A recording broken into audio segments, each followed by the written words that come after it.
गरम बाबू मैं लाया मजेदार चना जोर गरम दे दो थोड़ा चना जोर गरम लगा दे जल्दी चना जोर गरम बाबू मैं लाया मजेदार चना जल्दी कर ले tiger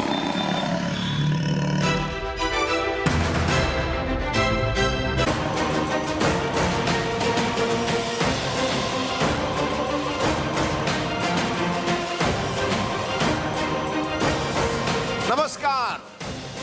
Good morning. Suprabhatam.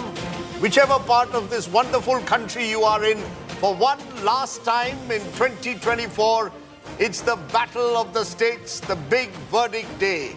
That's right, the two big final battles of this big election year, Maharashtra, Jharkhand, not to forget, as many as 49 bypolls. Results will come out thick and fast here on your election destination, India Today. Make no mistake, Maharashtra is the prize catch. The most consequential assembly election all the way up till 2029. Whoever wins Maharashtra gets the political bragging rights. If the BJP triumphs today, then Rajdeep, the 4th of June will be the aberration. That was the outlier event. This is the era of Modi and there is no end in sight. If, however, the BJP and the Mahayuti trip this morning in Maharashtra, then Rahul Gandhi and the opposition will say, Apna time aa gaya. A lot at stake for politics and for business this counting day. Preeti, all set this morning. It's early winter, but clearly someone's going to see darkness at noon and someone's going to see the sun shining on them. Rajdeep, are you sure that someone will see darkness or noon, or we're going to go all the way till the evening? Look, it could go a very long way, but it could also be a real T20 match. Rajdeep has to interview Gulzar this evening, so he's hoping that this gets over and he can focus on Gulzar and poetry. Meanwhile, there'll be fireworks galore in Maharashtra and in Jharkhand, and a lot at stake in Jharkhand as well. A tough pitched campaign. It'll be interesting to see which way the cookie crumbles this morning. It's Maharashtra, you're right, is the big prize. It's the country's commercial capital. It's the second largest state after Uttar Pradesh. There is a lot at stake for the main players in Maharashtra, given, as you rightly said, what happened in the Lok Sabha as well. Jharkhand is important because for the BJP, one of the cornerstones of their politics has been their eastern push and dominating tribal India. They did very well in Chhattisgarh just exactly a year ago. Can they repeat that success in Jharkhand, or can the India alliance claw back there? So I think Jharkhand is important for a variety of reasons. Not to forget the by-elections. Priyanka Gandhi is making her parliament debut today. Akhilesh Yadav was one of the big winners in the Lok Sabha. Can he sustain that in Uttar Pradesh? Yogi Adityanath also needs to consolidate. Mamta Banerjee has suffered a blow during the RG car hospital incident. Can she recover in by-elections? You've got a lot at stake in virtually every... There's Bihar. Prashant Kishore is making his political debut in Bihar. So the by-elections there, Rahul, become important. In all, this is as close you get to a mini, not general election, but some kind of a midterm test 6 months after the Lok Sabha. Except that the term just began. That's so right, it's but you know... midterm, but that's the problem with elections in India. You get over with one, and you begin the next, and then there's Delhi lurking right around the new year. So there's all of that we're looking forward to. Let's get started and take you through the headlines we're tracking this morning. It's the Maha verdict day. Who will be Mumbai ka boss, Maharashtra ka Raja, the Mahayuti or the Mahavikas Agadi? There's a tough fight on at least 50 seats. Most exit polls give an edge to Mahayuti. Some suggest it could be hung. Who will win Jharkhand? NDA hopes to make a comeback in the state. Will the JMM-led coalition be able to hold on to power? Prestige bypoll battle for Uttar Pradesh Chief Minister Yogi Adityanath and for Samajwadi Party leader Akhilesh Yadav. Counting to begin for 9 segments here. Big day for Priyanka Gandhi Vadra in Kerala's Wayanad. Priyanka looks to make her Lok Sabha debut from her brother Rahul's constituency. Congress confident of a thumping victory. We'll bring you all the the data, election intelligence and ground insights here on India Today. We'll be joined by special guests and we'll bring you the fastest updates only on India Today.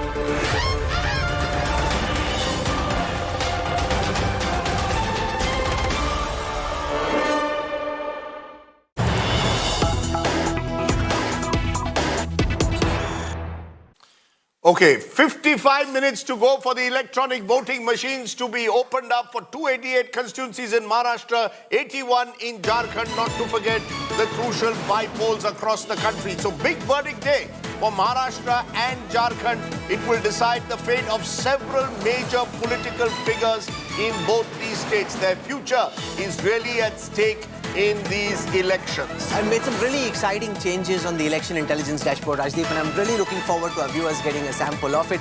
What you will see in a short while from now, and I just want to give you a sneak peek, this is Election Intelligence Dashboard 4.0. It's our passion project. It's what makes our coverage so different from what you see on competition. What will happen as the numbers start coming from Maharashtra and Jharkhand and in these bypolls is that an image will pop up which will show, Rajdeep, in real time to our viewers what percentage of the votes have been counted. This I thought was important because very often when you say, okay, it's 10 versus 5 and 33% vote share versus 32, people forget just what percent of the vote has been counted, which gives you a sense of how much of the battle is still to come. So lots of interesting innovations and additions. We keep working on the election intelligence dashboard. We're supercharged and excited, and I hope that you enjoy this coverage all through the day. Let's introduce you to our reporters who are joining us from different places across the country where these assembly elections are happening, the Lok Sabha bypolls, as also the assembly bypolls. We've got Vidya joining us from Matushri, that's the residence of the Thackerays. We've got Mausami Singh joining us from the residence of Sharad Pawar. Also with us is Piyush Mishra from Devendra Fadnavis's residence. Omkar joins us from Pune. We've got the biggest team of reporters on the ground. And I want to kick this off with Mausami to give us a sense of the mood in the Congress. Congress is what Mausami tracks most closely. Are they hoping that they can win Maharashtra, or are they kind of rattled by the assembly polls, exit polls, which suggested that the Mahayuti seem to have the advantage in Maharashtra?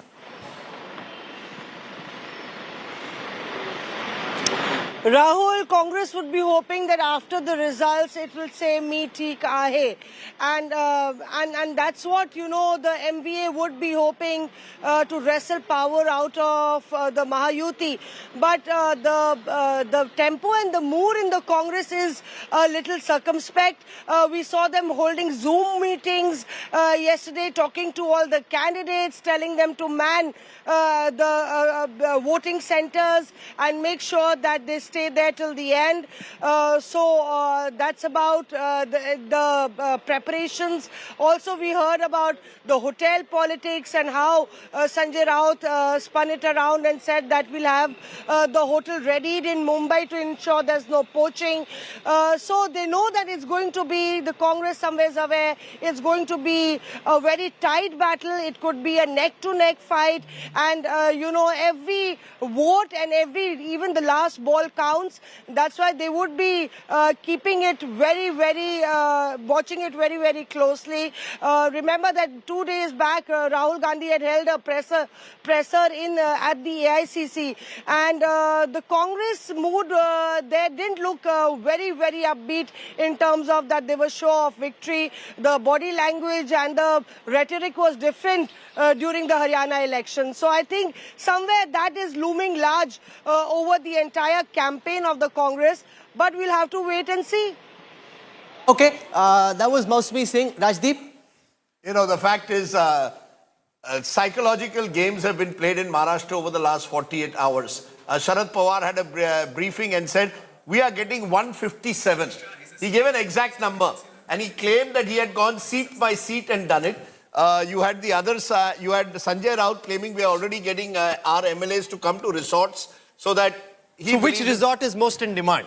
Where will they likely go? Last time they went to Powai, to Renaissance. There's the Surya Song. That's the problem. You know, remember, don't have much time. They have just 72 hours. Maharashtra Assembly has to convene by the 26th of November because the constitution mandates that there be a 5-year period between the first sitting of the last assembly and the next sitting, and therefore last time they had 35 days between the time results came and Uddhav Thackeray was sworn in. More than a month lapsed. This time they have 72 hours. So this is not a test match at Perth. This is a T20 match at the Wankhede. 2 points on that. First of all, the Election Commission has much to answer for. Why? Because the fact is, you do not normally do an election just 3 days before the end of a term. You give 15-20 days in most circumstances. But they've done it successfully in one phase. No, it's not about one phase. But Maharashtra usually has voted in one phase. For the very reason that you said, you are creating a potential situation where in 72 hours, if you can't form a government, you have president's rule. Normally, you have... I am only going by precedent. You give 15 to 20 days. Maharashtra held the election last time in the 3rd week of October.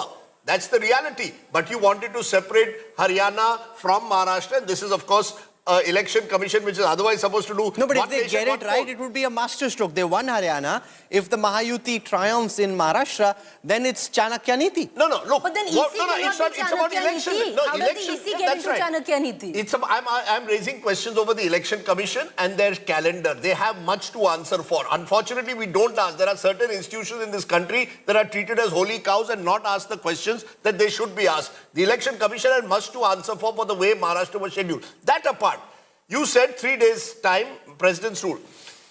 It's only if it is badly hung, in my view, that you will have a long drawn out process. Remember, last time the long drawn out process came because of this whole battle between the BJP and Shiv Sena, Kaun Banega Mukhyamantri, eventually leading to the Shiv Sena moving away. I actually don't see that happening. Both sides have sufficient rebels and independents who are contesting in a manner that if they win, they will immediately join either the Mahayuti or the Mahavikas Agadi. I give the huge advantage there to the Mahayuti because the Mahayuti has the resources. They've also put up a lot of independents and rebels in the other camp. There are 17 BJP candidates who are contesting on other party symbols as well. But the fact also is that Chhattisgarh showed us, the Lok Sabha election showed us, the United States election showed us that pundits are often confused. The voters aren't. Those were clear verdicts in Chhattisgarh, in Haryana, in the United States. The verdicts were clear. So it's the pundits in the studio who whip themselves up into a frenzy getting confused about what they are picking up. The voter typically isn't that confused. No, but the very interesting thing about Maharashtra is that all the pollsters, by and large, barring 1 or 2, have pointed directionally in the Mahayuti winning. Some are giving a huge win, some are giving a narrow win. But all the reporter polls, some of the channels have done reporter stringer polls, are all predicting hung assembly. So I think So Rajdeep is conjuring this battle, reporters versus pollsters. Yes, it is. In Maharashtra, it is reporters versus pollsters. My own view, clear advantage to Mahayuti. I'm not sure of the nature of the advantage. It could be a small advantage, it could be a big advantage. So you're on the side of the pollsters, not the reporters? I'm between the two because I don't believe that the pollsters who are predicting 180, 200 may be right. I don't think so. I also don't think that those who are predicting that this will, be no party will get more than 120. I don't think so. I think there will be a clear verdict that Maharashtra will give directionally. I think soothsaying is dangerous for health. And therefore, let's just stay focused on doing commentary on the match that unfolds before us without pretending to know which way this battle will end. Let me introduce Rajat Sethi. Give us a sense, Rajat, of the mood in the BJP camp this morning. Are they confident that they've got both in the bag or are they very rattled and worried about Jharkhand? I think they're cautiously confident. Results have been throwing surprises and they don't want themselves to be victim of any kind of a surprise. So I believe they'll hold their horses at least till 11 a.m. in the morning before they come out and begin the celebrations. But if you look at Maharashtra unit, BJP seems fairly confident. They were fairly confident even 15 days back. So ever since the last 2 weeks, the way elections has been sort of shaping up, I did not see BJP and the entire UT panicking at any point in time. Surprisingly, the Aghadi wasn't panicking as well. They were comfortably numb throughout the elections. I was hoping at some point, the real escalation of the campaign activity from the Aghadi is going to happen. When you are a challenger, right, you need to behave like a challenger. You need to go out, put up messages which are directly attacking, scathing in nature. But look at the topics that the Aghadi picked up. Towards the very fag end of the election, they picked up Adani issue. They believed that, Adani is a central issue which will help them sway the election one way or the other. Instead, farmer issue could have been a far bigger issue. And this is what we've been debating for the past 2-3 days. Apparently, Aghadi was convinced even before, Yuti got that sort of some cautious confidence that this election is a done deal for Aghadi. They're winning. So Amitabh Tiwari, you've been speaking to strategists on both sides of the political divide. Who do you think this morning, they're all pretending that they are confident when you speak to them, but who is andar se dara hua? I think both are cautious about the results because anything can happen. But if you see the prediction or the confidence of the MBA in getting the numbers they are predicting are not significantly higher. They're talking about 150, 155, 157, which inherently assumes that there is going to be a very tight battle. But if you see BJP's internal numbers or Mahayuti's internal numbers, they are like 165, 180-ish. And that they have the confidence because now of the 6% increase in the female turnout vis-a-vis the Lok Sabha election, they feel that this overarching theme, which was the only overarching theme in this election, which is the Ladki Bahin Yojana, might have worked on the ground. Now we'll have to see. However, there is a catch here is that if Ladki Bahin Yojana works in Maharashtra, then the Maiya Samman Yojana also is likely to work in Jharkhand. So it plays both ways. Now there is a battle between Rajdeep said pollsters and reporters. I would say there's a battle between the quantitative surveyors and the people who have gone on the ground and who do a qualitative analysis. Yeah. If you do a qualitative analysis and you go on the ground, issues, the discontent, farmer distress, etc., you will feel that there is a significantly closer battle, a tighter battle. But if you do a quantitative analysis based on the turnout and the historical numbers and the number of rebels and the voting turnout patterns and the caste dynamics which have changed, quantitatively, it seems that the Mahayuti has the... gender is going to be a huge role in this election, given that Ladki Bahin was so aggressively pushed. You go from the highway from Nashik all the way to Mumbai, every hoarding was about Ladki Bahin. I haven't seen one scheme ever being pushed by a state government so aggressively, a single scheme. This election wasn't about Modi ki guarantee, it wasn't even about Fadnavis ki guarantee, it was about Ladki Bahin scheme all the way. So if you've got one single narrative, the point that Amitabh made, it could be that. But can I make the point? Can I make the point? Just a limited point. Based on what Rajat said, I think Rajat got it spot on. The biggest mistake that happened for the Mahavikas Aghadi was the victory in the Lok Sabha. That convinced them it's a done deal. So July, August, September, through the monsoon, they decided to step back, sit down, and that gave the opportunity to the Shinde government to frame a positive narrative around Ladki Bahin to offset some of the anti-incumbency that was clearly there against the government. They worked hard in those 3 months, they focused on target groups and course corrected. If Maharashtra turns out to be a Mahayuti victory, it's a classic example of how in politics, never give up, course correct, learn from your mistakes, and there is no place for complacency. The Mahavikas Aghadi was acting like India before the New Zealand Test series began. They just assumed that humne jeetna hi hai. I mean, what's the big deal? They'll come, we'll just whack them around and win. And in the end, it turned out to be a 3-0 drubbing. But Preeti, do you agree this gender factor? You travel through those critical areas where there is farmer distress, Vidarbha and Marathwada. Was the farmer identifying himself or herself as a farmer first or as a woman first? Well, Rajiv, the way I look at it is the Mahavikas Aghadi is hoping that the same issues are voted again twice over after Lok Sabha, and where the Mahayuti is concerned across at least the districts and the regions I travelled into, I do feel there's only one single narrative, which is the Ladki Bahin Yojana. Having said that, one can say, will it work here because it worked in Madhya Pradesh, and if it works here, it will have to work in Jharkhand. We tend to look at women as a monolith. It's not, because it didn't work in Telangana where BRS was there. It didn't work in Andhra Pradesh where YSRCP was there. So will it work this time or not? That remains to be seen. Having said that, Rajdeep, there is a caveat. This scheme is slightly different than the other cash for transfer schemes, because usually it was one woman per household is what we've seen in the recent past. This one at some level will give about 4,500 per household. And that's a fair amount of money, because that would mean that one woman who is going out and working doesn't need to. So of the 3 in the house, 1 doesn't need to go out and work and can stay home. No, So in that marketed, sense, yes. also brilliantly timed. You see, But- when you look at the Diwali bonus, a family told True. me, you see, one You of got- the things we like in Maharashtra is faral. At Diwali. Now, in normal times, the faral this time was more expensive because cooking oil price had gone up. True. But the moment I get 7,500, I can buy faral. One very interesting family in Thane told me, I said, "Tumi kai kela? What did you do with the money?" Ami pizza party keli. These were these housemates But there's in a flip Thane. side. They had a pizza But party. Rajdeep, Please there go. is a flip side. So while you're getting about 4,500 and, certain urban centers are very, very happy. I've met women ecstatic. Some of them have actually even got together, started a small, farsan ka business and stuff like that. And they've started doing that. But there is a flip side when you travel through Marathwada, when you travel through Vidarbha. In Vidarbha, a woman becomes a farmer as well. In Marathwada, caste identity takes over. So that woman might not vote as a woman getting in this amount of money, but vote as a Maratha. In Vidarbha, vote as a farmer. So I did see those differences and nuances. Vidya joins us from Matushri. That's the residence of the Thackerays. And the Thackray family wouldn't be very happy with the post-poll studies that came out, Vidya, because the polls uniformly are suggesting while Sharad Pawar's NCP is likely to do better than Ajit Pawar's NCP, in that Sena versus Sena clash, the suggestion so far is, and we'll see what the results are,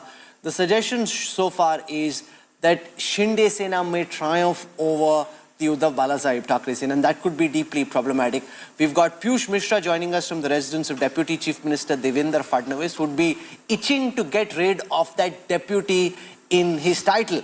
Just become Chief Minister once again, and there I think 90, Piyush, is the critical mark. If it's 90 plus, then BJP may say, well, we're the single largest party, this is our chance to be Chief Minister again. And if it's below 80, then, well, Eknath Shinde is really important. He becomes in some ways the Nitish Kumar of Maharashtra. Piyush Mishra.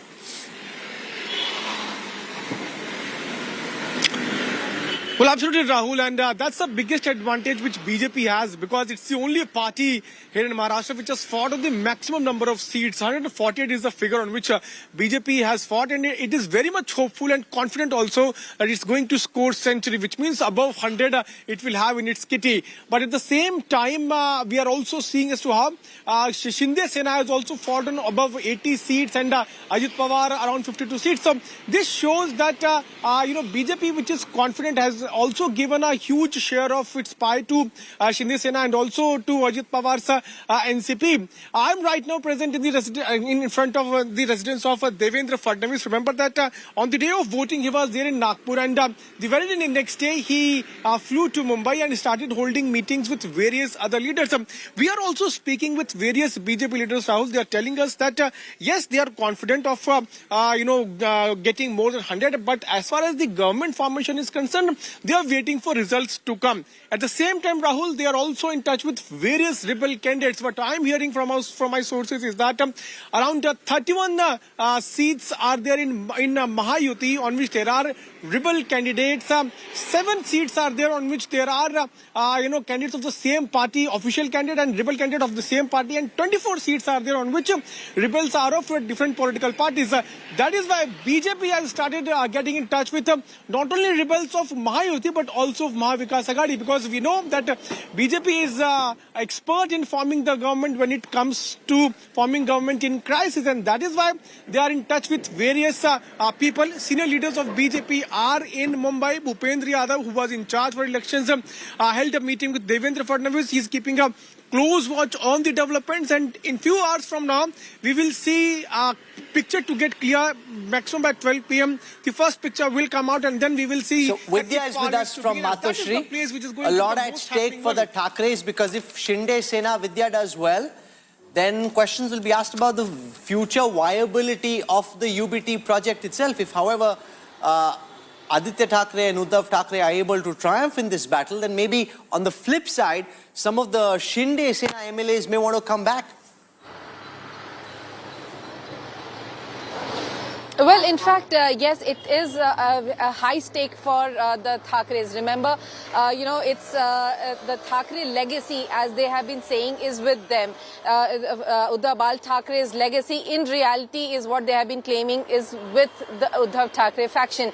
But this particular test today will determine whether this legacy is indeed with them, or is it with the Eknath Shinde faction, who is also claiming that they have the legacy because he was blessed himself by Anand Dighe and Bal Thackeray. So that's the war of the legacy will certainly be there. And it's not just for the Thackerays. Remember, it's also for the Pawars. Sharad Pawar, whether the way he had fought and overruled where his own party had broken in 1980s, he rebuilt it and made sure that everyone won and made it a much larger party now. Will he be able to do it again? So this particular election determines both these factors for the Pawar as well as the Thackeray family.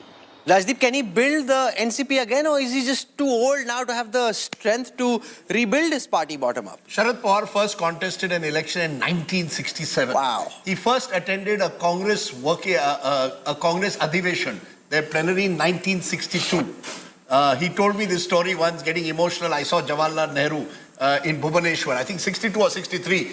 63. Saw Jawaharlal Nehru for the first time and came from a PWP family. His mother was a PWP, Peasants and Workers Party Panchayat member. So came from a very left of socialist left background, joined the Congress party, and has remained relevant. One of the things about Mr. Pawar, even when he's lost out, and he's lost out also several times, the ability to bounce back and stay relevant, this could be his last battle.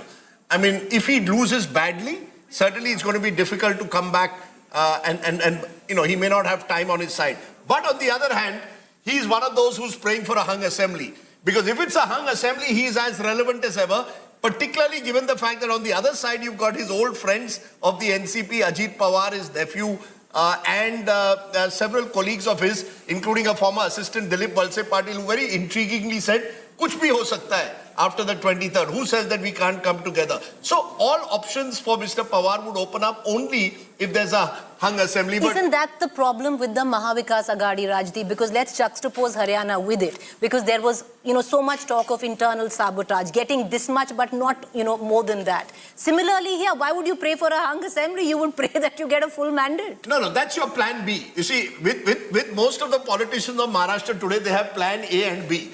Devendra Fadnavis also, for all the bravado that, we'll get 170, 175, he also knows he has to have a plan B. It cannot become a repeat of 2019, where you said, me Puna Yenar, and you thought, that's it, we don't need a second. Then you had Uddhav Thackeray and Sharad Pawar playing the games they eventually did, and they outmaneuvered them. So I think there is that fear that all parties in Maharashtra have. What is our plan B? Sheila Bhatt is a fellow Mumbaikar like me. Welcome, Sheila. Kem cho? Fine. Gujarat and Maharashtra come together when it comes to Mumbai. Sheila Ben is from No, but Gujarat. there was a big Gujarat versus Maharashtra narrative which was sought to be created by the opposition. In the end, the BJP thinks they got enough Gujarati voters out, but Gujarat versus Maharashtra was one of the opposition centers. Rahul these days in TV studios, we Gujaratis and Maharashtrians have a lot in common. So anybody who tries to divide us is not going to work, but Sheila Ben, Sharad Pawar and Uddhav Thackeray, their political careers virtually on the line today. Yeah, they will be very lonely figure if in the end of the day today, if Mahayuti wins. But I think two broad picture I see is that almost 3/4 of India will be under NDA rule, BJP or its allies rule. So it's a very huge, big change that will come. And I think before 2029 election, BJP has to handle now Delhi, Bihar and UP only. So this Maharashtra victory will be a first step towards 2029. And I also see that if Mahayuti wins, then biggest lesson for Congress today will be that without holding power in states, you cannot fly high in Delhi. Your whatever politics of Rahul Gandhi does not carry the weight if you don't have states with you. It's a federal system. We are a very different country. So many states and so many variety and plurality. You can't go on with crony capitalism and all these subjects without holding. But do you think major Rahul Gandhi states. failed to put in the kind of effort that he would have been expected to or should have for Maharashtra and for Jharkhand? I mean, given what's at stake for him personally, he really should have made a lot more effort than he actually did. I think the next 6 hours will decide whether this campaign at some stage was another self-goal by the Congress. Because Rahul Gandhi, I checked, did about 8 rallies eventually. Isn't that too few? Two of which was the Samvidhan Sammelans that they had, which were closed doors. This was a huge opportunity, given the fact, Rahul, that when he did the Bharat Jodo Yatra, he wended his way through Marathwada and Vidarbha, through the agrarian distressed districts, and the Congress did well there in the Lok Sabha. But you've got to build on it. Politics is never static. Radhi, Politics is always Radhi, moving. That's the mistake the Mahavikas Aghadi, I don't want to presume what happens today. If they lose, it's because you forgot that a Vidhan Sabha election is very different to Lok Sabha. You can't go with Samvidhan copy in a Lok Sabha when people are saying, Mala soyabeen sa bhav paije. I want my remunerative price for soyabeen. You go and bang on it and build on anti-incumbency. There was anti-incumbency, make no mistake. That's why Ladki Bahin was brought. But you've got to change. So Eknath Shinde, Devendra Fadnavis, Bhupendra Yadav worked on it. And interestingly, BJP sent the same people who were also handling Maharashtra 5 years ago. So Bhupendra Yadav knows Maharashtra now. Ramesh Chenithala, who was put in charge, is from Kerala. So for him, he has to still sort of go back to the drawing board. Also remember, you have to... Why are left liberal parties in India so hell-bent on constitutional debates and discussions which, and want to because take it to that they believed it worked in the Lok Sabha. You see, one size doesn't fit all. No, but Rajdeep, there's a bigger point there. You have to bat basis the pitch. In the Lok Sabha, the constitution khatre mein hai, Arakshan khatre mein hai was a relevant issue because, it is about larger national constitutional issues. Here, it's much more about agrarian distress, rural distress. You can tap into that sentiment by telling a voter in rural Maharashtra when he's seeking to elect an MLA that constitution khatre mein, it's like, okay, I have one trick, it worked for me, let me just try the same stroke again and hope that it will work again. But traditionally, Rajdeep, the Congress has always looked, especially in areas like Vidarbha, where the Dalits are very strong and a combination of Dalit Muslim tribals and the Kumbis. So the whole ADMK is what he was looking at when he was putting out the constitution copy. Is hoping to take that same narrative further. You're right, but you've got to build on it. So there's Adivasi, Dalit, Muslim, Kunbi, which work. But how do you counter? I'll tell you what, you've got between July, August, September, every Congress leader I spoke to was more talking about Kaun Banega Mukhyamantri. I agree with that. Rajdeep, I agree with that. I agree with that. But flashing the constitution, when at one end you have a narrative which is ek hai to safe hai, how do you counter that? Madam, let me be very clear. I believe even Mr. Modi, and it's Mr. Modi and Shah also realized that this was a local election. Exactly. Mr. Modi didn't do the kind of carpet bombing that he normally does. There was also the fear then that if I carpet bomb, then it will become a national election in which they'll play Gujarat, Maharashtra and all these cards. Let's make it local. The BJP, ironically, but then the Congress has strong regional satiras. So therefore, that's a good point. The fact is, if the Congress wins today, the credit will go to those regional satraps, each of whom have their Bunty Patil in Kolhapur, Sunil Kedar in Vidarbha, Nana Patole. These are all... If the Congress has any chance in Maharashtra today, it is regional satraps. Sharad Pawar, August, September, travelling around at the age of 84. Uddhav Thackeray, at that moment, was in Matoshri. The section of the Shiv Sena, egged on by Sanjay Raut, Mala Mukhyamantri Paije, Mala Mukhyamantri Paije. You can't do that. You've got to be with the people. This was an election where you had to expose and continue to build on. All of this is subject to what happens in the end. I think this election is hyper-local. I saw it as a panchayat election, seat by seat. You play your politics accordingly, you're right. If you're in Perth, you have to have your back foot play. You can't play every time on the front foot. If you're on a turning wicket, you step out. I think the pitch in Maharashtra was designed for anti-incumbency. Sentiment was there, Rahul. But you've got to build on it. I think that could be one reason why Mahayuti is more confident this morning. But if there is any reason why Mahavikas Aghadi still has a chance, it's because Maharashtra does have 288 elections being fought today. Haryana was really the game changer. Because after that, suddenly no one wants to pretend that they know what's happening. Yeah, Actually, no one ever did. Yeah. But Haryana really, because of the fact that everyone said one thing and completely the opposite happened, Haryana makes things... I've just got someone... election which we all thought that Congress is winning, and Congress also thought Congress is winning. And BJP also thought Congress was winning for the large part. Yeah, so because of that, they delayed the finalization of ticket in Maharashtra. I think that point, delaying by Congress, that they will win and then they will have a bargaining power. A Maharashtra election, a Congress leader from Karnataka who's in Maharashtra at the moment has sent me a message, Rajdeep ji, please do not as usual predict before it happens. This is the year of surprises. One more surprise is going to hit you today. We're fine. So I'm going to... After saying all that you just said, you're saying I will now hold my judgment. Boss, अब बचा क्या? Rahul, ऐसा है, जब चुनाव होता है ना, I mean, let me be honest. The same people in June, July, including some senior Congress leaders, were saying 180 हो गया है.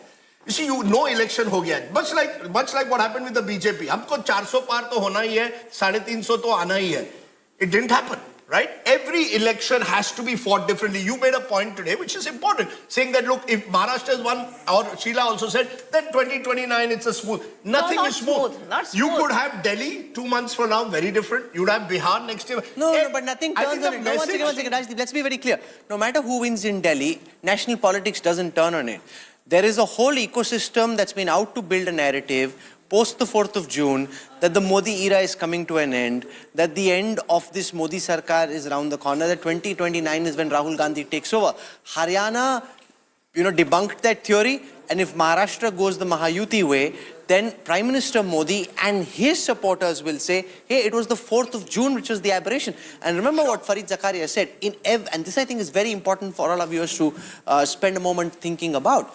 In every industrialized nation this year, the incumbent has lost. So while the 4th of June and the BJP slipping to 240 was indeed a setback, given what else has happened internationally, that was the outlier. It was a slip, it wasn't a fall. You're right, but all I'm saying is I think the message that Indian electorate gives time and again, and we've seen this over the last few years, every election is more and more distinct from the other. No, sure. The issue, there is no single narrative election anymore. Narratives change as situations change. You could have an election in Chhattisgarh, which is very different from that in neighboring Madhya Pradesh. But I mean, these are two states. On a national level, Rajdeep, the significant move is a new president of the BJP. BJP will get some more confidence with these two victories, give a good farewell to Nadda ji, and then more confidently pick somebody that Modi ji, sort of picks. If they win both. If they win both. There's also the possibility of 1-1.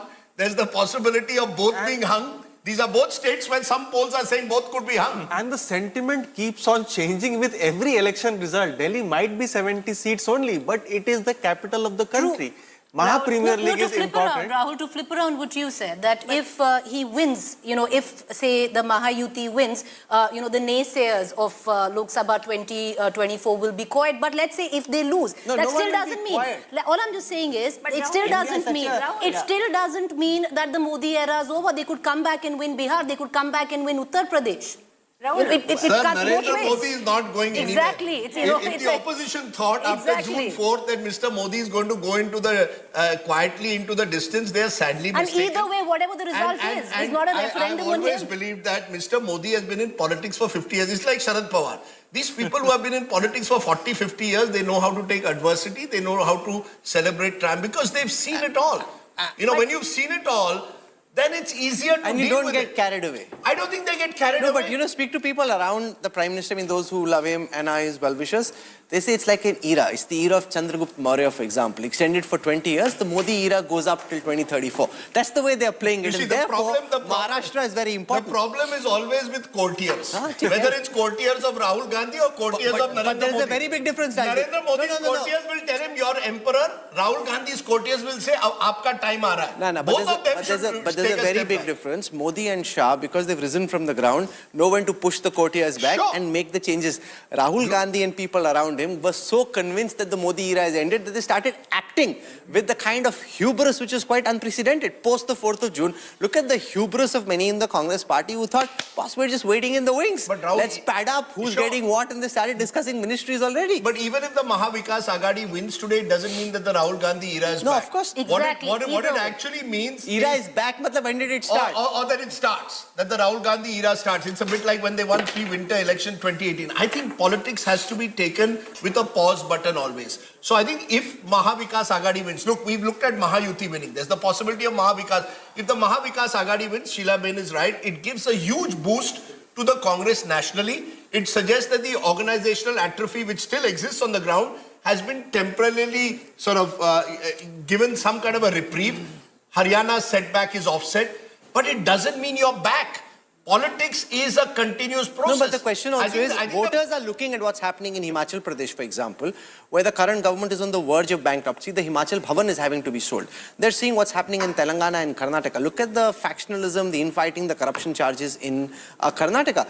And those are also playing out. I think this is the point that the Prime Minister made in one of his speeches. Run a model government. Show what your vision of governance is. It can't be just to promise a few freebies and come to power and then not know what to do with that power. That's a very important factor. But where is the one state they've been able to govern and say, okay, this is my model. This is how I am different from what the BJP is doing. The Himachal debt has been inherited, no, by the BJP. They've made it much worse. No, look at a lot of the reportage done by the Data Intelligence Unit. They've made it much worse. If you actually look at the numbers, 99% of the debt has been inherited. No, if you look at the state fiscal deficit, the state fiscal deficit over the last 2 years has got much worse on account of the profligate expenses being incurred by the Himachal Pradesh. But it's ironical we are saying that my home state today has a 7.5 lakh crore debt which can only get worse. Now that you've got Ladki Bahin, you made it very clear it's going to be forever. In fact, you said it's going to increase to 2,100 rupees is your promise. You have created the freebie model. Mr. Modi is absolutely right that any opposition government should also have a model of governance. Truth is, freebie sabko involve karta hai. Today, every government, what is Ladki Bahin? For all said and done, it is essentially giving voters, some would say, a bribe. That मैं आपको 1500 रुपए दे दूं, मुझे elect कर दो 4 months before an election. But PM Modi is the only one who's trying to push back against these. But then you should, but to the extent possible. You push back, but you realize when it comes to election time, you need it. It is going to be a huge debate in the future. I think economists are going to have to look. If Maharashtra you win, the pressure will be on all governments now. कि चुनाव के पहले 2000 रुपए दे दो, 2500 रुपए दे दो, 3000. Please understand the implications, particularly of a big win.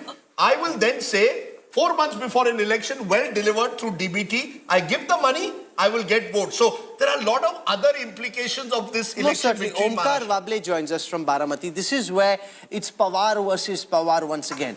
Ajit Pawar said that he made a big mistake in the Lok Sabha elections by taking on a member of the Pawar family. That's happening again with Yogendra Pawar, who's his brother's son.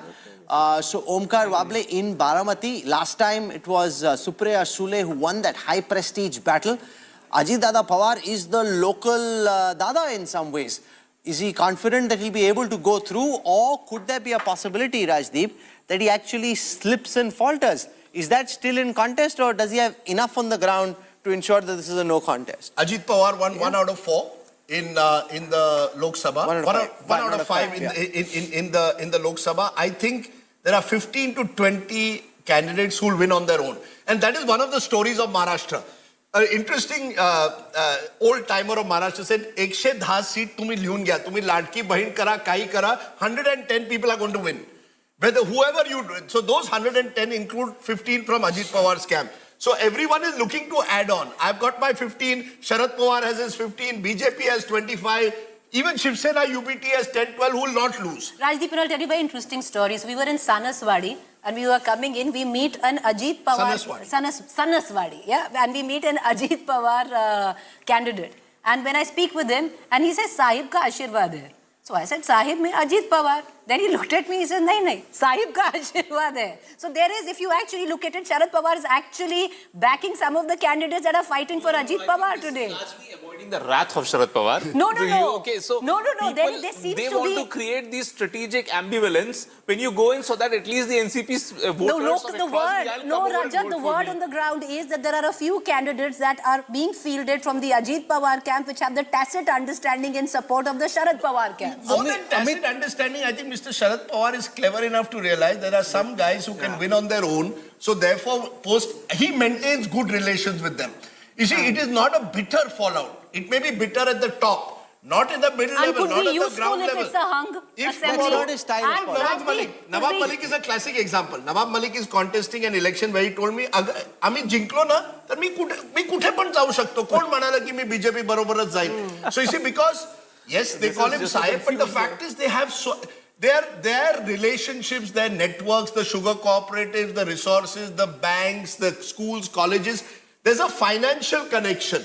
You see, Maharashtra's politics is run through these financial networks, through the satraps. Now, those satraps want to be with power. Agar Sharad Pawar Sahib denar power, good. If the other side can give power, good. All as long as mere ghar pe ED mat lao. You see, that's the minimum. Mere ghar pe ED mat lao. I want to spend some time on Jharkhand. Joining us at this time is Anupam Mishra. He's at the BJP office in Ranchi. We've got Amit Bhardwaj at the JMM office in Ranchi. So let me go across to Amit Bhardwaj first. The Jharkhand Mukti Morcha hoping to capitalize on what they think was a wave of sympathy in favor of Hemant Soren because he was incarcerated for so much time. Give our viewers a sense of the level of confidence in the India alliance just as we wait for the first EVMs to be opened. Rahul, India Alliance is hopeful that they are going to return to power. In fact, Jharkhand Mukti Morcha has issued exit poll of their own, claiming that they are winning 59 seats out of 81 that have gone for polls this time around. But, if you speak to the leadership within the party, they are very much concerned about the Congress party this time around. And even when the elections were happening and I was moving from Chota Nagpur to Kolhan to other regions of Jharkhand, constantly whenever I would speak to the insiders within the Jharkhand Mukti Morcha, they would, keep on harping on the fact that the Congress party is not putting enough effort that is required to win this state. And while they were confident on converting their own seats, JMM would fairly look at a strike rate of anything around 70%. So that makes up to 28 seats, 29, 30 seats if they have Maya Yojana working in their favor. But what happens to the 31 seats that have been given to the Congress party? Initially, before the first phase of the elections, within Congress and the JMM, there were discussions about Congress party reaching around 12 seats, 13 seats. That was the maximum number of conversions that Congress could achieve. And in fact, the BJP was also looking at finishing off the Congress party because they thought that Adivasi sentiment is with JMM, with Hemant Soren, and with the rise of Kalpana Soren, in this particular election, you had all these women voters from the Adivasi areas, from the tribe, backward classes areas, thronging to her rallies and Jansabhas just to have a glimpse of Kalpana Soren. And I was on the ground witnessing these rallies, and you could see an enchanting effect on the women voters who were thronging to these rallies. And it's also, the packaging by Jharkhand Mukti Morcha was perfect to execution. On one side, they're speaking about Maya Yojana, Maya Samman Yojana. On the other side, the brand ambassador of that Yojana is Kalpana Soren, speaking to the women voters directly. So definitely, It's when you interesting. She move in definitely has Chota emerged Nagpur as a factor in this election, which wasn't the case earlier. Yes. And there is a certain amount of tribal sympathy. The extent to which, really, Anupam Mishra will determine what happens in this result. How concerned is the BJP about massive tribal polarization in favor of the India alliance, and to what extent they've been able to negate it? They have Babulal Marandi as their tribal face, but he wasn't presented as the chief ministerial candidate. Is the BJP confident they've done enough to have Jharkhand in the bag, or do they have their hands in their mouths and are waiting anxiously for what happens post it? Well, Rahul, let me first show you the BJP office here in Ranchi. This is the BJP headquarters here. It's a calm and quiet morning in BJP headquarters so far. No movement still here. And if we talk about the BJP performance, BJP, let me tell you, last time BJP had received 25 seats and they were not with Ajsu. Ajsu fought separately, BJP fought separately. So this depends upon the voters' turnout. If we talk about voter turnout, it was around 3% more voter turnout this time. And one more thing, Adivasi voters, it counts around 26%. And the second largest voter is, after Adivasi, is Kurmi voters. That is around 20 to 22%. And last time we saw that when Ajsu and BJP fought separately, BJP did not retain the power. And this time they are fighting together. So it may bring more Kurmi voters to BJP and to its alliance. But one factor is also working here, that is the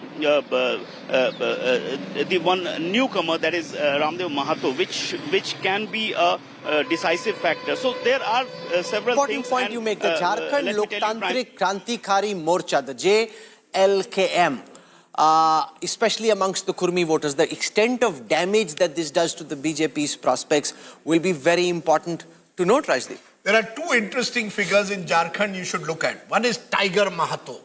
Tiger Mahato, in my view, will decide the BJP's future. Sure. And the second in Jharkhand is Kalpana Soren.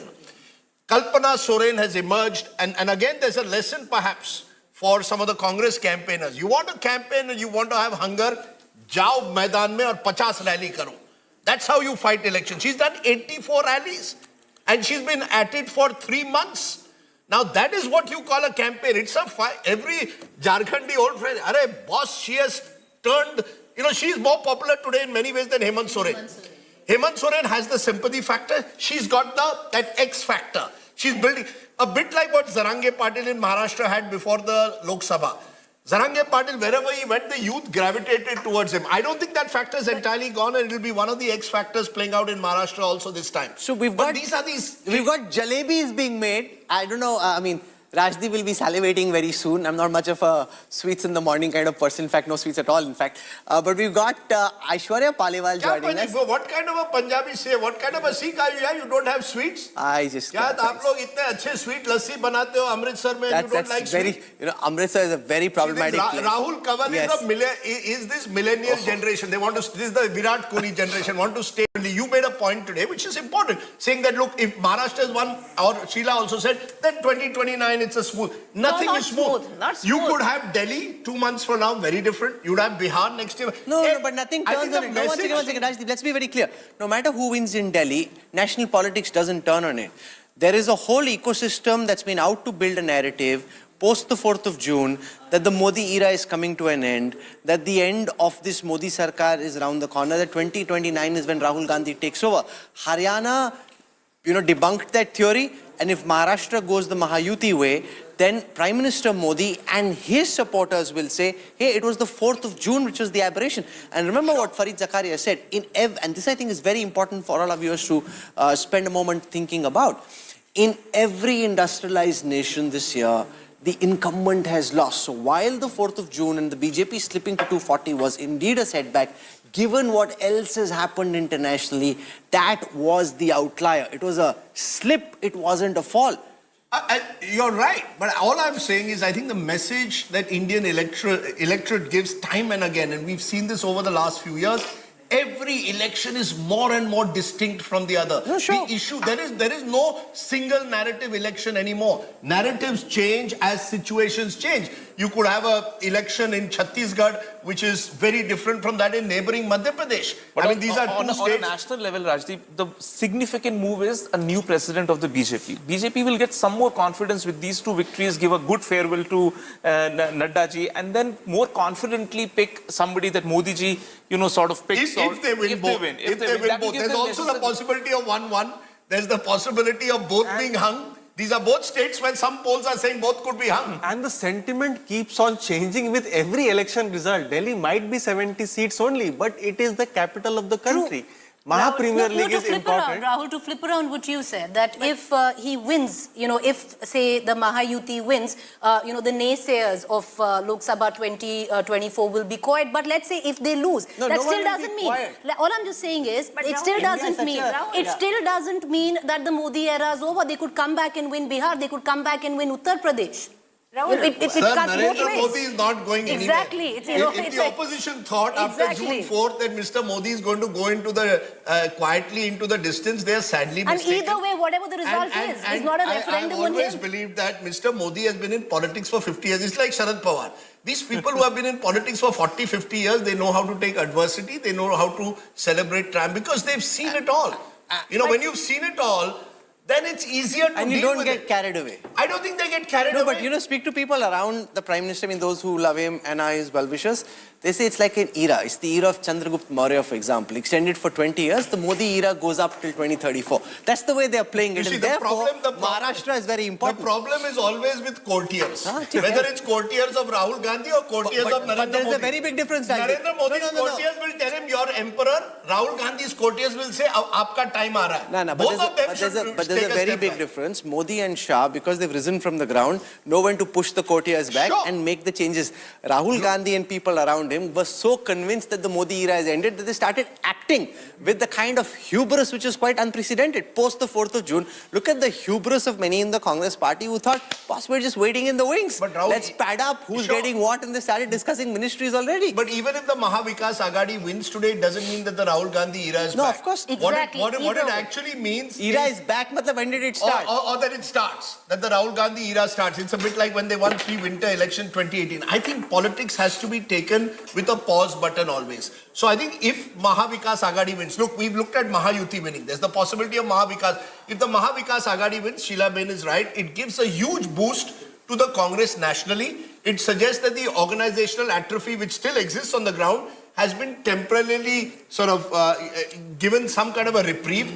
Haryana's setback is offset, but it doesn't mean you're back. Politics is a continuous process. No, but the question also is, voters are looking at what's happening in Himachal Pradesh, for example, where the current government is on the verge of bankruptcy. The Himachal Bhavan is having to be sold.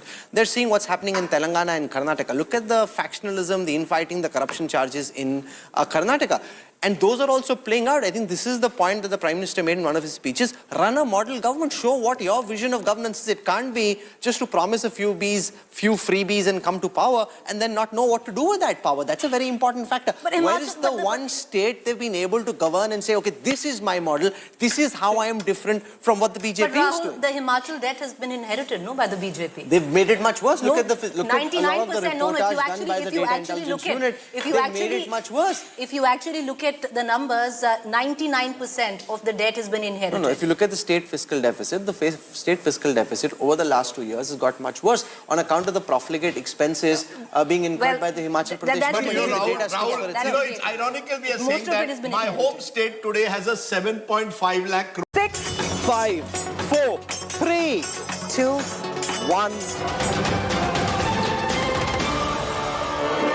This is Counting Day live, exclusive right here on India's #1 election destination. This is EI 4.0. I just want to give you a sense of why it's 0.1 being added, because we made some very significant changes.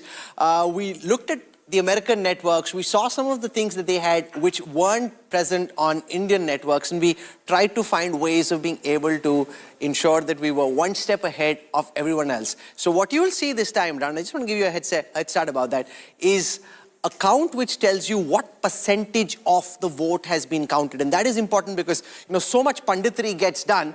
You really at that time need to know if only 1 or 2 or more percent of the vote has been counted. You will also see what's happening in the Assembly bypolls. You'll see what's happening in the Assembly Lok Sabha bypolls, and then all the regions. All that and more coming up as we get set for this, the most consequential Assembly election for the next 4.5 years. This is the prize catch of Maharashtra. This is where the money is, the muscle is.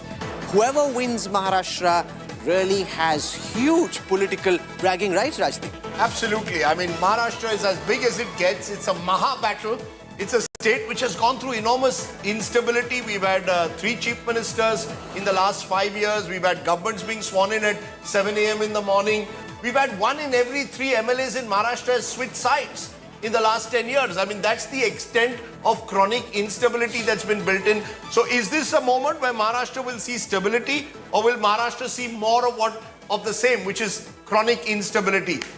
Important election for Maharashtra, but let's not also forget Jharkhand. It will decide whether the BJP captures another India alliance ruled state. So the momentum then will be clearly with the BJP, which 2-0. 1-1, 2-0 often makes a difference even in a cricket series.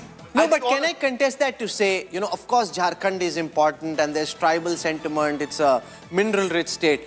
But let nobody have any doubt at all that Maharashtra is the prize catch. That is what this battle is all about. Everything else, you know, Wayanad matters, the bypolls matter, Uttar Pradesh is important, particularly from Yogi Adityanath's lens. But Maharashtra is make or break. The future of Indian politics rests on what happens in Maharashtra. The way BJP entered into these 4 state elections, they were completely down and out, written off by a lot of parties. If they are coming back, they're truly coming back with a vengeance. And if they're able to seal victories in in these 2 states, along with the Haryana reasonably doing good in Jammu and Kashmir, they would have completely flipped the cards. But look at what a trend reversal this is. Maharashtra, Amitabh Tiwari, ended during the Lok Sabha, 30 versus 17. And the one independent was also on the UPA side.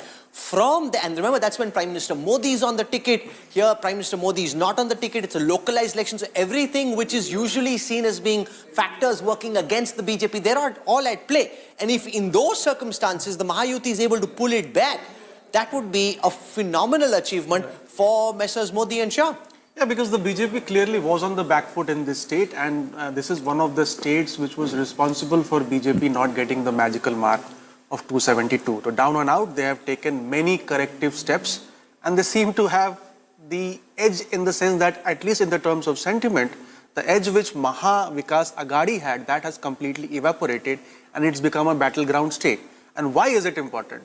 All the metros today are controlled by opposition-ruled states. Kolkata, Delhi, Chennai, Hyderabad, Bangalore. BJP has to win this state because all the finances, everything is controlled in these 6 regions of India. You know, very important. You mentioned 30-17-1, but keep in mind, vote share was identical. And that's why Maharashtra don't go by vote share.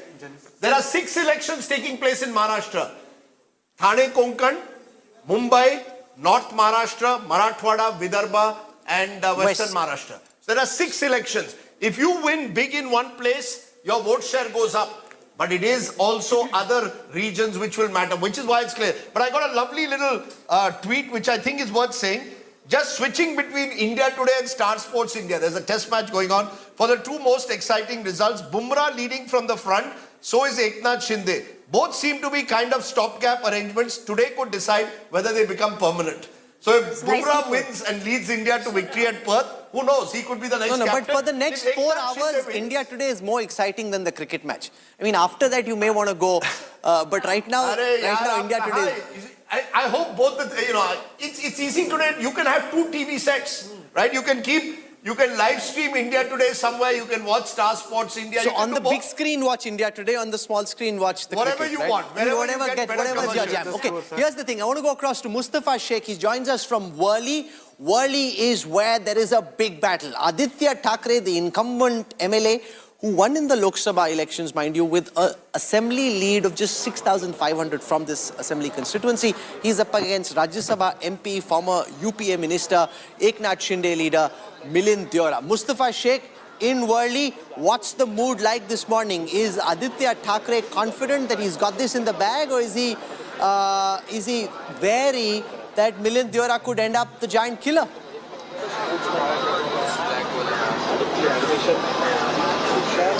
Well, Rahul, this seat is important because Thackeray is fighting it. Whatever Aditya Thackeray says, for Shiv Sena winning seats, Shiv Sena UBT winning seats in Mumbai will be very important, and Aditya Thackeray winning because he is being seen as the next Thackeray to take over the reins of Shiv Sena UBT party. So for him to win this election is also very important. At the same time, it is not an easy election because he has been one-term MLA from Worli. He's contesting against Milind Deora, who's a formidable opponent. Also, there is is Sandeep Deshpande, who is from Maharashtra Navnirman Sena. So the Marathi Manus votes in Worli is going to split, and it will be a small margin again this time, whoever wins this contest. And also this will be important for UBT, for Uddhav Thackeray especially, that Adit Thackeray wins, because last time when MVA government was formed, Adit Thackeray was a minister. He was seen alongside his father, Chief Minister Uddhav Thackeray, and this time But the first set of leads now coming in. 4 leads from Jharkhand. Forest, Khand means land, land of the forest, 4 leads there. 3 for the NDA, 1 for the India Alliance. Remember, these are very, very initial leads. It's been just a handful of votes have been counted. On the other side from Maharashtra, it's 1-1 each. The 2 leads from Maharashtra as of now, Sakoli, where Nana Patkule is contesting in Vidarbha, hoping to become Chief Minister. And the other lead is coming from Bypoll, where interestingly at the moment, it's the Shiv Sena, which is leading there in what is again a big battle in Bypoll. But these are very early leads. But you know, I also want to cite what Rajiv Kumar, the Chief Election Commissioner, said in a press conference. He basically made the point that till about 9:30, whatever you see is just very initial. You know, it's just like you're kind of building up before the match actually begins. It's post 9:30 that you get firm trends on which you can start doing serious punditry. Till then, just sit back, have your coffee or jalebi, whatever it is that gets you going this Saturday morning, and just see the very initial trends coming in. 1-1 in Maharashtra, 3-3 in Jharkhand. This match is off to a tight start. Yeah, it's interesting. The Jharkhand leads which are coming are all 3 at the moment in ST seats, where, of course, the India Alliance hopes to do well. Remember, they dominated those seats in the Vidhan Sabha 5 years ago. That's how the JMM came to power there. At the moment, it's 2-1 to the NDA. But as you rightly said, Rahul, these are very early trends. But that will be interesting to see, because if the JMM has to win, they've got to consolidate themselves in tribal areas, but they've also got to hope that their ally, the Congress, is able to take on the BJP in the non-tribal seats. We forget there are 44 non-tribal seats in Jharkhand. It's not in that sense you win the tribal seats, you win Jharkhand. Only 28 are tribal, 9 are SC, but the remaining 44 seats are not either. But you don't want a complete tribal consolidation on the other side either. You want to ensure that you're able to split some of the tribal votes if you're in the BJP camp. Otherwise, it becomes complicated. So we've got 7 leads from Jharkhand so far. The NDA up 2 from the last time, 3 of these for the BJP, 1 for the All Jharkhand Students Union, the LJP and the JDU yet to open their account.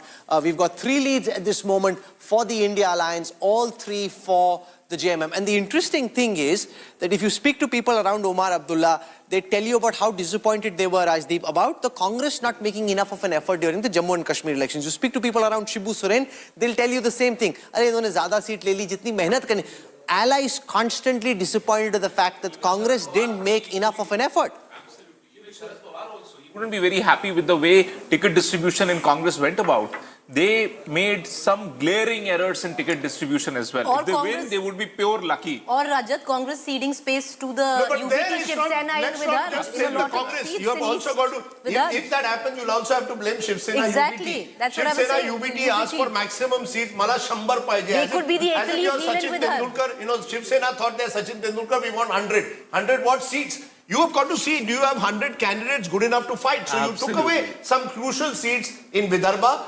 You took away seats in places like Solapur. So there were seats which, you know, the fact is, when you do ticket distribution, you've got to decide, do you want to win the election for your alliance, or do you want maximum seats for yourself? And I think that could hurt, As I said very early, that could hurt the MVA. Remember, Mahayuti has taken an early lead, 5-1, but these are very, very early trends. Some of the interesting places where these trends are coming from is Baramati. Ajit Pawar is leading at the moment. Vandre East, interesting. NCP again leading this seat. Remember, this is the seat where Zishan Siddiqui, son of Baba Siddiqui, is contesting. So you've got leads which are coming in. Brahmapuri in Vidarbha, again a lead there for the Mahayuti. Sakoli is the one lead at the moment which the MVA has. Nana Patkule is expected to win that seat. So I think what you're seeing, Rahul, if these numbers, if the Mahayuti holds, there will have to be a serious debate and introspection on how the seat distribution was done.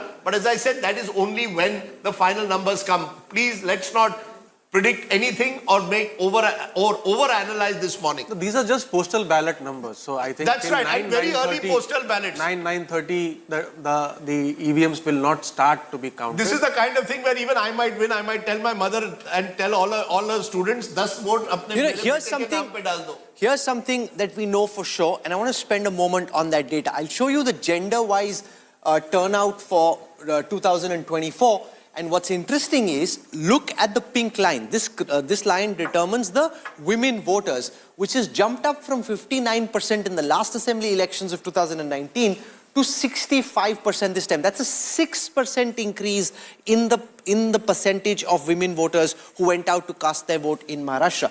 Male voters are up 4% from 63 to 67. And since 1995, this is the one election where we've seen the maximum amount of voting.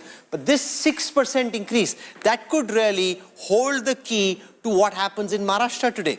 This is the key. This is the key number to look at, Rahul. Remember, there were 50 seats out of 288 where women have outpolled men in Maharashtra this time. 50. They're spread out. But but Rajdeep, yes. While we talk about the women vote, I'd like to also see in which regions have these women voted. Yeah. You see, the 50 seats are spread across. Remember, there's the highest voting percentage increase is in rural Maharashtra. Yeah. You know, so while 70%, you see, so the Mahavikas Agadi is hoping that Shetkari anger has come to the party, that farmer anger has brought higher voter turnout. The Mahayuti is hoping that women have come out. So I can actually plot that on a map right now and show you the 2024 heat map. What this does is, just spend a moment processing this. In fact, if we can have the camera zoom in so you can see it better, this gives you a sense of where the votes were cast. So as you can see, in Toni, South Mumbai, where Rajdeep comes from, voter enthusiasm usually the lowest. And as you move towards belts in Vidarbha, in Marathwada, you can see much more intensity of voting. Voting also less in North Maharashtra. But Rajdeep, this really shows you where so the darker the shade on the screen, the higher the percentage of voting. The lighter the shading on your screen, the lesser the percentage of voting.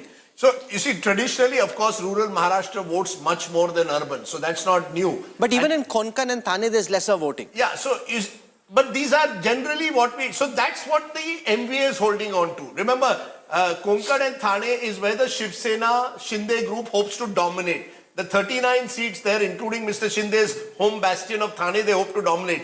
The real voter change in terms of percentage has come in areas where the MVA hopes to dominate. Which is, Vidarbha, Marathwada is where constituencies uniformly have seen a 5%, 8% increase also at times in voter turnout there. So are we seeing rural anger or are we seeing Ladki Bahin being an important factor, particularly among farm labor? So that's going to be an interesting factor. If I plot just two maps back to back, one after another, this is the 2024 heat map. Look at the heart of Maharashtra and how dense it is over here in terms of the intensity of voting. Let me switch this to the 2019 heat map. And suddenly you will see the shades are far lesser, which shows how much more interest there was in this Maharashtra election amongst the voters of Maharashtra than there was in the last. So massive jump, Amitabh, and you stay in Mumbai. So explain that to our voters, this massive increase in the intensity of the desire of voters to go out and cast their votes. So because the political competition is severe. Last time, if you say in 2019, most of the polls and even on the ground, it was clear that the NDA is going to emerge as victorious after the 2019 Lok Sabha election. And when you say turnout, Rahul, there are 5 districts which have polled lesser than the average of 65, and all of them are urban. Mumbai, Mumbai suburban, Pune, Nasik, Nagpur. And in the rural areas, the turnout average is 70%, which Rajdeep is alluding to. And in the urban areas, the turnout is only 60%. And that's how the average is roughly 65-60%. You know, what is interesting at the moment, as in very early trends, the NDA's gains are coming in Vidarbha.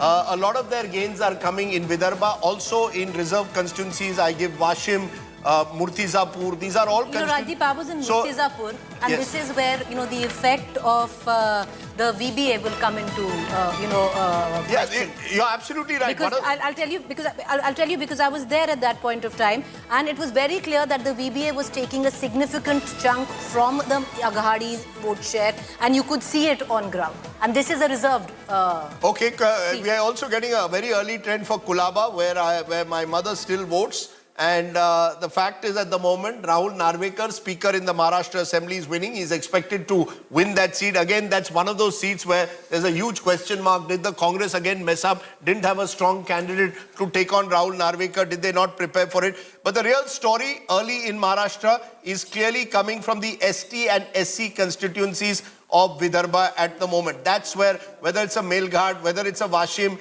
whether it's Badnera, whether it's Teusa, these are the Atsalpur, these are all constituencies at the moment which are seeing a tinge of saffron. And remember, in the Lok Sabha, Rahul, Vidarbha was dominated by the Mahavikas Aghadi. So that saffron which you're seeing at the top there in Maharashtra is where the worry is. It's a massive reversal. If this continues, Vidarbha and Marathwada is where the BJP lost out during the Lok Sabha elections. If they're able to hold on to this orange belt over here, it would be to the credit of the BJP and the kind of micromanagement. Look at the number of trips that Amit Shah made to Marathwada and Vidarbha. He understood that this is where the contest is, this is where Maharashtra will be decided, and a lot of effort was made in trying to micromanage the communities and bring them on the side of the Mahayuti. So we've got 18 leads for the NDA at this moment, up 8 from the last elections, the BJP at 14, the Shiv Sena at 2, the NCP at 2, and remember, 90 is, according to the BJP, the magic figure from the BJP's perspective. If the BJP gets more than 90 seats,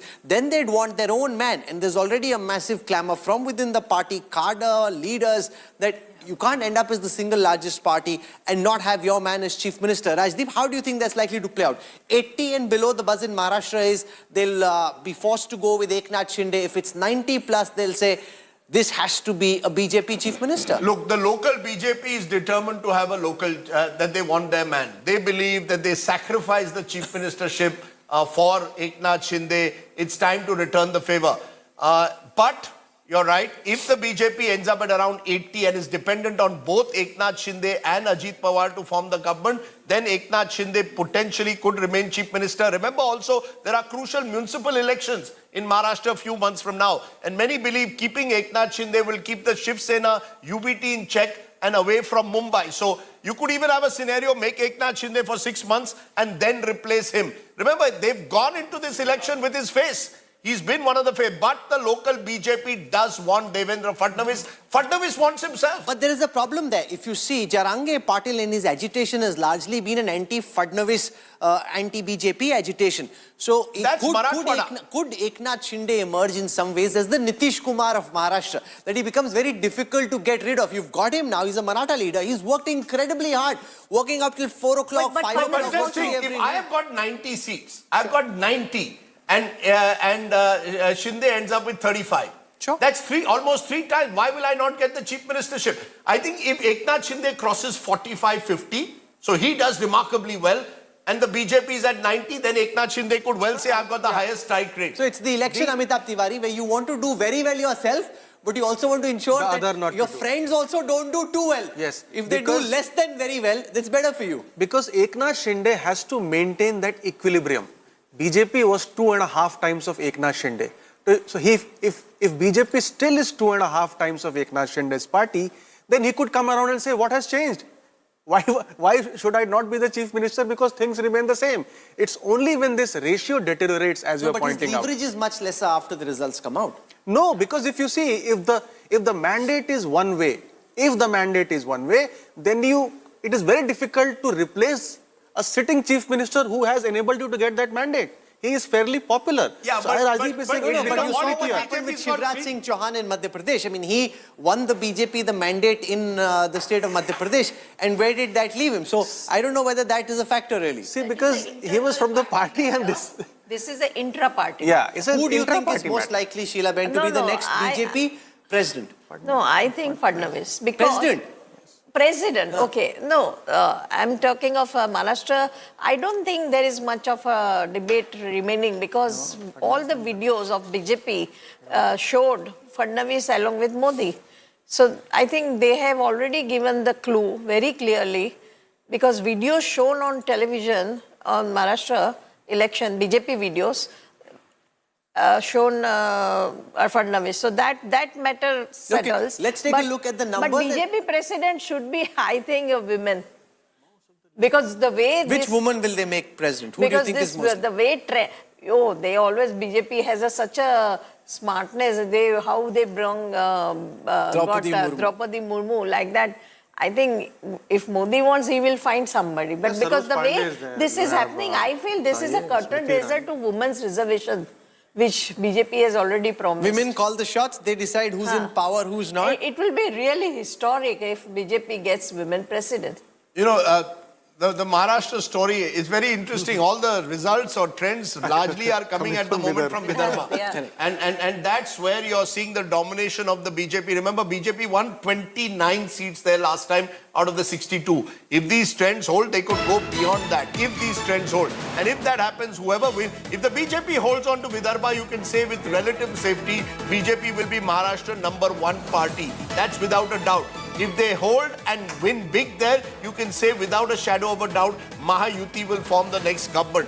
Because the BJP strongholds are yet to come in places like Mumbai and North Maharashtra. In North Maharashtra, we have one lead, which is in Nandurbar, in an ST constituency. BJP doing well in the tribal and Dalit pockets. That Dalit and the tribal pockets, even if you look at Vidarbha, that is where the BJP is doing really well at. So That's where we are getting a lot of the results also. Yeah.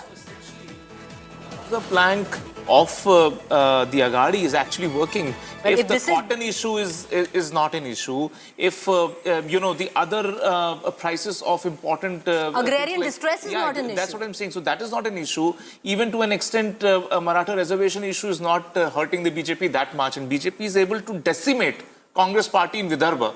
So all the lead that Congress was able to garner in the Lok Sabha election has just evaporated. And the Congress leads, for example, are coming in places where they expect to win. For example, Aslam Sheikh is one of the few Congress candidates in Mumbai expected to win. He's leading at the moment in Malad West. You've got R.R. Patil, late R.R. Patil's son Rohit Patil, who's leading in Taskau from the NCP, Sharad Pawar faction. So the NCP and Congress are only winning in their limited strongholds at the moment. But the turnaround is taking place mainly in Vidarbha, where you've got sitting Congress leaders also losing at the moment. So that could make a huge difference. Remember, only Nitin Gadkari survived the Congress wave in Vidarbha in the Lok Sabha. If this is a turnaround, this is a huge turnaround at the moment. That's the early morning story at the moment. Let's take our viewers through how some of the well-known candidates are doing in Maharashtra, where we have trends. So Ajit Pawar at this moment is leading in Baramati. This is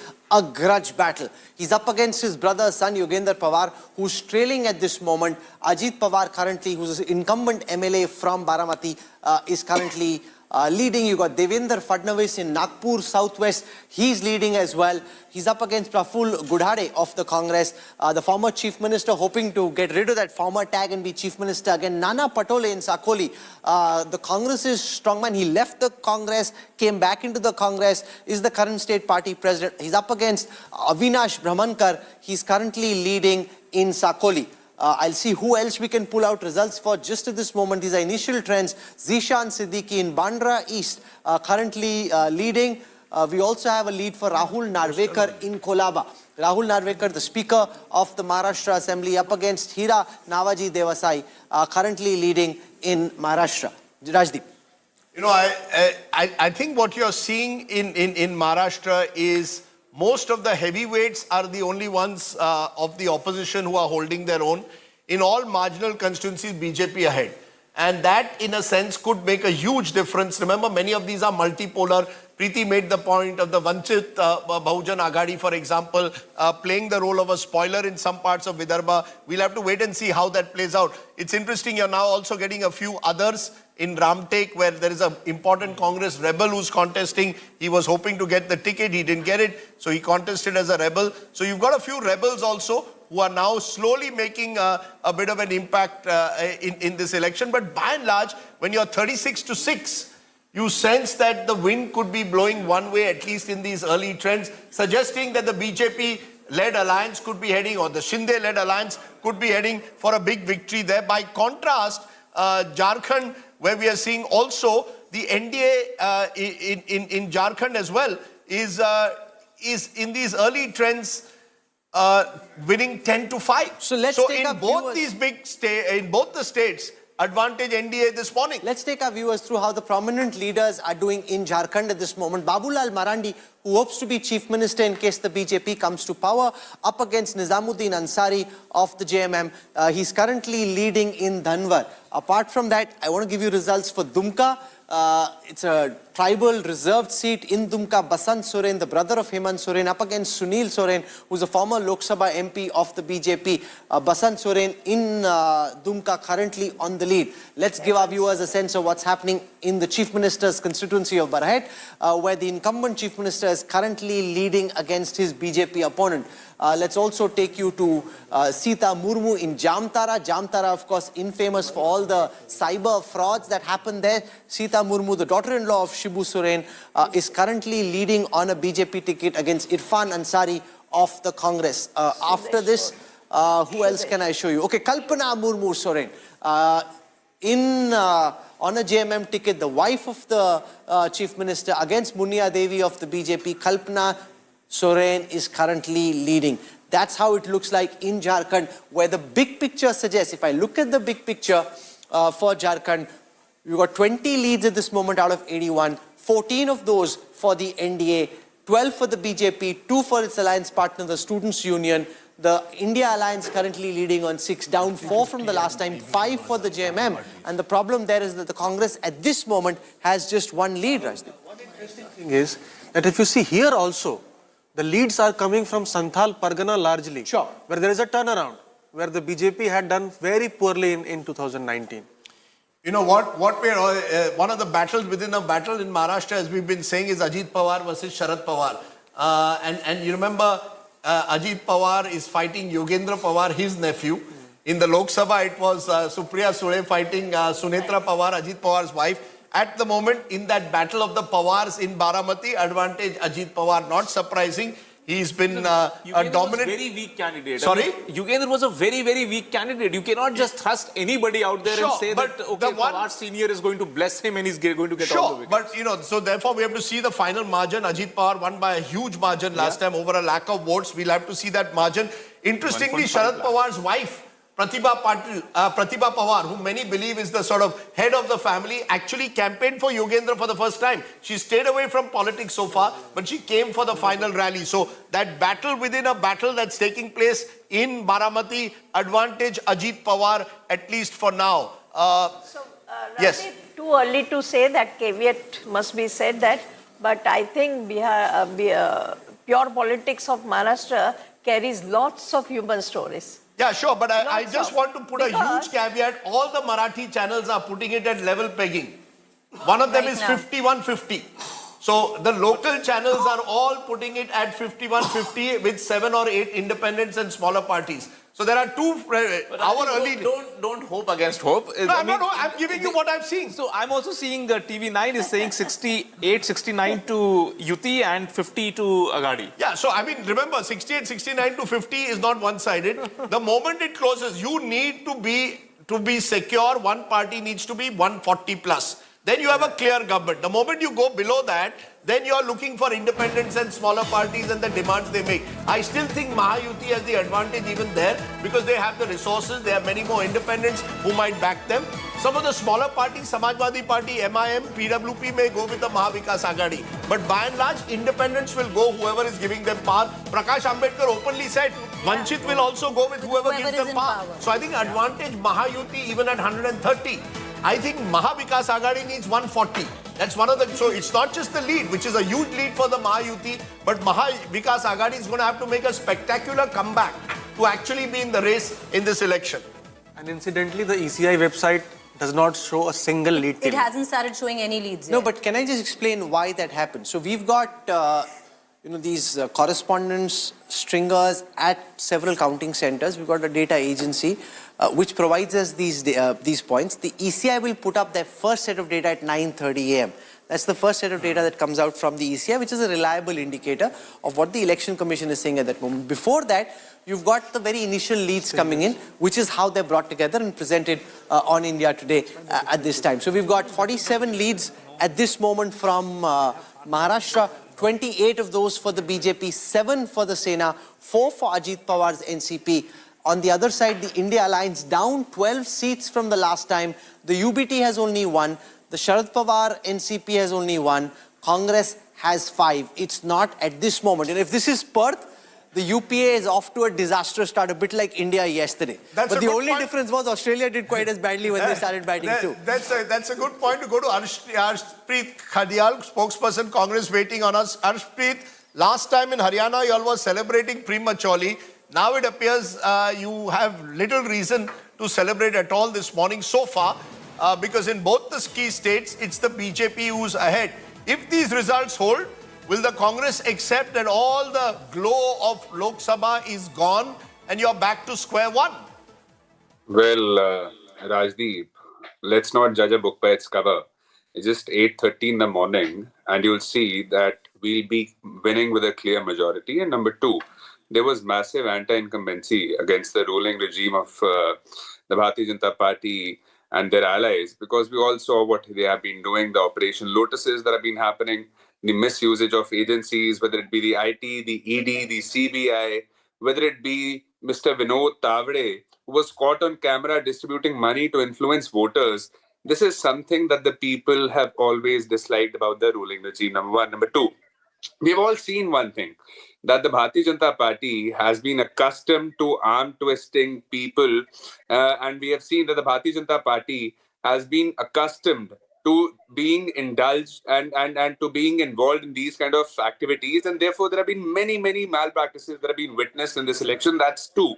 Number three, the Bharatiya Janata Party and their allies have failed on 5 issues: law and order, women empowerment, farmers issues, and they failed on corruption issues, and they failed on the development issues. What we are trying to say here is, are we now once again blaming EVMs, talking about malpractice, arm twisting? Is that the narrative we are going to take this morning? well, it's not about the narrative, it's what's been witnessed. Have we not seen Mr. Vinod Thackeray on camera distributing money? Is that even a question? We have all seen that happening on camera. And what action has been initiated against the justification of what you see on the board right now, where especially the Vidarbha region, where you have the maximum dibs in, if it comes down to the direct fights, out of 75, 36 are the direct fights with the BJP in Vidarbha. And at least what initial trends seem to suggest, Arshdeep, all with the UT leads. Well, see, as far as the Election Commission of India's website is concerned, is it showing even a single seat that's going in the favor of the ruling? That's way early to judge. Let's not judge a book by its cover is one. And number two, like I said, the people will be ousting the ruling regime because of the anti-incumbency that has built over the years and because of the unethical conduct of the ruling. Number three, I want to ask from the Bharatiya Janata Party, is there 5 things that the BJP's regime has done in the last couple of years? 5 things that the Bharatiya Janata Party and their allies could tell. There's nothing that the BJP has done and their allies have done. And let me leave it there. As you said, let's not judge a book by the cover. Let's also not make let's not also jump ahead of ourselves and claim anti-incumbency sweeping, because in these early trends, at least, it's certainly not happening in Vidarbha.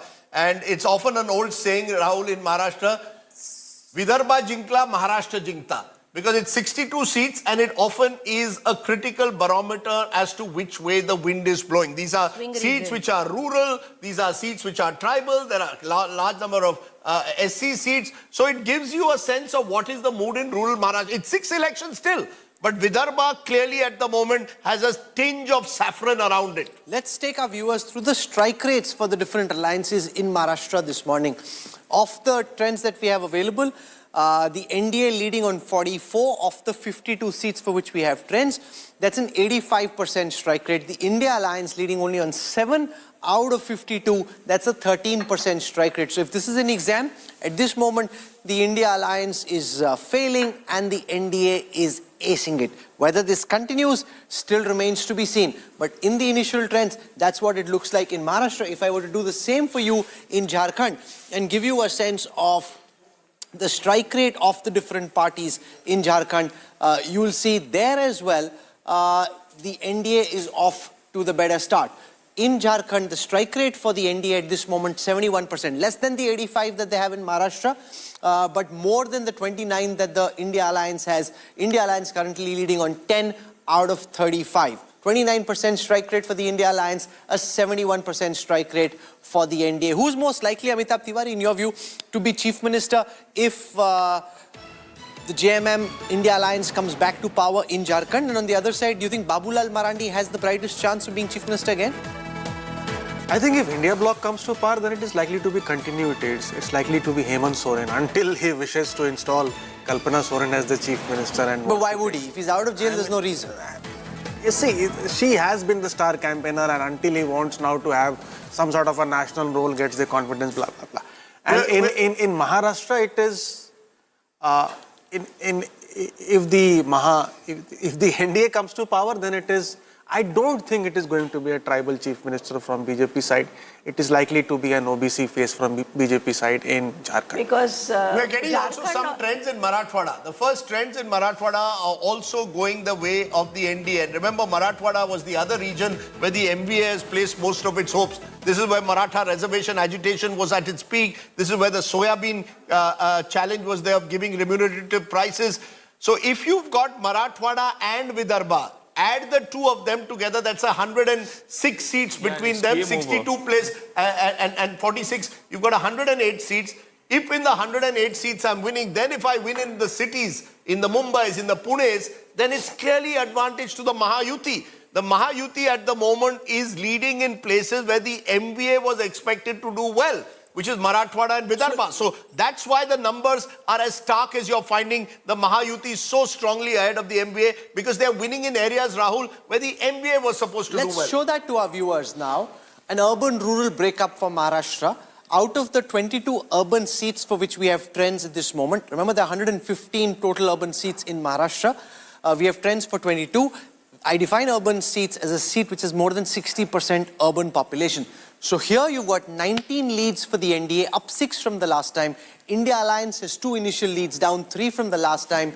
Both of these are for the Congress. In the NDA, you've got 14 for the BJP, 3 for the Sena, 2 for the Ajit Pawar faction. If I come now to rural Maharashtra, we have trends for 36 out of 173 seats, which are classified as being rural. Here you've got rural and semi-rural, okay? So you've got 30 leads for the NDA, up 14 from the last time. India Alliance is at 6, that's down 10 from the last time. And therefore, in the trends that are currently available, it seems the Mahayuti is off to a rollicking start, Rajdeep. There isn't a single region at the moment. Just take a look at Mumbai. Mumbai, you've got 3 seats at the moment where which are there. 2 to the NDA, 1 to India. But it's in Vidarbha, as I said, it's 35-2. I mean, that's a wipeout at the moment there in Vidarbha. You go to Western Maharashtra, which is Sharad Pawar's bastion, it's 2-1. So very early days there. In Marathwada, it's 2-0. Again, very early days in Marathwada. Konkan Thane, which the NDA is expected to dominate, it's 1 seat each. But really the story, the early story of Maharashtra is primarily from Vidarbha, 36-3 at the moment. I expect that to change. There are seats where you would expect Mahavikas Aghadi top leaders to hold their own. At the moment, the only top leader of the Mahavikas Aghadi who's seemingly holding his own is Nana Patole, but all the others are not even right now, and even he's trailing there. So even he's trailing there. So all the seats in Vidarbha really is where you're seeing a saffron sweep. If that sweep is maintained come 11 a.m., it's game, set and match. Yeah. You can be assured that the Mahayuti is winning with a big majority. If that changes, then Maharashtra opens up again. So I think it's going to have to, for the Mahayuti, they're going to have, Mahavikas Aghadi, they're going to have to hope that Vidarbha, these early trends do not last more than another hour. So let's go region by region in Maharashtra and take you through how the different regions are faring in the leads that we have available. I'll start with Mumbai, which has 36 seats. We have trends currently for 5 of them. Both of these have currently gone to the BJP. That's Kolaba and Bandra East. We have 3 leads for the India Alliance. The 3 leads that we have are from Andheri East, Baikula and Malad West. So those are the leads for the India Alliance. From there, if I now come to Marathwada, where the NDA had done badly in the Lok Sabha elections, here we've got 1 out of 47. That is from Jalna, and that's going in favor of the NDA at this moment. Let's now come to Western Maharashtra. In Western Maharashtra, we have leads for 6 out of 70. 3 of those for the NDA, 3 for the India Alliance. So it's equally split in Western Maharashtra at the moment. From there, let's now go to Northern in Maharashtra, 12 leads for the NDA, holding on to their leads from the last time. The India Alliance leading on 7, 1 for the UBT, 3 for Sharad Pawar's faction, 3 for the Congress. From there, let's now come to the prize catch of Vidarbha. In Vidarbha, which is where the maximum initial leads have come in from, the NDA at 37, up 12 from the last time. The India Alliance at 8, down 6 from the last time. The BJP bagging a whopping 30 of the 37 leads. The Sena at 5, the NCP at 2. India Alliance has 8 leads, 3 for the UBT, 2 for Sharad Pawar's faction, and 3 for the Congress. This is where the script seems to be coming apart for the India Alliance in Vidarbha just at this moment, Rajdeep. Let me explain for our viewers why Vidarbha, the politics of Vidarbha. This used to be for the longest time a Congress-dominated region. There were seats that the Congress had never lost in the Lok Sabha for the first 50 years after independence. The BJP's first breakthrough also really didn't come in Vidarbha outside the urban pockets. Because Vidarbha was traditionally seen with a large Dalit, Muslim, Kunbi population, that so-called DMK alliance was built around the Congress party. It's only in the last 20 years that Vidarbha has started to change. The BJP began to make gains. When the BJP started to grow in Vidarbha, that's when they became a major party of power. Then you have leaders like Devendra Fadnavis, comes from Nagpur Southwest, Nitin Gadkari, Sudhir Mungantiwar. A lot of their leaders started to also come in from Vidarbha. Early leaders of the BJP had come from Marathwada, Pramod Mahajan, Gopinath Munde. In recent times, by building in Vidarbha, the BJP was able to expand into rural Maharashtra outside the urban pockets. If they win big here, it means that the BJP has gone back and consolidated its leads, and 2024 Lok Sabha was an aberration. 2024 Lok Sabha, a lot of the domination was of the Congress once again. Yes, Preeti. But Rajdeep, if you look at 2024 Lok Sabha, Gadchiroli is 1 seat of Lok Sabha. Yes. It was swept by the Congress in 2024. Yes. And right now you have the BJP leading. Look at the other, and Gadchiroli's got the maximum voting percentage this time as well, and 24 as well. Also, a lot of rebels were there. You see, there the Congress's ticket distribution of the Maharashtra Agadi was under huge question. That's what I'm coming on to. In places like Chandrapur, in places like Gadchiroli is where the ticket distribution of the Congress was questioned. Even in, if you look at Amgaon, that's also a ST seat, Rajdeep. This was a seat which the Congress thought they had it in the bag. And if the tribal seats are now shifting to the BJP, then there is a problem for the Congress on hand. Okay, the best news at the moment for the Mahavikas Agadi, we are seeing slowly making some gains in northern Maharashtra and places like Dhule, North. But whether these trends will hold is another matter. But you're seeing Dhule rural, Erandol, some places in North Maharashtra, small gains being made at the moment. But by and large, it's Marathwada and Vidarbha which is driving this surge of the NDA, the Mahayuti, in the very interesting constituency, Kankauli in Konkan, beautiful place. Nitesh Rane contesting from there, son of former Chief Minister Narayan Rane, former Union Minister, is leading there. So in the Konkan also, Kudal, the other brother, Nilesh Rane and Nitesh are both contesting, one in Kudal, one in Kankauli, both are leading. Savantwadi, where Deepak Kesarkar, who was the spokesperson of the Shiv Sena Shinde group, is leading. This is the most beautiful part of Maharashtra. When you go from the air, you see these magical beaches unspoiled. The politics not so magical, I'm afraid. But you're seeing in Konkan at the moment again, the Shiv Sena Shinde group making the gains, and this is one of the battles within a battle. So the two battles within a battle, NCP versus NCP, I would say it's even at the moment, although Baramati, Ajit Pawar is ahead. In the Konkan region, clearly advantage to the Shiv Sena Shinde group, including the likes of Nilesh and Nitesh Rane, the family member. Dynasties actually work in Maharashtra, it appears. Okay, you speak of dynasty, we can show you how the dynasts who are in the fray in Maharashtra are doing at this moment. There are 14 people who are contesting on a BJP ticket. We have 3 of those leading at this moment. Congress has 8, at least 8 dynasts. 2 are leading. 2 of the 3 NCP, Ajit Pawar faction dynasts are leading, and 2 out of the 6 UBT dynasts are leading. But more interestingly, I want to show you now the retain ratio for the different parties in Maharashtra. So of the seats for where we have trends, the BJP won 34 last time round. They're currently retaining 82% of the seats that they'd won in the last election. So the BJP at this moment has a retain ratio of 82%. The Congress at this moment has a retained ratio of only 36%, which essentially means of all the seats that they won last time, from within that, the seats for which we have trends at this moment, which is 22 out of 44, the Congress is retaining only 36 and at this moment trailing on 64% of the seats for which we have trends. The Shinde Sena at this moment is retaining 92% of the seats that Shinde Sena MLAs had won in the last elections. The Uddhav Balasaheb Thackeray Sena, 6 trends, they're retaining on 6 at this moment. क्या हुआ? आपने ये sixer कहाँ मार दिया? 52 plays 55. Rahul Kanwal, you have to explain this. What was 53 plays? Look, all of this, according to me, that's why I'm hesitant to make any large. And what suddenly happened? What's interesting? Because suddenly Western Maharashtra is coming in, and in Western Maharashtra, the domination as of now, and again, I must again make the point as of now. When I look at the region-wise map of Maharashtra, and you see Western Maharashtra at the moment, clearly the domination is with Sharad Pawar's group. So, moment you go into the western part of Maharashtra, it is India Alliance 8, that's the Vikas Aghadi, NDA 4, 2-1. Remember, there are 58 seats. You add Ahmednagar, it's 70. I think we are taking Western Maharashtra as 70. Suddenly, the picture changes.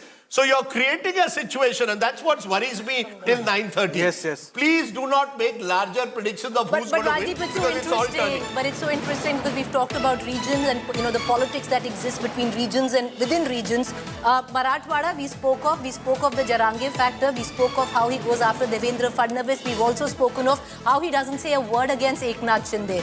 Guess who's leading in Jalna, where he started his agitation from? Yes. Eknath Shinde's party. Yeah, no, look. Right now. But don't forget, Eknath Shinde is a Maratha. Exactly. So the Maratha, the fact is, Eknath Shinde was seen by some as propping up Zarange Patil. This was the conspiracy theory that he wanted to build himself as a Maratha leader, position him. Just to explain to our viewers, Marathwada is where the Maratha reservation agitation started last year in September. This is where you also have a large OBC population. The BJP focused on OBC groups there, Mali, Dhangars, Vanzaras. Those are the groups that the BJP focused on. So don't write off anyone in any region of Maharashtra. This is going to go down to the wire. But Rajdeep, no, if you actually do look at Marathwada, the BJP is not making any gains yet. So it is the Eknath Shinde faction, and that is classic with what most people, reporters, maybe not pollsters, saw in the Marathwada region. Devendra Fadnavis did not go to Marathwada because he was worried that if Devendra Fadnavis into rural Marathwada. I'm hoping there was an OBC versus Marathwada Maratha consolidation. That's right. So I think Marathwada again will be one of those regions to be looked at very interestingly. One of the 6 battles within a battle in Maharashtra. At the moment, that's much more even. The battle in Western Maharashtra is much more towards the Mahavikas Aghadi. The battle in Mumbai is also even at the moment. Konkan and Thane, the battle is in the favor of the Shinde Sena.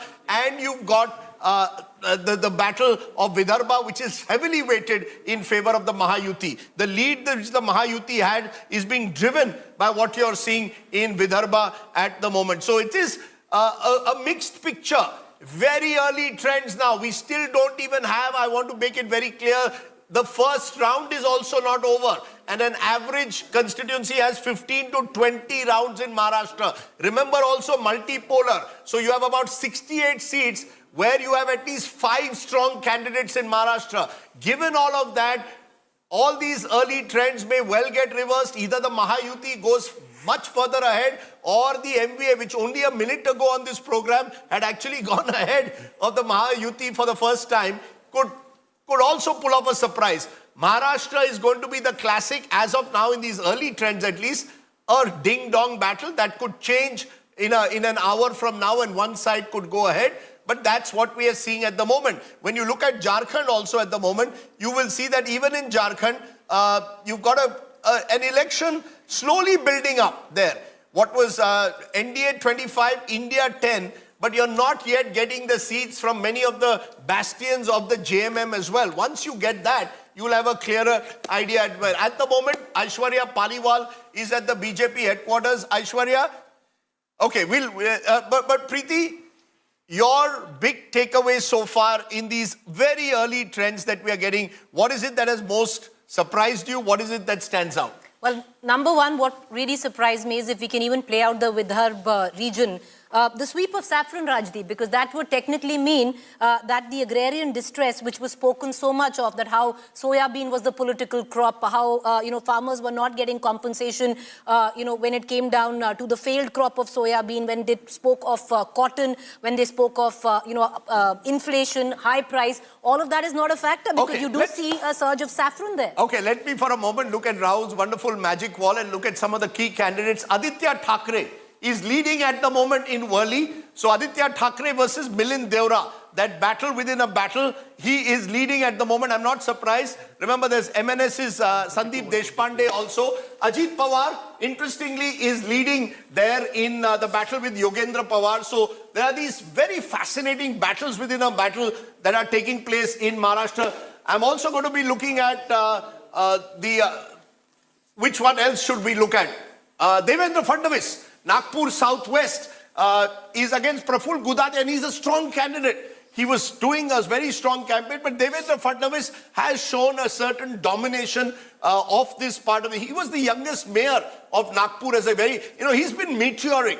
His rise in politics as one of the young faces of Maharashtra politics about a decade ago, very few people knew him in the early... But he wanted to do a kind of politics which he wasn't able to practice. He preached it, pro-development, wanted to send out an image of being honest and hardworking, and then look at the mess that he finds himself in on account of having to poach from the Shinde Sena, poach from Sharad Pawar.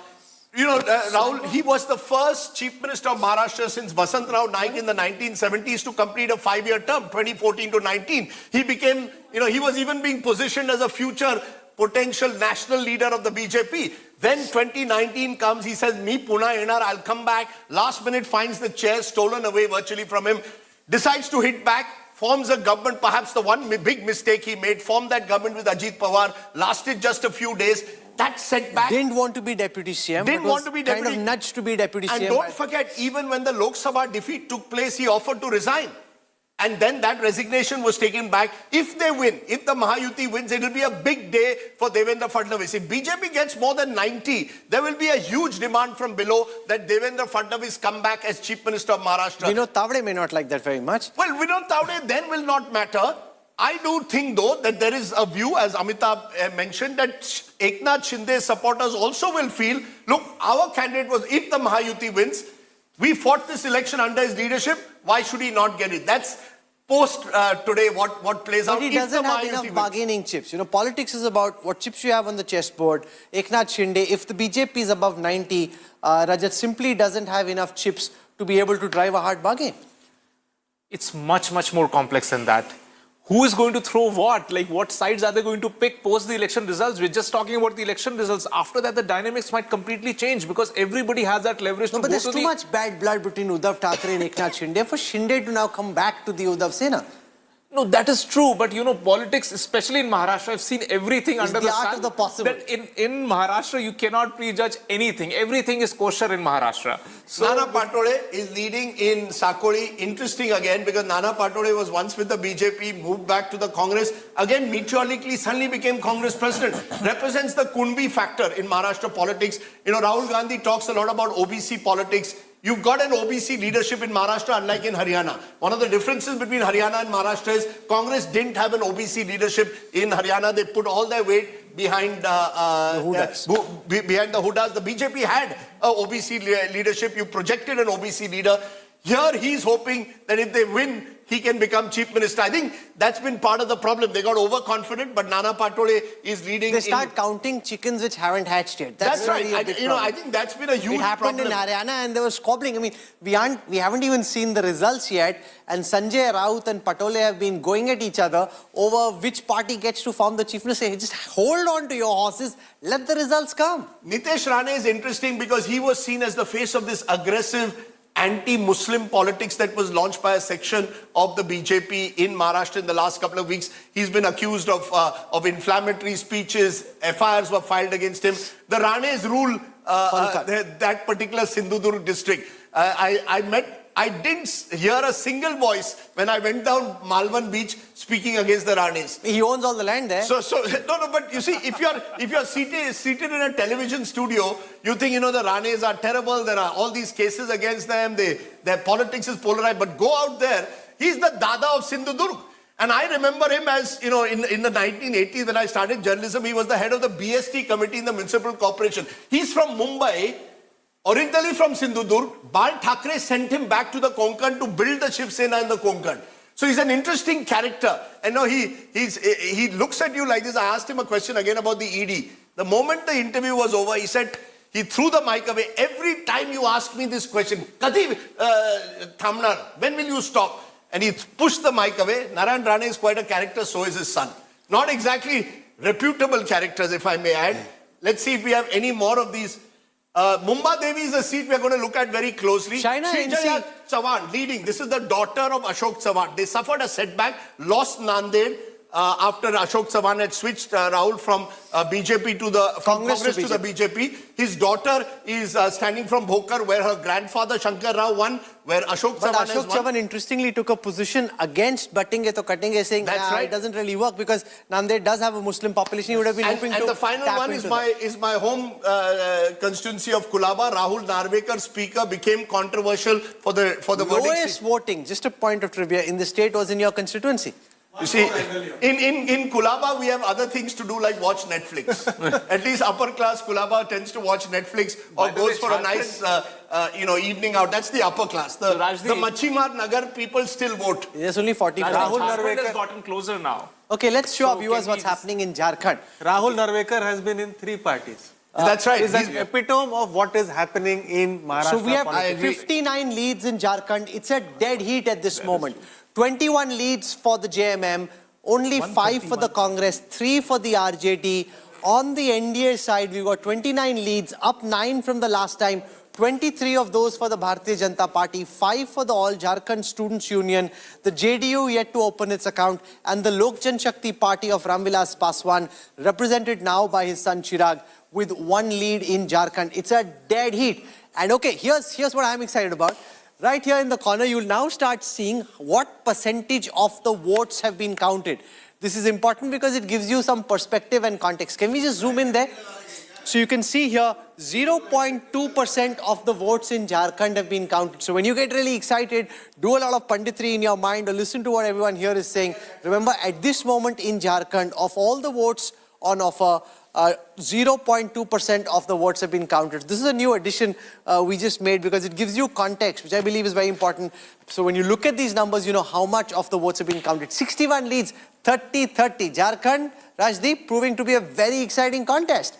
With the caveat that you put very rightly, 0.2%. I mean, the problem with this kind of T20 kind of analysis is everything that you and I say and Preeti says and Amitabh and Rajat say will be clipped by media. Says, imagine if we say today, what a fantastic campaign that was run by the BJP in Jharkhand, by Hemanta Biswa Sarma, Shivraj Chauhan, and let's say a couple of hours later the situation changes. I think it's best to hold our horses and go by what we are seeing in real time at the moment. Mahayuti nears the 100-seat mark in early trends is what we're saying at the moment for Maharashtra. And I think the psychologically important number will be 140. 144 is halfway, but with all the independents, you will form a comfortable government, anyone who gets 140. So keep in mind, 140 is what you need. Australia is struggling to score 100 at Perth. So, the Mahayuti is doing better than even the Australians at the moment. I have the first figures of the percentage of votes counted in Maharashtra. So far, in Maharashtra, 0.2% of the votes have been counted. So that will give you a sense. We have a total of 158 leads at this moment. The NDA, and this, remember, is the big battle. The NDA at this moment is running away with the election. 96 leads for the NDA, 70 for the BJP, 16 for the Eknath Shinde Sena, 10 for the Ajit Pawar NCP. The India Alliance has 52 leads. Of these 52, 13 are for the UBT, 20 are for Sharad Pawar's faction, 19 are for the Congress. Interestingly, at this moment, the Sharad Pawar faction ahead of the Congress when it comes to which is the #1 party in the Maha Vikas Aghadi. If I look at the stronghold scanner of the 16 BJP strongholds for which we have trends at the moment, the BJP is leading on 14 of them. If I look at the Eknath Shinde faction, of the 3 strongholds for which we have leads, they're leading on 2. So they're largely holding on to their strongholds. whichever party it is that we are looking at, the Congress, we have 9 leads in seats that constitute a stronghold. Strongholds are seats that party has won in every election over the last 3 elections. So if you win the same seat over 3 elections, it constitutes a stronghold. So interestingly, the NDA has got 4 leads on Congress strongholds. The India Alliance leading only on 5, on 4, down 5 from the last time. The Congress, Rajdeep, in the very initial leads, not being able to hold on to its own strongholds. That is the story of Maharashtra at the moment. 100. The Mahayuti has touched 100 in terms of lead. So that's a significant milestone that they've reached at this particular juncture.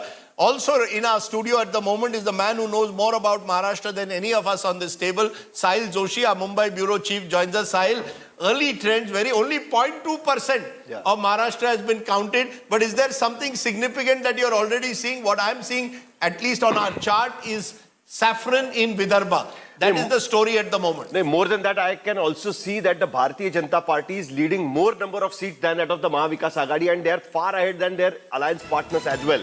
So if this trend continues, what happens next about the Chief Minister position? If this trend continues and if they come to power, Mahayuti comes to power, then what happens to the Chief Minister's position? That's what do you think? What is the number at which you think the Chief Minister has to be from the BJP? Is there a number?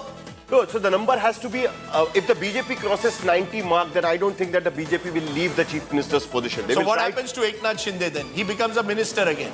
He can become a minister, he can become a deputy chief minister. Urban development. Urban development is going to, he will try and retain urban development. That's the ministership in Mumbai everyone wants. But so therefore, what Sahil is saying is significant. You're saying 90 is the psychologically important. And what you're seeing in these early trends is the BJP doing much better than its allies. Am I right? At this point of time, yes. They are far ahead than their allies, not only against the Mahavikas Aghadi, but at this point of time, in the initial trends, the NDA has already reached to 100 mark. India Alliance is at 50 and the others are 10. So that 10 is also going to be really interesting because this is just an initial trend at this point. Yeah, you see, I think, Rahul, the other thing to look at, 90, good number to look at from the BJP perspective. 60 is the number the Congress will need if they have to form a government, because then you can bank on Pawar pulling in with 40 and UBT with 35 and come close. The number to look at will be independents. Maharashtra has had an election in 1995 where 45 independents and smaller parties won. If independents cross 30, in my view, it'll be difficult for any party to get a majority. Then the independents and smaller parties. So 30 for independents, 90 for BJP, 60 for Congress are the numbers to look out for. For the first time, we now have leads available from the 49 assembly bypolls that are ongoing at this moment. Out of these, we have leads for 8 of them. 2 of those going to the BJP, 2 going to the Congress. So 8 leads out of the 48 assembly bypolls. 2 for the Congress, 2 for the BJP. The SP in Uttar Pradesh yet to open its account. If I look at the Lok Sabha bypoll where we have trends, we know for a fact that Priyanka Gandhi Vadra in the initial trends available from Wayanad is currently in the lead. So that's where things stand. Rajdi spoke of how Maharashtra is stacking up. If we spend a moment on Maharashtra and look at the seat shares, 98 leads for the NDA, 66 for the India Alliance. And this is very important. Remember, the India Alliance together is at 66. The NDA is at 98.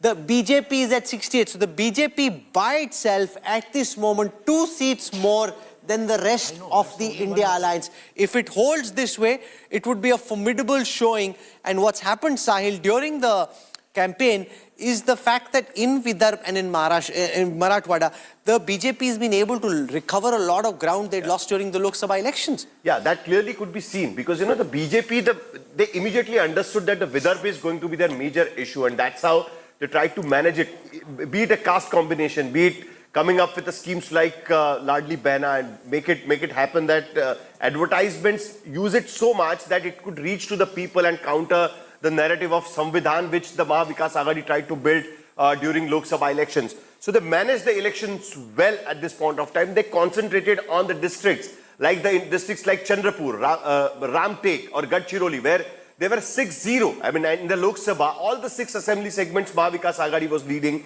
So they concentrated on those assembly segments and then planned their strategies. So it is giving them some kind of a results at this point of time, even though it's an initial trend.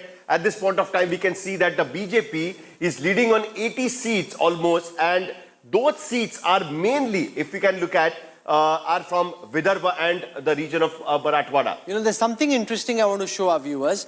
We have 17 seats at this moment where there's a direct fight between the Congress and the BJP. And just so that you understand what a direct fight means in the way that I've defined it, a direct fight is where BJP is 1 and Congress is 2, or Congress is 1 and BJP is 2. So where they are directly 1 and 2. So if the vote share suggests that BJP or Congress is 1 and 2, that constitutes a direct fight. 17 such leads, all 17 at this moment are for the BJP. The Congress, in any fight where it's direct BJP versus Congress, the Congress is yet to open its account just at this moment. This could change as the day goes on, but at this moment they haven't opened their account.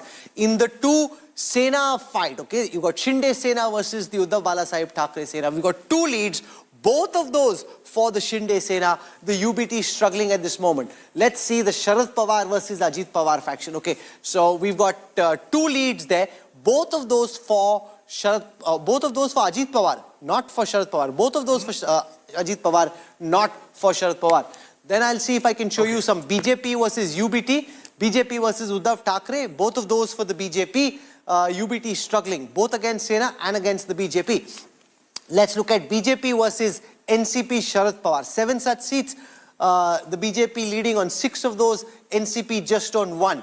And Congress versus the Eknath Shinde Sena, 1 such lead. Congress is trailing and the Shinde Sena is leading. But the big one there, BJP versus Congress, Rajdeep, where all those leads are for the BJP. Another interesting seat that I'm going to look at closely, I'm sure Sahil and I will both, is Mahim. Mumbai, you know, we've focused a lot on Worli, but Mahim, remember, is the ultimate Sena versus Sena battle. Amit Thackeray at the moment is leading. MNS is Amit Thackeray against Sada Sarvankar of the Shiv Sena and Mahesh Sawant of Shiv Sena UBT. Mahesh Sawant of the Shiv Sena UBT and Sada Sarvankar of the Shiv Sena Shinde group. Okay, let's quickly get in one reaction from all the guests that are joining us. Dr. Seema Malik is spokesperson of the NCP Sharad Pawar. Advocate Susiben Shah, spokesperson Shiv Sena Shinde group. Rohan Gupta, BJP spokesperson. Quick reactions from all of you first. Rohan Gupta bhai, you're now of course with the BJP spokesperson. At the moment, it is advantage to you in both Maharashtra and Jharkhand. But what was looking like very one-sided just half an hour ago, the gaps in both states could be closing. What's your number for Maharashtra? You're a numbers man. Su number apwana, Rohan bhai? Rajdeep भाई 200 touch थसे Mahayuti 200 touch करेंगे हम लोग तमे double century ऊपर जाओ छो राजदीप भाई 200 yes so you're saying that you will get 200 yes, in Maharashtra BJP 100 Mahayuti 200 on what basis Absolutely are you so right. confident See, with these numbers this trend I'll tell you why, Rajdeep bhai, the way these numbers are coming. See, I am not the man who will just say that कि अभी हम रुझान में आ गए हैं तो मुझे हरियाणा मालूम है कि क्या होता है. But the way ground feedback was coming after the elections were over, कहीं पे उनका कोई narrative था ही नहीं. They were like on defensive. If their senior leader had to react on the narrative of BJP on the last day of campaign, it clearly shows that they have lost the election on that day only. There was no anti-incumbency, there was no cohesive alliance partners, there is no narrative, people won't trust their guarantees. On the other side, BJP had delivered in the state. And so, right. so there are a lot of factors which clearly so you're show saying that you captured the narrative which can give the stable. Okay, so you believe you captured the narrative, you had a better campaign. Absolutely. And many will agree, certainly on the campaign point of view, it appeared even to me that Mahayuti had a more organized campaign than the Mahavikas Agadi. But Sushiben Shah, early trends again. Eknath Shinde's group doing well in Konkan, Thane. Mumbai is a tighter race. What is your number for Eknath Shinde's group? And do you believe that if, let's say, Baso Par, 200, you're also a Gujarati, 200 Baso Par tame thai jao, who gets the chief ministership?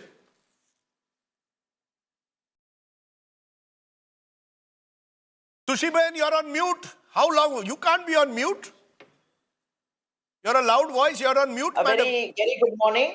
I'm a Gujarati, of course, yes, but I'm largely a Mumbaikar. But be as it may, it's a tight race in Mumbai, but we will surge forward, I will assure you that. And we are comfortably forming the government. We had the right narrative. We had a very concentrated, focused approach on ground. We learned our lessons from Lok Sabha, and we were foots on the ground. We worked with the farmers, we worked with the women, we worked with the youth, and you see the results. And I'm telling you very, very confidently, we had our Mahila Sena touching more than 1 crore of ladies on ground. We had a team who went across Maharashtra. Some of us leading in Mumbai, and initial trends where Vidarbha is showing. Because in Vidarbha, it seems everything has been eclipsed by the Ladki Bahin Yojana. Farm distress eclipsed by the Ladki Bahin Yojana, at least with the initial trends. Let me complete. So the gamble that you took is paying off. No. The point is that we led a very focused approach with the women. We ensured, we delivered. It needs immense political will. I kept on telling Mr. Joshi that it is the women voters. The surge in voting is only because of women, because of whether it be rural or whether it be urban. And we have delivered. The women have delivered. The Mahashakti have delivered. The Adhi Sushiben Shah, it's too early because, it's still counting. 116 in India Alliance and India Alliance 87. So they are catching up with you at this point of time. And the data shows at least that only 0.2% of the votes have been counted yet. So there is a long way to go. So let's hold for some time. Right now, these are very initial trends. But things are turning out to be very interesting. If this trend continues, then the BJP is going to be the largest party. And I don't think that the BJP is going to let the chief ministership position the way they did in 2022. So you need to really push it hard, You have to reach at least close to the BJP to put a claim on that, right? That's a good point, Sahil. What is the number you think where Eknath, you said 90 BJP needs. What is the number Eknath Shinde needs to say, I want to be CM again? 0.5. 50? He doesn't need his own number. He needs BJP's number to come to 70 to 75. He needs BJP. Very interesting. BJP's number to come down to 70 to 75. Rajdeep, so far, 0.4% of the votes have been counted. So as you get agitated... In India's second largest state, by mind you, not even a small state, 0.4 of India's second largest It's a much bigger sample than any poll would have. That's right. But so far, just 0.4% of the votes have been counted. We have trends for 209 out of 288 seats. The India Alliance is currently leading on 87. That's up 28 from the last time. The NDA is leading currently on 117. But it's quite clear that the BJP is likely to be the #1 party. Within the India Alliance, a competition for who's ahead. And at this time, the Sharad Pawar faction is interestingly ahead of both the UBT and the Congress. Sharad Pawar faction scoring a higher strike rate than the Congress. Old jungle saying, whether you're doing an exam in life or whether you're doing politics, work hard. There is no substitute for hard work. At 84, I keep saying this on the program, I saw Sharad Pawar out there far more than some people half his age. And if these numbers hold, Sharad Pawar becomes a factor because you add the 39 to the 15 that Ajit Pawar's faction is winning. The old NCP is 54.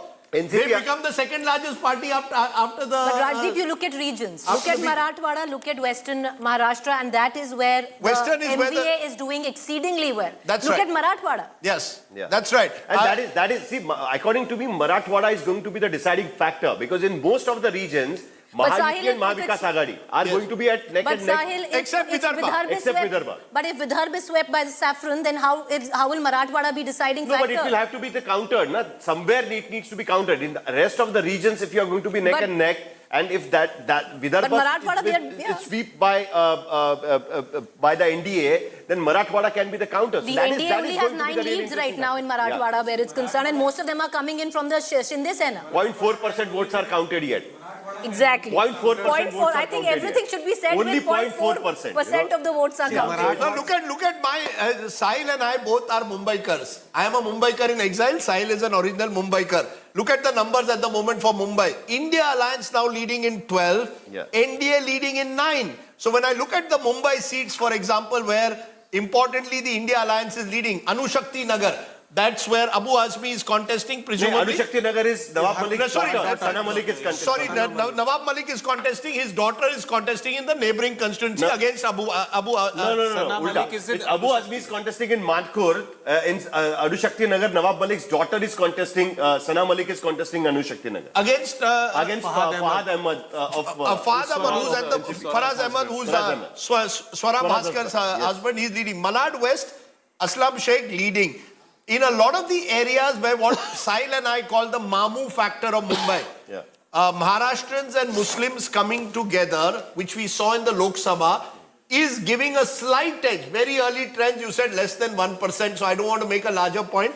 But if they have any chance, the Mahavikas Aghadi, Rahul, in places like Mumbai or Western Maharashtra, they have to repeat what happened in the Lok Sabha. If they cannot repeat, if the Dalit vote switches to the Mahayuti, or if the Maratha vote partly switches to the Mahayuti, I don't think the Mahavikas Aghadi can win. Mahavikas Aghadi needs at least 80% of a repeat of what happened in the Lok Sabha. But interestingly, if you see right now the rural seats, where we are counting on that. If the 0.4% vote, the initial trend shows that NDA is leading in 49 seats and India Alliance on 29 seats. So even that factor right now in the initial trends are going in favor of NDA. So that is going to be the important factor. Rural seats, NDA right now leading on 78 seats and India Alliance 54 seats. So that is the crucial area. If in the rural sector, Mahavikas Aghadi manages to push back well later, then they have a chance to get into the race. Actually. Part of the reason why this battle is skewed towards the NDA in Maharashtra is because in those direct contests between the BJP and the Congress, the BJP is routing the Congress. 20 leads currently for the BJP in these direct fights, all of them for the BJP, not one for the Congress. The other battles aren't quite as skewed. I mean, if you see the Eknath Shinde Sena versus UBT, again, all three leads for the Eknath Shinde Sena, the UBT being bested in the leads available at the moment. In the Sharad Pawar versus Ajit Pawar battle, you've got Sharad Pawar currently leading on 14%. You've got Ajit Pawar currently leading on 86%. So it's very clear, Rajdeep, whether it is the Shinde Sena or the Ajit Pawar faction or the BJP, the Mahayuti is hitting it out of the park at the Wankhede this morning. Look, I'm going to again hold it because of the numbers, particularly when you look at Sharad Pawar versus Ajit Pawar. I think BJP versus Congress is one of the key battles within the battle. There are 75 seats where they are virtually in direct fight. If the BJP can win a majority of those, they are in pole position, they will be party number one and Mahayuti will be propelled further. But I have to see the allies. There are two more fights. Sena UBT versus Shinde Sena is 51 seats. Those are going to be important. And the 37 seats between NCP Sharad Pawar and NCP Ajit Pawar will be important. I just want to add here, for the first time since the morning, I think India Alliance has taken the lead over the NDA and Jharkhand.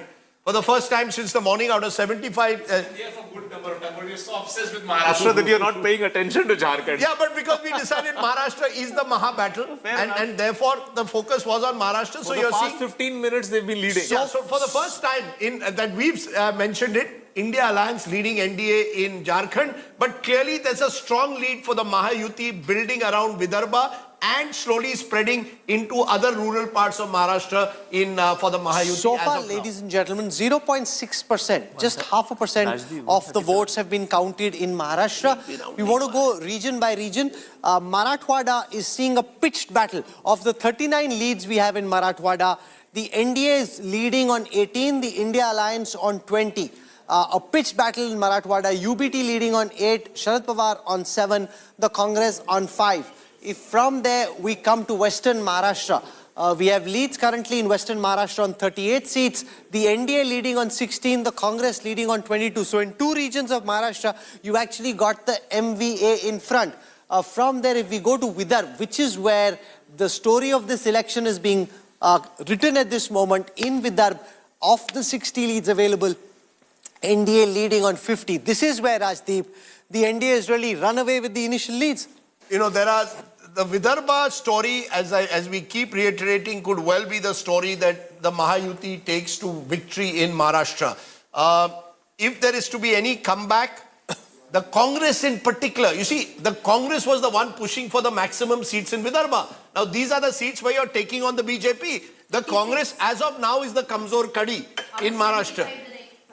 6 lie in Vidarbha. Absolutely. So almost half of them. Yeah. Shama Mohammed is joining us at the moment. Shama Mohammed, in these early trends in Maharashtra, very early, Congress Kamzor Kadi.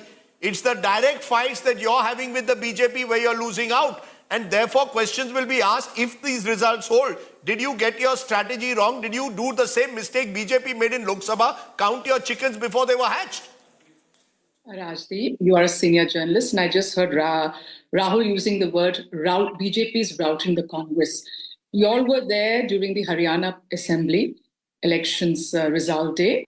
And at 10 o'clock, till 10 o'clock, what was happening? The Congress was leading. What happened after 10:15 onwards? It was the lead of the Bharatiya Janata Party. I mean, these are too early times to say that the Congress is being routed by the Bharatiya Janata Party. Those are strong words, Rahul Kaval. Why are you getting so excited? Look at Jharkhand. Jharkhand, they were leading, and now we are up there. I'm telling you today, Jharkhand is a state which we are winning. But in Maharashtra, I'm sure this trend will change after 10 o'clock. I was there in Maharashtra. There are various issues. See, the farmers are very upset about the soya bean price. And there are farmer suicides every other day. And that's really going to affect. Youth have no jobs. You know, if you'd allow me, I was at the same press conference as you, which was 3 days before campaigning closed. And that was the time when the Congress picked Shama to actually announce that they are going to, if they come to power, they will acquire soya bean at 7,000 rupees a quintal. Wasn't that too late in the day? Why I say that is, yes, these are initial trends. Yes, only less than 1% of votes have been counted. But if you look at Vidarbha, where, the backbone of the farm unrest is what you speak of, then right now it seems to suggest as a saffron sweep, Shama. So I'll tell you why, even if the announcement is late, the farmers of Maharashtra believe in us. They know that this party was against the 3 black farm laws. This is the party which waived off 78,000. So you think that's going to change? You think this saffron surge we see in Vidarbha is going to turn blue after 10? Turn blue. Mark my words, because the farmers are very upset. Let me tell you that. The youth are upset. The businessmen are upset. I mean, which sector is not upset with this particular government? I'm telling you, the GDP has gone down to 5.5% from 10. Every field, even women. Now, you think the women, when I spoke to them and I asked them about this Ladki Behna scheme, they said, हमसे लेकर वो दे रहा है. That means the gas price is 1,000 rupees. Let's give some update right now. Very interestingly, in the initial trends right now, Ajit Thackeray was ahead in Mahim, was ahead a few minutes back. Now Mahesh Sawant, Shiv Sena UBT candidate, has gone ahead in Mahim. He's leading in Mahim constituency. Shiv Sena UBT, Shiv Sena and Maharashtra Navnirman Sena. Mahesh Sawant is ahead at this point of time. Eknath Shinde is leading in Kopri Pach Pakhadi in Thane. At the same time, Ajit Pawar has kept his lead intact. But interestingly, in Mahim, now we are seeing that Mahesh Sawant, Shiv Sena UBT candidate, has gone ahead after 1.5 hours. And those are the seats that the Shiv Sena UBT must win. You see, if the Shiv Sena UBT, you see one other number, the numbers I said, 60 Congress must win to form a government. 90 BJP should win to form a government without a problem on its own. Yeah. I think a key number, Rahul, to look out for is what is the UBT's number. If the UBT has to be a major factor in Maharashtra politics, they should get 40. And the 40 have to come by starting to win seats like Mahim. If they don't win seats like Mahim, that means that they are clearly in trouble. That means that the Marathi Manus has been divided. That means that even Raj Thackeray has been able to, in at least his little bastion around Shivaji Park, score over them. Interesting, Rahul, in Konkan Thane, the big lead at the moment are in 2 areas of Maharashtra for the Mahayuti. One is Vidarbha and Konkan Thane. Konkan Thane, I expected it, most people expected it because this is Shinde's bastion. But here the Marathi Manus is going with the Shinde Sena, not with the UBT. Most of the sitting MLAs who defected and joined Shinde Sena are all winning at the moment. Again, 0.6% votes have been counted. 0.6% votes have been counted. With that Let's caveat, keep an eye on that. But Sahil, with that caveat that 0.6% votes have been counted, Marathwada tables have turned strangely. Right now you have the NDA which is leading. That's what I'm saying. 0.6% votes are counted. There is one important battle which we are missing. That is BJP versus Shiv Sena UBT. Yeah. That is 33 seats. 33 seats, and BJP has sitting MLAs on 30 of them. Yeah. So if BJP has to do badly, they have to lose those 30 seats. So far we have 4 leads, which is direct BJP versus the Uddhav Thackeray. All 4 currently in favor of the BJP. I want to go across to Seema Malik of the Sharad Pawar faction of the NCP. Dr. Malik, you know, the problem here for the Sharad Pawar faction of the NCP is that in the seats where it's directly Ajit Pawar versus Sharad Pawar, at this moment, Ajit Pawar has a 86% strike rate, 6 out of 7. So in the Lok Sabha, it was the opposite. Currently, it seems Ajit Pawar being able to hold his own much more than Sharad Pawar. Where does that leave you and your party? See, these are the early trends, you know, and you see the way the MBA is increasing now. I was just watching, and I think this is too early to say anything. And you are yourself telling that we have contest only the 0.6% votes and all, and so this is too early to say. I am very optimistic, and we still believe that we will have good seats. You can see on the screen that the way it is increasing for MBA, and see I still believe that people have voted for the core issues. They have voted for the price of the soybean and cotton, and they have voted for the. So let's take our viewers through where the vote share percentages stand at the moment. This is the first time I'm showing you vote share today. 0.8% of the total votes have been counted. In that, BJP has picked up 34% of the votes. 0.8 may seem like a small percentage, but remember, it's on a very large base. Therefore, it's pretty representative in terms of what it could suggest about how this battle is shaping up. 34% of the votes counted so far have been for the BJP. 17.2% have been for the Eknath Shinde Sena. 9.7% of the votes so far have been for Ajit Pawar. The UBT has only 4.7% of the votes. So Shinde Sena at this moment more than thrice that of the Uddhav Thackeray Sena, and NCP at 12.5 for Sharad Pawar's faction, more than Ajit Pawar's faction, but they also contested more seats. So remember, the base effect comes into play. The Congress at 17 is half the votes counted in favor of the BJP. The BJP at 34 is more than the Eknath Shinde and the Congress put together. So a big lead there, Rajdeep, for the BJP. And this BJP is doing well. Yeah. You see, one of the things of this election is the BJP is doing and well. crossed the halfway mark right now. BJP has crossed, Mahayuti, as per our numbers, has crossed the halfway mark in these very early trends. Remember, very early trends, it has crossed that magical 144 mark. But to take your point, Rahul, BJP doing much better than its allies. You see, that's part No, but the allies aren't doing badly either. But in these early... Well, you see, they need to also pull up much more. Out of the 148, the BJP is getting almost 75% of the allies are giving you only 25% bandwidth. If your the BJP needs to do well, its allies also need to do well. They need to do better than they are doing at the moment. Not really. BJP, If you want to go to 160, 170. BJP needs to do really well to be able to ensure that they become chief minister. The allies need to do middlingly well so that both are put in their place. If one ally does really well, then it's problematic for the BJP. If you've got two allies, then both are in their place. It's the best case scenario from the BJP's perspective. It is, but you see, the BJP has two battles, and you mentioned one of them, which was with the Shiv Sena UBT. Amitabh made 33 seats. The other battle is really that Congress battle. Yeah. Because the better the BJP does in the battle, the more chances of the Congress not even reaching 50. If the Congress doesn't reach 50, Mahavikas Aghadi will find it almost impossible to form a government. Can I show a vote density map? What this does is, it tells you which seat is being won or lost at this moment by what percentage of vote. Of the trends that we have available, the BJP NDA alliance is leading on 71 of those seats with more than 50% of the votes that have been counted so far.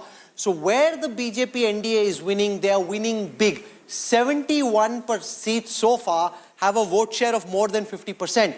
The India alliance, on the other hand, where it is leading with less votes, because 48 seats where the India alliance leads at this moment, the vote share is between 40 and 50. So where, Sahil, the NDA is winning, they are hitting chakke pe chakka. Where the India alliance is winning, some of those seats are still very much up for grabs. That's because the BJP, wherever the BJP has firmed up itself, BJP has always won with big margins, and they have not left those seats, like say in Mumbai, the 6 to 7 seats where the BJP is sure to win, and they don't need their alliance partners to win those seats, and they win those seats with a large margin, and that's why we are seeing this difference very clearly. Similarly, in Vidarbha, say for an example, a seat of Devendra Fadnavis, they have been winning it for more than 35,000 votes, and they will retain that seat with a larger number if they are pushing, the election towards themselves. So, and also, therefore, vote share is a very inaccurate way to look at Maharashtra. Yeah. Because if you see vote share, the BJP wins big where it wins. So often that can give you a misleading picture. Interestingly, You've got to Mumbai, bring it in down Lok to Sabha, vote share region in by Lok region. Sabha, the BJP India got more votes, absolute numbers in Mumbai, but they got less seats. It's basically because in Piyush Goyal's seat, they won by 3.5 lakh votes, whereas in other seats, the Mahavikas Aghadi won by hardly 50,000 or 1 lakh. What I want to do now, for the first time, is show our viewers the margin calculator for Maharashtra to give you a sense of how comfortably placed the winner and the runner-up are in these seats. Where do things stand? Of the 185 seats for which we have leads, there are seats where the margin is less than 500. NDA is leading on 96 of these. Remember, if the margin is less than 500, that seat can change. So far, only 0.8% of the overall votes have been counted. 96 leads for the NDA, where the margin is less than 500 between the NDA candidate and the India Alliance candidate. The BJP leading on 59 of those, the Shinde-Sena on 25, the NCP on 12. As far as the India Alliance is concerned, there are 84 seats at this moment where they're leading with less than 500 votes. UBT leading on 26, Sharad Pawar leading on 35, Congress on 21. And as I look at this data, it is the Congress which seems to be the Kamzor Kadi. You've got the UBT and the Sharad Pawar faction outperforming the Congress at the moment. And that's the Vidarbha story. The Vidarbha story is the story of the Congress at the moment being bested by the BJP in direct fights. That's one of the stories within a story. Also, if you look at urban-rural, NDA leading in 53, India in 41. Now, to win Maharashtra, it's a heavily urbanized state. You need to win rural Maharashtra. You can't win Maharashtra if you're, Right now, the bigger story is coming in. That's in Sangamner. Balasaheb Thorat is trailing. What I'm hearing from ground at this point of time, Balasaheb Thorat, the stalwart, who hopes to be Chief Minister. Right now he's trailing. I'm not saying that it's what 0.8% right now. How much we have counted? 0.8% votes and counted. he's been winning for the last. He's been winning for the last 25 years. Yes, and on the other hand, India Alliance is crossing 100. So they are pacing up. But at the same time, Balasaheb Thorat is trailing in Sangamner. Even in the initial trends, is I think a bigger story. I mean, if we have. That's right. Even Chhagan, big one. Chhagan Bhujbal is trailing, and here the Maratha OBC factor comes into play. Large Maratha population in Yeola near Nashik. Chhagan Bhujbal was the original OBC face, first of the Shiv Sena, then went to the Congress, then of course shifted to the NCP, is now with the NCP Ajit Pawar. If Chhagan Bhujbal starts losing, it shows that there is a Maratha factor also, which is consolidating behind the India Alliance. That's the point. That's the point. If Chhagan Bhujbal loses, then Marathwada is swung towards Mahavikas Aghadi. It's very clear. If Chhagan Bhujbal loses, if it is working in Yevala, which is in North Maharashtra, then obviously in Marathwada it should swing towards Mahavikas Aghadi, which happened in Lok Sabha elections. That's why I keep saying. It is not necessarily that, Sahil, because we have to see the demographic of the seat. In Yevala, 37% Marathas, 35% OBCs. No, but that's what I'm saying. That means Marathas are not voting with Bhujbal. No, because he has taken a very strong stand. Correct. But that has happened in Marathwada with most of the BJP leaders as well. No, but there was that Swami Kalicharan coming to Marathwada in Sambhajinagar and making a comment against Manoj Jarange Patil just 2 days before election. But Sahil, will it not affect? If it is affecting Chhagan Bhujbal, it will have an effect in Marathwada as well. But Sahil, but that caveat you gave of less than 1% votes right now, apply that to Nagpur Southwest constituency of Devendra Fadnavis. He's trailing. Oh, well, so he's trailing right now. I mean, that's it. Let's put that. But that is at 1%. Less than 1% votes counted cabinet. Okay, Shehzad Poonawala from the BJP joins us. We've got 158 leads at this moment for the Mahayuti, 98 for the India Alliance. It seems it's good news in Maharashtra. It's not at this moment seeming to be a very tight election. But let's also keep in mind that just about 0.8% of the total votes have been counted. Shehzad, morning. Welcome. Good morning, Jai Maharashtra, Jai Johar to everybody. And first of all, these are very early trends and therefore I don't want to jump the gun. Unlike Pawan Kheda, I am not in the business of distributing jalebis before those jalebis are given to the Janta. So I'll hold on to my horses. But one thing I would like to place in front of the they have already esteemed started panel. preparing jalebis. No. Sahilji, that's why I know. I'm the national spokesperson of the largest party in the world. Please give me an opportunity to speak. It's at the national I want to clarify on your I just saw the visuals. Aishwarya Paliwal was reporting from there. It's not the Maharashtra. Sir, it's at the national headquarters. They have already started preparing jalebis. So they're expecting a big win, right? Sahil, can you please allow me to speak? Can you please allow me to speak? I request you. I'm at the headquarters that you're speaking of. You are not. You're in Noida. So please, Sahil, let me have an opportunity to speak. Sahil, I am telling you that Aishwarya Paliwal's report, as much as she's a good friend of mine, every time the journalists and the BJP Karyakartas come here, we make the breakfast for people. That is part of that breakfast. It is not part of our celebration jalebi. I have clarified it on Twitter and I'm telling you as the national spokesperson of Bharatiya Janata Party that no jalebis are being prepared for any kind of celebration. Please take it on record. Now let me come to another point, sir, with the utmost humility at my command, that Rajdeep ji and Rahul Kanwal ji will know that as soon as the Lok Sabha elections got over with Maha Vikas Aghadi having a major lead. Today, if the Maha Yuti has a major lead, even though it's very early trends, I still concede that. It must be asked that how come in the last few months the entire narrative and the entire situation has changed, and from this you will realize that the fake narrative that was being peddled by Maha Vikas Aghadi and no leadership that is there, and Prime Minister Narendra Modi and the government's work in Maharashtra is the one that is now giving us the result that we are in such a good situation from somewhere where we were not even in the reckoning in 2024 Lok Sabha elections after the results. So that part should be analyzed because the I important point, that and I much think is clear that it is no longer what Shama Maha Mohammed Vikas needs to Aghadi was respond to it. sweeping From having almost a 30 versus 17 advantage in the Lok Sabha elections to now being way behind the Mahayuti, about 1% of the vote has been counted. That's a reasonably big sample size. You know, this has been a massive turnaround for the Mahayuti. This was your election to win. There was anti-incumbency. You know, it really is, after Haryana, yet another example of the India alliance not being able to bring it together against the BJP and its allies. Rahul, you're a senior journalist. I've used respect for you. You again said 0.8% of the vote has been counted. Somebody's talking 0.8%. I mean, again, I'm going to repeat it. Just now, Shehzad Poonawala said something which is very true. They were not even in the reckoning. He's understood that. Now, what I'm trying to tell you here is it is not yet 10 o'clock. It's 9:40? Yes. How you remember Haryana turnaround happened at 10:15. So I fail to understand what this excitement is all about when I'm telling you today that, yes, there will be a turnaround here by 10:15, 10:30. You will see that. It is not possible just 160 it goes. Even we were way ahead at 10 o'clock in the morning in Haryana, way ahead. Suddenly it changed at 10:30. I still remember that the numbers just changed. It was not going up or something from BJP in Haryana. It suddenly changed. So why are you talking so big about these numbers?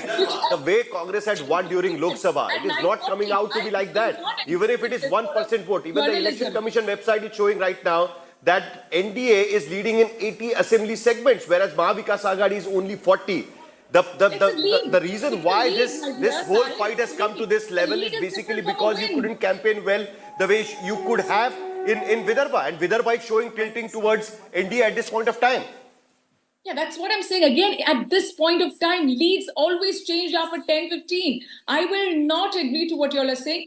You're going on saying that there is a victory sort of, I can hear that, pushing it all, including Rajdeep. Everybody is like, and Mahayuti Aghadi is winning. It's not justified reporting in this manner. These are nobody, ma'am. We have to report the data available for us. At the moment, it is 162.97. On the EC's website, also it is 80-40. Yeah. I mean, the question valid to be asked is a party which won 30 out of 48 seats, including one independent support who eventually supported you, is now struggling to reach the halfway mark. What the final number is, we don't know. Is there a sense that maybe you could have scored a self-goal, or you remain completely confident you will get a majority? Because I'm going to clip what you're going to say and play it again in the evening. Yeah. See, what I'm trying to say, Rajdeep, is these are early trends. Okay, the trend changes after 10. And for me, when the Prime Minister of India speaks on batega, katega, ek hai to safe hai, means he is not winning. That's the language he uses when he wants to consolidate, when there are huge issues in Maharashtra. But So Shama, but if you look at Vidarbha right now, this is where 36 of your direct battles with the BJP have played out. At least for the last 1 hour, with what the initial trend suggests, Shama, the BJP is hammering you in Vidarbha. Preeti, I'm also seeing the initial trends. The word is initial trends. Let the initial trends, it must be the first batch which has been counted. Let it pass. That's what I'm trying to tell you. I'm not saying anything else.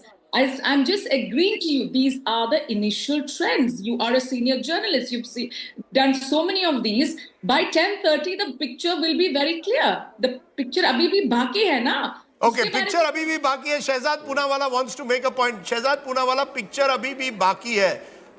From your side, what are the positives you're looking at? What's the one worry that you have at 9:30 in the morning? Is there anything that worries you at all in these numbers?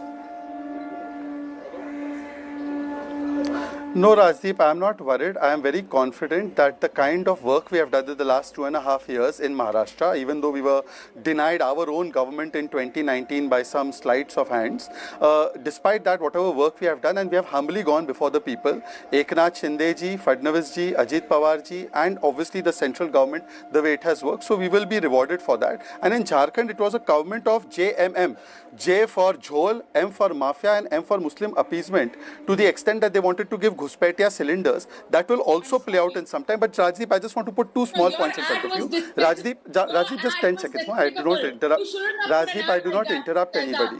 Rajdeep, I do not like this. Rajdeep, I am never interrupting. Can I take an update? Rajdeep, may I please complete? No, 1 minute, Shehzad. 1 minute. We've got a couple of updates that we have to Dilip Walse Patil, very close to Sharad Pawar, from contesting from Ambegaon Assembly segment. Who shifted? He shifted to Ajit Pawar. Right now he's trailing. The first round, he's trailing at this point of time. If it continues, because Sharad Pawar himself had gone to his constituency and said that, make him lose. He's not a rebel.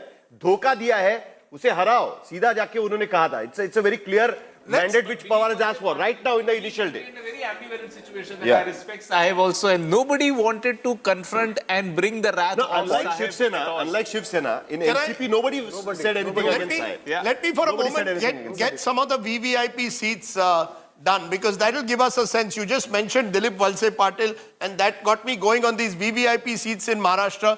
Very interesting seats. Aditya Thackeray continues to lead at the moment in Worli versus Milind Deora. Amit Thackeray, son of Raj Thackeray, is trailing. But this is a big one. Chhagan Bhujbal, the strongman, one-time strongman, former deputy chief minister, is trailing in Yeola. That's the one bad news for the NCP, Ajit Pawar. Remember, Devendra Fadnavis trailing at the moment, but we believe it's very early. And that really should tell you why it's very difficult to even make any predictions. We expect him to win, but he's trailing at the moment only as per very early trends. Eknath Shinde, on the other hand, is winning at the moment in Kopri, the incumbent chief minister from his bastion there in Thane. He's been winning it since 2009. Fahad Ahmed, Anushakti Nagar, is winning that big battle. Remember, he is the husband of Swara Bhaskar. I'm not sure he wants to be described as that, but he's winning over Sana Malik, the daughter of Nawab Malik there in the Mumbai constituency of Anushakti Nagar. Both the Ranes, Nilesh Rane, Nitesh Rane, are winning at the moment. Nawab Malik is trailing at the moment. Nawab Malik, controversial figure, spent over a year in jail, blamed the BJP for it.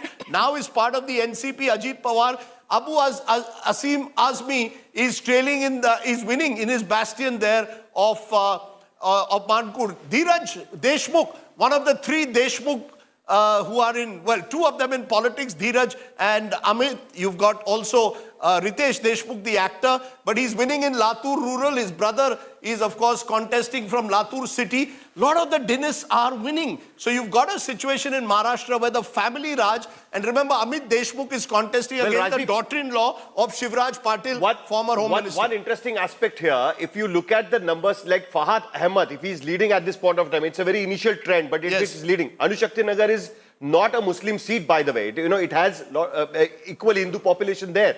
Whereas if you look at the other seat where Amit Thackeray is trailing, if this trend continues, what we can clearly say is that the Muslims are still voting for Shiv Sena UBT in Mumbai, which will give an edge to Uddhav Thackeray if that continues, because that is what is happening. Even in Mahim, the Muslim voters turning towards Shiv Sena UBT is going to give them a lead if at all they win this particular. Rajdeep, you spoke of Dinis. Just look at how well the Dinis are doing. And people, watching at this time may be really upset that there are lots of Dinis and this is not good, but they work at the hustings. 10 out of 14 Dinis for the BJP are in the lead. For the Eknath, Shinde, Sena, 3 out of 5 are in the lead. For Ajit Pawar, 2 out of 3 are in the lead. For Sharad Pawar, 5 out of 8 are in the lead. So the problem is that if you're well entrenched politically, viewers of India today may not like it. I don't like it personally. But that's the reality, and it speaks for itself. But the big picture, and maybe Mr. Poonawalla who's dying to step in, is clear that as of now, when you're 2-1 ahead in terms of seats at 9:45, 1 hour 45 minutes, you've clearly taken the early lead. No, and you were saying it might be really tight, etc. As of now, it's a clear lead. It's a very clear lead. Anything over 150 means you have a government come tomorrow morning. There's absolutely no doubt about that. And because you're now seeing some amount of stability and a pulling away. You remember there was a brief period where the Mahayuti and Mahavikas Aghadi were just 20-25 seats away from each other. Now it's as much as 80 seats. Once you have an 80 seats difference at 9:45, it will require a dramatic reversal over the next 1 hour. But the story of this election is the story of what's happened in Vidarbha. Out of the 60 seats in Vidarbha, remember a region where the Congress had done remarkably well in the Lok Sabha elections. The NDA currently leading on 46 of those, 10 up from the last time. The India Alliance at 14, 3 down from the last time. Don't compare with 2019 as much as you compare with the Lok Sabha election. This is where the story of this election has been written, because if you see other regions, see Marathwada, for example, here 31 versus 15. 31 leads for the NDA, 15 for the India Alliance. If we go to Konkan and to Thane, 36 leads currently, 26 for the NDA, only 8 for the India Alliance. They're running away with this election. 1% of the vote has been counted so far. In northern Maharashtra, 21 leads for the NDA, 14 for the India Alliance. In western Maharashtra, 62 leads at the moment, 36 for the NDA, 23 for the India Alliance. In Mumbai, 16 leads for the NDA, 18 for the India Alliance. Apart from Mumbai, in every region at this moment, the NDA is ahead. So it's not a seat by seat or region by region election. It's settling in favor of the Mahayuti. Rajdeep, if you actually look at the regions, it does seem you go all the way from Vidarbha, there is no farm distress. You go to Marathwada, there is no caste fault lines. It's either the Ladki Bahin Yojana has trumped everything across, at least with that 1% vote counted caveat. Also the MLAs are also important, because if you look at the numbers, the Ajit Pawar candidates which are leading at this point of time, they are leading with big margins, even after the first round. If you look at Devendra Fadnavis is leading by 4,000 votes. You look at, compared to UBT is only leading in one segment by 5,000 votes. Otherwise, the NDA numbers, which Rahul was telling just a while back, they are leading with bigger numbers. And in that, Ajit Pawar's candidates are leading with the big numbers. Okay, so all the big MLAs who are with Ajit Pawar at this point of time are leading with big numbers. Shehzad Poonawalla says he wants to make a big point. Go ahead, Shehzad Poonawalla, make your big point that you want to make. He just rang me up. Go ahead. No, Rajdeep, I am not a big person, so I will make no big points. I only think it is pro. We don't do that. The Congress party does not ring I didn't want to call you. Let him speak now. Rajdeep. No, let him speak. Let him speak. Go ahead.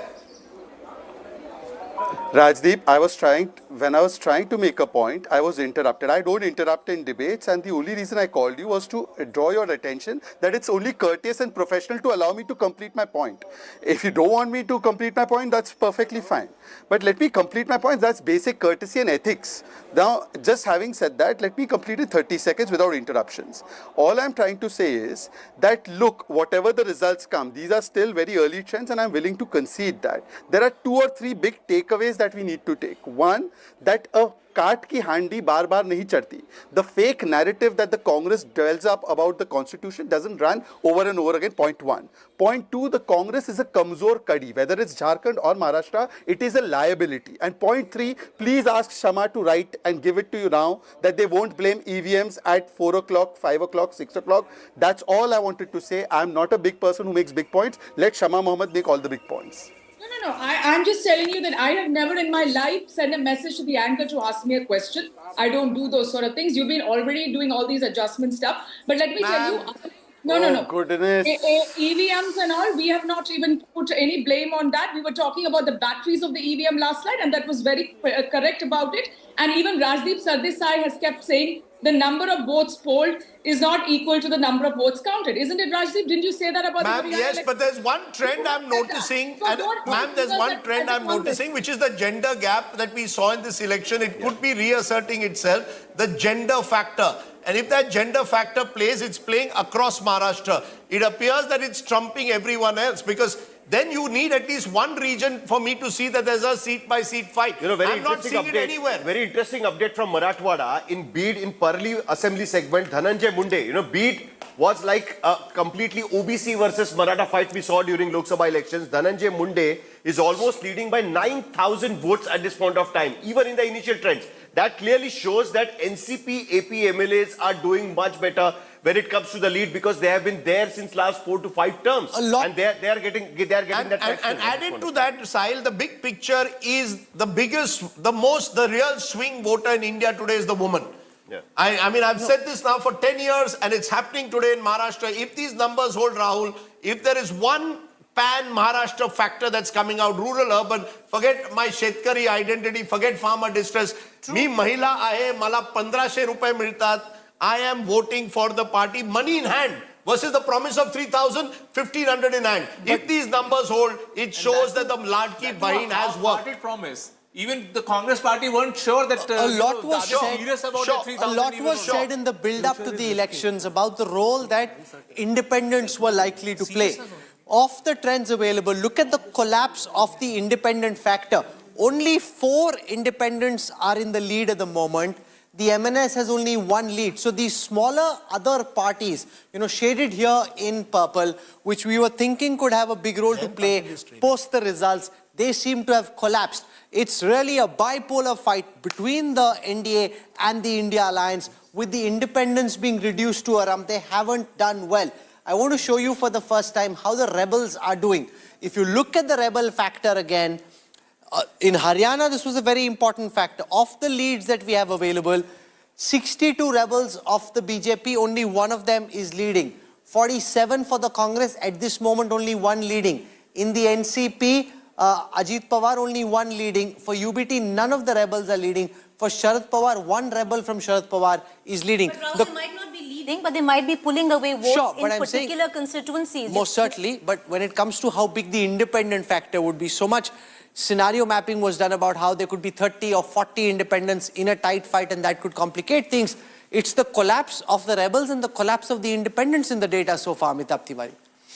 I would say, still it's early time. Sure. The election commission shows them leading in 16 seats. So I think they will end up at their historical average of 25 seats, almost 25 seats. They will end up. They might not become a kingmaker because one of the parties is going to emerge as a clear winner. This is independents and smaller parties. So independents and smaller parties, you see, they need to cross 30 to start becoming a factor. But you're now seeing... No, you're not good. And what you're seeing now is a 100-seat lead. I mean, unless something dramatic changes, and now it's almost 10 a.m. Now 1.2% of the vote has been counted. A trend is settling in. A trend is settling in. We are not saying that it can't change given the fact that there are multipolar, but it would require a miracle now. Now you are entering the stage. But it's largely, I'm contesting that. I think it's largely bipolar. The idea that is multipolar is not where. That is pre-election scenario. What we are also seeing, Rahul, is across Maharashtra now. It's not one pocket. The morning was only Vidarbha. I'm looking now at the trends in Marathwada. The NDA is holding its own. I'm looking at the trends in Mumbai. NDA is pulling ahead. I'm looking at Konkan, Thane. NDA is well ahead. Except for pockets of Western Maharashtra and interestingly some in North Maharashtra. It's NDA which is all, look at the map of Maharashtra. It's orange all over. So it's no longer even one region. So you could now see a huge win if these numbers hold. Not just a narrow win of 150. You could see 180, 190. Here's the point I wish to make, and this is important. At this moment, there's a 20% vote share gap between the NDA and the India Alliance. 55% of the votes that have been counted so far have gone in favor of the NDA. 35% have gone in favor of the India alliance. That is a thumping victory. If this trend holds, remember, net 1.2% of overall votes have been counted. But a 55 versus 35, this is not a tight fight. This is a rout. This a 20% vote share lead, if it stabilizes in this fashion, is very difficult to reverse. If I break this up party by party, you will see the difference. 30%, 24.9 of the votes counted so far for the BJP, 14.6% of the votes for the Eknath Shinde Sena, 10.3 for Ajit Pawar. The UBT has only 6.5% of the vote, despite having more candidates. Sharad Pawar has only 9.5% of the vote, less than Ajit Pawar, even though Ajit Pawar fought fewer seats, which means Sharad Pawar's ability to convert presence into votes is much lesser. The Congress has only 18.2% of the votes. This, Rajdeep, if this holds, is shaping up to be a rout. It's not shaping up to be a tight fight at all. It could be what is historic for Maharashtra. You've seen over the last 40 years, you've had usually very badly hung assemblies for the main part. This could be much like it was to some extent in 2019, where the united BJP and Shiv Sena won over 160 seats but didn't form the government. Now you've got a situation where once you've crossed 170, I don't recall when last an alliance or an individual party crossed 170, which is essentially a 2/3 mandate. You could be heading to a 2/3 mandate. And if you're heading towards... Look at this, Rajdeep. I'll show you a very interesting cut. And I think this really puts this election... If you're wondering whether there is uncertainty about what happens in the next few minutes, just look at this one data cut and it kind of puts things in perspective for you. Of the seats for which we have trends, there are 84 seats where the NDA's vote share is more than 50%. So these aren't seats which are being fought or won or lost at this moment by a tight margin. If your lead is more than 50% of the votes, then this is settling in your favor. There are 84 such seats. The India Alliance is only 10 seats where their vote share is more than 50%. Most of their vote share is between 40 and 50. On 18 seats is between 25 and 40. So basically, the NDA in Maharashtra is running away with this election. This is very, very clear. They have 16 seats where it's between 40 and 50. But if the bulk of your seats are in this corner, it's very clear they're running away with this election. If I look at the battles where the margin is less than 500 votes, there are 1.3% of total votes counted in Maharashtra. Of that, the NDA is currently leading in 125. Of these 125 leads, 69 are for the BJP, 30 for the Sena, 23 for Ajit Pawar. The UBT at 19. Oh my God, the Congress is the kamzorest kadi in Maharashtra in the MVA. UBT at 19, Sharad Pawar at 25, Congress only at 17. It's the collapse and the surrender of the Congress. That, again, a big data trend coming from the election intelligence dashboard. Absolutely, and this shows that the Congress party, which was riding high after the 2024 verdict, just didn't go on the ground hard enough. I mean, this has been said by many people that the Congress slept for the three months. If these numbers hold, look at it, Sharad Pawar is actually the single largest. He too is not doing as well as he might have hoped for, but at least he's not being routed. The Shiv Sena UBT is also struggling because if they only end up with just 20 or 25, that means Shinde Sena will be more than them. So you've got a situation now where the Uddhav Sena could be heading for a big defeat, and so could the Congress. And that's the number. I want to show something You're showing a very important interesting. You know, and this is why I love the election intelligence dashboard, and we make so much of an effort to bring it together because the kind of live insights we can pull out. You don't need to wait for 72 hours, or you don't even need to wait to write a book. It's happening right in front of you, live and exclusive. Of the 33 seats at this moment where there is a direct BJP versus Congress fight, by which I mean that either the BJP is one or the Congress is one. So if in the ring it's BJP versus Congress, the BJP is pummeling the Congress in Maharashtra. 30 such seats, the BJP strike rate on them is 91%. They're winning 30 of those 33 seats. The Congress leading only on 3 seats where it's directly BJP versus Congress. They're getting a hammering at this time. If it's Eknath Shinde versus Uddhav Balasaheb Thackeray, there you've got the Shinde Sena, 9 out of 10 leads, 90% strike rate against Uddhav Balasaheb Thackeray. The UBT being routed as well. This is not a victory. This is a thumping majority in the way that it's shaping up at this moment. The NCP, Sharad Pawar versus Ajit Pawar, there it is 70% versus 30. 70% of those seats going in Ajit Pawar's favor, 30% going in favor of Sharad Pawar. That's not very good, but it's not as bad as the others.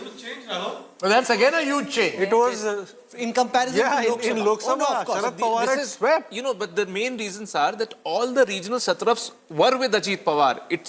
See, you need to understand, Ajit Pawar's party is a sum total of those individual, very strong leaders. And they're coming to the party today. And they're leading in 28. Now, in the battles which are BJP versus Uddhav Balasaheb Thackeray, you know, you've got the BJP leading on all 7 of those seats. The UBT being routed, the collapse of the UBT is one of the big stories of the trends that we've seen so far. BJP versus NCP, Sharad Pawar, BJP leading on 9 out of 12 of those seats. Again, the BJP dominating everywhere. Where it is Congress versus the Shinde-Sena, you've got the Shinde-Sena leading on 5 out of 7, the Congress leading on 2 out of 7. It's very clear from this data, the MVA seems to have collapsed. The MVA has collapsed primarily because the MVA went into this election without a clear narrative. You see, you went into an election in the belief that because you had won the Lok Sabha by this big margin, you would just as easily win Vidhan Sabha. It is the classic. 2024 Rahul has shown that complacency doesn't work in elections. If you think an election is a done deal, maybe BJP thought that in Lok Sabha, paid a price for it. Maybe Congress thought that in Haryana, paid a huge price for it. And maybe the MVA thought that in Maharashtra, think about it. Uddhav Thackeray stepped out really into the election campaign only in the last 20 days. Sharad Pawar has been on the ground, which might, I still think, give him some hope against Ajit Pawar. But Ajit Pawar got his act together. He got in consultants, he sort of rebranded himself, apologized for putting up Sunetra Pawar against Supriya Sule. There was course correction. The MVA did not do anything new compared to 2024 Lok Sabha. One size does not fit all. And they're going to pay a heavy price for it. They've actually, in my view, handed over this election to Mahayuti, allowed Mahayuti to set the agenda and didn't respond. You can't do that in politics. Rahul, Amit Shah's favorite line is about Indian politics and about his party is that हम देश चलाने नहीं आ रहे हैं. हम दिल्ली देश चलाने नहीं आ रहे. We are not here to govern the country. हम देश बनाने आए हैं. ये जो spirit था. And in this case, the entire Maharashtra story started with the fight with Uddhav Thackeray putting an allegation against Amit Shah one-on-one. That in that meeting in Matoshri, Amit Shah had promised chief ministership and Amit Shah denied it. And I think from that day to today, Amit Shah may end up with a last laugh because Jo Jeeta Wahi Sikandar. This is a dramatic victory how in the way that BJP plans micromanagement, how they do micromanagement, and the Congress was getting very excited what was happening on the TV studios where the end of the Modi era had been declared. The fact is that this is a very resounding verdict against that narrative. Maharashtra was a very important part of that vision that देश बनाना है तो महाराष्ट्र चाहिए. And it settles, Rajat, so many political debates. Can you also give us the margin calculator? How many seats now is the NDA well ahead? So that would give us a clear sense that this is now a done deal almost. Okay, so 1.5% of the votes have been counted so far. At this moment, there are 227 seats where the margin is less than 1,000 votes. So typically, that can change. How many seats where the margin less than 1,000? 227 seats. Almost. 227 seats. The NDA is leading on 155 of those. The Congress is leading on 60. The India Alliance is leading on 66. Yeah, they will win. If I look at the seats where the margin is less than 500, so this is still tight. But remember, if the gap has opened up so much, even if it changes, the trend can't now reverse. Potentially the MVA can gain a few, the UT can come down. But this is very quickly settling in and shaping up to be a Maha-UT route over the MVA. Jharkhand, though, is very exciting. While Maharashtra now seems to have settled, Jharkhand will keep us going for just a while. And I want to take you to Jharkhand and show you what's happening there. If we look at the overall big picture, 39 versus 38, 41, remember, is the magic mark. So this could go anyway. JMM on 16. The Congress in Jharkhand hasn't done badly. They're at 16. JMM at 21. RJD at 1. CPIML at 1. BJP at 31. So BJP single largest party. All Jharkhand Students Union at 5. JDU at 2. So it's 39 versus 38. Let's now try and make sense of what's happening in the margin seats in Jharkhand, land of the forest. 29 of the seats which are being won by the NDA at this moment have a margin of less than 500 votes. The gap between the NDA candidate and the guy who's coming second is less than 500. There are 29 such seats. 20, so the distribution is roughly equal. 26 of them are for the India Alliance, 15 for the JMM, 10 for the Congress. In the way this is shaping up, Amitabh Tiwari, it's very clear, Jharkhand will keep us on the pitch for a long time. Maharashtra, you can go home. The only question in Maharashtra is, will Devendra Fadnavis be CM or Eknath Shinde? In Jharkhand, you don't know who will form the government. 1.6% of the votes have been counted in Jharkhand. It's a dead heat contest in Jharkhand, and we are seeing a clear tribal versus non-tribal consolidation. Also, if you see, Kolhan and Santhal Pargana, still, the JMM is still holding on to the leads, whereas the BJP is doing fairly well. Oh, interesting. In the BJP versus Congress leads in Jharkhand, it's 50-50. Yeah, you know, the Congress has, if the Congress has some reason to be happy, they say, okay, we've not done so badly in Jharkhand. 50-50. 8 leads where it's BJP, Congress, 4-4 each, so 50-50. But the margins are so small, Rahul, where it can Jharkhand change. constituencies are concerned. No, of course, but I'm just saying, you know, you need some excitement. Maharashtra में क्या बोले ना, वो जीत गए, बहुत बड़ा जीत गए. You know, there's a lot of businessmen who were very concerned about what's happening in Jharkhand. The politicians were concerned. Everyone was. The markets were concerned about what's happening in Maharashtra. Maharashtra is settled very clearly towards the Mahayuti. This trend can't change. My bet is on a 2/3 victory.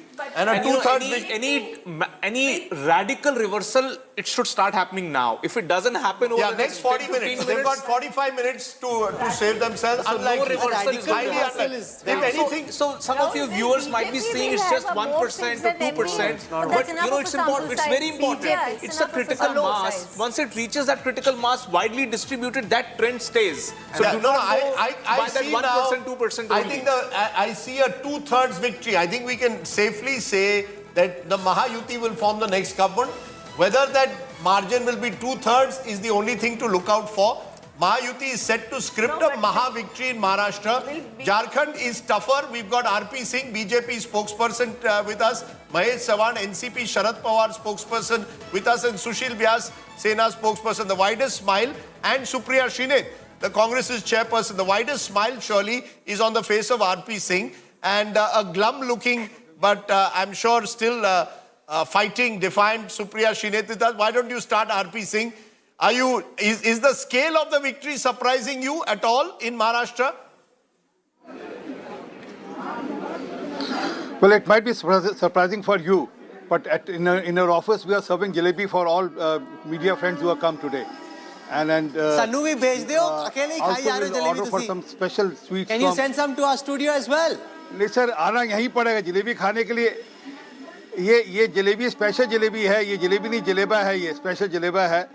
And this is because of Jharkhand and Maharashtra both coming to us, and we are forming the government in both the states. Jharkhand hasn't gone to you yet. It's very tight. Check with your, don't celebrate Jharkhand just at this moment. Sir, Jharkhand is a dead heat. Rahul.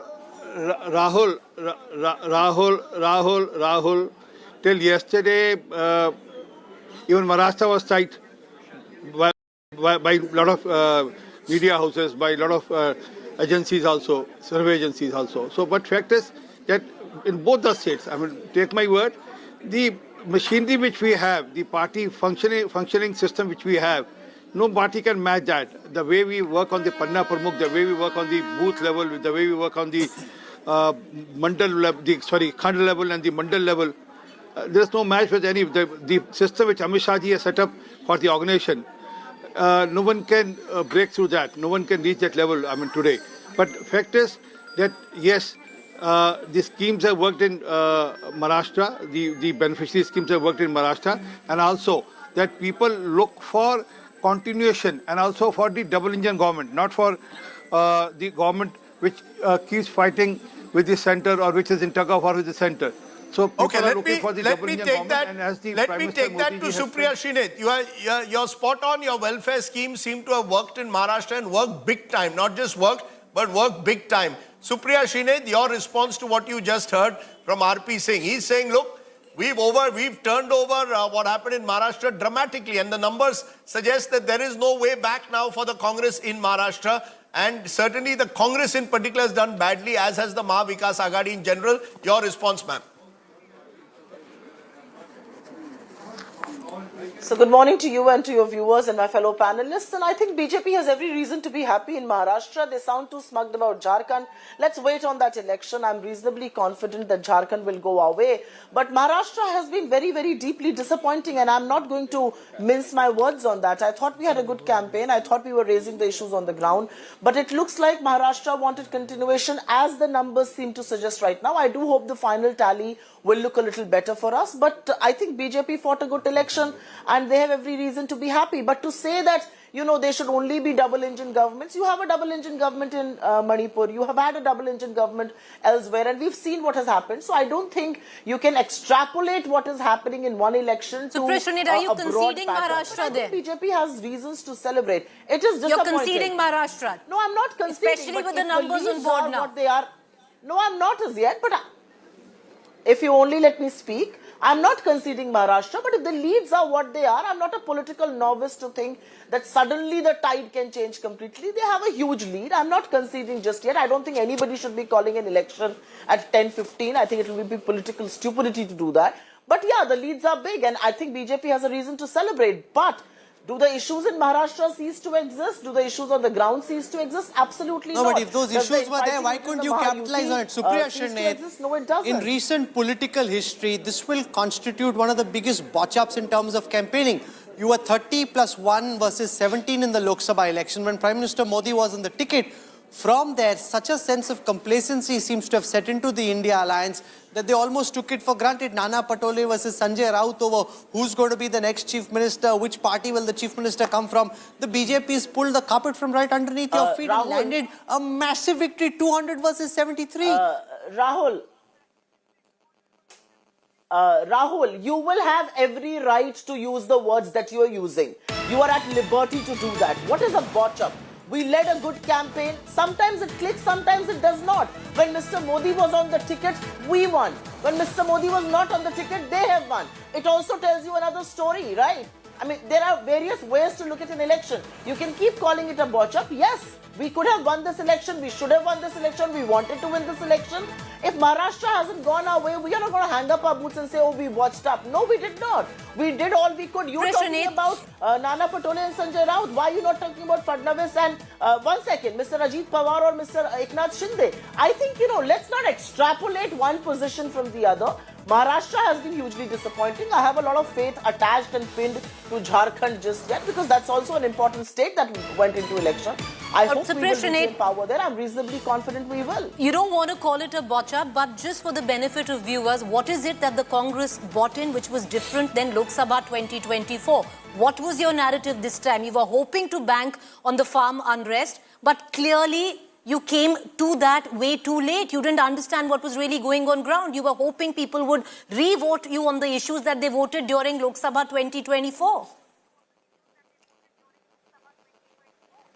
Absolutely not. Absolutely not. The farm unrest was something that we were looking into. We were talking about it. We kept talking about soya bean. We kept talking about onions. We talked about the farmer suicides. Absolutely not. You are at liberty to now say what you want to, because the election has gone the other way. I think as far as women were concerned, as far as the farm issues was concerned, unemployment was concerned, projects from Maharashtra to Gujarat were concerned, there were various issues that we raised in this election, and some of those issues continue to be pertinent. I mean, you're talking about issues as if we didn't touch them. Of course we did. And the issues that were pertinent in the Lok Sabha, the supremacy of the constitution, continues to call, Then Supriya Shinde, what so dramatically changed? I'm not going to just say that, but Supriya Shinde, what so dramatically changed in less than 4 months' time from Lok Sabha that you swept Maharashtra in Lok Sabha, and look at the numbers where you're facing an abject rout?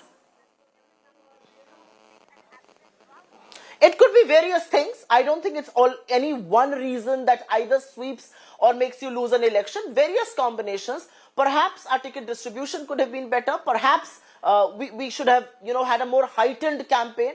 It could be various things. It could be the fact that the Maharashtra people wanted continuation of a government that had just offered them Ladki Behna. Maybe Ladki Behna on the ground did a lot better than we had anticipated and assessed. It's always various factors. It's never one factor which you extrapolate and say we won or lost because of this. Even Lok Sabha, we won because of various factors in Maharashtra, not one factor alone. So I think we under-assess. If you ask me, one of the prime reasons is we perhaps under-assess the value of Ladki Behna on the ground. No, but you had no counter to it. But we can discuss that at length. Mahit Sawan, NCP, Sharad Pawar, are you also just as willing as Supriya Shinde to concede? Rahul Gandhi was waving Samvidhan. Samvidhan was over, many believed, was an issue for the Lok Sabha. But Mahit Sawan, NCP, SP, are you also being willing to concede defeat? Ajit Pawar doing much better than you. Just the reversal of what happened in Lok Sabha. So he will turn around and say, look, I'm the real NCP now. Yeah, Rajdeep, this is definitely disappointing. The numbers look really, surprising and unexpected for us. Though it would be a little early to comment, but yes, looking at the trends, we humbly accept the mandate given by the people of Maharashtra. And what I feel is we need to introspect. This is what I can say just now. Okay, you need to introspect. Sushil Vyas, on the other hand, Eknath Shinde could turn around and say, I'm the real Shiv Sena. Is that what you're going to say today? Marathi Manus is with us now.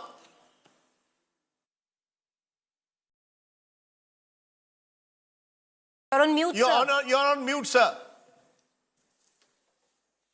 Entire Maharashtra as a whole, not only Marathi Manus, those who are living in Maharashtra, they have endorsed the popular scheme, they have endorsed the way in which our present Chief Minister and the present government works. So we were telling, the kind of response we were getting in the campaign period, during campaign period, we were confident that this kind of results will be there.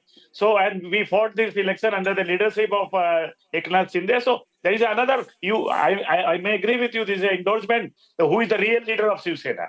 Yes, the people of Maharashtra are expressing themselves by expressing faith in the leadership of Eknath Shinde, that he can lead the Maharashtra, he can give a popular government. So there is a pro-incumbency votes which we are seeing. Although these are the earlier trends, but it looks nothing likely to be changed.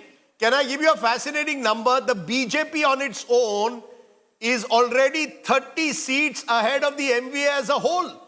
The BJP on its own is more than 30 seats more than the entire MVA. That's the kind of rout that we are seeing of the MVA in Maharashtra. So it's not as if it's only the Congress being routed. It's all the three factions. Out of the lot, Sharad Pawar seems to be the one who might hold on to 20 plus. The other two, we don't even know whether they'll be 20 plus at the moment.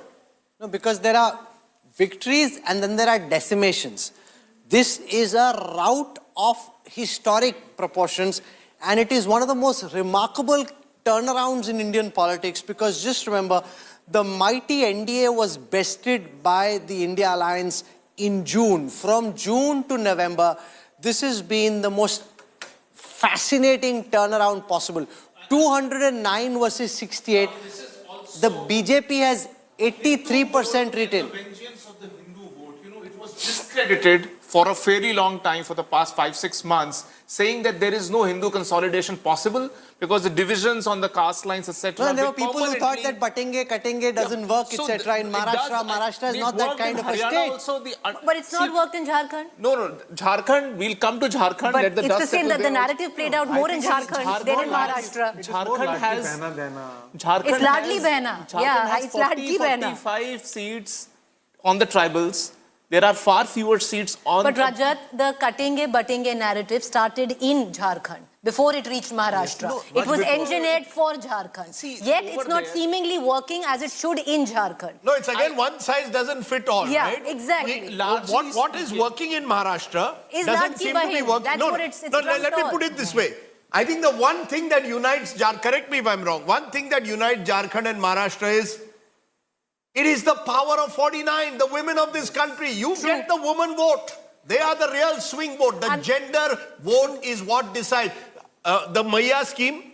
And again, it was well delivered. Technology allows you to deliver it well. But Rajat, you talk about... If it happens. It was in September month that they started distributing the money. Look at Yuti. Yuti had been planning this since February. They could not roll out in the Lok Sabha, but they effectively started So it rolling is the it out large in by July. No, And so Rajat, then, I'm saying what unites it. What is the common theme? No, I'm saying the common theme is not batenge to katenge. The Exactly. common theme, according to me, is I've got you yourself admitted women have voted 6% more compared to last time. I totally And you win the agree. election. Yeah. My point is, see, ultimately your campaign, if it, starts slipping onto the lines that caste becoming a dominant factor, all of this could have gotten Rajat, into I'll that tell you wedge. why I disagree. Even you look at your partners who've done very well. Ajit Pawar very openly, completely pulled away from the katenge batenge narrative. You had main players of your own. You had Ashok Chavan openly pulling away. You had Pankaja Munde openly pulling away. Now, if you look at... Can I also get a look at the bypolls? Because I'm getting some fascinating So numbers I'll of show you the bypolls. which are also stories within a story very quickly. Okay, so let's start with the overall picture for the bypolls. There are 48 overall bypolls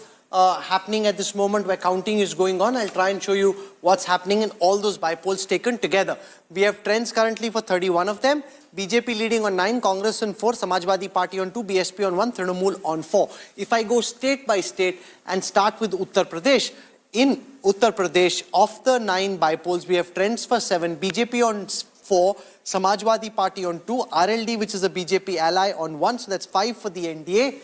From there, let's now come to Rajasthan, where we have trends for 7 seats. Of those, we have 5 leads, 2 to the Congress, 1 to the BJP. So the Congress, in fact, leading over the BJP in Rajasthan at this time. Let's come to West Bengal. We have trends for 4 seats, all 4 for the TMC, none for the BJP. So the BJP not doing well in the bypolls at this moment in West Bengal. Let's come to Assam. We don't have trends from Assam just yet. Let's go to let's go to Punjab.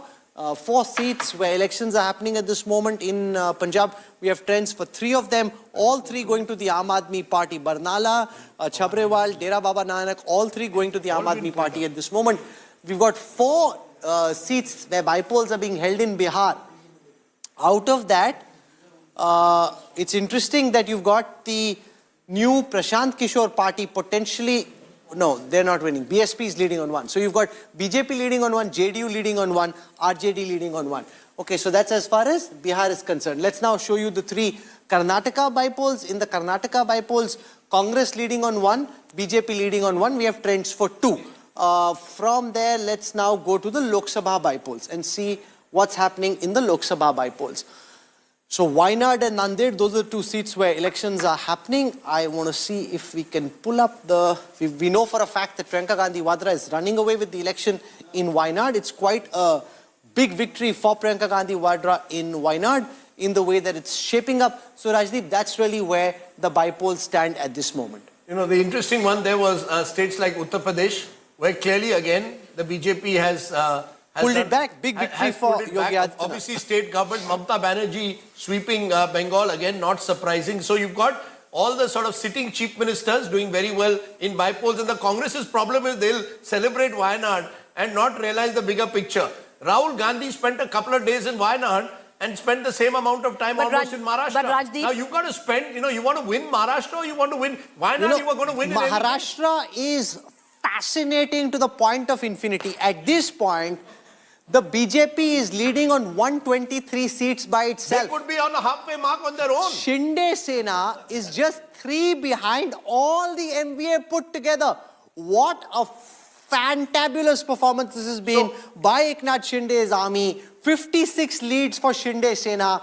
The problem though for Ajit Pawar is whether he's around or not may not matter very much. He's now entirely dependent on the BJP's largesse because the BJP is 123, Sena at 56. I think it's quite clear that the BJP might want to press Sheila Bhatt for its own. With 123 seats, there is no way that anybody else will be chief minister. Devendra Fadnavis will be sworn in as the chief minister of Maharashtra 3rd time. There are no ifs and buts anymore. And Shinde might be taken to the centre.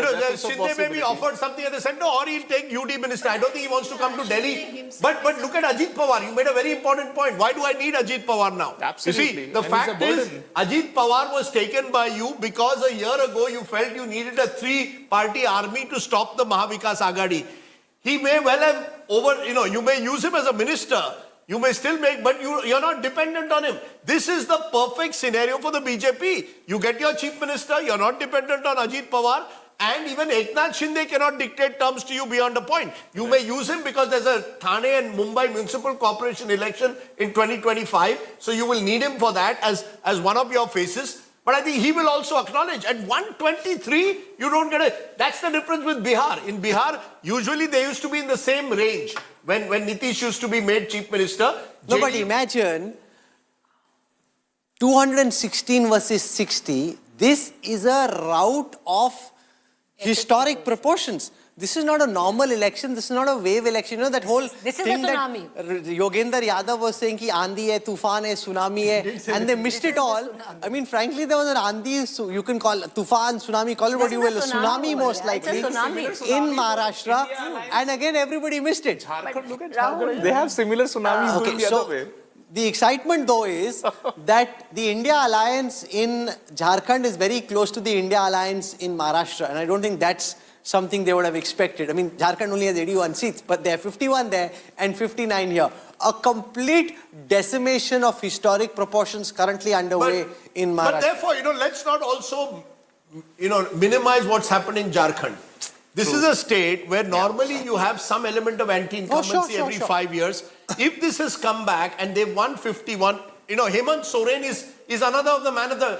There are 4 man of the match today, or 5 I see at the moment. I think with Hemant Soren, you have to put a slash and you have to put Kalpana Soren with it. Kalpana Soren was widely popular in Jharkhand. But, at the end of the day, let's put that the Soren. Arresting key leaders and putting them in the jail in the run-up to the election today. is always, backfires. The same happened with Trump. So, at the very top, I'm going to give credit to Amit Shah for what he did for Maharashtra. Sure. They planned Maharashtra, they course-corrected right at the top. He had 2 guys who did it for him, 3 people. Bhupendra Yadav from the centre, Devendra Fadnavis, who was, as I said, ready to resign after the Lok Sabha defeat, and Eknath Shinde, who 2 years ago was, ye kaun hai? Auto rickshaw driver hai, kya karega, 3 mahine rahega. The auto rickshaw driver has shown he can run through any road. So auto rickshaw... He's not driving an auto rickshaw, he's driving a Ferrari. So there, Ajit Pawar also written off. Small, wouldn't call him a man. These 3 are the big winners. In the biggest winner of all, Rajdeep, the biggest winner of all is Prime Minister Modi, and I'll explain to you why. Yes. Because post the 4th of June, this massive effort which was made to try and push the Prime Minister on the defensive, to make it seem that he'd lost the trust and the faith and the goodwill of the Indian people. Maharashtra speaks to that. Haryana spoke to that. Look, this is not a normal victory. If it was 160 versus, say, 100, you're in a different situation. This is 218 versus 58. Yes, but it BJP is double the entire Maha Vikas Aghadi put together. That's the extent of the victory we are looking at. Yes, but this victory would have been even bigger if Jharkhand had not been what it is. What it does, it shows the diversity. There's no comparison, Rajdeep. Surely not. These are not 2 equal states. With a limited point that there is a diversity dividend in this country. No one state, no one size or no one formula fits all. Think about it. The Congress has been unable to win Haryana, big setback. The Congress has been decimated in Maharashtra. It pushes the Congress back to where they were before 2024. Agreed. What it does is look at the regional parties. My point is, we are seeing this time and again. The regional parties are always better positioned to take on the BJP than the Congress. The Congress is the Kamzor Kadi. No, Rajdeep, even in Jharkhand, you're going to see. Okay, no, Rajdeep. Turn around and see the UP bypolls right now. Yes. And the number is right there. It was what... the BJP plus RLD leading on 7 of 9. Yeah, but Rajdeep. A bypoll cannot become a bypoll is controlled by whoever is in power. It is my limited point is simply this. Elections are very, the problem some politicians and even experienced ones have is they treat one size fits all. And they win one election and they think, yaar, ye formula chal gaya, wo chalega. You saw Jagan Mohan Reddy. He also put money in the hands of people but lost the election. BRS, it doesn't mean, Telangana. It's a Telangana, BRS. I think in Maharashtra, Rahul, if the opposition was a better opposition, they could have taken them on Ladki Bahin 4 months ago. You opened up. If you don't fight back when someone puts Ladki Bahin out there, what did your first reaction do? Arey, isse kitne paise chale jayenge? You should have said, arey, You could have given your narrative, na? You have to have a stronger... Maybe they should take you as the strategist. No, I will not. They will lose their deposits. वो better होगा. इससे तो better ही होगा, Rajdeep. It can't be this bad. No, I mean, 61. I mean, the strategists, the politicians, they need to be fired. No, in my blog, the one state I seem to have got right is Maharashtra. I came back and said Mahayuti is winning. True, Maharashtra. you're right. Yeah, you did. She will. You're right. 100%. Most people said that it's going to be hung or it's going to be close. I said Mahayuti is but winning. yes, Rajdeep did say. I didn't see the scale of the victory. I thought it would be 160, 170. But once you win now in India, So Rahul, no, Supriya Shinde, will the Congress draw solace from Jharkhand, which now seems to be settling in your favor, 51 versus 28? Again, tough for trend reversal to happen from here. Or do you concede that Maharashtra really was the big political prize? That's where commerce is, that's where industry is, that's where the money is, that's where the politics is. You won Jharkhand. Is that a consolation prize, or will you at the end of the day say the score is 1-all? 37. Rahul, first and foremost, while I'll say the score is 1-all, I would want to take some objection to what you just said in your conversation with Rajdeep and Preeti. To say, Maharashtra is a completely different state. Jharkhand and Maharashtra are two states of the Indian Union. Let's not forget that. Let's also not forget that the more polarizing campaign of Beti, the Prime Minister invoking Beti, happened in Jharkhand. Let's also not forget, when you give all the credit for Maharashtra to Mr. Modi, what about Jharkhand? If he was on the ticket in Maharashtra, he was also the face of the campaign in Jharkhand. I'm giving it to the Sorens. Hemant Soren and Kalpana Soren were the face. Let me please finish. Madam, why don't you agree that the regional parties are in a better position to take on the BJP? If you let me speak, I will also come to you. I will also come to the assumptions that you have made. I was only responding to what Rahul has said, and I think it's not fair to say Maharashtra is what matters and Jharkhand does not. Jharkhand also has mines, Jharkhand also has minerals, Jharkhand also has people, and the people have spoken very effectively in Jharkhand. They have rejected the BJP. They are voting us back to power. As far as the face of the campaign is concerned, he was the sitting chief minister. He was jailed and he was not allowed to campaign in the Lok Sabha. It also tells you what people feel about the kind of ammunition you put to power. It also, the Congress is doing well in Jharkhand, by the way. I was just seeing the numbers. So don't dismiss us there. I do feel, and I'm very confident that we will form the next government. We will repeat the government in Jharkhand. I have already said I'm very disappointed with Maharashtra. We perhaps need to go back to the drawing board and see why did it not work for us. And I must also say here, the fact that the Election Commission allowed the elections to be delayed in Maharashtra has worked for them. I mean, Ladki Behna could be rolled out. Three installments went to the people, went to the women. And you're right, the women voter matters. And she matters big time. Okay, Sanjay Raut is speaking from the Uddhav Thackeray Sena. He's crying conspiracy. He says, how can they all win?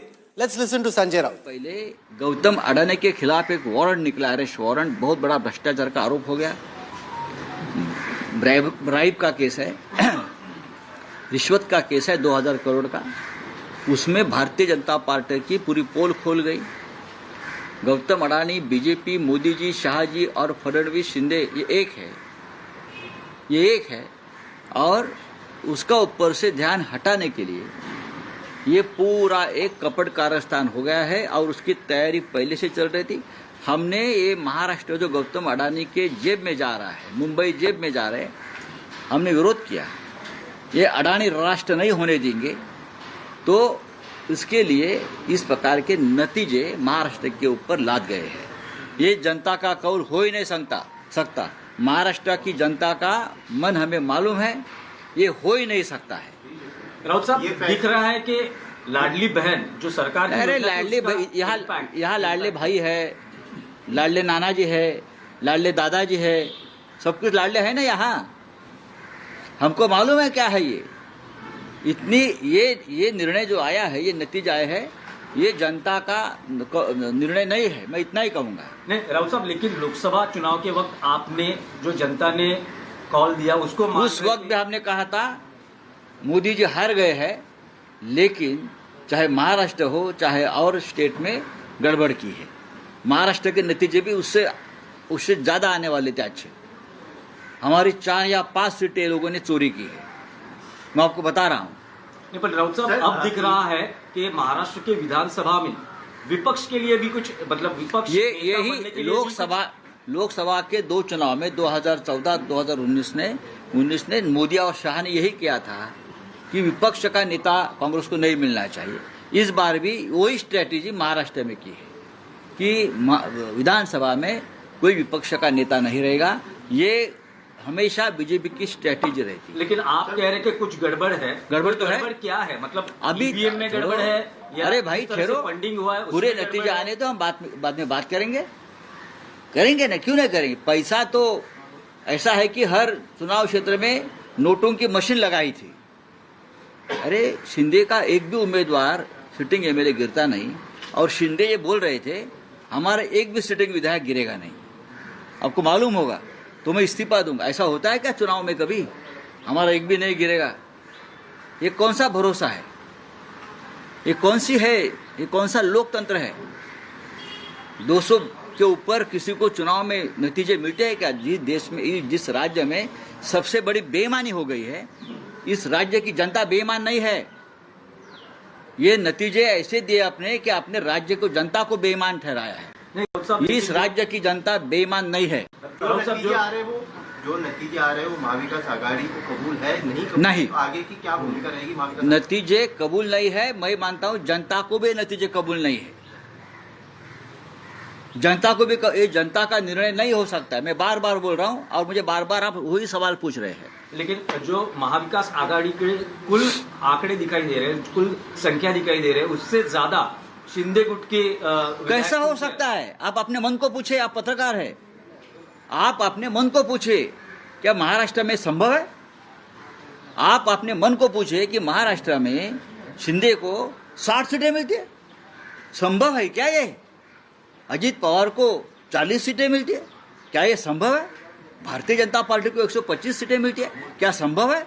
क्या इस राज्य की जनता भी बेईमान है? इस राज्य की जनता बेईमान नहीं है, उसके ऊपर हमारा विश्वास है। चलिए, thank you. What is in bad that's taste crazy. There? It's in bad taste to discredit No, the the voters problem with or the mandate. Sanjay Raut is part of the problem of the Shiv Sena UBT. He comes every If there is one person who should be sacked, this is the guy. He comes every he disturbed the Agadi consistently. Supriya Shinde, do you concur with your allies' opinion that this election was rigged? This is discrediting the people's mandate, Supriya. I have said what I have to say, and I think I have said it very clearly. I've been on your show now for about 37 minutes. I have countered everything that you guys have said. I've said what I have to say. So you don't think there were any unfair means? This is a fair verdict, and you have to accept it whichever way you introspect. Look, I do believe what the people do in an election has to be accepted by everybody. Do I believe that the BJP doesn't use unfair means? Absolutely not. I think it does. But I am not going to sit here and cry foul. I think we accept the verdict in Jharkhand. We also accept the verdict in Maharashtra, and I think we'll have to go back to the drawing board. Did the delay in Maharashtra elections by the Election Commission help the BJP and its allies? Of course it did.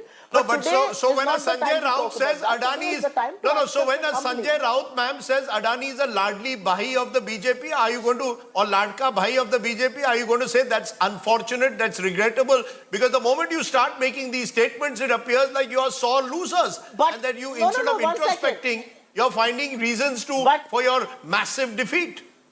No, but more than anything else, the voters have spoken.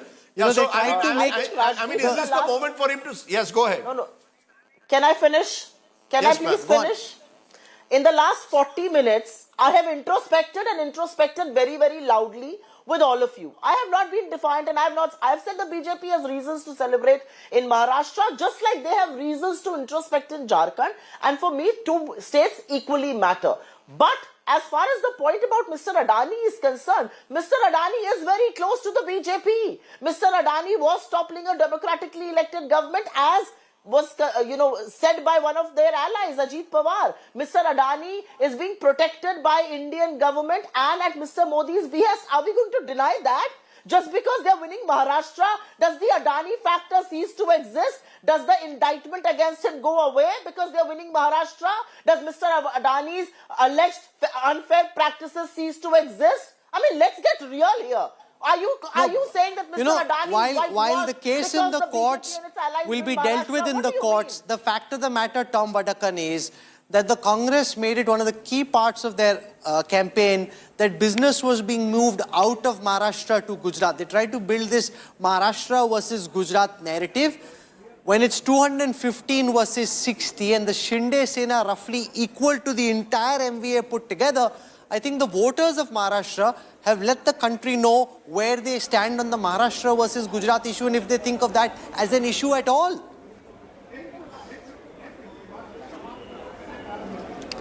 Well, I think this whole thing has been clarified by our Deputy Chief Minister of when the industry moved out. He has given the logistics, and it has, I think people of Maharashtra understand that logic, because it has nothing to do with the current government in Maharashtra. It is something that was a backlog of the Shiv Sena dispensation of that time. Let that matter rest. But however, let me tell you something. This crying foul about Adani and trying to say he is influenced, I mean, this is rotten, absolute nonsense. And I think it is an appropriate time to keep industrialists out of these political discussions, because essentially today it is Adani, tomorrow it will be Reliance, it will be Tata's. I mean, you can't go on with this. I mean, there are influencers, there are regime changes across the board. Soros is one. He has done it through his NGOs. He has been working. So let us keep our Indian industrialists safe and sound, because essentially they are our providers. They give employment to our people. They protect, I mean, they set up industry, and today we are one of the top reckoners industrially across the globe. So please, my request is, keep them out, and if you want to win an election or lose an election, today I am proud of the electorate who has voted for our government. And besides that, I also congratulate the Election Commission to have conducted an election. This is celebration of democracy. You may win, you may lose, but don't do this. Don't damage it's also a stirring the providers of our economic Given growth. how badly placed the NDA was in the Lok Sabha elections, where they were behind by a factor of almost 2, to come back from there and win in this fashion is one of the most remarkable political turnarounds conceivable. And that is just credit to Messrs. Modi and Shah and the manner in which they've planned this campaign out. The excitement, though, to some extent is in Jharkhand, which will give the Congress and the India Alliance some solace. The interesting thing in Jharkhand is that the JMM is at 31, the NDA together is at 29. That's a big victory in Jharkhand for the India Alliance. Congress is at 12, RJD at 6. In the NDA camp, the BJP at 26, the AJSU at 2, JDU at 1, and the Kurmi voters, because of the JLK and potentially Amitabh Tiwari going away, seems to have hurt the BJP a lot in Jharkhand. And frankly, this is embarrassing for Himanta Biswa Sarma, because this was his big coming of age outside Assam, running a full campaign, and also for Shivraj Singh Chauhan, who worked really hard in Jharkhand, but at the end of the day, they don't have anything to show for it. See, I think the Tiger Jairam Mahato helped the NDA bloc in 2024 Lok Sabha election because he split the opposition vote. But in the Vidhan Sabha, he is again splitting the opposition vote and thus helping JMM alliance, because he has emerged as a leader of Kurmis. Ajsu, Sudesh Mahto has been the leader of the Kurmis for a long time now, for 15-20 years, and that's where the battle is. If you see Santhal Pargana, where this entire "Katenge to batenge aur ek hai to safe hai" slogan is there, they are not doing particularly well. And the very surprising thing is, Tejasvi Yadav's party, RJD, is leading or winning in 6 out of the 7 or odd 8 seats it is contesting, which is near the border of No, but Jharkhand. look at this. So much was said of Kolhan and the impact that Champai Soren could have in Kolhan. In Kolhan, you've got the JMM India Alliance at 8, NDA only at 3. So the JMM at 7, Congress at 1, and that is deeply problematic. NDA is at 3, which is an improvement of 3 from the last time. But frankly, this is quite embarrassing. You know, the fact is this was an area swept by the JMM alliance last time itself. So they've still swept it. And I come back to it, Rahul, and I'm going to emphasize this because I'm getting people you saying, you know, look at Bhatenge to Katenge, it works so well in Maharashtra. It doesn't work everywhere. Are you telling me that the BJP, in fact, if anything, the BJP was even more overt with pushing the thing, Ghuspaitiya, narrative in Jharkhand? It didn't work. India is, I meant, this is the problem I have with facile explanations. India is the most diverse country in the world. What is true of Maharashtra is not true of Jharkhand. The only unity I see between two governments, both incumbent governments are being voted today, is your strong welfare schemes well directed to the woman. The woman, I'm going to say it 100 times because that's the only way someone out there is going to understand what's happened. You're asking me why, for example, our guys who've never lost elections in Maharashtra 5 times, right, are trailing today. Because there's a 50% woman vote. And if that vote goes up by 6%, then I need the male vote to go for me by 10%. No, but can I show you the strength scan of Maharashtra? This is very important because it will show you on seats which are typically considered strongholds of different parties. How are they faring there? So I'll start with the Congress's strength scan. Now look at this carefully. There are 18 seats in Maharashtra which are considered safe because the party has won those seats in every election over the last 3 elections. The Congress is winning only 1/3 of supposed safe seats. They are being bested in their own bastions in Maharashtra.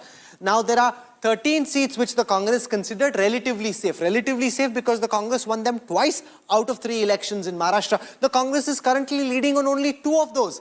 There are 13 seats considered weak. Weak because the Congress has won them once in the last 3 elections. The Congress currently leading only on 5 of those. And they're losing very clearly on most of the very weak seats. But the big problem there is that of the seats the Congress thought was safe, they're winning only in 1/3. From the Congress, let me now come to the BJP to draw the parallel. 24 safe BJP seats which the party has won in every election over the last 3 elections. They're winning on 20 of those seats. They're also winning on 51 of the 62 relatively safe seats. So if they've won them twice out of the last 3 elections, they're winning the vast majority of them. They're also winning, and this, Rajdeep, is where the genius of election management comes to the fore. 19 seats considered weak, where the party has won only once in the last 3 elections. They are winning all 19 seats. I have never seen this in all the years that we've had the election intelligence dashboard. No party ever weaks all the seats where they are weak. They have a better strike rate on the seats electorally constituting weak seats than they do even on their safe seats. Amitabh Tiwari, this is just... It's a wave. You know, as somebody who's a data geek and loves this... It's a tsunami. It's a wave. Nahi hai, ye management ka genius hai, genius. So 19 safe seats. Then I disagree. What do you disagree about? I disagree. If you're winning 19 safe seats, that is electoral genius. Rahul, when you have a wave, when you have a tsunami, forget wave, this is a tsunami. When you have a tsunami, ये सब management कुछ नहीं चाहिए. You have one. Sir, wave बनाना पड़ता है. ऐसा कौन सा wave होता है बैठे बैठे? That's not the management. अरे ऐसा होता ही नहीं है. Sir, wave बनाने पे बनता है. ऐसे कैसे wave कोई पेड़ में थोड़ी अमरूद है कि उतार के लेके आ गए? One minute. What is one of the theories that was expressed at the start of the day and even in the lead up was micro planning. OBC, ye wo. I'm giving you an example. Look at Maratha vote. The so-called Maratha vote has also gone. Now that is nothing to do. I fiercely, vehemently, as strongly as possible disagree with Rajdeep. Rahul, I'm sorry. Boss, you have to build up an election campaign. That's okay.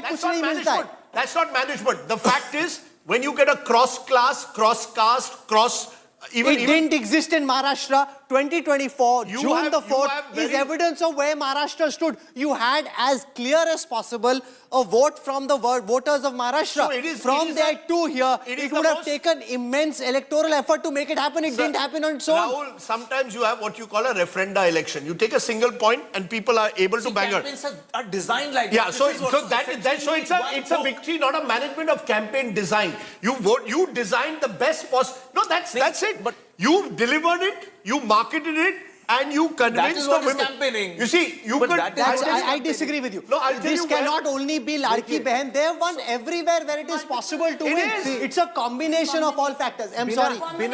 Anybody? Okay, Shaina NC joins us. I want to go across. Just one for Shaina NC is the Mumba Devi candidate of the Eknath Shinde Sena. She's joining us. Okay. So Shaina NC. From the data that we have, you're not winning on your seat just yet, but your party and your alliance has just killed it in Maharashtra this morning. Thrilling. Well, the latest report I have, Rahul, is that we are killing it there too. Having said that, in your terminology, I don't want to go into any kind of overconfidence. I truly believe that eventually we have to wait for the last vote to be out to determine who's victorious and who's not. But having said that, this is probably one of the toughest seats in Maharashtra today. And you know that there are 140,000 Muslims and 1 lakh Hindu voters. And despite that, you have schemes like Ladki Behna Yojana, where the chief minister has given 2.5 crore families and girls 7,500 directly in their banks as transfers. And we know that in the days to come, where you have Mumba Devi, 40,000 people, of which 15,000 were Muslim girls who benefited from this. So I think that there are lots of game changers when it comes to good governance models. And we've had the women empowered. We've had youngsters get the internship schemes, the pension schemes for the senior citizens, the kind of availability of people who have really got so many opportunities to grow, as has the infrastructure. If you look at the metro, the Trans-Harbour Link, Atal Setu, bullet trains, the sky is the limit when it comes to Maharashtra and its development. So Eknath Shinde ji, Devendra Fadnavis and Ajit Pawar have worked tirelessly to make sure that this is a reality. Who should be the chief minister? That's the question both Preeti and I have. You know Mr. Fadnavis well, and you're a candidate of Eknath Shinde. Who should be the chief minister, Sena? I knew you would ask this, Rajdeep and Preeti, but let me please say that this is going to be a historic mandate, which is a mandate we welcome, and it is for the Mahayuti leadership to decide who should be chief minister. Every party would want its own leader to be chief minister. Shaina, for somebody, but having said that, who do you owe your allegiance to? On the party you come from or the symbol you're representing? Preeti, very smart question, but I owe my allegiance to my leadership and the ideology that we all subscribe to, and the Mahayuti under the leadership of Eknath Shinde, Devendra Fadnavis and Ajit Pawar, and of course, the honest popularity and hard work of the Prime Minister who has made this possible for all of us. And I want to tell you that probably Mumba Devi is the toughest constituency in Maharashtra. And if we make it here, it is history which will be created, because people have moved beyond vote bank and appeasement politics and false narratives and want true progress, which I think is the learning point and the learning curve from this election. Okay, you're only trailing at the moment by 830 votes, so you still have very much of a chance in Mumba Devi, and you're right, it's a constituency in South Mumbai, where if you win, it'll be a big win. Amin Patel has been a several times sitting MLA who you're contesting against, but I ask you one last time, who would you prefer in the... Do you agree that this is Fadnavis's day out and he should come back as CM, or should Eknath Shinde continue? Who would you prefer? You know one thing, that this is a party and an ideology that believes in discipline. It is the Mahayuti leadership that will decide. And having said that, please let me tell you, whether it's the popularity on ground of Eknath Shinde or the learning of Devendra Fadnavis or the administration of Ajit Pawar, it is honestly the leadership that takes such calls. We are here to serve Mumbai, and unfortunately, Mumba Devi is the worst backward constituency in Mumbai today, with no development for 15 years. So I hope to focus on that. And if people give a mandate and support us, then I'm sure that in the days to come, the sky is the limit to transform this great city of ours into a model constituency.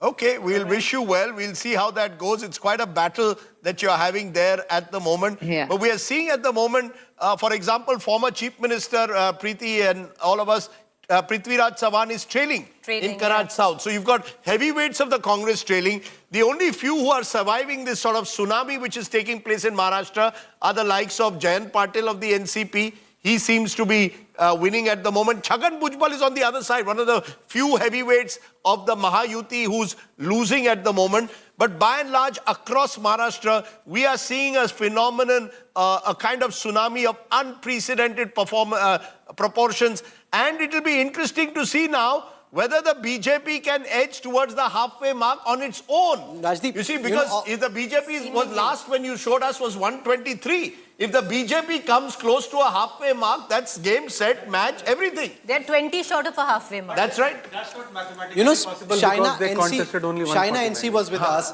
She's been itching and waiting for an opportunity to contest. कहीं से भी chance मिल जाए. Like a Ranji batsman saying, मुझे एक मौका दो. And very tough seat round. And you know, she was in the chawls, in her sari, climbing all the way up. She really gave it her all. I don't know how this election will end, but especially for our viewers who see her oftentimes on television, she fought a tough battle and she fought it really hard. It was almost like this Ranji player saying, ek mauka mujhe do, see what I got. Here it is. Rahul, there are many mysteries of this election, very big, important election. But one of them is that how come no print media or anybody used the word tsunami for BJP, neither even the strong wave for BJP. We missed it. That's a fair point, no doubt. But that's also what makes elections exciting. If everybody already can just go on a motorcycle or on a chopper or in a car and coming up with answers on what happened, then there's no fun. 3/4 majority. Yeah, it's 218 is 3/4. It's more than 3/4. So it's a phenomenal victory, and I think that's what, you know, frankly, you can't blame anyone. This is what makes elections and politics so exciting. I have a story to tell you. During the, I won't name the election, but during one election where a particular party was trailing, the topmost leader from that party called while counting was going on at around 10 o'clock, which means counting was on for 2 hours, and said, we will lose, but we will lose just by a bit. The opponent will be in front, but we will lose. 2 hours later, that party had won a landslide. And this is somebody who I think is very smart when it comes to political management. And even though he was winning, he didn't know he was winning. He thought it'll be a tight mandate. And that just shows, Rajat, how no matter what they say and the swagger and the strut that they exude, andar hi andar sabko dar lagta hai. You don't know what's happening. Ultimately, that's the reality. You know, there are a lot of like America.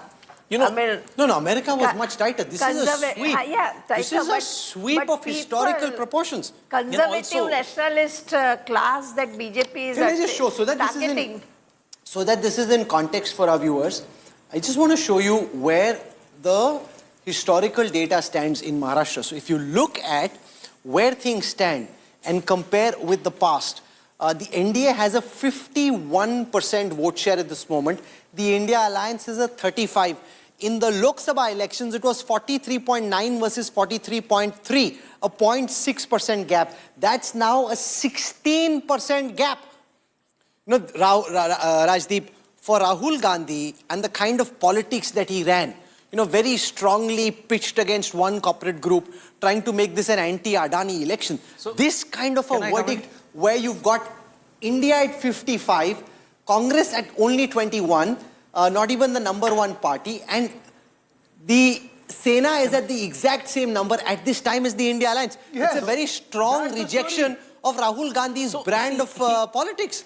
Look, I think, you know, again, I repeat, one size doesn't fit all. I think Rahul Gandhi's brand of politics is also to be measured against the complete lack of organization of the Congress party. You see, why put the door only on... What about the likes of K.C. Venugopal? Remember what happened in Haryana? You see, more than this Maharashtra victory on the back of Haryana. Haryana was an election you are expected to win. And you had all the issues working for you. In all these states, the fact is it's not just an individual. It's your machine, right? You build a machine. It's not just Amit Shah, one individual. It's the manner in which your RSS... Remember, RSS did 60,000 meetings in Maharashtra. 60,000. Often of 100 and 200 people going on the ground. Do you have anything similar to match it? The BJP RSS machine is just far too formidable. So Rahul Gandhi has to recognize that. If the Congress expects to win, they win by default. They won Telangana because BRS screwed up. Had Chandrasekhar Rao dropped 30 sitting MLAs, he may well have won Telangana as well. You won Karnataka because Siddaramaiah and Shiv Kumar worked for it 2 years before and got their act together as a group. And the Bommai government screwed up. So the Congress cannot expect to win on default. It cannot expect to win. No, but they have to pick the right issues. You know, absolutely. Soya bean prices, cotton prices. अरे पता होना चाहिए ना कि जनता को क्या चाहिए. आप constitution लेके घूम रहे हो. So in an assembly election, people don't care about that at that time. We have been talking about it even during the exit poll discussion time. That anybody who was there did not see any preparation, any run-up to the campaign. That fire was not there. You were picking issues which, sitting in Delhi, you could guess that this is possibly an Adani issue. Possibly the Dharavi is going to come up, stand against and sway the whole state of Maharashtra. How on earth is it possible? If Supriya Shunit is still with us, Supriya today, okay, she's not with us, but Rajdeep, today you can, the Congress can take solace in the fact that you've got Jharkhand. But having said that, how many, but Kalpana Soren, over 50 rallies she did. How many did Rahul Gandhi do in Maharashtra? 8. Exactly. 8, and out the of which answer 2 lies was in closed that. door Samvidhan Sabha. Exactly. And the answer You're lies in an in election. that. Exactly. I'm not at the India International Center where I'm going to discuss constitution. Can I show you how Maharashtra has changed? I think this is very important for viewers to see. There was a big Dalit consolidation in favor of the Congress on the issue of Arakshan in the Lok Sabha election. See what's happened now. Out of the 18 seats which we classify as being Dalit majority, where the Dalits can decide who wins. So predominantly Dalit, where the Dalits are influential, the BJP alliance is winning on 14 of those seats. Even on Dalit reserved seats, even on Dalit seats, the NDA is being bested. It's 14 versus 3. From Dalit, if I come to the OBC seats, the OBC seats of Maharashtra, 160 such seats, the NDA currently leading on 119 of those seats versus the India Alliance leading only on 33. From there, if I come to the tribal seats of Maharashtra, on the tribal seats as well, and this is important, this is data we are showing for the first time, the NDA leading on 28, 15 for the BJP, 5 for the Sena, 8 for Ajit Pawar, the India Alliance leading only on 7, 5 for the Congress, 1 for the Sharad Pawar faction, 1 for the UBT. From there, if I come to the Muslim seats, Marathwada seats, Marathi dominated seats. 30 Muslim dominated seats, which is why I said this is a phenomena of election management. Of the 30 Muslim dominated seats, NDA leading on 16, the India Alliance on 11. Rajdeep, on Dalit seats, on tribal seats, on Muslim seats, the BJP has really run circles around the India Alliance. Look, when a woman votes, बार-बार woman बोल रहा है, woman का नहीं है, सबका vote है. No, 1 minute. So you can't have a 16% vote share lead with only women. Sir, the Muslim dominated seats in Maharashtra, barring Malegaon, do not have a Muslim majority population. No, but it's the same Muslim voters who helped them win in the Lok Sabha elections. I don't agree. This is your home state, I don't agree with you. I will give you an example. No, what example will you give me? This is not just the women voting for the BJP. Rahul, you have to understand. For example, Dhule seat. I said this even pre-election. Dhule seat has 6 assembly segments. The seat in Lok Sabha was won by the Congress, but in 5 of the assembly segments, the lead was with the BJP. In the 6th segment, the Congress had a huge lead in Malegaon, which is Muslim dominated. When you say Muslim seat, it doesn't mean Muslim dominated. My limited point is, we are seeing a tsunami election that is cutting across class, caste, region, right? That doesn't mean it's management. That means you have struck an issue which has struck a chord across the state. Now, why not accept that? Look at Eknath Shinde. Eknath Shinde is winning virtually 3 in every 4 seats he's contested, which is phenomenal. Ajit Pawar, who most people wrote off, is winning also virtually 3 in every 4 seats he contested. Now, does that mean management? No. It means it's a tsunami. People have chosen between 2 parties and decided, हमें ये लाडकी बहन and the stability which is offered by Eknath Shinde is eminently preferable to a Mahavikas Agadi, which till the last moment was fighting कौन बनेगा मुख्यमंत्री, कौन सी seat मिलेगी, and offering nothing to the voter. Why not accept this as the mismanagement and the complete debacle and decimation of the Mahavikas Agadi, plus the very intelligent campaign run by the BJP alliance, backed by the election machine on the ground. It's a combination of various factors. That's all I'm saying. But everything under the umbrella of the Ladki Bahan Yojana. That's right. You need one thing. You need one talking point. You had that under the umbrella and you ran a multi-campaign underneath that. I agree with you. With the cutenge, butting, all Amita Tiwari, Rajdeep's argument is, and I want to demolish it through data, that this is a woman-led vote. Women would have had, and the post-poll studies will prove that, a role to play. But when you're 222 versus 54, this is in some ways like Trent Bridge 1983, Kapil Dev 17-for-5 coming in, or the last match in Australia, I think it was at Adelaide where we were 36 all out. This is that kind of a recovery. No, I'll give you one example of a similar vote that you remember Bengal just 3 years ago. Why did Mamata Banerjee win big? She won Madhya Pradesh. Mamata Banerjee had a 6% lead among women. The moment you have a 5% plus lead among women, it's a decimation. Shivraj Singh Chauhan had a 6% lead among women. Yes, the other factors also come in. Stability. I'm not saying men don't vote for one's party, but your traditional core voter comes. Elections are won by incremental voters, voters switching from one side to the other. You had a roughly, we'll see the final swing. My sense is you'll have a 6% swing. I can show that. Also, one aggregating factor has been Hindu consolidation, whether you like it or not, but there is this current... To some extent, of course. Which under the umbrella of the Ladki That's a subtext. Why would Marathas otherwise vote in such big numbers? So that's, I want to see how the Marathas... You're right. To have unifying agendas instead of divisive agendas, which Congress gave up right at the outset of the election. They had no play on the caste issues. They had no play Not just Marathas, Rajdeep. Even Dalits, where you saw an identity of a Hindu, then you saw an identity of being Dalit, which aided under the Ladki Bahin But Yojana. ma'am, look at it, Jharkhand, tribal-dominated state, with a large Dalit population, they voted the other way. I agree. So See, it the comes under common the theme umbrella of is the Ladki Bahin Yojana. Is the common theme. Exactly. But if you see the swing is 16%. So the swing is of 8%. 8% vote share, NDA or Mahayuti's vote share is increasing compared to Lok Sabha, whereas 8% vote share of the MVA is declining.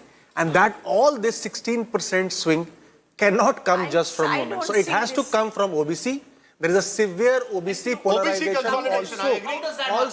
also it happens happening. because of these building blocks that you come up with a unifying and there is campaign also this around a weakening common thread. But then of the Maratha agitation. Let's see Marathwada. Let's see Marathwada. If there was an OBC versus Maratha consolidation, both have won. Marathas have women also. See That's Marathwada. exactly my point. Rajdeep, my point This with is all the Rajat. more reason for a It Hindu is the Ladki Bahin consolidation. Yojana. OBC consolidation, I think, is a very important point. The BJP consciously targeted that. They knew that the Maratha vote may get fractured at best. They did that in Haryana as well. Fracture the dominant caste, but consolidate your OBC vote. So everything that could go right they've done it. But They've run one of the most amazing campaigns. But this is not fracturing the Maratha vote, it's consolidating it as well. Bhupendra Yadav went to Mumbai, correct me if I'm wrong, end of June, and has spent more time there than here. Ramesh Chennitala, dividing his time between Kerala and Maharashtra, is not from Maharashtra in any case. Most of the other Maharashtra leaders between July and August, Mala Mukhyamantri Vaitsa, because they were convinced that they will get 180. No, they can do a Dream 11. Yeah, so Dream 11. So just look at the distance. So it's a disastrous campaign run by one side and a first-class campaign run by the other. And then you have Ladki Bahin as your narrative. It's a winning. Yes, Sheila.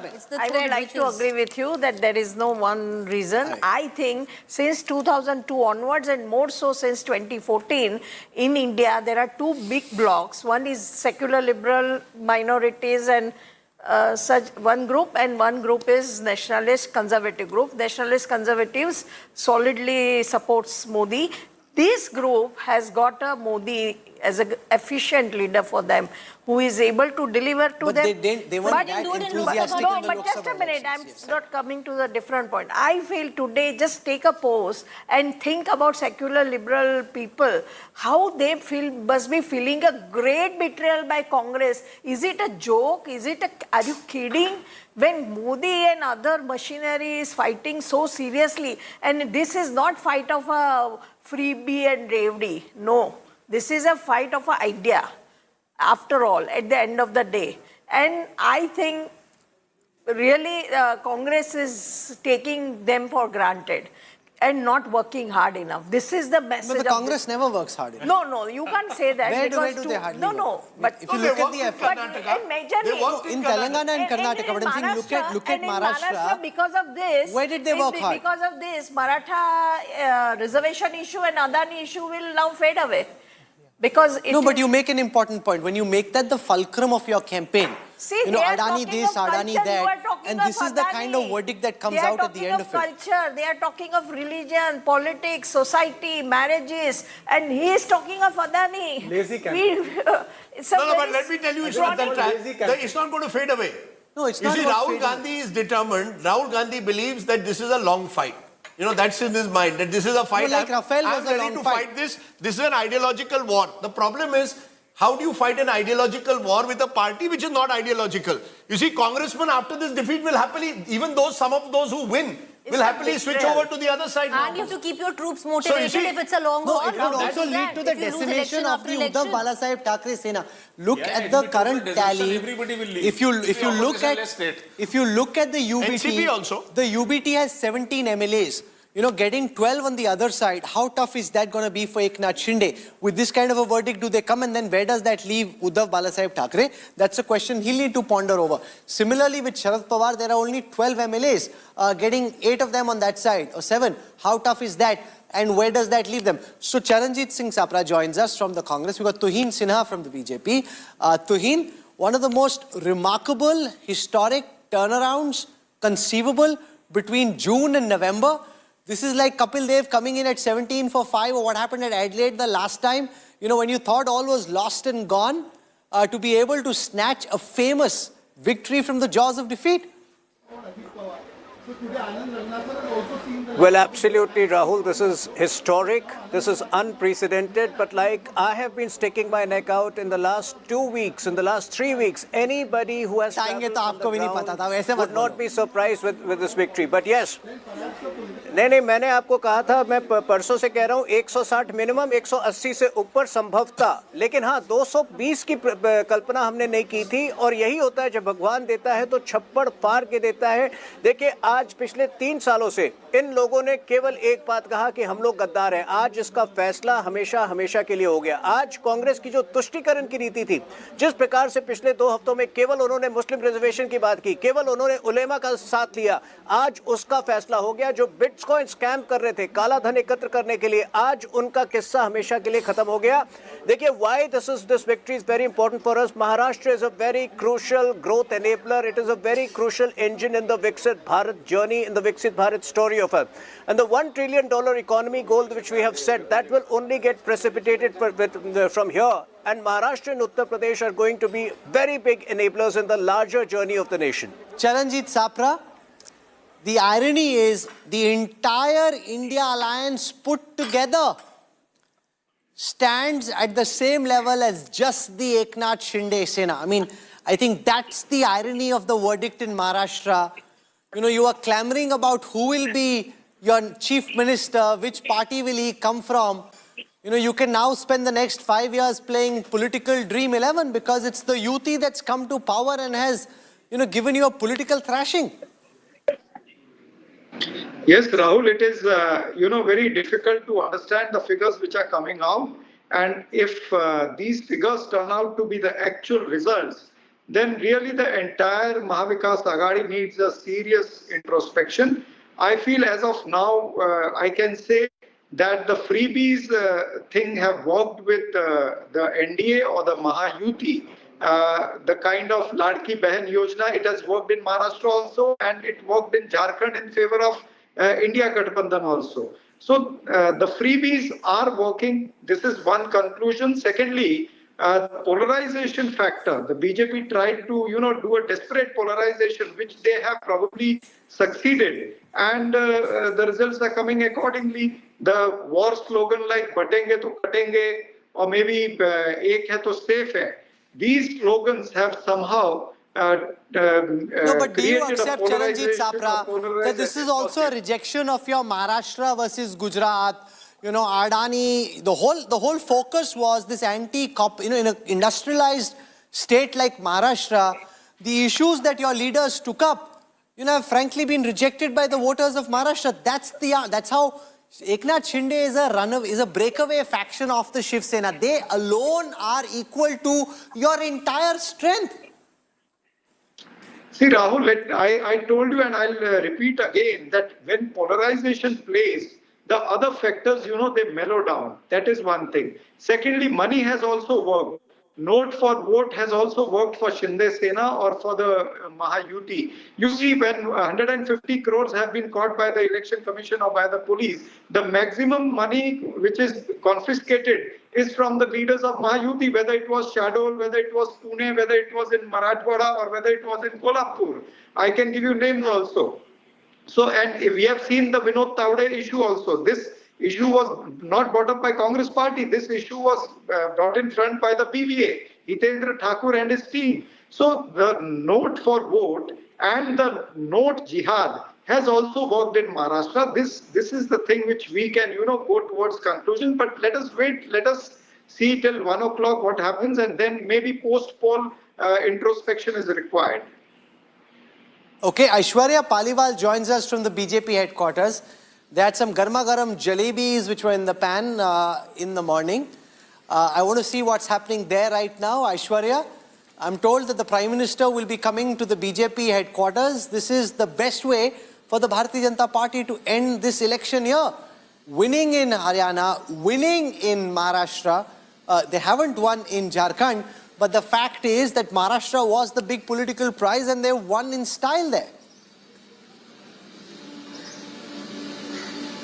Well, Rahul, this is what we are also being told, that in this building, and let me tell you, the preparations will begin in the next 2 to 3 hours, because when they will have the exact number, that's when the extent of the celebrations will actually begin. But the Prime Minister, let me tell you, between 6:30 to 7 p.m., that's what we are told, he'll be coming to the BJP headquarters. There'll be karyakartas, and that's the time when the real celebration will begin. The BJP will also, from here, from what we're expecting, the Prime Minister will speak with all the supporters and tell them that they're on the right path and moving forward, marching forward for the development of the country. That will be the crux of what the Prime Minister will be speaking today. Rahul. It's interesting. The Prime Minister's perfected this art. And I think that's, again, galvanizing your troops, mobilize. I think that's Mr. Modi's biggest strength, that he's able to rouse his troops even from adversity, from all the criticism that he faced after the... And I think that is his strength. When you've been in politics for 50 years, you're able to handle adversity and success and be able to build on it. You don't get carried away. The problem with the Congress is that they saw those 99 seats and thought that they'd won 270. And that is a huge mistake that you make in politics, because a lot of those seats also, let's not forget, came on the back of the regional party supporting you. Akhilesh Yadav played a huge role in what happened in Uttar Pradesh. So I think the Congress party remains, I think the story of our times, Rahul, over the last 10 years has been the almost secular decline of the Congress. There have been aberrations from time to time, but they've been aberrations. They don't signal a revival of the Congress yet. But also, Rajdeep, zero course correction. What happened in Haryana? How did you course correct? Till date, Haryana doesn't have a leader of opposition in assembly. But because you haven't been able to appoint one.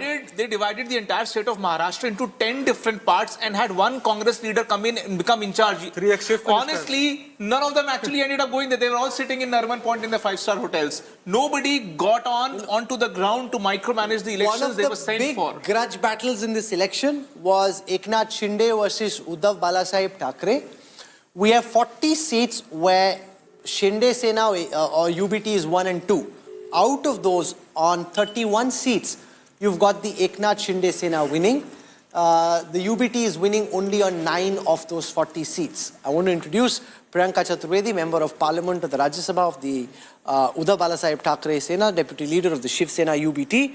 Ma'am, welcome. Not a pleasant morning this. The Shinde Sena by itself at the same number of seats as the entire India Alliance put together.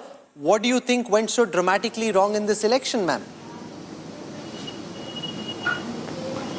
To be very honest, I don't really know. And I won't be able to give you answers because I wasn't mentally prepared to come on television channels accepting this kind of a defeat. And again, I'm just hoping something would turn around simply because we saw that it was a very close fight. What we saw on ground was a lot of anger against the government. What we saw was tremendous amount of support coming from the people. All the surveys across the state showed that Uddhavji was amongst the most popular, and the votes don't seem to be matching up to the sentiment that we were seeing on ground. So right now, I don't have an answer to this particular question as to what really did not work for us. But again, it does raise questions on, when we are gauging the mood of the people, when we are seeing different surveys and outcomes coming out to be totally different. What really went wrong is something for everyone to speculate. Is this for introspection, or unlike your own party person Sanjay Raut actually blame the mandate and say that this is a rigged mandate because that's a spoil sport and that's discrediting the people's vote? No, I would continue to say this, that when we were on ground, many people came and expressed a similar sentiment that while our vote may be going towards y'all, please ensure that the EVMs are playing fair. That is a doubt which has been consistently raised by lots of voters across Maharashtra, and it's not like it's coming out of the blue. This is something which has been raised consistently during. But Priyanka, it wasn't raised in Maharashtra in Lok Sabha 2024. Come assembly elections, you have a mandate like this, and you blame the EVMs there. Allow me to, please. Yeah. Preeti ji, you haven't allowed me to complete. I do know it's a tough day for me right now. And I do know you'll have 101 questions to ask of me and to cut me out because you'll have multiple more questions. But allow me to speak. It's not like I'm saying something out of the blue. This is all I'm trying to say is what Sanjay Raoji is expressing is a doubt expressed many times. Whether we accept it in the Lok Sabha, whether we are not accepting it in the Vidhan Sabha is the second thing. The question here is, when the ground sentiment showed that it was such a close fight, when every single seat was a close fight to finish, for us to have such a difference in numbers is something which is not fathomable. That is the question that comes in everyone's mind. That we have been amongst the people, we have seen the sentiment, and we've seen the Lok Sabha outcome versus the Vidhan Sabha outcome. To us to see this kind of a pattern and difference is something which, again, I don't have answers to. And I'm not blaming anything here, but these are questions that will arise in every voter's mind as well as in every political party's mind. Is the question of who is the real Shiv Sena settled today? Has this election settled that in your view? Or do you believe that you want to wait till the Mumbai municipal elections? Has that question been settled? No, I'm not going to get it. No, I don't think winning and losing decides what is the sentiment amongst the people. Of course, they've got more numbers.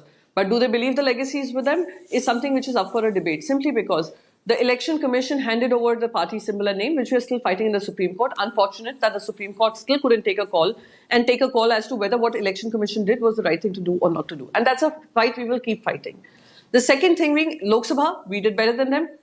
Every election cannot be about who's the real Shiv Sena. Every election is about how we will be able to convert that sentiment into votes. Probably this time it did not work for us. The next time it will work for us. But isn't that a question? Ma'am, isn't that a question? Because just a minute, ma'am. Y'all went into this election, calling Eknath Shinde a Gaddar. It worked in the Lok Sabha to some extent, Khoke ki sarkar. You tried it again.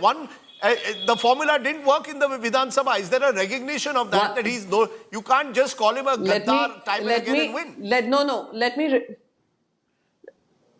Let me repeat to you, we may not win, but he will continue to be a traitor. That's written on his forehead forever. So please, he will continue to be that. Someone who wins on the back of an AB form given by Uddhav Thackeray, someone who becomes a minister in an alliance which he later said was not the alliance he wanted to be a part of, held 3 important ministries, and after 2 years his conscience arises and he says, okay, now I'm moving on. You cannot take that reality away. And again, that's a fight we are fighting in the Supreme Court. And we were hoping that the constitutional judgment, the constitutional bench would uphold democracy and constitution. It's not happened, but we'll keep fighting the fight. Does that mean at every point we prove whether who's the real Shiv Sena, who's not the real Shiv Sena? Lok Sabha, then you can say, oh, it's now settled. But then you all started to talk about the strike rate. Now you're talking about, oh, look, he's won emphatically. That does not mean that people don't believe the legacy is with Uddhavji. And I'm not going to get into that debate. You know, the fact at the end of the day is that there will need to be some look by these parties, which I think, she may not agree with me. You all squabbled over Kaun Banega Mukhyamantri through July and August. You all were more interested, project Uddhav Thackeray CM, everything will be well, rather than doing the hard work on the ground. Yeah, the fact is, at that time, the BJP was on the ground, the RSS was on the ground, and you all were sitting in your bungalows in Delhi and Mumbai deciding Kaun Banega Mukhyamantri. Let's not be unfair. She's saying it's a tough day and a tough morning to reconcile to this. Not a No, but that's not true. I'm not holding it against her. I'm not holding it against her. I think there's a recognition. I'm willing to answer your question. Okay, go ahead, ma'am. Rahul, I'm willing to answer your questions, even if they are the toughest ones. So Rajdeep, let me tell you one thing. What we were doing, what went wrong, we will give you a detailed analysis, firstly. This second thing about squabbling over Chief Minister phase, wasn't it your survey and CSDS survey and various other surveys which showed that Uddhav Thackeray ji was amongst the most popular leaders, above even Mr. Eknath Shinde? It's a fact. For our political party to say that there should be a phase which leads this campaign, I don't think it was unfair ask. But of course, no, are you saying that would have made a difference? The other two allies. Are you telling me you think that would have made a difference? You all were sitting. No, you all were sitting in your bungalows and having discussion. I think it's a very unfair charge to make to lakhs of our karyakartas who are working on ground. Lakhs of karyakartas who are working on ground. Are you despite concerned, ma'am? having to fight a battle between, it was a David versus Goliath fight with tons of money being pumped in on one side and we struggling to ensure that our karyakartas could be on the ground and fighting this fight. They have fought this fight. So please do not undermine my party karyakartas, my party UBT workers. has 19 Just because you think we are sitting in bungalows and deciding who's winning and who becomes the CM. Priyanka ji, at this moment, the Uddhav Thackeray Sena has 19 MLAs who are in the lead. Are you concerned that given the scale of this victory, Yes. that more than 12 could switch over and you've already lost the vast majority of your MLAs, you may end up losing some of these as well? No, why would they want to go anywhere now? They have fought on our AB form, Bharatiya Janata Party, and they seem to have a comfortable majority. But if they, I mean, I cannot predict what is going to happen in the future. But I can only believe that we will, all of us together, will learn to fight another day. We'll have enough strength to fight another day. And winning and losing is part of it all. Sure, you're being very strong in this verdict, saying that you're willing to take on the tough questions. I want to show our viewers now what's happening in the VIP seats of Maharashtra. And the problem there for the Eknath Shinde, for the Uddhav Thackeray Sena, is that even someone like Aditya Thackeray, who's the only member of the Thackeray family to have fought an election himself, is actually leading just by 500 odd votes at this time. And the reason that he's winning is because the MNS actually put up a candidate there who's pulled away a substantial amount of the votes. You take the MNS votes away, and then there is a possibility that Milind Deora may have actually been ahead. At this moment, Aditya leads, but it's not by a comfortable majority. And remember? don't forget, even in the Lok Sabha, this was a seat that they only won by 6,500. So it was open. In the last assembly, it was a 60,000 lead. Right. So I it think shows the fall in popularity. Look, I think this is very good example, Rahul, because remember, Worli has a large Marathi population, as Marathi-speaking population as well. So you see, this whole thing of the Marathi Manus standing by you has not really happened. If the Marathi Manus was standing by you, you should be winning these seats with a very big, comfortable margin. And I think but that's the ultimate scale, Aditya Thackeray, to his credit, took up the challenge of becoming an MLA, took up the challenge of becoming a minister. But I think somewhere there's been a mismatch between the Shiv Sena's communication of why did it abandon Hindutva as it was seen, and the mood on the ground. There is confusion in the ranks. You need to resolve that. You can't say, the reason why I left is because Amit Shah betrayed us on a 2.5 year commitment. The worker is now saying, look, the worker is a Hindutva-Vadi Maharashtrian. That is your core voter. That core voter, it appears, and it happened in Lok Sabha also, Rahul. In Lok Sabha, you will see the Shiv Sena did well in constituencies with large Dalit Muslim population. I've just been sent data because remember, this takes a few minutes to update. In Worli, Milind Deora is now up by 597 votes. Yes, and Aditya Thackeray is trailing. He's got 17,607. Milind is at 18,000. I asked him when we met at the Mahalakshmi racecourse, will you be Balika Bakra or the Giant Slayer? At this moment, with the slenderest of margins, he's leading. Let's look at some of the other seats. In that Pawar versus Pawar battle in Baramati against Yogendar Pawar, his nephew, you got a very comfortable lead for Ajit Pawar. So he's smiling and he's got reason to smile. Amit Deshmukh in Latur city, son of former Chief Minister Vilasrao Deshmukh, is trailing behind Shivraj Patil's daughter-in-law Archana Charukar, because she's got a 1,500 lead, which is a pretty comfortable lead in Latur city.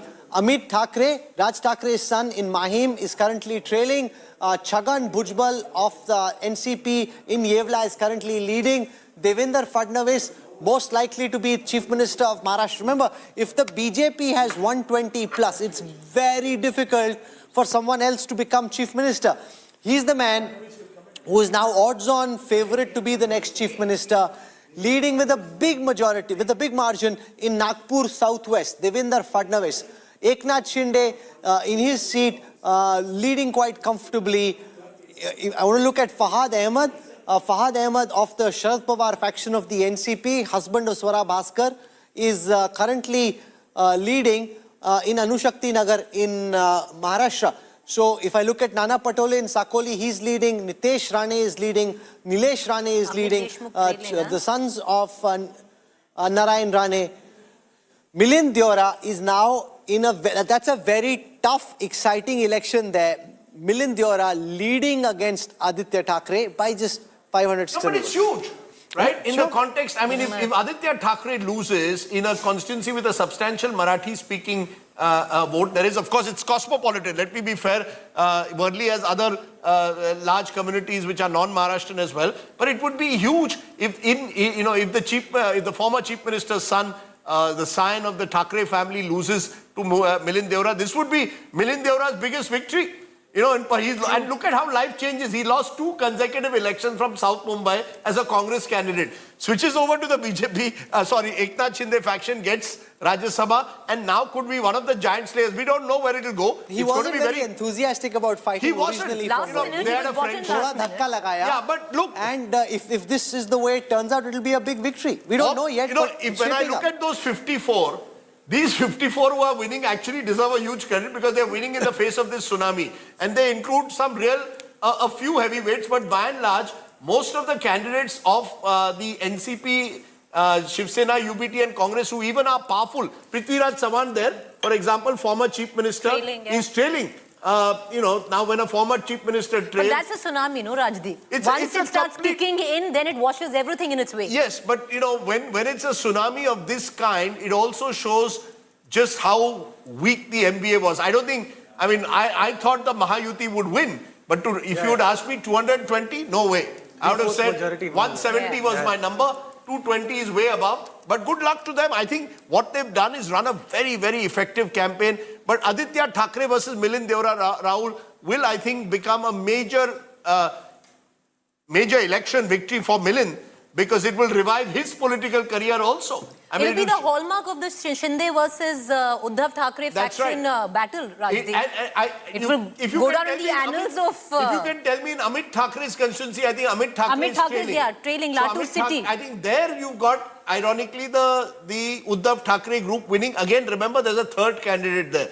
It's Eknath Shinde, MNS and but Raj Thackeray would have wanted that the NDA not put up a candidate against him. That's right. And Eknath Shinde said, this is a sitting seat, how can we just give it up? Yeah, Sada Sarvankar is a several times MLA, he didn't want to give it up.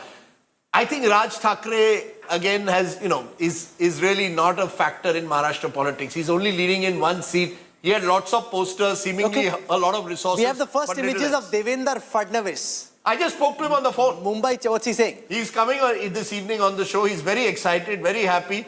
I said, Mukhyamantri... Did he say, will he be CM? I said, Mukhyamantri Onar.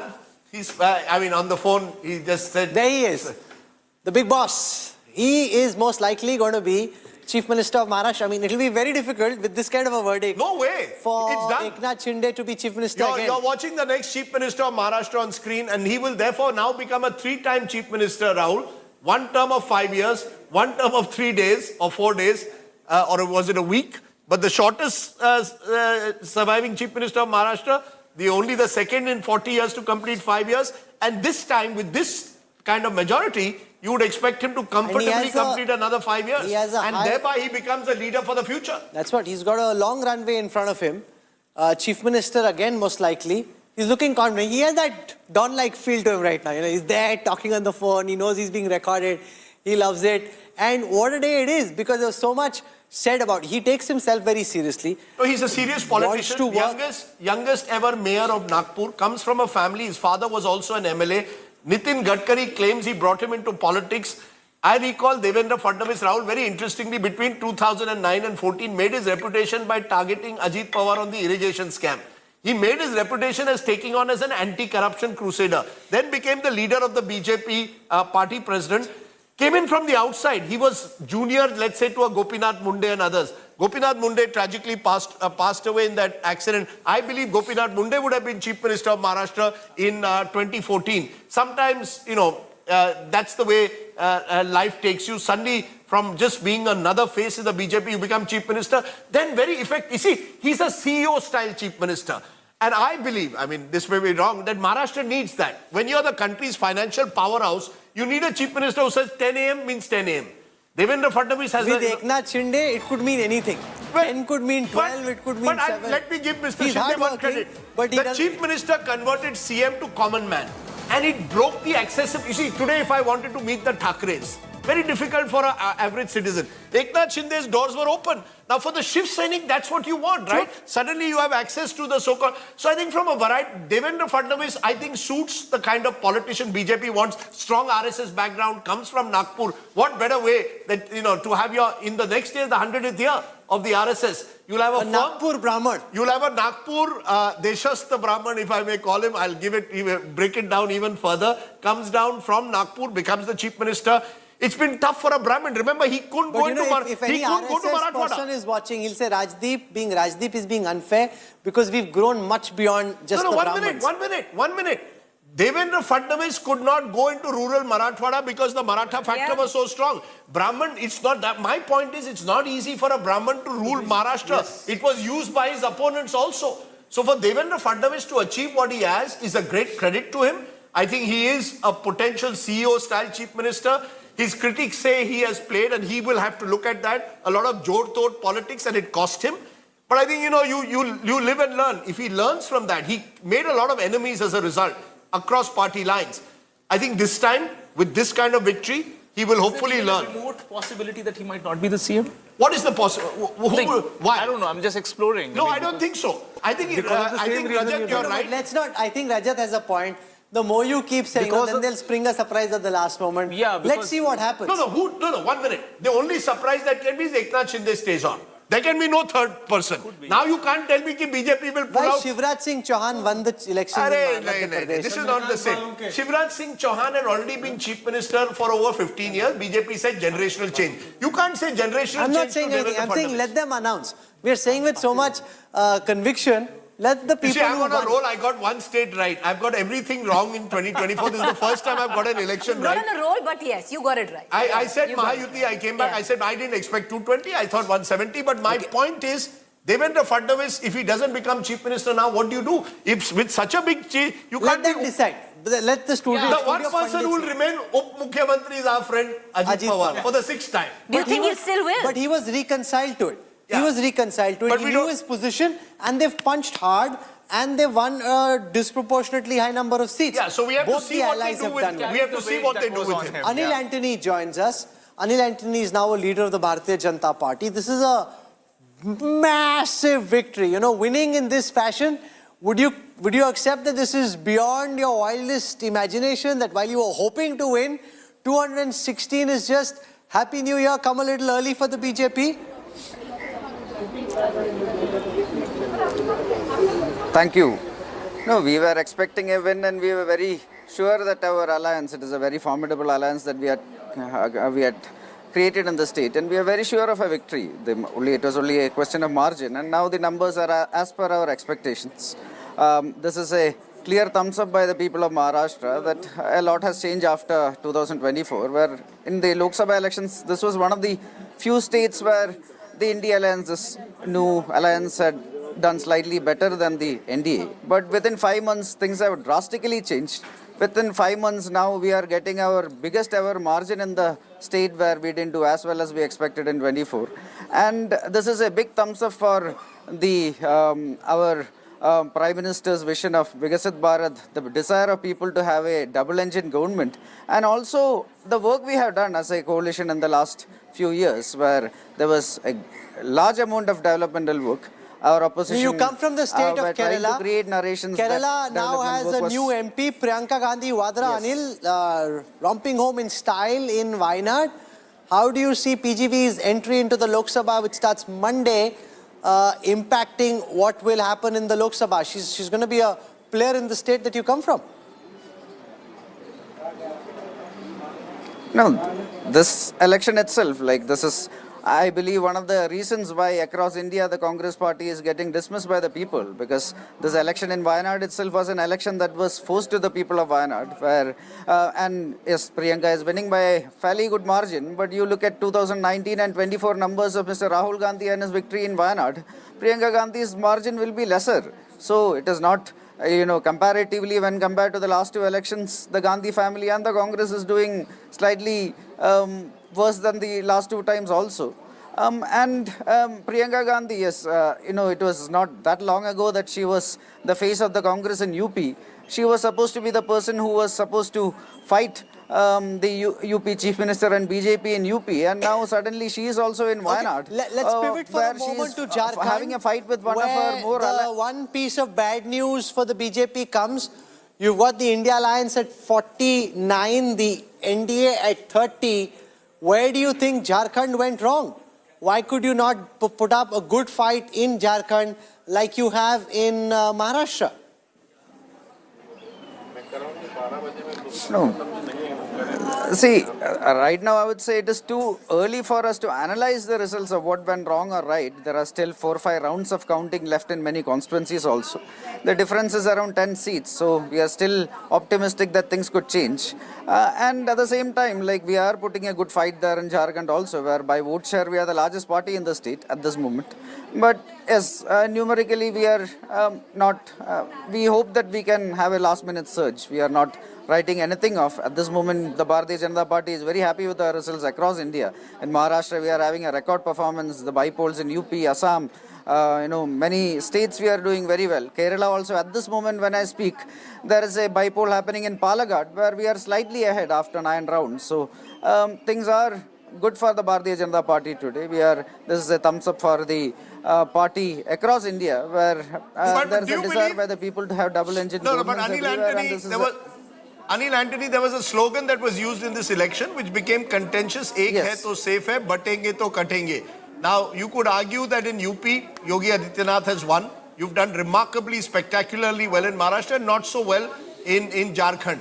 Is this slogan, you believe, a factor? Was it the Mahila factor, the fact that Latki Bahin in Maharashtra and Maya in Jharkhand will be seen as the winning ticket?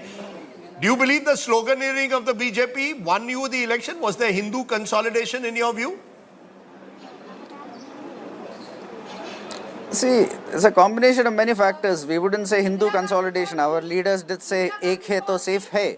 Essentially, we are just telling that you need to be united. Like when you are an MLA, MP, a minister, any constitutional holder of the country, when you are taking your oath, what do you say? You say that it is your responsibility to uphold the sovereignty and integrity of India. This is exactly what we are saying. That if we are together, we are not just counting Hindus. We are saying that as a country, if we are together, we will be more, we will be safer. That is all it says. There is nothing wrong in that particular slogan which we had. And women empowerment, like you rightly said, it is a huge factor in our victories everywhere. Where in Maharashtra itself, we had the Latki Bahan Yojana. Then 50%, like in transport buses, 50% off were given to women. Then you had the Mukhyamantri Yojana, where 3 gas cylinders are given free for women across the state annually. So there are a lot of schemes that we have used to empower women. Now pink auto rickshaws are being promoted across Maharashtra. So a lot of women empowerment schemes are also a factor. Development schemes are also a factor. Our opposition were trying to create narrations that we are not getting enough development projects. In 2014 in Haryana, in 2024. And now, if you look at their individual performance, the BJP has bested what it did in 2019 in the state of Maharashtra. 122 the BJP had in Maharashtra. They're leading on 126 seats right now. It's like a full circle if you look at it. And can I give you a very interesting, you're free to dive in. Look at the reversal with 2019. 2019, BJP won big time. 122 seats in the Lok Sabha in both these states. When it came to the Vidhan Sabha, there was a decline. And what was our analysis? That when Mr. Modi is not on the ticket, BJP loses by double-digit vote share. That was the analysis then. And of course, look at how it's changed. Mr. Modi is not on the ticket. In Maharashtra or in Jharkhand. And in Maharashtra, the BJP gained. He was not on the ticket in Haryana. BJP gained. So I think what you're seeing, and I meant, is localization of elections. You need local leaders. You need local organizations. And you need a strong narrative. And resources. Let's not be honest. No, I will say this, Rahul. This again will get me into trouble. The BJP had 10x, or I will say 100x. But 100x of resources. My problem of the opposition in Maharashtra. Resources come later. You have seen Nilesh Lanke. Do you deny that? First, let me complete my point. There have been candidates of the Sharad Pawar's camp who've barely been living in a small house. Look at Nilesh. Nilesh Lanke is a case in point. Yes. He won the Lok Sabha seat. Problem is hard work. No, I'm saying resources are a huge advantage. advantage as well. It's just one of the weapons. One of these small things which matter.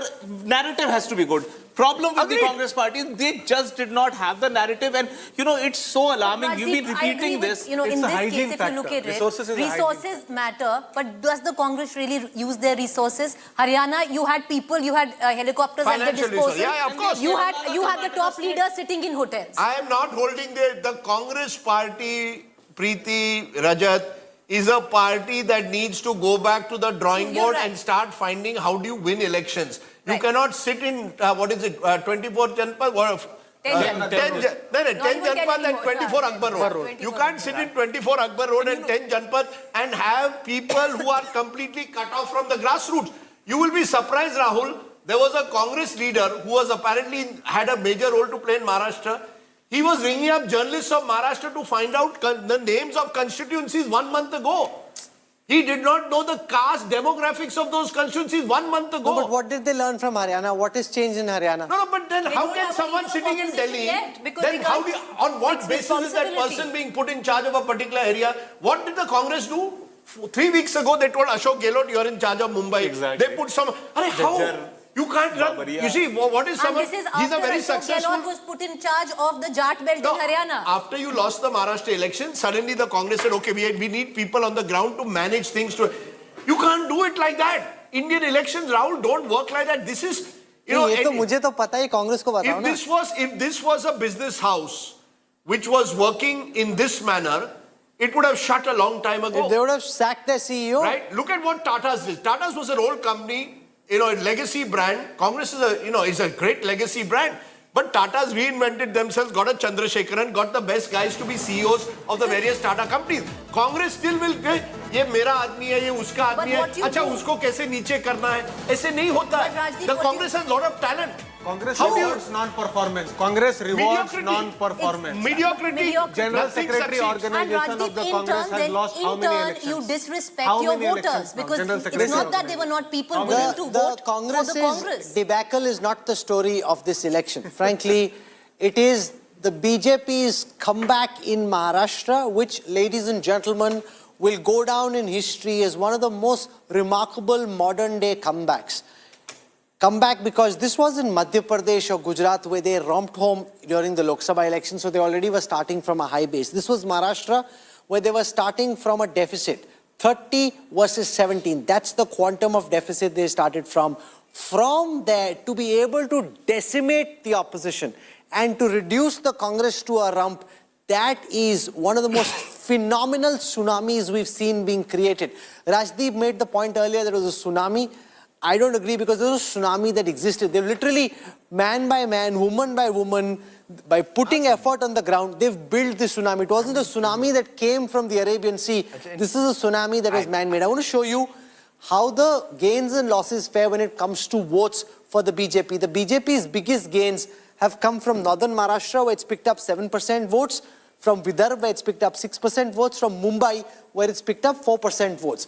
If after that I look at the Congress's vote share, in terms of its losses, they've lost 6% vote from the last assembly in Marathwada.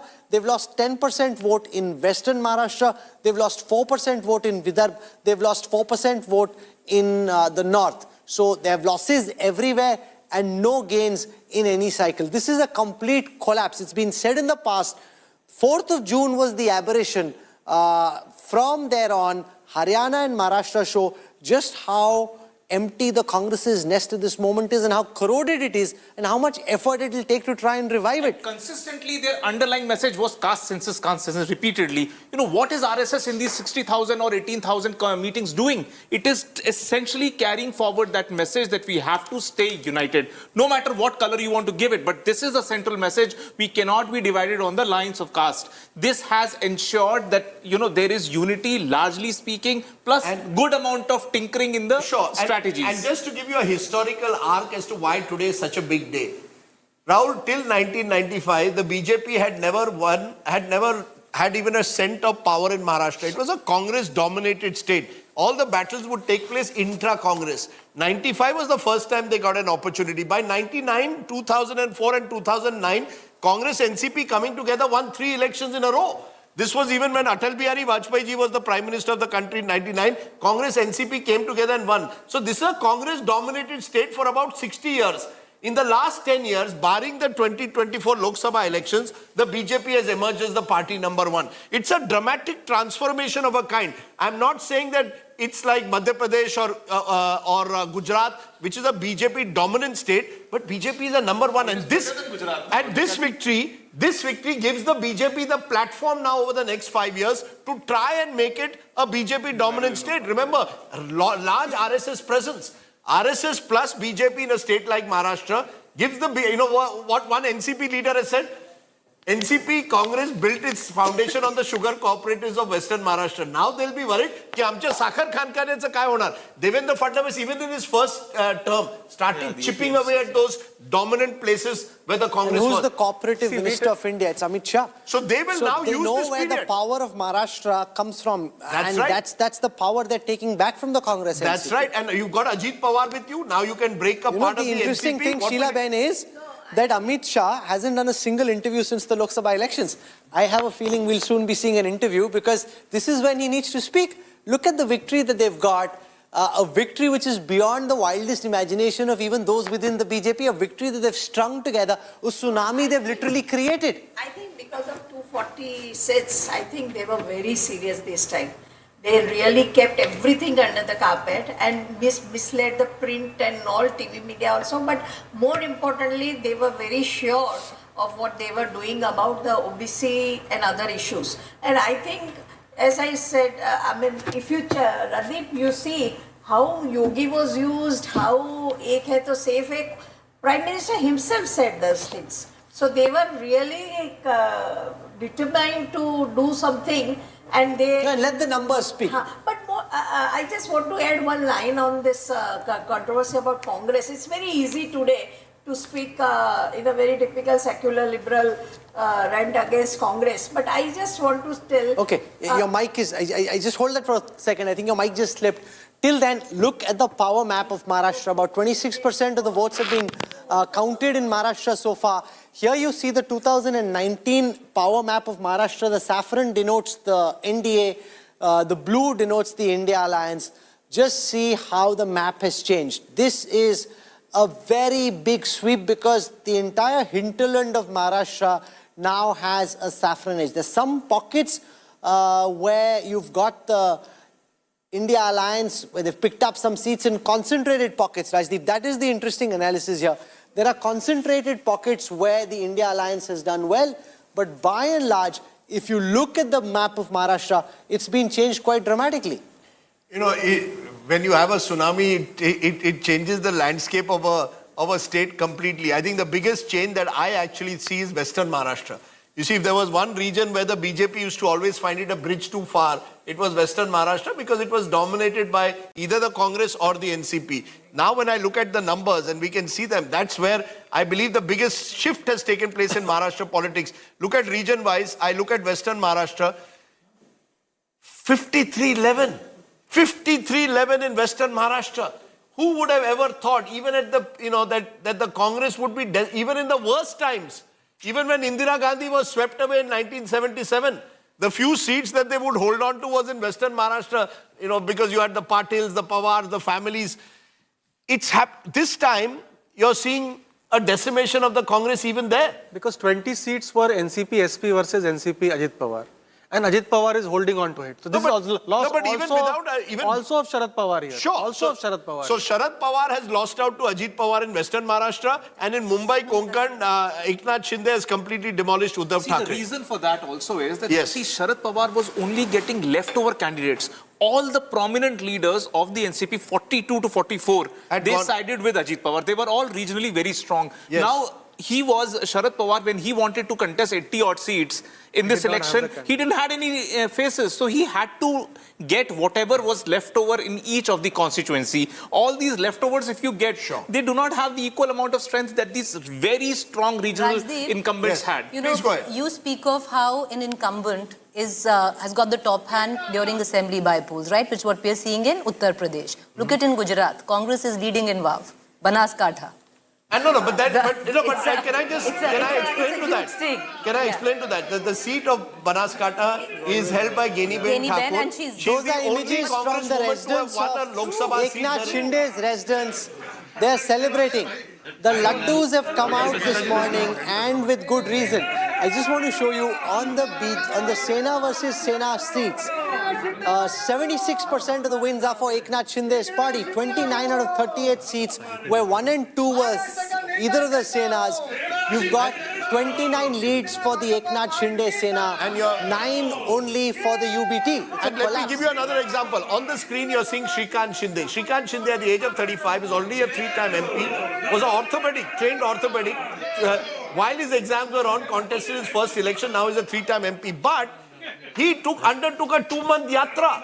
Eknath Shinde, Shrikant Shinde went to over 90 constituencies, took a yatra through them in the month of September, October. Now, Aditya Thackeray, on the other hand, was boxed in by the end by having to take on a Milind Deora in Worli and didn't really move out of Mumbai.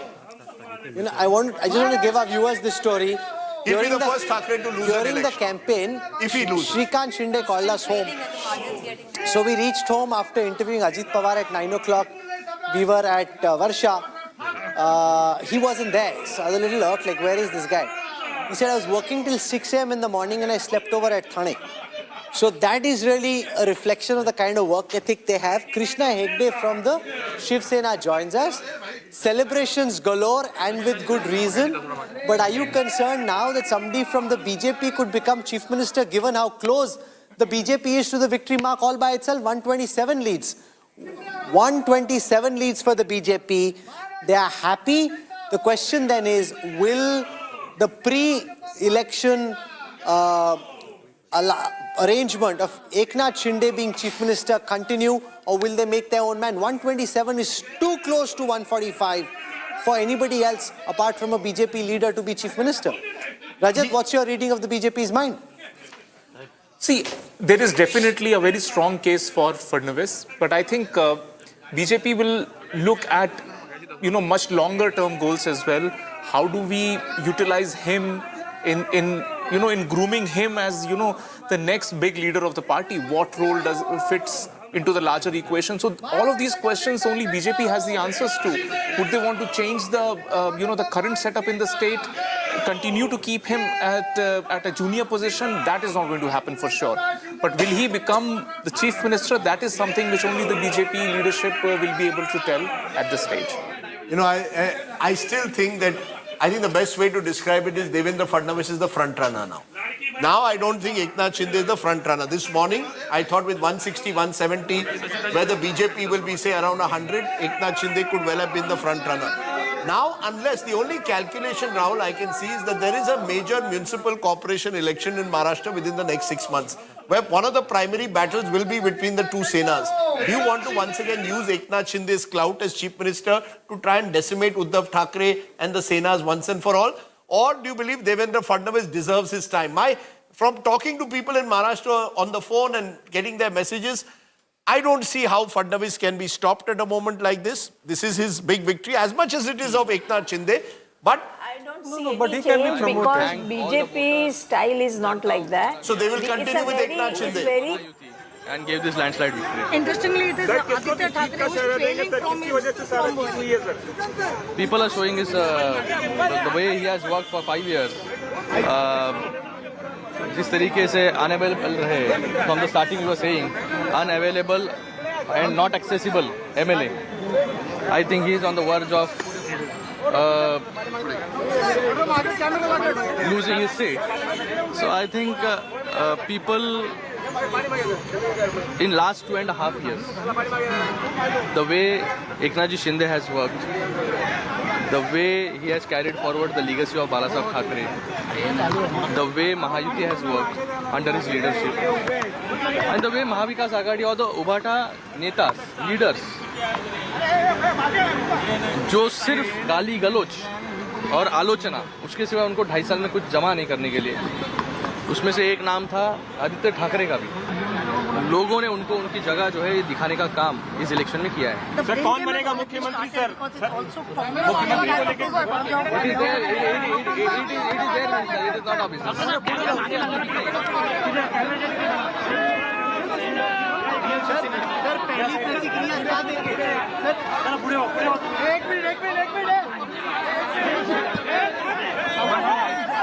Okay, there you've got Eknath Shinde celebrating at this moment, and he has every reason to celebrate at the moment. Let's try and look at some of the VVIPs one more time. Okay, yeah, okay. There you can see Shrikant Shinde, as I said, orthopedic surgeon. In the middle of his final MBBS exams, decided to contest for the Lok Sabha elections in 2014, won that seat from Kalyan, and since then has been twice elected. He's the young face. He was offered union ministership, I can tell you, and he chose not to take it because, according to him, he told me, I don't want to be seen as a dynast who has not earned his spot. So Shrikant Shinde has tried to distinguish himself from Aditya Thackeray. Remember, Aditya Thackeray became chief minister first time round, but you're seeing those two images, and those two images are of Kaun Banega Mukhyamantri now. Those are pictures of Devendra Fadnavis embracing Mr. Bawankule, the BJP state president in Maharashtra. Big day for all of them. And on the other side, you've got Shrikant Shinde with his supporters, Mr. Paturkar and others who are part of Eknath Shinde's core team. They have been with Eknath Shinde from his days as a Thane municipal corporator. I want to give you the Eknath Shinde story also for a moment as we see Shrikant Shinde. Eknath Shinde became a Shakha Pramukh in 1984. He was, of course, seen as a close associate of Anand Dige. Anand Dige was the strongman of Thane. He then became a municipal councillor. In 2002, became the leader of the Thane Municipal Corporation of the Shiv Sena. Contested an election in the 2009 election, 14, 19, now 24. So he's a four-time MLA. We'll wait to see when Eknath Shinde comes on screen. Mr. Shinde likes to wake up late. He is a night bird. Gave me an interview at 3:40. It's noon. Yeah, 3:45 I think today in the morning. Today he'll wake up in time, Rajdeep. It's No, already, or he's going to wake up to some spectacular news. Well, what he did was he gave me dinner at midnight. So you see, when you give someone dinner at midnight, you're feeling good. Then he said me, Eto, I'm just coming. 1 o'clock, 2 o'clock, 3 o'clock. Finally, I had to go into the sir, I'm still, Are, you're still here? And the interview happened at 3:45. And he was fresh. And I, at the age of 60, was collapsing. So Eknath Shinde is a lot more energetic. That happens when you can ride an auto rickshaw as well as he can. And I am unfortunately a bit of a nepo baby, if you want to call me that. I didn't ever ride an auto. I can't even ride a scooter well. But let me go and get Maninder Singh Sirsa, BJP spokesperson, is with us. And I think also with us is Syed Zafar Islam. But Rajdeep, there's a difference. Yes, sir. If you were made chief minister, then you'd be more energetic even at 3:45. See, the energy also comes from power. The energy comes from power. Power is the greatest aphrodisiac. No, but you know, Eknath Shinde told me this. He said, look, and he's had a tough life. You know, one of the sad parts of his life, which he doesn't talk much about, he lost 2 of his sons to a drowning accident. He saw them drown in front of his eyes. You know, there are these tragedies that you overcome, adversities that... And I think once when he spoke about it, he immediately told me, Techabaddal bolaitsa na. I don't want to talk about it. He dotes on his grandkid as a result. You go to Varsha, the chief minister's house, the grandkid is on this little tricycle running around. And one day I said, Arey, you'll fall. Immediately I said, no, sir, please don't say that also. Because he is very well protected. So the grandson was on a tricycle. But Eknath Shinde has gone through a tough ride. It's a great life story. There are 2 pictures which have been made in Marathi which have become hits. Look, but can Uddhav Balasaheb Thackeray revive from here? That's a very tough question. Look, Sharad Pawar is 80. You asked me in the morning, can Sharad Pawar revive from a defeat? That question will have to be asked. He's 84. Not easy for him to fight another Maharashtra election with the same energy that he did. So huge question mark. Uddhav Thackeray also has had about 8 stents. He's not kept well. Just before the election, he also had to go to hospital. I think the Bombay Municipal Corporation election or Mumbai Municipal Corporation will be the final test of that round. I know we say every election has a test. That will happen. It's already delayed for 2.5 years. Now, ab kara denge jaldi jaldi. And then, Now there's no, reason it's to in the hold it. court. It's in the court over OBC Now they'll find a delimited. way of doing this very Sure, quickly. if it happens and he loses that, then that's very, very But difficult to from come this back from. verdict, it's very difficult to come back. This verdict, because there will be no position of LOP now, because the numbers are so low, they are below even the independents. No, I agree So all with of you, these but three in parties. politics, in politics, I never write off anyone. No, of course. And therefore, So today, what Prime Minister will speak on in Din Dayal Upadhyay Maag, because he always gives a Vijay speech.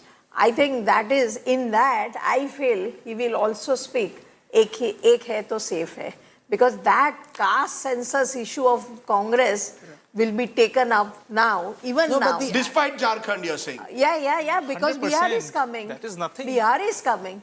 And then after that, Uttar Pradesh, 26. And you've got Delhi in 2 months' Yeah. time. No, but so it's the not just BJP an will be anti-caste will be position. very energized for Delhi also now. Majinder Singh Sirsa might have a thing to say Okay, so about Delhi. Manjinder Sirsa ji, Sat Sri Akal, welcome. The next big battle is Delhi. The problem with the BJP is its Delhi unit is just not as strong as some of the other states. Your party does well in Madhya Pradesh, you've done well in Maharashtra. Your Delhi unit has always been the weak link. Are you energized by these results? Do you think you'll be able to get it one past Kejriwal in February? Now we have to see. Another interesting thing is to watch. No, definitely we will. Definitely.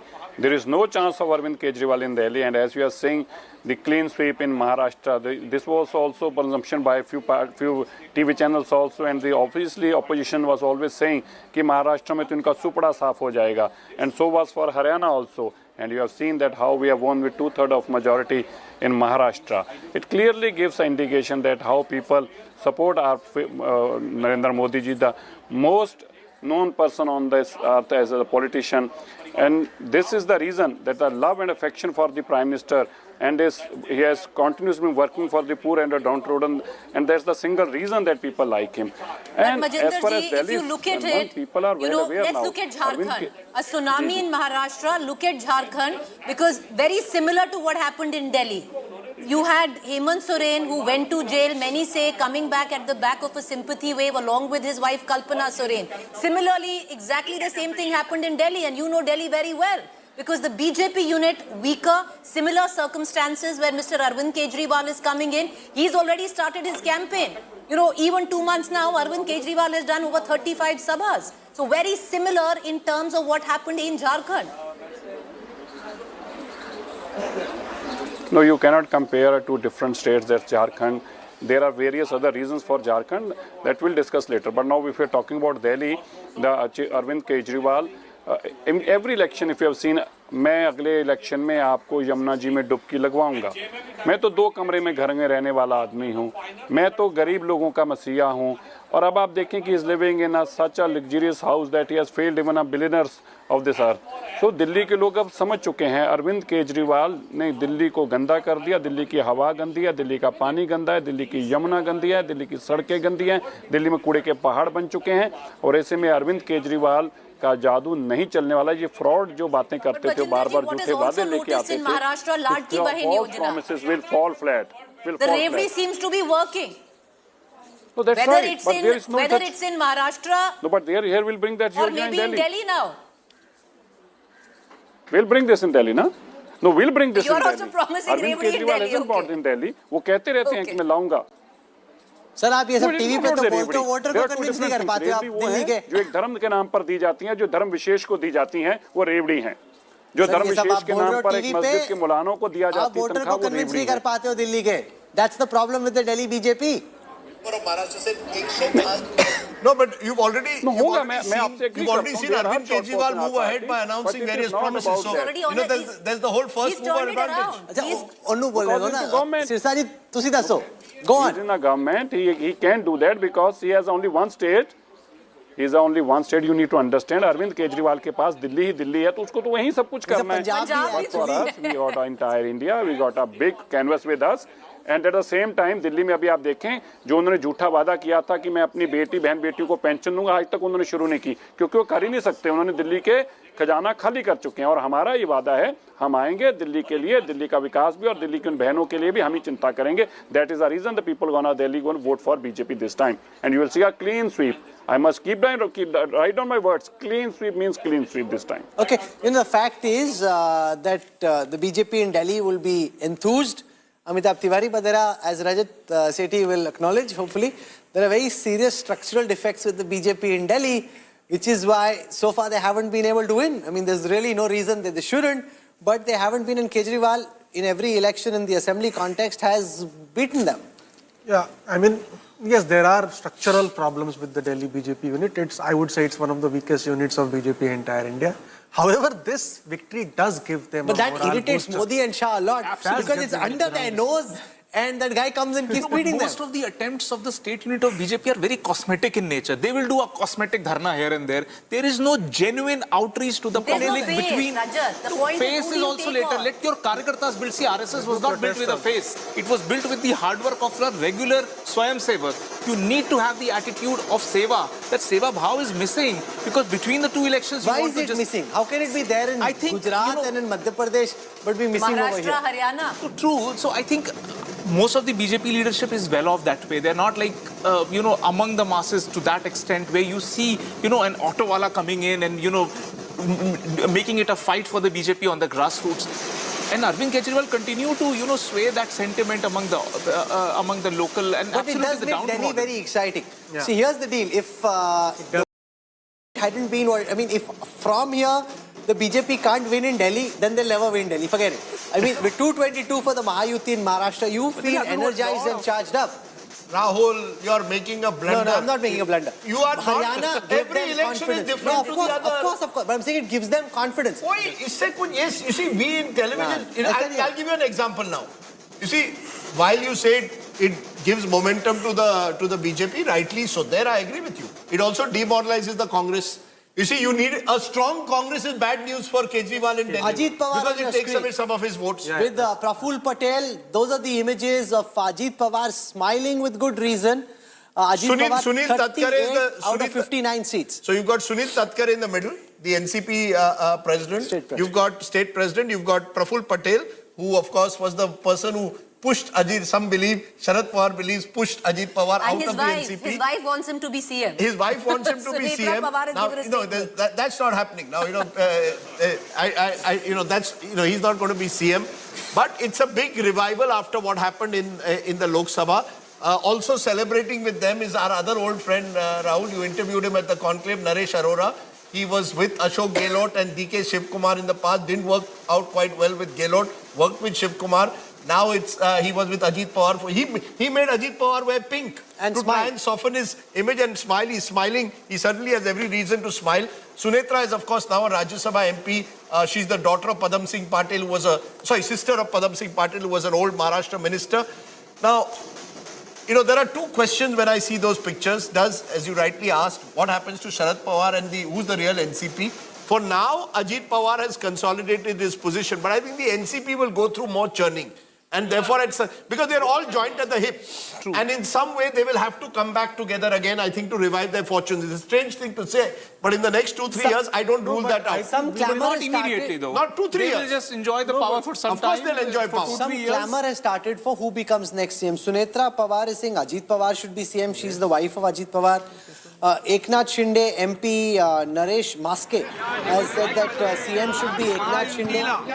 And BJP MLCs are asking for Fadnavis. Let's listen to Eknath Shinde. अगोदरपासून सांगत होतो की humping majority मिळेल खरं म्हणजे landslide victory अशा प्रकारचा विजय या ठिकाणी महायुतीला मिळालेला आहे मी त्याबद्दल तमाम मतदारांचे महाराष्ट्रातल्या मनापासून अभिनंदन करतो आणि माझ्या लाडक्या बहिणी यांचं देखील मनापासून अभिनंदन करतो लाडक्या बहिणींनी मोठ्या प्रमाणावर मतदान केलं लाडक्या भावांनी तिने काम केलं त्या कामाची पोचपावती या निवडणुकीमध्ये जनतेने दिली आणि म्हणून महाराष्ट्रातल्या जनतेला मी पुन्हा एकदा त्यांच्या मनापासून आभार मानतो त्यांना मनापासून धन्यवाद देतो की पूर्णपणे जे काम आम्ही केलं 2.5 वर्षामध्ये त्याचं मोजमाप नोंद आणि त्याची कामाची पोचपावती या महाराष्ट्रातल्या जनतेने आम्हाला दिलेली आहे खरं म्हणजे आता आम्ही 2.5 वर्षात जे काम केलं आता पुढच्या कार्यकाळामध्ये आमची आणखी जबाबदारी वाढली आहे आणि म्हणून जनतेला त्रिवार वंदन करतो आणि माझ्या सर्व कार्यकर्त्यांना देखील महायुतीच्या मनापासून धन्यवाद देतो. महायुतीचे सर्व कार्यकर्ते मनापासून काम करत होते आणि म्हणूनच हा विजय एवढा मोठा विजय मिळतोय.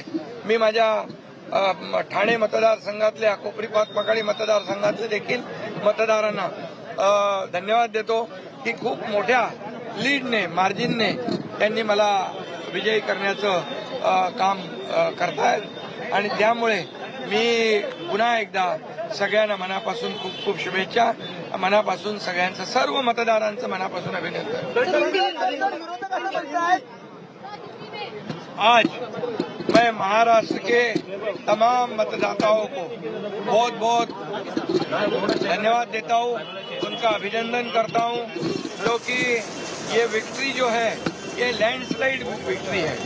ये मैंने कहा था कि महायुति को थम्पिंग मेजॉरिटी मिलेगी और इसीलिए मैं तमाम मतदाता जो है, मेरी लाडली बहनों को मैं धन्यवाद देता हूँ, लाडले किसानों को मैं धन्यवाद देता हूँ और लाडले हमारे भाई हैं, लाडले सीनियर सिटीजन हैं, सभी वर्ग जो है सभी वर्ग को मैं धन्यवाद देता हूँ कि उन्होंने ऐसी विजयश्री प्राप्त कर दी है कि न भूतो न भविष्य तो ऐसी विक्ट्री जो इस बार मिली है, जो 2-2.5 साल हमारी महायुति ने काम किया है.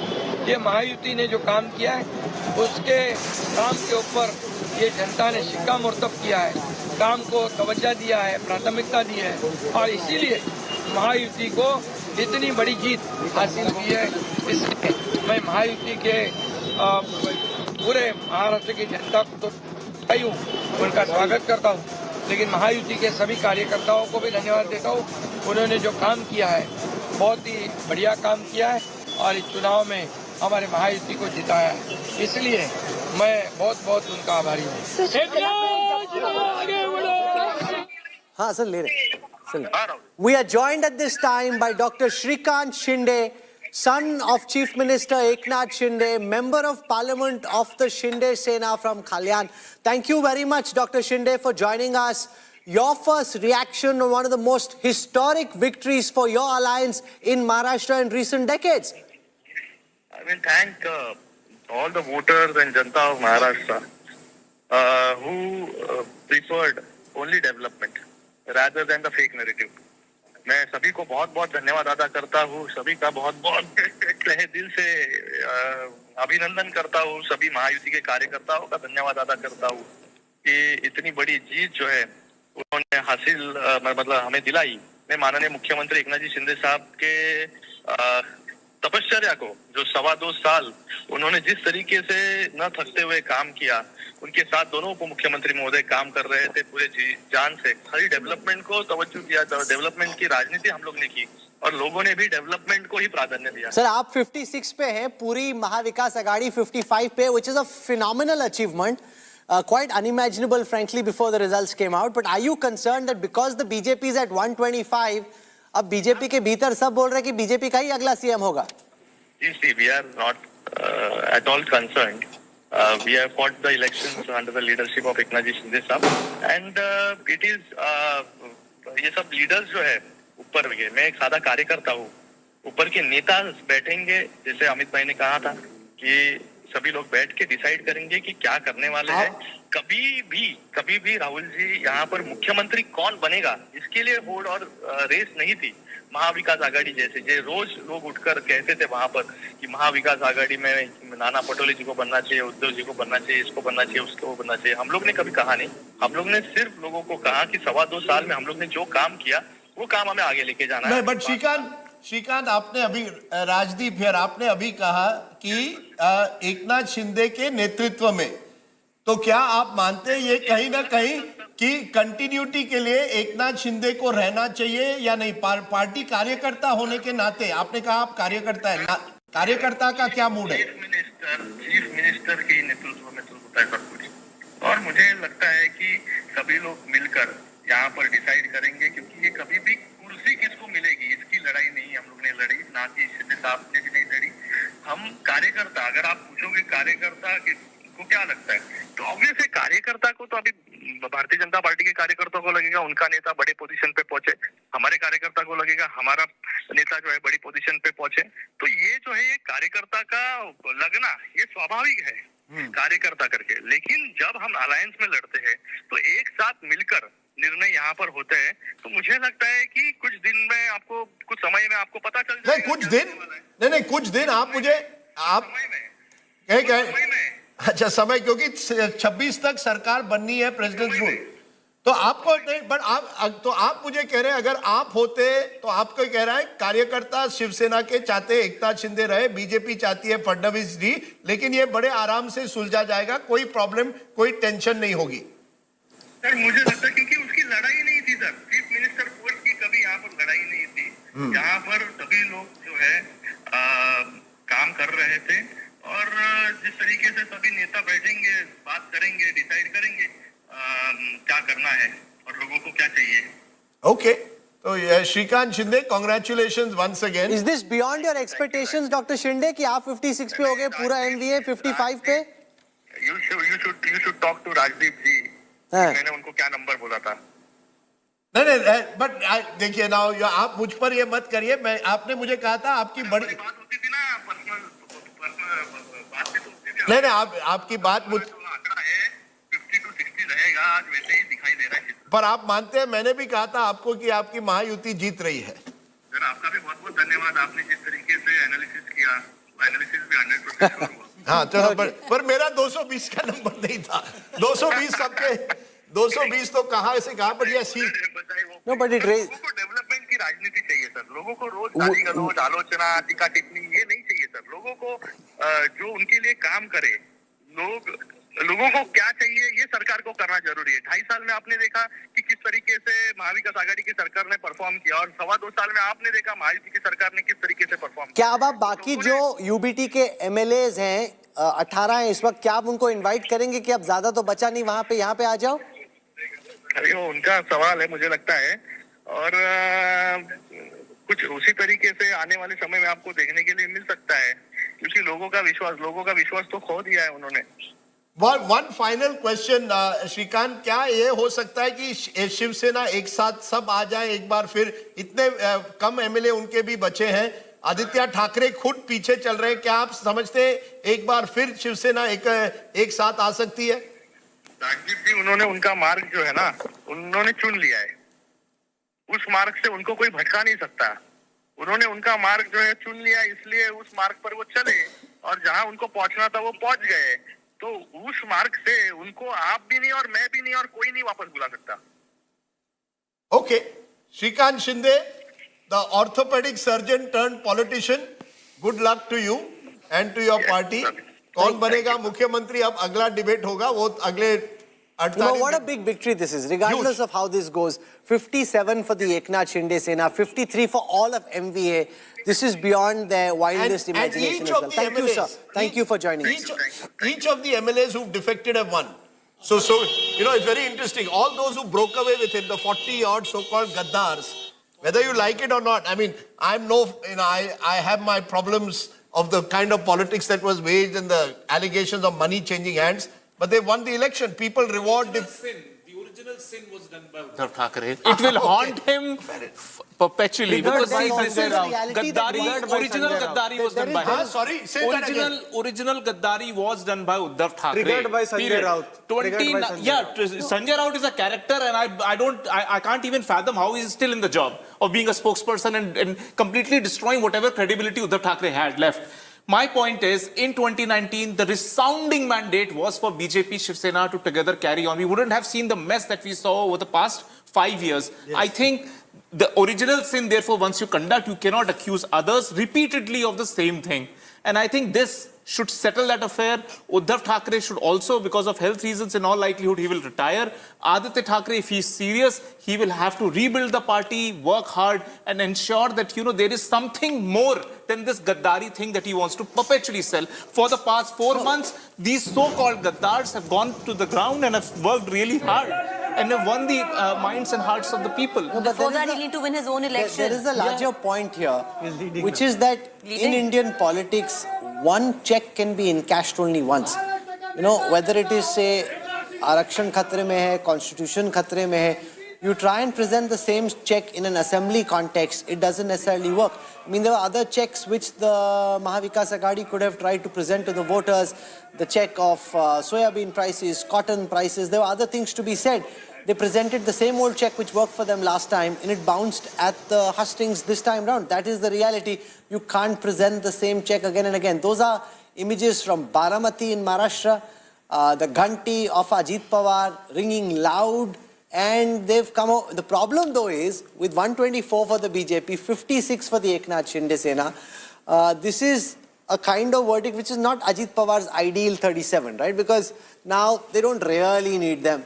That's a big problem. No, they don't. And therefore, we'll see how the NCP, how the two NCP factions work together in the... I still believe at some stage there could be a reconciliation. I think as Shrikant made it very clear, no question of reconciliation with the Thackerays at all. But Rahul Kanal joins me and he's interesting because Rahul was once seen as a right-hand man of Aditya Thackeray. He's now spokesperson of Shiv Sena's Shinde group. Rahul, big day for you and your party. You all have done remarkably well in this election. Winning 55 seats, which is just one behind the entire MVA. Are you now the real Shiv Sena? Sadhana Sahib, first of all, congratulations to you too because you come from Maharashtra. And as we have seen, I have followed you closely on Twitter that your tour all over Maharashtra, then your tour to Varsha as well. Sir, I would like to point out one great stat here. 45 lakh women voters come out, fresh women voters comparatively to 2019. That is the Shinde effect, that is Eknath Shinde, and that is Ladki Bahin Yojana. That has worked. And 20,000 voters, women voters, have increased in every assembly. So that is the major difference if you see the winning margin of the alliance. And likability factors, if you see any survey across media channels, Eknath Shinde has been the most likable CM candidate. So that is what Maharashtra is looking for. But are you concerned, Rahul, that given this kind of a verdict, where you're at 55, the BJP at 125 plus, 124 at this moment, I mean, the numbers are stacked in their favor. Their man is more likely to be chief minister unless they themselves decide that they don't want it. Rahul, you're a great fan of cricket as well. So if you see, whoever scores a century, it's about the man who takes the right time, the right wicket at the right time. And it is purely about captaincy. Whoever scores hard, the captain always is credited for the same. So I feel the captain has really played well for the state, for the Maruti Alliance and for each and every Karyakarta like me. But Rahul, has Eknath Shinde's hegemony over now what the real Shiv Sena is, that referendum been given, or do you think the BMC election is going to be the next test? Ma'am, BMC election would be much, much bigger by God's grace. But I would tell you, like rightly said by Rahul ji and Sardesai ji, the Gaddar factor, the XYZ, what they started with in the last election. Now this time the mandate given by the citizens. Now how do you counter that? Now they will come up with, Mr. Raut came up with EVM batteries and EVM machines. So where were they during the Lok Sabha? Sardesai ji closely followed Maharashtra. Now he has apple-to-apple comparisons of both the elections. So it is just being sour losers. If you are mature enough, take the win, take... You know, I think there's some problem with your audio. Rahul, because you were also close to Aditya Thackeray at one time. So till a few months, till what, a year ago, you were one of his close aides. And there was a sense that because you're being investigated in a particular case, that's why you switched over. And that's what the Shiv Sena says, ki inko agency ka dar tha, isliye ye gaddar ho gaye. You believe that narrative is over or it will still continue till BMC? Sir, thank you for giving me this opportunity. Before joining Shinde Sahib, I had a clean sheet of the income tax. And as you read and closely study Maharashtra, why was that raid there, first of all? And if that raid was there, and if I was in any way negative, or if you could say I was involved in any type of illegitimate doing, I took my clean sheet from the income tax and then entered Shinde Sahib. So earlier they started with something that it was all about money. So you can ask them whether they took money from me or I gave them money. So that is for the Thackeray. So when they say money, power. I want to ask you one more last time. Who should be the next chief minister? Who do you think? You said Eknath Shinde is the most popular. As a Maharashtrian, as a party worker, hands down, Shri Eknath Shinde. As a Maharashtrian, as a party worker, hands down, Eknath Shinde should be the next Chief Minister of Maharashtra. Rahul, am I correct? Yes, sir. But the BJP has got twice as number of seats as you. They have got over 120. You're at what, 55? They are 124. Sir, you understand cricket more than me. So the strike rate narrative, what was there in the last Lok Sabha, if you see this as a cricket game, the captain is always credited for the victory. Strike rate. No, the strike rates are more or less the same. So 55 out of 87 versus 124 out of 149. I think they have a better strike rate also than you. Either way, you feel this election was fought under Eknath Shinde's leadership. He should be CM. Am I correct? Right, sir. As a party. Okay, Rahul, I'm going to be, we are going to cut what you said and show it to the BJP because the BJP is going to have to take that call. As a party worker, you can surely show this. As a party worker, you can surely show this. Okay, Rahul Kanal, there of the Eknath Shinde Shiv Sena, now should be called the Shiv Sena, of course, which is their official name, with the bow and arrow symbol. They will claim that they are the real Shiv Sena. Appreciate your joining us. One more time, let's set that. You're hearing every Shiv Sena, Eknath Shinde group guys saying, हमको मुख्यमंत्री चाहिए. He's one under our leadership. But Rajdeep, this is actually the right time to debate on the chief ministership. Yeah, please look at for the parties in the UT, they should come out, show their logics, various kinds of logic to claim the throne. Yes. The problem with MVA is that till yesterday they were only fighting for who is going to the chief minister without even winning the mandate for it. They had a misplaced priority throughout the election. Look at every single utterance of Mr. Sanjay Raut over the past 1 month. Other than chief minister topic, he did not pick up even a single issue in any of the pressers that he did, any of the press conference. He shamelessly, every morning, 9 a.m., he's before the pressers. All the press people are sitting there. He's only debating, we should get these many seats because we are the natural claimant of the chief minister position. That was not the time to debate that because you completely belittled the voters in the entire equation. You were not talking about the voters' concerns. You were concerned more about your own party leader claiming to be the next chief minister.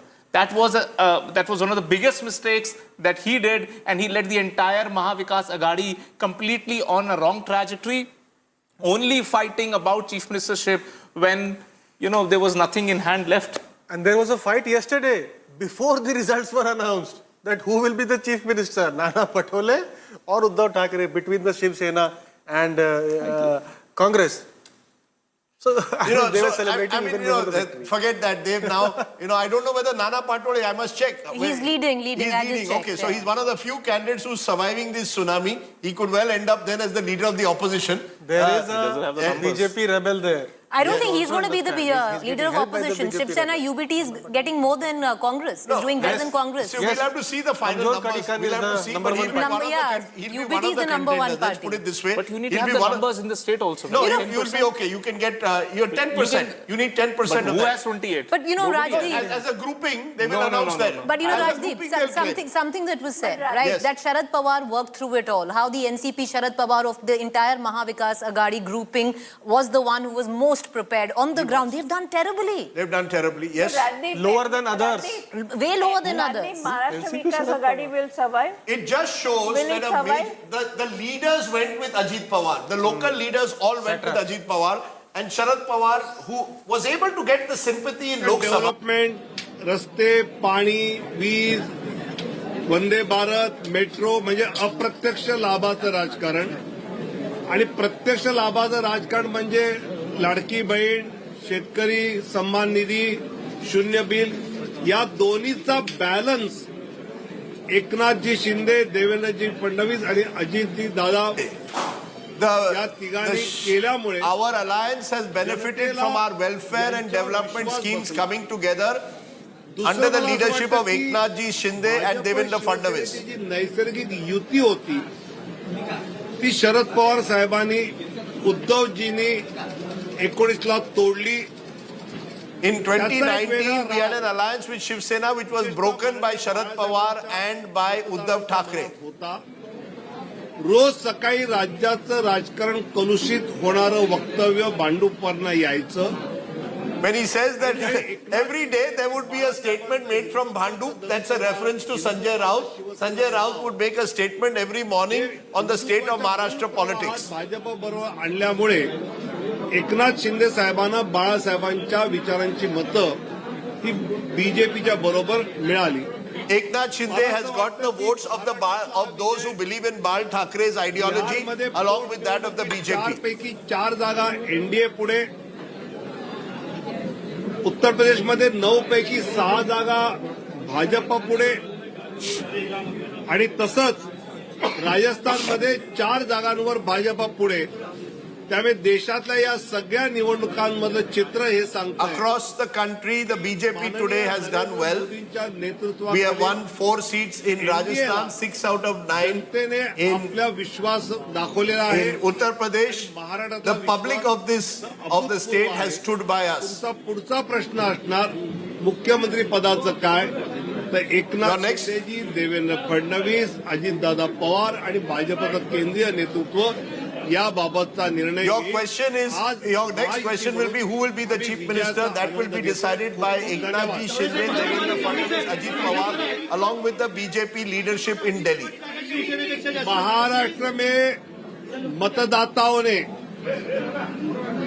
जो भाजपा महायुति को जबरदस्त जीत दिलाई है, माननीय नरेंद्र मोदी जी के नेतृत्व में एकनाथ जी शिंदे, देवेंद्र जी फडणवीस और अजित दादा पवार, रामदास आठवले आरपीआई के, इन सब ने मिलकर जो चुनाव अच्छी तरह लड़ा, जो सरकार अच्छी तरह चलाई, विशेषकर मुझे लगता है कि प्रत्यक्ष लाभ की राजनीति और अप्रत्यक्ष लाभ की राजनीति होती है. अप्रत्यक्ष लाभ की राजनीति में जो पायाभूत सुविधा होती है, इंफ्रास्ट्रक्चर डेवलपमेंट होती है, वंदे भारत ट्रेन होती है, मेट्रो होती है, सड़क होती है, पानी होता है, और प्रत्यक्ष लाभ में लाडली बहना होती है, किसान सम्मान होता है, जीरो इलेक्ट्रिसिटी बिल का विषय होता है. इसका एक बहुत सुरेख मिलाप एकनाथ जी शिंदे, देवेंद्र जी और अजित दादा ने किया और इसलिए जनता ने पूरा भरोसा रखा. साथ ही 2019 में माननीय शरद पवार साहब ने आदरणीय उद्धव जी को लेकर बीजेपी का अलायंस जो तोड़ा, वो माननीय बाला साहब ठाकरे जी के वोटर्स को पसंद नहीं आया. और जब एकनाथ शिंदे बाला साहब जी का हिंदुत्व का धनुष्यबाण, हिंदुत्व का शिवसेना ये नाम भाजपा के साथ मेन स्ट्रीम में ले आए, तो लोगों ने उनको भी बहुत अच्छी तरह से उसका स्वीकार किया. ये आज दिखाई दे रहा है. मुझे लगता है कि बिहार में 4 में से 4 जगहों पर एनडीए आगे है. उत्तर प्रदेश में 6 जगहों पर एनडीए आगे है और राजस्थान में 4 जगह पर आगे है. तो देश में ये बता रहा है कि देश की जनता का फिर एक बार आदरणीय प्रधानमंत्री मोदी जी पर उन्होंने अपना विश्वास जताया है. आपका सवाल ये होगा कि मुख्यमंत्री किसका होगा, कौन होगा, तो एकनाथ शिंदे जी, देवेंद्र फडणवीस जी, अजित दादा पवार और भाजपा का केंद्रीय नेतृत्व साथ मिलकर इस विषय में निर्णय करेंगे और आपको बताएंगे. आज महायुति विजय का जश्न मना रही है और महाराष्ट्र की जनता को बहुत बहुत धन्यवाद दे रही है.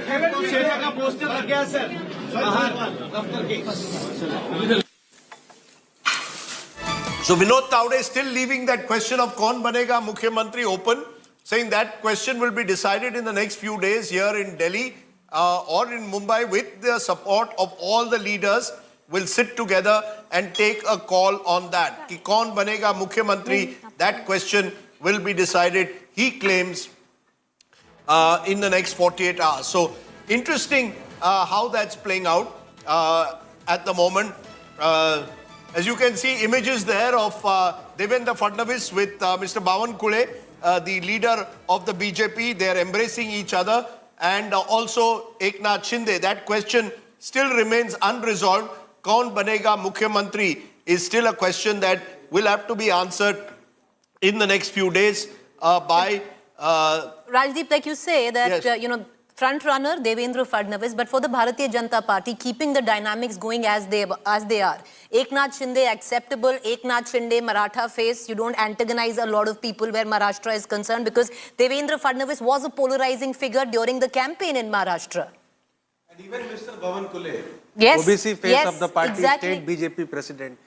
No, I don't think, if it is a BJP Would it person, be- it will be Fadnavis. If it is BJP, the only other option they have is, say, continuity. Would was it be fought under- comfortable for the Mahayuti to keep going on the way they are, is to keep Eknath Shinde, Particularly at least for the for first now? year. At Particularly least for for the now. first year, At because least you have for a now. big election in And the if your team is municipality. winning matches, you don't necessarily change You don't the need to captain. change, and not immediately. You know, At wait for least a that year is or two one and see how. One thing that would sort of, play a role in the decision making overall.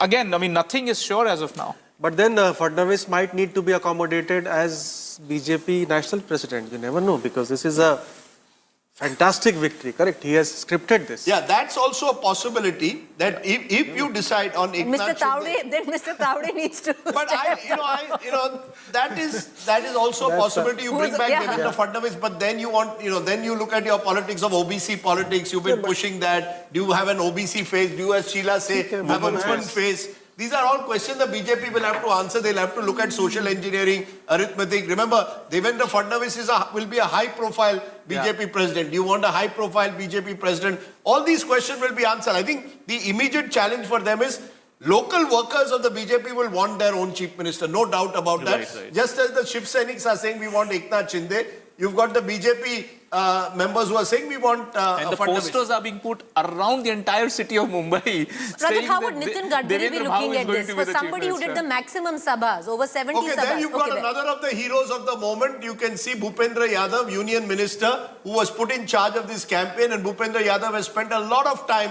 in Maharashtra over the last few months working on particularly the OBC meetings that he'd organized across Maharashtra. Devendra Fadnavis being feted. And as you can see in that Maharashtrian feta, he looks like, someone who is hoping, me puna yein. This could be his me puna yein moment. I'm coming back again.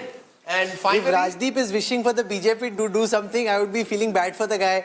Kahin ulta hi na kar de. So let him become whatever he does, if at all. You should not jinx rather than jinx I'm only saying there are two faces. I'm saying the race is between two. Continuity with Eknath Shinde, don't change your captain. Or because you've done so well, give Devendra Fadnavis, who sacrificed. Some say, as BJP said it, I believe Amit Shah said this at a meeting in Aurangabad, closed door, हमने sacrifice त्याग किया. Exact word he used, हमने त्याग किया. What is political logic of Shinde? This is a huge BJP victory. So you believe it should be you think it I should be don't believe Fadnavis? anything, but we know BJP how it functions. So and what how what do you believe? No, Indian politics, they are very mature people. They will take a very firm. What's your belief? I think it's Fadnavis. You think it's Fadnavis? I also think it's Bhavan Fadnavis. Kule could be a very bold decision, but which I don't expect. Bhavan Kule as a sort of as an OBC face that you take there. No, because which we exactly don't know, but internal BJP balance of power, the way things happen between Mumbai and Delhi, seeing that Bhavan Kule could be there, but I don't see any other political logic.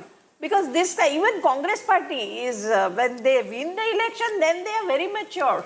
And they take decisions slowly, steadily, firmly. Okay. So I don't see any other reason.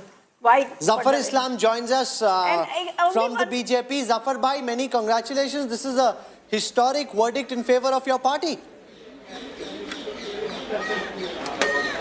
Thank you, Rahul. I'm sure that you remember that day what I had told you. Both you and Rajdeep, rather on your show I had told you. So, century for Bharatiya Janata Party, half century for Shinde, quarter century for Ajit Pawar ji, and put together double century for Mahayuti, something which has proven right, whatever I had said that day. And all credit goes to our leadership, all credit goes to the leadership of the Mahayuti parties, all parties together. The three pillars, big pillars, Shinde ji, Fadnavis ji and Ajit Pawar ji, they fought like a team. And we didn't fight in one particular constituency or the constituency which has been allocated to us. We fought in all Mahayuti partners, fought in every constituency, all 288 constituency we have fought. And the result is for everyone to see that it is a collective effort and something we had decided, it worked.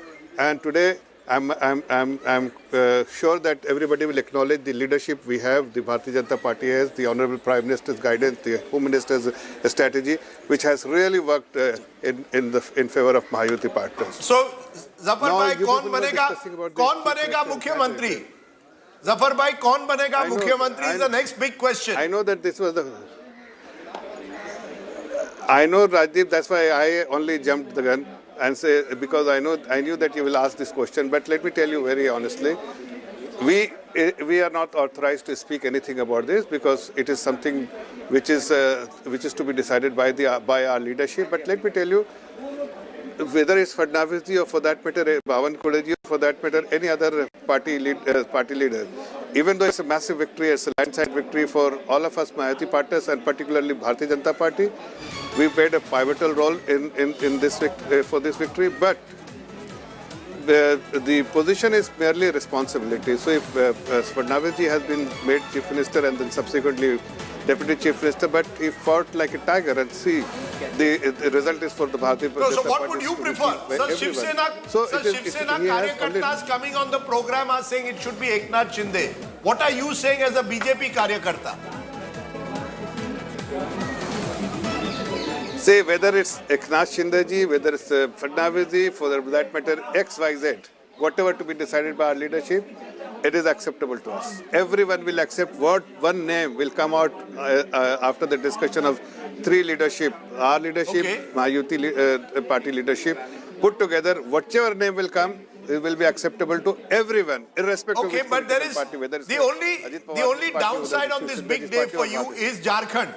Do you concede somewhere? And there you had a high-profile campaign. You put up Hemanta Biswa Sarma, Shivraj Singh Chauhan, some very high-profile central leaders were handling your campaign. So while you celebrate Maharashtra, and rightly so, is Jharkhand the big disappointment?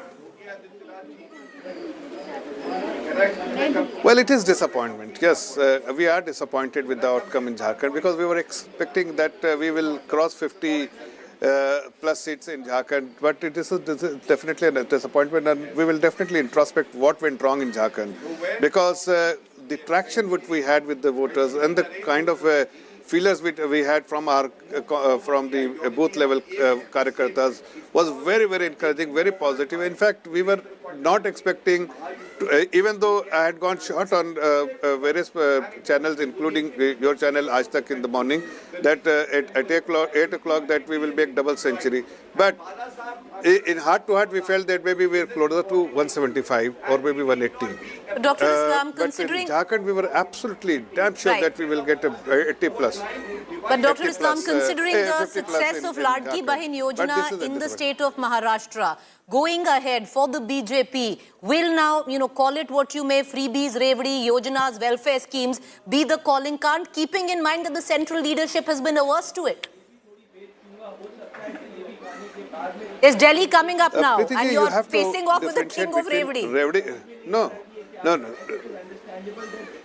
Priti ji, you have to differentiate between Revdi culture and a government who's been elected to deliver the welfare scheme to the people of that particular state. But Said Zafar Islam, if Ladki Bahin is not Revdi culture, how is Ladki Bahin different than what is happening in Delhi? It is our or what is happening in Karnataka?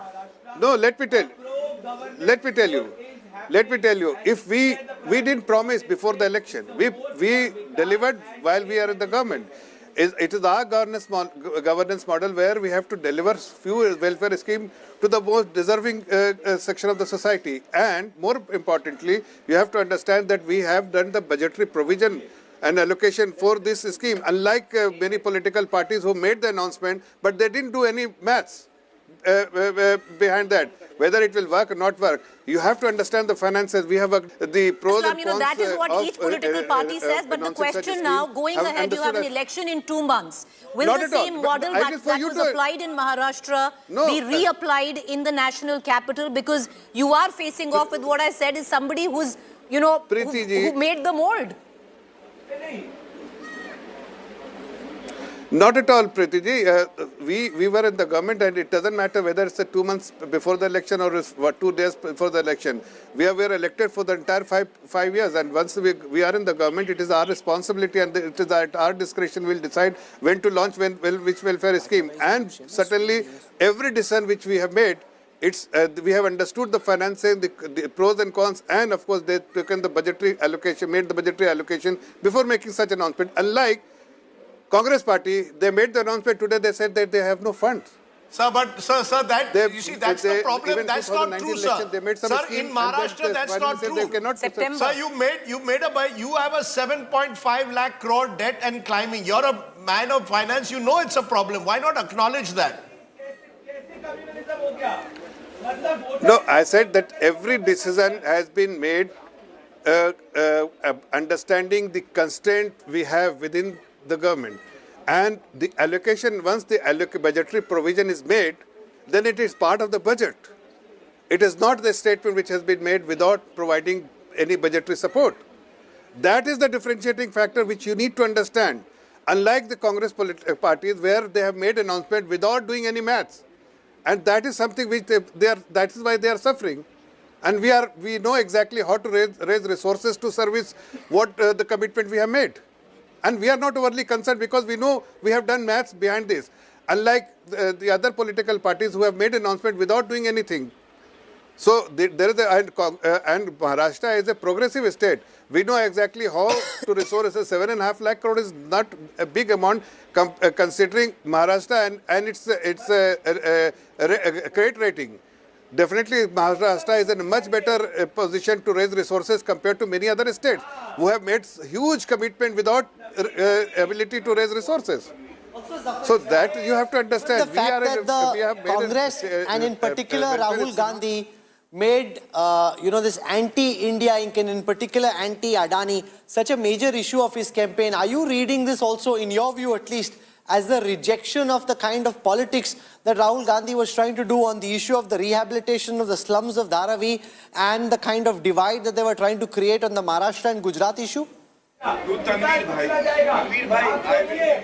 See, the duplicity of Rahul Gandhi's approach actually exposed him.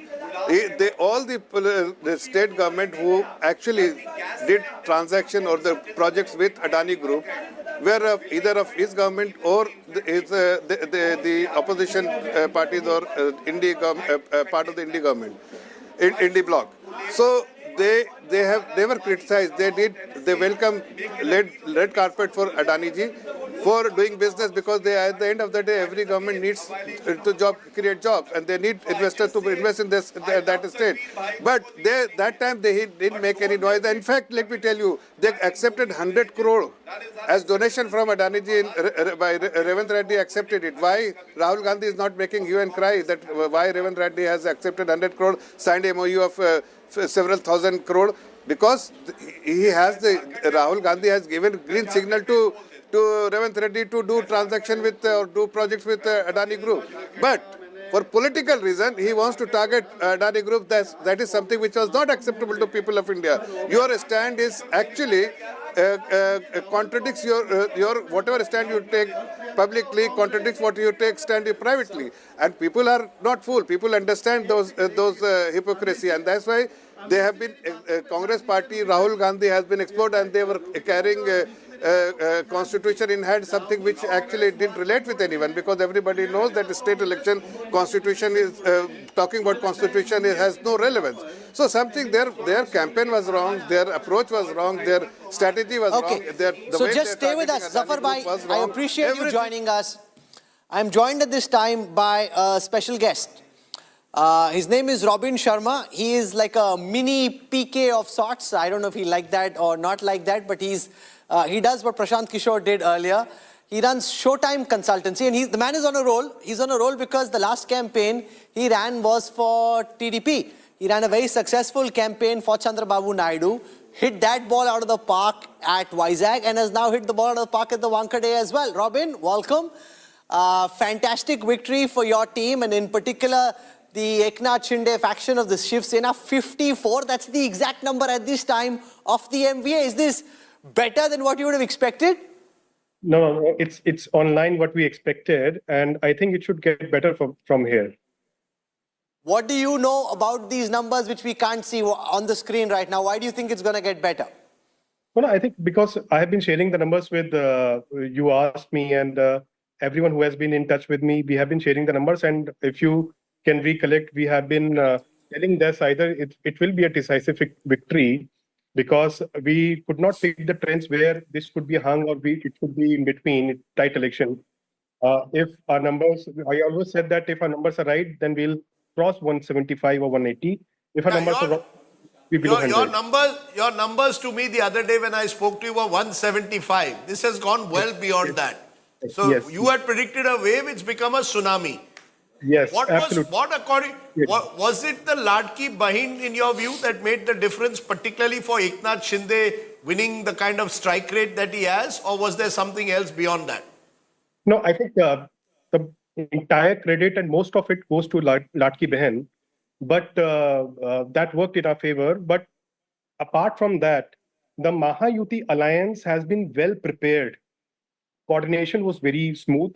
The preparedness, the readiness was much better than Mahavikas Aghadi, and there was no friction of sorts. For example, we campaigned for each other during the last 15 days, and Eknath Shinde ji, Devendra Fadnavis ji, and Ajit Dada, all three leaders have always coordinated well with each other, helped each other on each other's seats. We have always gone down to detailing of every seat. Wherever we needed each other's support, they have always helped. So I think that coordination, preparedness, and So tell us this, the last guy you worked with was Chandrababu Naidu. He has this CEO kind of avatar, very prompt and punctual. Now you're working with Eknath Shinde, who works till 4 a.m. in the morning, and oftentimes during the campaign, you are also up till late at night and therefore waking up late. What's the difference between working for Eknath Shinde and working for Chandrababu Naidu? I think what common trait is that both are really hardworking and both are very, they never get overconfident. I can, last night when Eknath Shinde ji called and said that, will we touch 60 or not? So I said that, no, we will, don't worry, we will 55 plus, we'll see that we will be touching. And if it's a wave election, then we should touch 60 as well. Even Mr. Naidu, after we won the election, he asked me to analyze that the 11 seats which YSRCP has won. He asked me to study why they have won 11 seats. You should study why they have 11 seats. So both are very hardworking. But one major difference is that here, Maharashtra CM, he's a mass leader. I think he's one of the biggest mass leader that Maharashtra has ever seen. And he could be one of the biggest mass leader that country could ever see in next 5 to 10 years. You know, he keeps Robin up at 3 in the morning. That's the big difference. You know, Chandrababu Naidu usually is an early riser. And so Robin's time clock has changed. With Chandrababu Naidu, he had to get up early. With Eknath Shinde, you had to sleep late. Am I correct? Broadly. No, not even 3. 3 is the average. It's 4, 4:30, even 5:30. So, and he, during, if you see it as an example, during election meetings, he used to do 7 to 8 election meetings in a day. Come back at 10:30 to 11 in the night. Then he used to start interview. I'm sure, Rajdeep, you took interview at 4 a.m. in the morning. 4 a.m. Finished at 4:11. Yeah. So he used to give interviews after he completes election meetings at 6 until 6 in the morning. Then 9:30 he gets up and goes for election meetings again. So that's how his schedule was. So he worked really hard, and I think that's paying off. Yeah, absolutely. Robin Sharma, your Showtime Consulting. I believe you're also going to be doing something for Prashant Kishore in Bihar. Is that true? No. Till now, we were concentrating on Maharashtra. Now that Maharashtra is over, we have to see a way forward. There's a lot of work to do in Maharashtra and a lot of work to do in AP as well. So you've got a lot of young kids who work with you. I come to your office at Kolaba, swanky office by the seaside. Where's the party tonight? Where do all these young fellows who worked so hard the last several weeks, how do you guys party? We will surely ensure that they have a good time in the evening. We have not figured out the place. I have to check with my team whether they have figured out the place or not. But I'm sure that they deserve it. Well, one place to party is an election counting center because that is where the numbers have been dancing. Your team can dance there as well. a big moment. And, Rajdeep, it's also good to see a new generation of election strategists emerge. Last time, for several elections, it used to be Prashant Kishore used to come, take the accolades, or potentially even the brickbats. Now you got a whole, so we got many people in that genre adding a level of professionalism to this craft and getting taken very seriously by ground level politicians who typically wouldn't believe, kaun hai, hame batayenge laptop wale kya karne, but they're listening to the laptop walas. I know Robin may not, look, at the end of the day, give credit to Eknath Shinde. Of course. Robin and all can only do the backup work. You need someone out there who's going to do the hard work of being there. I've always said, let's not give over credit to consultants. The limits are there also. At the same time, they play a useful role in organizing a campaign. And Eknath Shinde, to his credit, was willing to sort of work with consultants. I don't know whether... But he didn't have a party structure. The first election he was fighting by himself. But at the end of the day, if I'm going to sleep 3 hours every night for 3 months, be out there going to 200 constituencies, it's the individual. Robin can only provide the sort of... superstructure. The support staff. I'm not even saying... It is the individual leaders. I mean...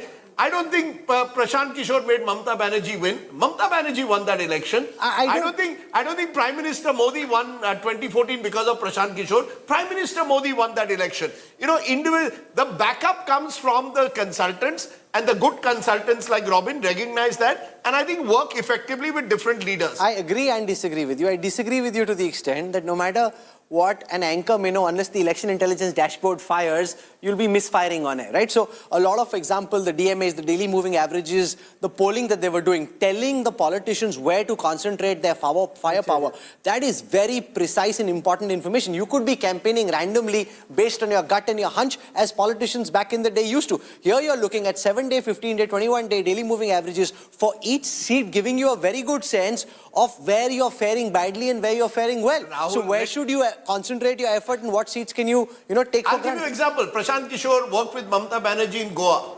0 seats to the Trinamool Congress. Because the lie of the land was not there. Akhilesh Yadav and Rahul Gandhi together, 2017 UP. Didn't work. Akhilesh Yadav won a pretty decent victory in the Lok Sabha. It didn't happen 2017 Assembly. There is a limit to what any consultant can do. At the end of the day, people decide. Janta Janardhan, let's please not give, let's give Janta credit. We're speaking as if Robin's not there. Robin, go ahead. Robin, how do you see this question of the role of the... we are delighted that there is a high level of professionalism. There's so much statistical inputs, a lot of analysis that really gets me very excited. But tell me, as a practitioner, how do you see this question and the debate between the strategists, the brain power and the boots on the ground? See, ultimately, I totally agree with Rajdeep that it's the leader who wins the election. It's his hard work. If we do not have a good leader, hardworking leader, and someone who listens to us or understands what's going on and what has to be done, whatever we do in back office doesn't matter. It's of no use. If we might have daily moving averages, we might have statistics, we might have campaign plan in place, but we do not have a leader who can execute that. All of this is useless. So where do you think the MVA lost this campaign? What were you most concerned about? Soybean prices, cotton prices. What was getting your goat the most? Where do you think they could have run some circles around you but missed a trick? I think, because we started this Latki Behan and women started getting the money, they were not able to come up with a counter narrative, because as an opposition, it is their responsibility to come up with a counter narrative to convince people that why they should be replaced with the current government. So I think that the counter narrative would not work, number one. Number two, they continue to speak about caste and Samvidhan. So my belief was that Samvidhan would not work in Vidhan Sabha election, number one. Number two, people have already voted and pressed the EVM button with that issue in Lok Sabha.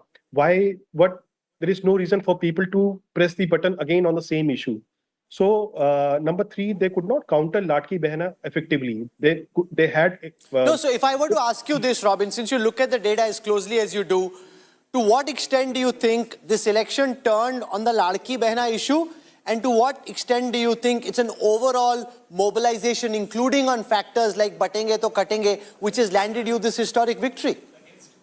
I think it's a combination of all. Latki Behna was the fillip that we got to come out of the Lok Sabha performance and created a positive environment in the state.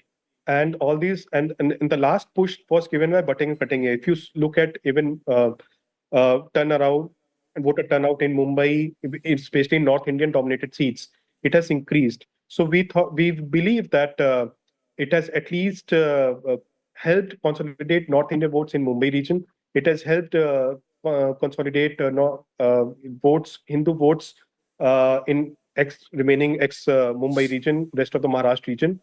And Ladki Behan has helped us increase the women turnout in our favor. Let me ask an out-of-syllabus question. Are you concerned that given how well the BJP has done, that they could potentially now want their man as CM at 55, they can play off Eknath Shinde versus Ajit Pawar and say, dono mein se ek bhi chalega, dono nahi chahiye, bas apna CM, varna, we don't really need you any longer. I think that's out of syllabus, as you said. So it is not, I'm not the right person to comment on that.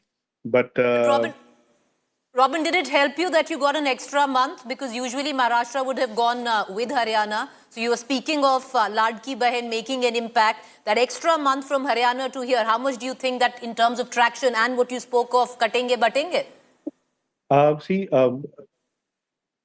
We were hoping that there will be certain drop in vote share and the tracker that we were looking at after the MCC kicks in. So if and we had a plan in place. If you see that as soon as Haryana results came, within 3 months, within 3 days, we organized a Dashera Milawa, massive Dashera Milawa. So we thought that there could be some drop in vote share after Haryana election or after MCC kicks in. But to my surprise, there was not enough drop in vote share after Haryana election and after MCC took place, kicked in. So, but we were prepared for it. And the extra month, I think we were prepared that we will get extra month after elections were announced for Haryana, not for Maharashtra. So we had planned accordingly. So if Haryana and Maharashtra would have gone together, we would have planned accordingly. So extra month definitely helped to put things right, get electioneering right, get the minute nuts and bolts correct in place. So it definitely helped. Okay. At the same time could have been used by the other side, which they failed to use. But Robin, good You have Amitabh has a question for him. Amitabh, go on. Robin bhai, Amitabh here. Many congratulations. Thank you, bhai. I need to ask a question. Did you have some specific strategy for Sena versus Sena contest, or was it really the same for all the seats you contested? I think for Sena versus Sena contest,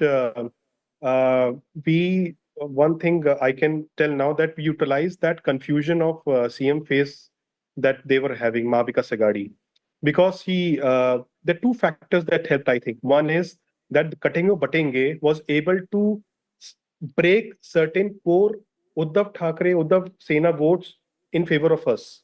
Number two, the confusion of CM face that Uddhav ji might not be the CM face and Congress will have a CM face, that also helped us in Sena versus Sena contest.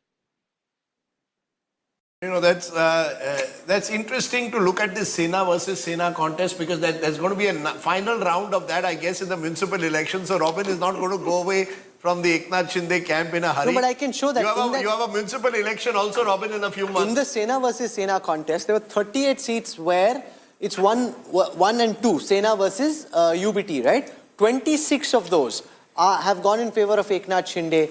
12 of them have gone in favor of Uddhav Balasaheb Thackeray. Given, looking at it more from an academic rather than a political perspective, Robin, do you think the UBT can hold, or do you think the party is more likely to disintegrate? What's your reading on the back of this kind of a verdict? I don't think they will be able to hold. Is that the politician speaking or the statistician speaking? No, I think because we are getting the numbers from different places where we have head-to-head contest, and we are coming very close. I think this number should improve a little bit. So what is your final number that are you looking at 60 possibly out of 85? I think we should touch 58, is my sense. 58. So you should be, that means that the alliance itself should be about 225 is what you're looking at, the Mahayuti around that, which means that you will be higher than the MVA put together. Now that's, that's astounding. But less flamboyant than Prashant Kishore, but arguably as effective. That's Robin Sharma. Thank you very much, Robin, for joining us. Great to have you with us, and all the best. I hope you guys have a great time tonight. Let us know where the party is. Anyway, we can't come. We are here, so there's no party. Okay, you guys have a good time. Thanks, Robin, for joining us. Wish you all the best. Campaigns which were going well, like those guarantees, it's so much so that even So Prime that's Minister Modi... one of the election strategies. Always good to speak to them to try and get a sense of what went into the campaign and how this was mastered. But the good thing, though, is whether it is, say, Naresh Rane, I just invited him to join us, so he'll be with us as well. He runs Design Box, and that's the agency that worked with Ajit Pawar during this campaign. It's good to see how these local satraps, you know, Sheila, you've been covering politics for so long. Typically, kaun hai laptop wale bachcha log aa gaye, inko kya aata? Now they're being taken very seriously. Yeah. And you know, it's about huge financial game. This election is not much of a politics. It is about 100 of businessmen with crores of rupees at stake fighting an election. This is not an easy election to understand, actually. Particularly Maharashtra. I mean, all states in general, but in particular in Maharashtra. See, and my friend has just written that what kind of an election where onion, soybean and all prices were above, but still they have but won. the Congress really didn't make it much of an issue. Right till the end, Rajdeep, is when they started speaking about soybean prices. I think the one thing they did get was soybean. They did speak about soybean. No, but they didn't make it their central. No, What do you make your central issue? They talked about it. Much more than... One minute. Forget about their top leaders. Their local leaders were talking constantly about soybean. They announced a minimum support price in the last week. You know where they got the problem wrong? Is that they have no coordination between their central leaders and their state leaders and their local leaders. The central leadership is talking about Samvidhan, Article 370, taking on Modi, continuously bashing Modi, Adani. Now that doesn't resonate in some rural Buldana. Rural Buldana is worried about soybean. So the ability to localize an election is something the BJP mastered both in Haryana and in Maharashtra. And I think that's the big change. Look at the BJP. I keep maintaining, I know you all don't like, but this is the difference between 2014, 19 and 24. In 2014 and 19, BJP put all its eggs in Modi's basket. They don't need Mr. Modi's basket this time. They will give credit to Mr. Modi and he deserves it. So that's why this is an election which was won by the successful attempt of the BJP to hyper-localize And that's why it was confusing, Rajdeep, because you look at rural Buldana. You gave the example of rural Buldana. Yes. That is where maximum farmer unrest was. It was one of those pockets. Amravati. It was one of those pockets, right? Saw 84% voter turnout. Saw maximum women turning out. Now, you don't know what it was. Was it before the verdict? You don't know whether it was the farm unrest which was pulling them out or the fact that you had Ladki Bahini Yojana. All I'm saying is that the BJP's flexibility showed in Maharashtra that a party which is otherwise seen to be so centralized and run through Delhi empowered or at least chose a strategy that was designed for Maharashtra and decided we will make you travel. I'm just giving you a simple. You travel from Mumbai to Nashik.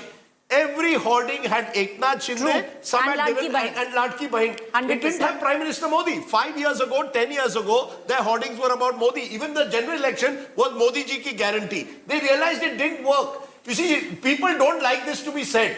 Modi ji ki guarantee didn't work as effectively as Ladki Bahin has worked. You're looking at it completely the wrong way as you often do. No, Rahul, your problem is you are unable. It's a complex issue. Can I explain my point of view before you say I've got it wrong? Yeah, It's a bit bizarre. You're saying I've already got it wrong without hearing my point of view. I'm saying imagine if Prime Minister Modi is like Don Bradman and he's the one batsman who's scoring century after century and that's why the BJP won between say 2014 and 24.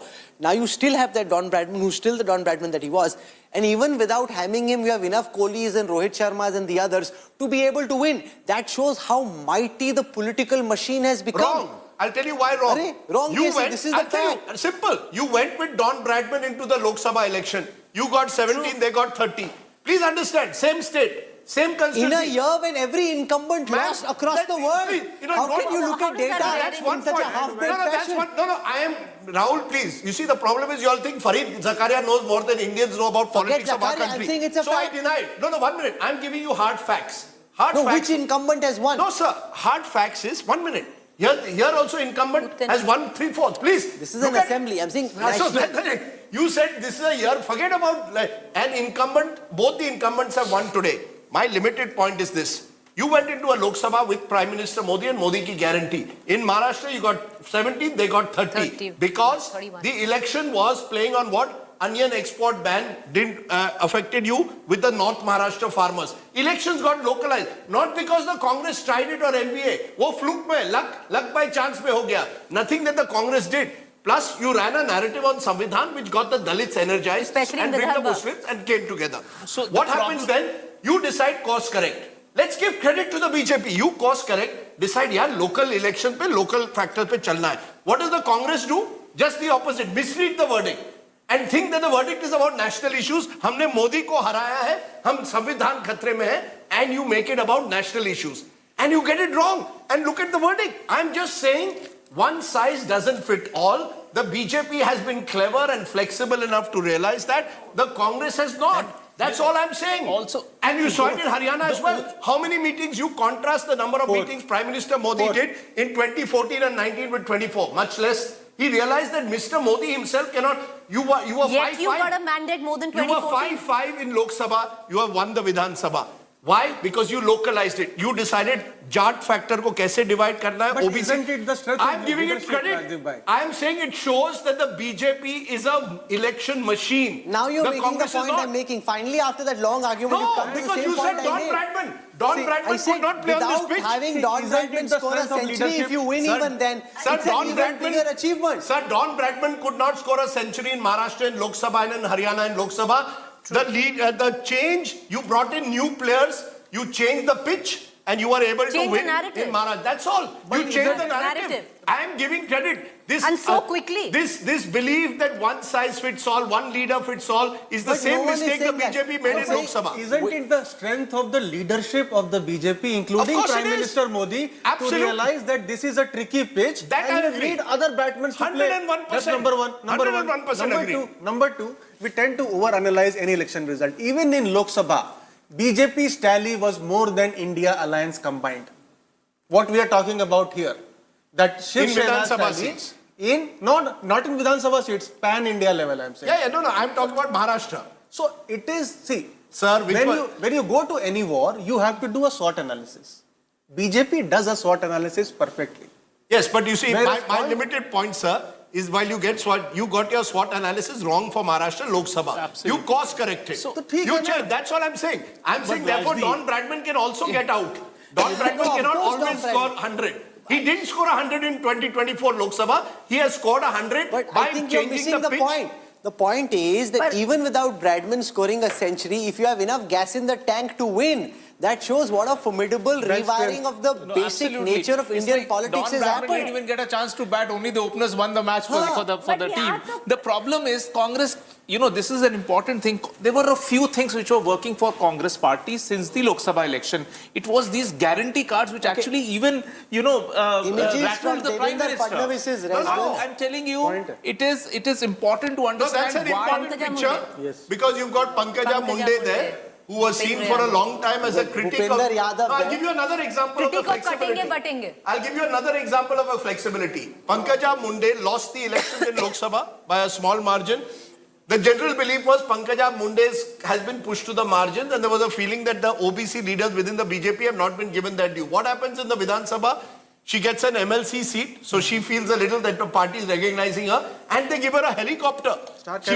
She gave her a helicopter and made her a star pracharak. Now, that is, despite your personal differences that you have with Mr. Fadnavis, you do it. I maintain the BJP is a more is ideologically strong, but politically nimble and flexible. The Congress is just the opposite. The Congress is not politically nimble and flexible. A politically nimble and flexible party would have gone for a hyper-local election if you thought Uddhav Thackeray, Priyanka Chaturvedi made the point. If there was a belief that Uddhav Thackeray in the month of August was coming #1 in all polls, who do you want as chief minister? What stopped you from projecting No, but the him? Congress's fear there was it might lead to an anti-Maratha consolidation. Arey, yes, where? These are all, you see, the point is That was already happening. project But kiya that tha was na. already happening that on is ground wrong, Rahul. technically. They wanted No, it's to be not my analysis, the Congress's analysis. Now they're lying. The truth is the Congress thought that hum to jeet gaye, hamara mukhyamantri hona chahiye. You see, this is the real problem of the Congress. The Congress party thought one size fits all. Chunav jeet gaye Lok Sabha, ab to Vidhan Sabha jeetna hi hai. How do you see the BJP realize hum haar gaye Lok Sabha, hame kuch naya karna hai. I'm giving the example of Pankaja Munde. You can see her on the screen. They decided that maybe Pankaja Munde can help us consolidate the OBC vote. So you give her a chopper. You remember what happened in Lok Sabha, Vidhan Sabha in Rajasthan, Rahul? When did you give Sachin Pilot some space? Right at the very end. If they had given Sachin Pilot and Ashok Gehlot had worked together for 6 months earlier, they would have won that election. They might have won. They would have won Rajasthan. I am giving you self-goal after self-goal that the Congress scores. So it's not about Don Bradman. It's because on the other side, you have a party which is playing like Maidan cricket. But you need someone to play test cricket for God's sake, not Maidan cricket. Test cricket khelo yaar. Congress has no test batsman. उनके बसी की नहीं है test cricket खेलना. वो आप कह रहे हैं, but ऐसा नहीं है. They have players, but they have to be used. ना test batsman को अच्छी तरह use करो. Give something to the Congress here. See, in Jharkhand, I think it's the only non-NDA government which has repeated. But it's led by a regional party, sir. Absolutely. No, and also a regional leader who was incarcerated. Remember this. See, this whole idea of plucking people, sending them to jail. But in all the congratulations that go to the BJP. No, it works the other way. You create sympathy for the man. Same happened with Chandrababu Naidu. There's a charge leveled against him. You make an important point. Chandrababu Naidu's comeback started when Jagan Reddy made the mistake of putting him in jail. He wouldn't have been decimated in this fashion. This whole idea कि इसको फेंक दो, उसको फेंक दो, ED लगा दो, CBI लगा दो. It might seem like, oh, you're being very brave about this. But amongst people, it creates sympathy and it's never a good idea. Unless there's a solid case which is proven. Look at what the courts have said since. There must be a very deep introspection of the idea that the courts have since said that there isn't evidence against him. So that's one point. But the fact Finally, on one thing, Rajdeep and I agree. It's the only thing all day long that we've agreed on. Then I'll give you an example. Kalpana Soren worked her socks off for the last 9 months. 53 Hemant Soren came back, worked his socks off. Mamta Banerjee, RG car hua, everybody said Mamta Banerjee right off. What does the lady do? Travels across Bengal, sweeps all the by-elections. Regional leaders are grounded. वो उन्हीं की धरती है और उस धरती में वो काम करते हैं. ये जो national leaders हैं ना, दिल्ली में बैठते हैं and they believe कि हमको राहुल कंवल, राजदीप सरदेसाई, प्रीति चौधरी सबसे national journalist का थप्पा चाहिए कि we are doing good job. उससे कहाँ चुनाव होता है? मैं रूरल बुल्डाना का बोल रहा हूँ, रूरल यवतमाल का बोल रहा हूँ. वहां जाके लोकल फैक्टर्स क्या होते हैं वो तो समझो. You are right that soybean they could have leveraged it instead of holding the constitution, he should have had cotton and he should have had soybean and made that a point. Agreed again with you. The second time Rajdeep and I agree. This is becoming you should have made that a point. No. Rajdeep, 23 farmer deaths per day happening. You could have ensured that the farmers are marching your long marches that Sharad You should have made that. आपको बता बड़ी joke हुई and I got into trouble for that. I went to interview a farmer in Amravati, taken by the Stringer, interviewed her, the story went viral on Marathi thing. I get a call from Mr. Thackeray's office, I want, can you send us the link? He then goes to the rallies, says, this story was, अरे ये तो farmer तो कब से चल रहा है? It's not as if Rajdeep Sardesai doesn't have to go to the ground to tell you farmers are committing suicide. But Rajdeep, it's you not should just be telling the people. Taking the cause of the farmers, getting on too late, yes. The second thing, the minute that the Eknath Shinde government comes up with the Ladki Bahin Yojana, you criticize it. Because you there is actually no downplay consistent it. Then you realize 20 days on that this is backfiring. Then you come out and say, we'll give 2,100 for a scheme that you've taken to court criticizing. But you see, Preeti, that's because there are a lot of freelancers. Every morning, 9 a.m., what Vinod Taude said is right. At Bhanduk, which is where Sanjay Raut way, he has a place where all the cameras come and ANI comes there. He gives a bite. Next day, everybody is reacting to it. Now, Sanjay Raut, he's a feisty spokesperson, but he's never fought a Vidhan Sabha election or Lok Sabha. He doesn't know probably what is happening in rural Yavatmal or rural Amravati. He can't set your strategy. You see, Robin, that's where the consultant is better. Consultant would have told Uddhav Thackeray, sir, the consultant, Rajdeep, take it in writing. Rajdeep, take it in writing. The issue of the toll tax must have come through the consultant. It must have come through the consultant somewhere down the line because, and it's really worked on ground. Politician be politician बेवकूफ नहीं है. लाडकी बहन. No, I'm not लाडकी बहन is not some consultant idea. Who is Ladki saying बहन was Ladki Eknath Bahin is a Shinde's idea. consultant idea? I'm saying the feedback was taken. Yeah, sure. So I'm saying, please see the Nana Removal Patole. of toll tax Nana was a big Patole, issue. good local politician, but Yes. Nana Patole would also sound out every time a mic was put. Mala Mukhyamantri Vaitsai. What's the message? It's not as if there were no fights within the Mahayuti, but the fights were kept within closed doors because you're afraid fight करोगे अमित शाह आपको बोलेगा डांटेगा. यहाँ किसी का डर नहीं है. You need कोई some डरता fear. नहीं है. कोई डरता नहीं. Everybody's a freelancer. Everybody says what they want. Ladki was Madhya Pradesh Shivraj Singh Chauhan's idea, And it not has- yeah, Shinde's idea. not Shinde's No, idea. for Maharashtra. he wanted But it. BJP took it to the Maharashtra. Now, He tweaked it. Ma'am, one He minute. tweaked You the see, scheme. this idea, now word guarantee was a Congress word. Brought in Karnataka, before that in Assam. BJP took it and took it to another level. You take good things that your opponents also do. In politics, I keep repeating one side. Maybe I should take over Robin Sharma's job. I'll make more money. That's another matter. But one size doesn't fit all. But this time, what is more pinching to secular liberal people is that pitch was not favorable to BJP NDA.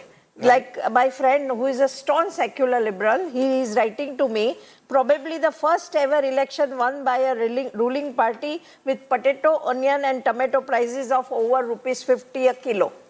When have you got such a...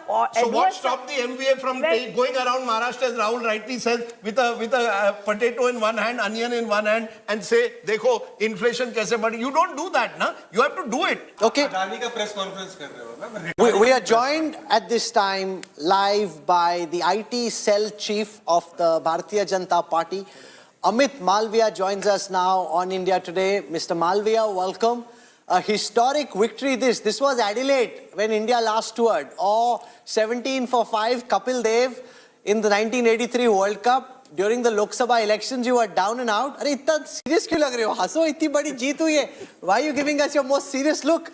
What do you make and how do you describe this massive turnaround in the fortunes of the NDA in Maharashtra to be able to snatch a historic victory from what looked like a very tough political situation to be in? Rahul, thank you so much for your kind wishes. I think this is a great win, no doubt. And if you looked at the Lok Sabha results of Maharashtra, more people were in a hurry to write off the BJP-led alliance in the state. However, a closer look at the numbers will actually tell you a very different story. The BJP, in fact, led in most of the assembly segments in the Lok Sabha election. Our vote share was the highest, and we were 9% more than the Congress, which is significant in a state like Maharashtra. The NDA's vote share was also more than the Mahavikas Aghadi's vote share. Not just this, while our vote share dropped by about 1.7%, the Congress and the MVA's vote share did not rise, commensurately. So it got split. There were several seats that we lost by very narrow margins. And to give you an idea, about 37 assembly constituencies we lost with a margin of less than 10,000 votes, 18 by less than 5,000 votes, and 19 assembly constituencies in a margin of 5,000 to 1,000. So given a tough contest on any day in the assembly election, we would have done really well. And now the most heard word, vote jihad, that we heard in Maharashtra elections. There were 6 Lok Sabha seats that the BJP lost because of massive Muslim polarization in just one assembly segment of the entire Lok Sabha. So translate that into assembly seats. We won actually 30 assembly constituencies and lost 6, but we lost 6 Lok Sabha seats. Fast forward to the assembly constituencies, it is now showing in the results that we have. And more importantly, the NDA's vote share in all the region was higher than the MVA. The BJP had the highest vote share in all the region except to Konkan, where the UBT faction had a higher vote share than the BJP. The Shiv Sena combined and the BJP led in Konkan as well. So given this kind of a scenario, it was only for us to win this election. We were always in the pole position, but the pollsters... Okay, Mr. Malviya, since June this year, you know, this narrative was sought to be created somehow that Prime Minister Modi's graph was on the decline, that the BJP's fortunes were on the downslide.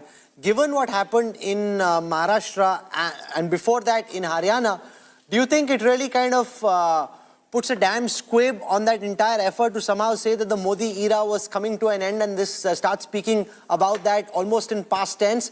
Does this give you new energy and conviction going forward? And does it start, Parliament starts on Monday, it's supposed to be a highly contentious session given some of the issues the opposition is raising. Does this give you new momentum in your tailwinds? Look, I think there are some people in our country who have been writing Mr. Modi's obituary for a very long time. And they unfortunately end up on the losing side. The Lok Sabha election, when most people think that the BJP hasn't done well, I want to remind them that BJP is in power for the third time. 240 is a massive number. The BJP on its own got more seats than the entire opposition put together. And if you cannot read these numbers correctly and you believe that your idea of what is a victory or a defeat is going to prevail, it doesn't work that way. Prime Minister Modi is still in office.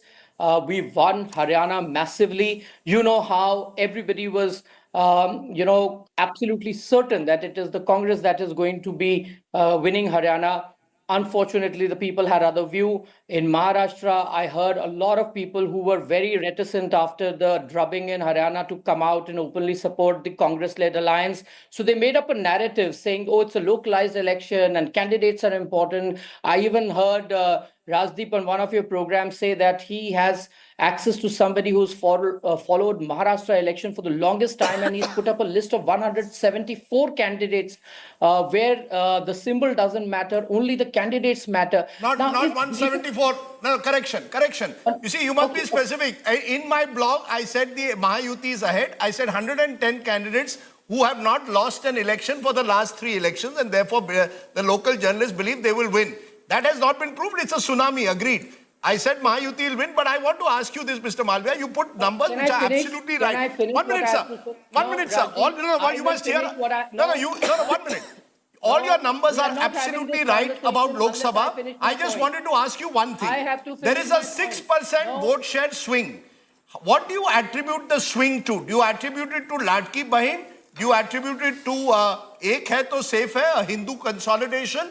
What is it that you attribute as such a large swing away from the Mahavikas Aghadi and towards the Mahayuti? You've made very good points about the numbers. With one mistake, Mahavikas Aghadi's overall vote share was slightly ahead of you in the Lok Sabha. Overall, I want to understand from you, what explains, according to you, such a big swing away?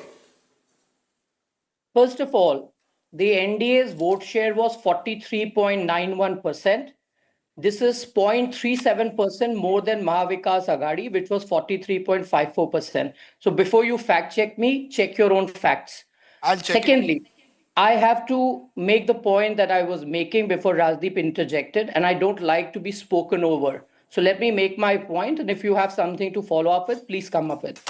So Rajdeep told your audience that a certain local journalist has told him that in a massive number of seats, I heard 174, he's contesting that number, whatever that number is, the symbol does not matter. This election has proved that those who are out there to build a narrative against the BJP-led alliance have again fallen flat. Please stop taking people for granted. Please stop building narratives that don't exist. Therefore, it is incumbent that we call out such people and make sure that their commentary on issues is not taken with, as gospel and is taken with a bag of salt. And I want to call out Rajdeep in particular here because he is the champion of creating these. I said Mahayuti is winning. Mr. Malviya, it's not about you versus me. I could turn around and say you've lost Jharkhand badly today. I don't say that. I respect I will come someone. to Jharkhand as well. I will come to but Jharkhand. the fact is, nobody in the BJP also predicted 223. No, when jab jeete to wo sab kuch bol sakte hain. I predicted, and you can see it on air, Mahayuti will win. You can see it in my tweets. You can see it So on then air. it's more Your productive personal battle with me will not work. Please don't personalize it. I respect you. You should have the decency to also talk to Rahul and Preeti and others without making it you versus so me. that it's That's all. more productive. Let me shape the question differently. While you've won a big victory in Maharashtra, when I spoke to you earlier, you said, I just need some time to study the data from Jharkhand. You've now had an opportunity to go through the data from Jharkhand. Why do you think the NDA could not do as well as you would have liked to, despite the anti-incumbency, the charges of corruption against the Hemant Soren government and the fact that they were in power for 5 years? What went wrong in the BJP script in Jharkhand? Before I go to Jharkhand, I must answer the 6% vote swing in favor of the Mahayuti in Maharashtra because it's very important to understand that. There is a big swing as a result of the Ladki Behan Yojana. There is no denying the fact. There was a lot of talk about rural distress in Vidarbha and Marathwada. No one is denying the fact that there was a bit of rural distress, but you've got to understand that the 2.5 years that the Mahayuti was in power, we did everything possible to address both the cotton price issue, even soya bean. If you remember, the Congress went ahead and made an outrageous promise of paying 7,000 rupees per quintal, but the money is not the only factor. There were constituents, there was moisture content, and as a result of which the soybean was not being picked up at the MSP, which was anyway on the higher side. Our government took note of that. We ensured in the final stages to take up the moisture content in soybean from 12 to 15, which meant that a lot of farmers could actually then sell their soybean out there. So, it's about taking corrective measures. And if you go and speak to any cotton farmer in Vidarbha, he will tell you that this government was proactively listening to them. There was a mechanism wherein insurance was being paid out as high as 70%, 75% in certain cases that the cotton, farm produce went bad. So this is a government that was listening. This is a government that was addressing farmer issues. This is a government that was delivering. It is a government that focused on infrastructure for the urban cities, whether it was Pune, it was Mumbai, the metro. Today you go to Mumbai, it is a completely new city because of the crisscrossing flyovers built over, the metros that have come in, the ceiling that has come in. Pune, for the longest time, people were wanting a metro network. It was made possible because of the government. Remember, when Uddhav Thackeray was in office, all he did is to stall all these projects. So that change is really what led to this massive swing. And I repeat again, people have voted for this alliance. This has settled the question of the BJP being the single largest party and in the pole position in Maharashtra politics. The Shiv Sena's legacy issue is settled, and so is of NCP. Will you extend an invitation to all the Shinde Sena MLAs to hop over and finish this argument once and forever, and also to the UBT MLAs and also the Sharad Pawar MLAs? Is there an open offer? Well, I mean, Rahul, let's not get into conversations which are going to go nowhere on a television. So I have kind of put to you the reasons for the 6% swing and this massive landslide. And anybody who is part of the swing the ek hai to safe hai? Is part of the swing ek hai to safe hai? Do you believe that worked? Was the Hindu consolidation in addition to Ladki Bahin, or Ladki Bahin was the game changer? Absolutely. Ek hai to safe hai, it was one of the biggest reasons why we've seen this kind of mandate. But I have specifically answered the points that commentators like yourselves have been raising around rural distress and farmer distress, Vidarbha and Marathwada. Ek hai to safe hai is a raison d'etre of our politics. So why did it not? So why did it? Which brings us to why did it not work in Jharkhand, where you ran arguably even a more, according to your critics, divisive campaign? I mean, your social media advertisement had to be pulled off because it was seen to target Muslims. There was the whole infiltrator Guspetiya point. Why did what you say ek hai to safe hai worked in Maharashtra? Why did it not work in Jharkhand, according to you? Good. So now we will talk about Jharkhand. In Jharkhand, as we speak, the seats are being counted, and the JMM and the BJP, the two major parties, they are in a dead heat at the moment. We are at about 28-30, both the JMM and the BJP. Clearly, our allies haven't pulled the weight, and Jairam Mahato's factor has played spoil sport. While he hasn't won any seats on his own, he has taken away a large chunk of our votes and has probably impacted on as many as 9 to 10 seats. So that is the difference. On the reason why the Jharkhand mandate looks like what it looks, the answer is infiltration. The answer is demographic change. And we are absolutely unapologetic about the campaign that we ran there, because we believe that the demographic shift in the Santhal region is completely obliterating the tribal identity, and we will continue to make that point. It's a national security issue. It starts from West Bengal, goes all the way from Malda, Murshidabad, up to Jharkhand and upper echelons of But Bihar. you couldn't have lost only because of infiltrators. Surely you've lost the tribal vote. Hemant Soren has won the tribal vote clearly. He was put in jail. He seems to have got a lot of sympathy for that. Surely it's not just infiltrators. It's a pretty big, comprehensive victory there for the India alliance, is something you can't deny. And that's one of the few places where the Congress also seems to have pulled its weight, unlike your allies. Look, I started out by saying that the JMM and the BJP are almost in a dead heat. So both the parties have actually got almost 28 to 30 seats, and they are still being counted. So let's not just get very excited. No, they've won in the tribal belt, you won in the non-tribal seats broadly. They've dominated tribal seats. Because of the massive conversion and infiltration that has happened in the tribal area, which has changed the demographic composition of that area. And that is why the converted tribal, the infiltrators put together, makes up for a larger constituent of the... Mr. Malviya, it can't just be the infiltrators and the converts. Sir, you also put Hemant Soren in jail. Would you concede that there was, at some level, a sympathy factor that a tribal leader was put in jail? The bail order says that there wasn't enough evidence established against him, and that potentially could have gone against you, even if all the charges about conversion and, if all the charges about conversion and infiltrators are correct. That's not enough for them to win in this fashion. Rahul, if there was a sympathy for Hemant Soren, then he on his own should have been at the majority mark and not languishing around 28-30. Let's be very clear. And because you're a tribal leader, that does not give you the sanction to indulge in corruption. As far as his bail is concerned, a single judge bench of the High Court had given him bail. It is under challenge.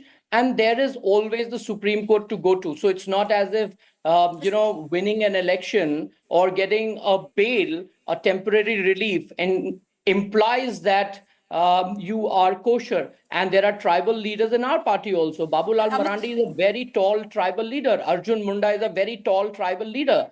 And clearly, it's not as if he owns the entire tribal vote. It doesn't work that way. We have far more tribal leaders in our ranks than perhaps the JMM does. In fact, Champai Soren, the former CM of Jharkhand, and a long-standing aide of Hemant Soren, is also in our party. So, let's not make it sound like people of certain social denomination have this sanction to be corrupt when they're in office. Of course they don't. And I again Mr. Malviya, let's draw with what's... as one way as you would like to believe. If you look at it closely, you will find that there are a lot of factors that are still in the play, and it is a state that we want to rest, and I'm sure we will work towards it.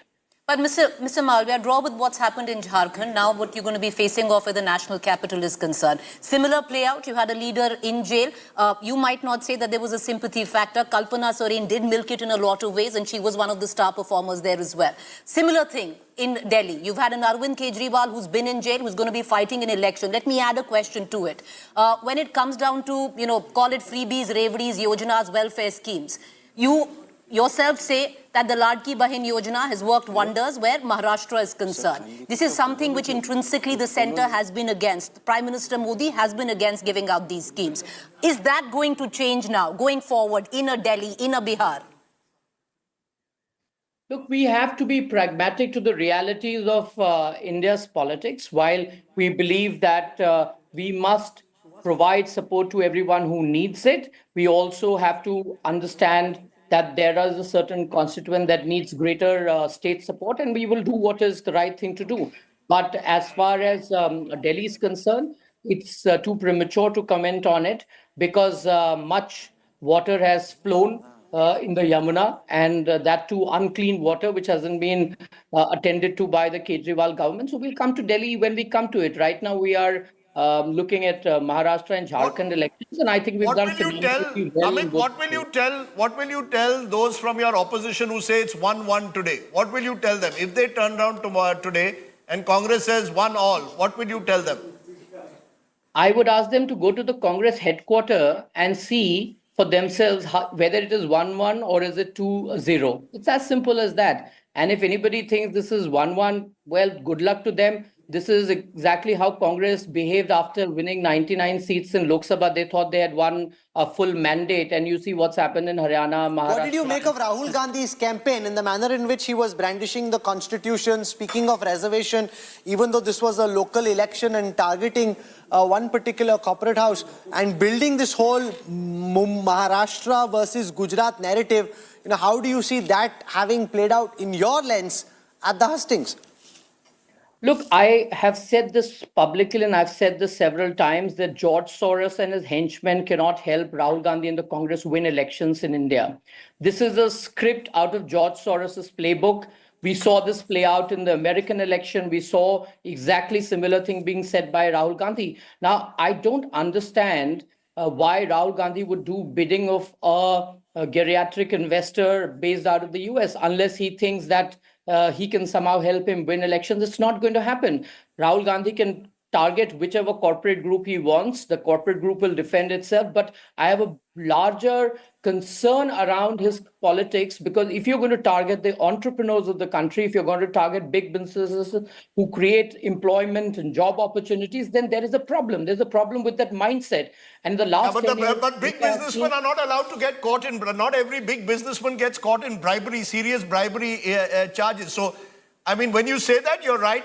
Big business cannot be targeted, but if you're caught in bribery, surely you should have a stronger line and say anyone who violates the law must be acted against. 3 days ago, India's Competition Commission has fined Meta and WhatsApp for $25.47 million for sharing data. Now, clearly, I haven't seen a single response either from the Democrats or the Republicans on the statement or the fine imposed by the Competition Commission here. So if you can't compare that to bribery, sir, of government officials. Let's be clear. Bribery of government officials, and their Andhra Pradesh government, which is named, which is not your party, but you seem going out of your way to somehow or the other say that that's okay, that's kosher, that's targeting a businessman. I again repeat myself. It is for the concerned corporate to defend themselves in America. And if there is a wrongdoing here, as has been alleged by the American court order, then it will be investigated. All the 4 state governments are actually of Congress and their alliance partners. No, there was a central government of the J&K run under central rule, but that's another point. The point I want to ask you point. Let me answer that. Don't get excited. Yes. Let me answer that. That was during Satyapal Malik's tenure as the Lieutenant Governor. We all know that his tenure is under CBI investigation even before this came up. So we know exactly what we are doing. Okay, let me ask you then in conclusion, the final big question, kaun banega Mukhyamantri? Shiv Sainiks who have come on our show say it should be Eknath Shinde. Do you believe as a BJP Karyakarta that it should be Devendra Fadnavis's time has come, that he deserves this moment? I know one thing for a fact, that this is a win for the BJP-led Mahayuti. The decision on who will be the chief minister will be decided by the partners and eventually endorsed by the BJP's parliamentary board. And let that happen as it happens. It's not something that we can discuss or debate. What is your preference? You must have a preference. Do you believe that You're trying to get him into trouble? No, I'm not getting him into trouble. And I think he's not going to answer that question. Shiv Sainiks are coming openly on the show and saying it should be Eknath Shinde. Why is the BJP hesitant? Surely this is Devendra Fadnavis's moment in the sun. Look, my concern right now, Rajdeep, is that it would be nice if you could be a little unbiased in your coverage. Who becomes the chief minister is for us to decide, leave it to us to decide. We will do it. Okay. It's not for television studios. Let's focus on what you and I can do here. And my suggestion to you is that try and report what you see and not what you want to see. I think that will make for good. So let's close it here. Okay, I will take that. Only since this is the first election I've got right in 2024. For joining I'm going us. to keep pressing the point that I said Mahayuti would win. I want But to that's go okay. across very quickly. Thank you, Mr. Malviya, for joining us. I want to go across very quickly to Praful Patel from the Ajit Pawar NCP. They've performed phenomenally well. He's in the meeting of a party. He's in a party meeting. He's joined us from there. Mr. Patel, welcome and congratulations. This is a phenomenal victory for your alliance. Thank you, Rahul. I think this has been a great moment for us. And this has been a great moment for us. And for the entire Mahayuti, everybody worked together. And our schemes were so beneficial for the people. And especially women voters came out in large numbers. So we are very happy, of course. And I think this has been one of the most spectacular victories in the history of Maharashtra. It's not just about this election. And here I'm just showing the camera. Yes. Mr. Ajit Pawar is here. Oh, how nice. Can we say hi to him? Can we Yes, congratulate you can speak him? hi to Mr. Ajit Pawar. He's here. Ajit Dada, Rajdeep Sardesai here. Sir, namaskar. Rajdeep Sardesai here. Congratulations. Thank you. ये बहुत बड़ी Thank you. ये लोकसभा के बाद ये बड़ी Yes. No, but the question really... No, he can answer also. He can say more than just that. You can turn it again to him and say, आपको ये जीत कैसी लगती है? I'm asking him, can he give us reply? Our victory has been spectacular. It is a combination of all three parties working in coordination, minus a few seats here and there. 95% of the seats, all the parties worked in sync with each other. The other biggest factor is that the narrative, the fake narrative of the Lok Sabha, where the constitution will be amended, where a reservation will be abolished, all that has been completely demolished in this election. And the other factor, the farm prices of onions and some other crops were very low during the Lok Sabha election, which worked to the advantage of the opposition. But in this election, there are no such issues.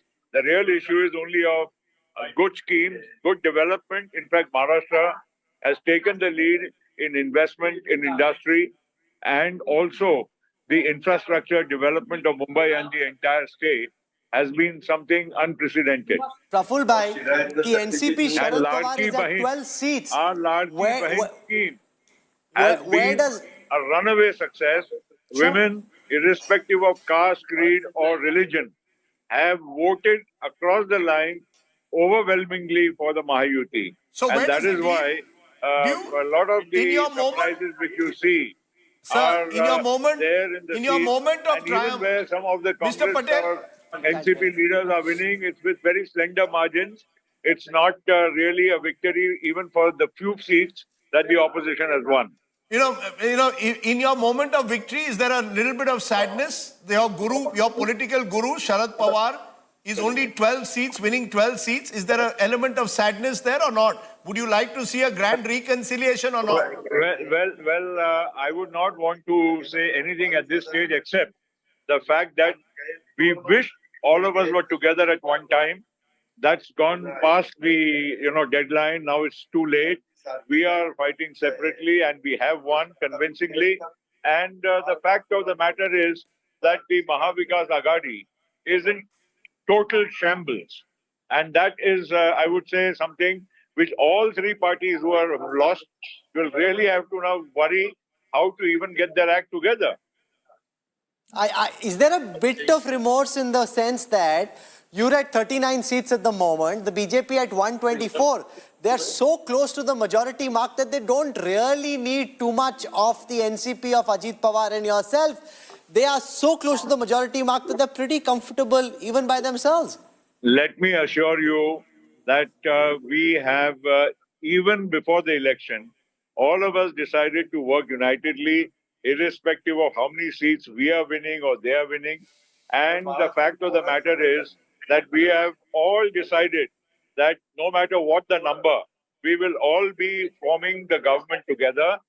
Now, who will lead the government is not something we have to take a call alone, that all three parties will sit together. But I can tell you, Mr. Amit Shah just called Mr. Ajit Pawar also. Of course, he spoke to Shinde-ji. And it is decided that we are all three going to be forming the government together. And who should be the chief minister, Mr. Patel?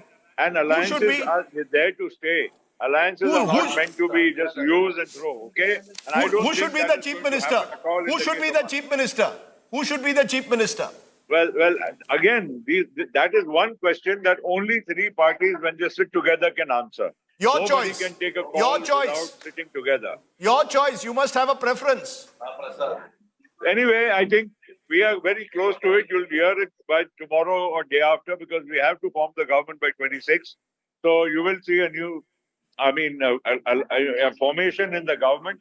Who gets how many seats in the government and all that will, of course, be a matter of detail. But the chief minister's position can only be discussed when the three parties sit together. One last question before we let you go. You know, in the manner in which Mr. Gandhi attacked, a corporate group, tried to turn this Maharashtra versus Gujarat, what do you make of the verdict of the voters in keeping with the kind of campaign that was mounted? Well, Mr. Modi is a national icon. Of course, our Prime Minister, but at the moment, there is nobody who can match his popularity and his appeal. And the very fact of the matter is that he has transcended borders. In Maharashtra, if somebody tries to market Mr. Modi as a Gujarati and therefore he's not doing justice to Maharashtra, it won't work. And that's very evident in this election. And also the fact is, Mr. Gandhi just comes and attacks an Ambani or an Adani, has nothing concrete to offer to the people. So this is definitely going to not give him any results. And it's been proven time and again in national elections, in various state elections. And that's a repeat in Maharashtra also. Lastly, what's your message to the 12 NCP Sharad Pawar MLAs who won? Are you saying, come join us? Ek ho jate? Well, now at this moment, you're asking me too many questions. Just let the victory and sink in from our side, and let the defeat sink in to the other side. We'll see what happens later. We don't have any personal angst against anybody.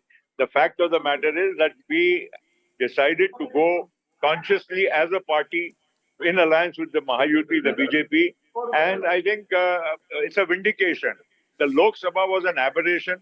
People wrote us off as NCP because we were only fighting 3 real seats. Fourth one was only a filler seat. And if out of 4, if you win 1 and you write off NCP, it was not a fair assessment. But anyway, it's proven now that we fought 56 seats and you have seen our strike rate. Mr. Shinde has also done well and the BJP has done exceedingly well. So I think we are all very happy. Let us enjoy and rejoice the victory for a while. We'll give you more answers as our meetings progress. We have a meeting at 3 o'clock of all the 3 parties, including both the deputy CMs and the CM. After that, we'll let you know. Okay. You've literally joined us from the middle of a meeting. I deeply appreciate you taking out time and accepting my request.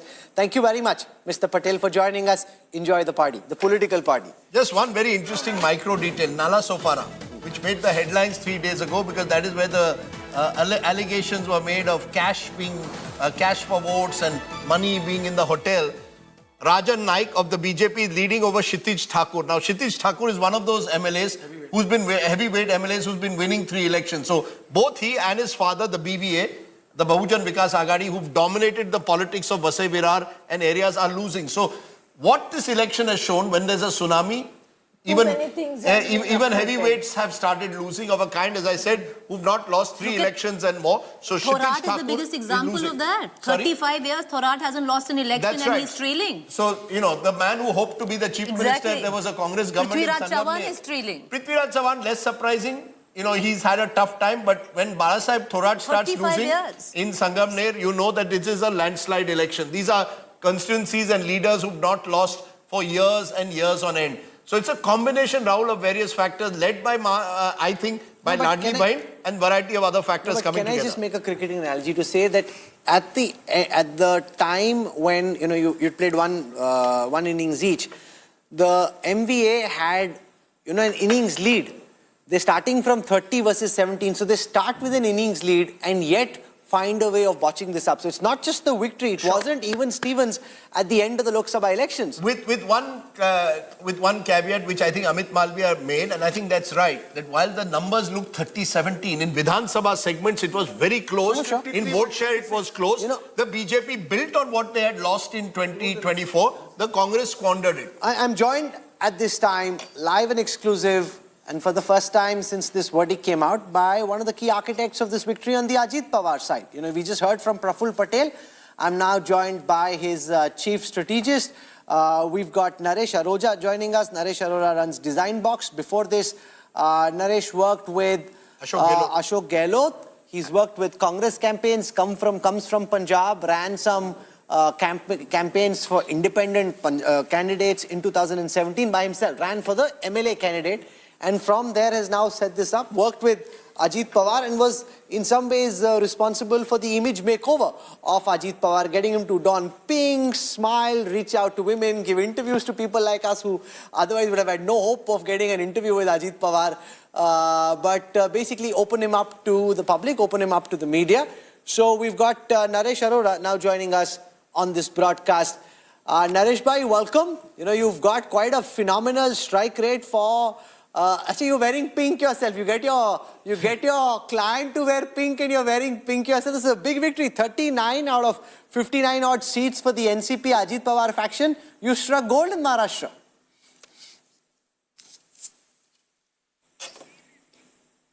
Naresh, can you hear us? Okay, give us a moment. We'll try and fix that. Okay, but it's interesting, the reinvention of Ajit Pawar is one of the more interesting phenomena. Anyone who covered Maharashtra politics said the one thing, Ajit Pawar never smiled. And the other thing was Ajit Pawar never, or if ever, gave interviews. If he gave it, a very bruised short, couple of bites. Over the last 3 months, he's given more interviews than he's ever given in his life. No, but I asked him this question, and to which he said, listen, it's not like I didn't want to speak to you. It wasn't my job. I was the karyakarta on the ground, the worker. There was no reason for me to speak. Supriya Sule and Sharad Pawar were our national leaders. They had to speak. I never had any reason to speak. No, he gave us the first interview, if you recall, during the Lok Sabha. And that in itself was unusual because he'd never given an interview until then. First time spoken in Hindi. Even the interviews that he had given until then were always in Marathi. And I was very impressed with Ajit Pawar because at the end of the day, Ajit Pawar also gets up every morning 5, is up in his office at 6 a.m. He's a very hard-working politician. Perhaps... He wakes up at 5. Eknath Shinde sleeps at 5, and that's the cycle of Maharashtra politics. Naresh Arora is with us. He's on point and on brand. He's wearing pink. You got your client to wear pink and you're wearing pink yourself, exuding pink and smiling at the end of what's been a hectic campaign, but you've struck electoral gold in Maharashtra. So congratulations, Naresh. Thank you, Rahul, and thank you, Rajdeep. As Mr. Pawar has already tweeted, so Maharashtra has chosen pink, so it's befitting that I should be wearing pink today. Were you expecting this result, 39 out of 59 odd seats, or is this even better? Because Sharad Pawar's faction is reduced to just 12. This is a complete turnaround from the Lok Sabha campaign where the strike rate is 1 out of 5. The tables have completely turned in terms of which is the real NCP. Well, of course, when Rajdeep and Rahul, both of you were in Maharashtra, we were discussing and I was confident that we'll be touching somewhere around 35 to 40 seats. And to be honest, 40 was not the number we were looking at. We were aiming for, but yes, something around 35 we were confident that we will be achieving.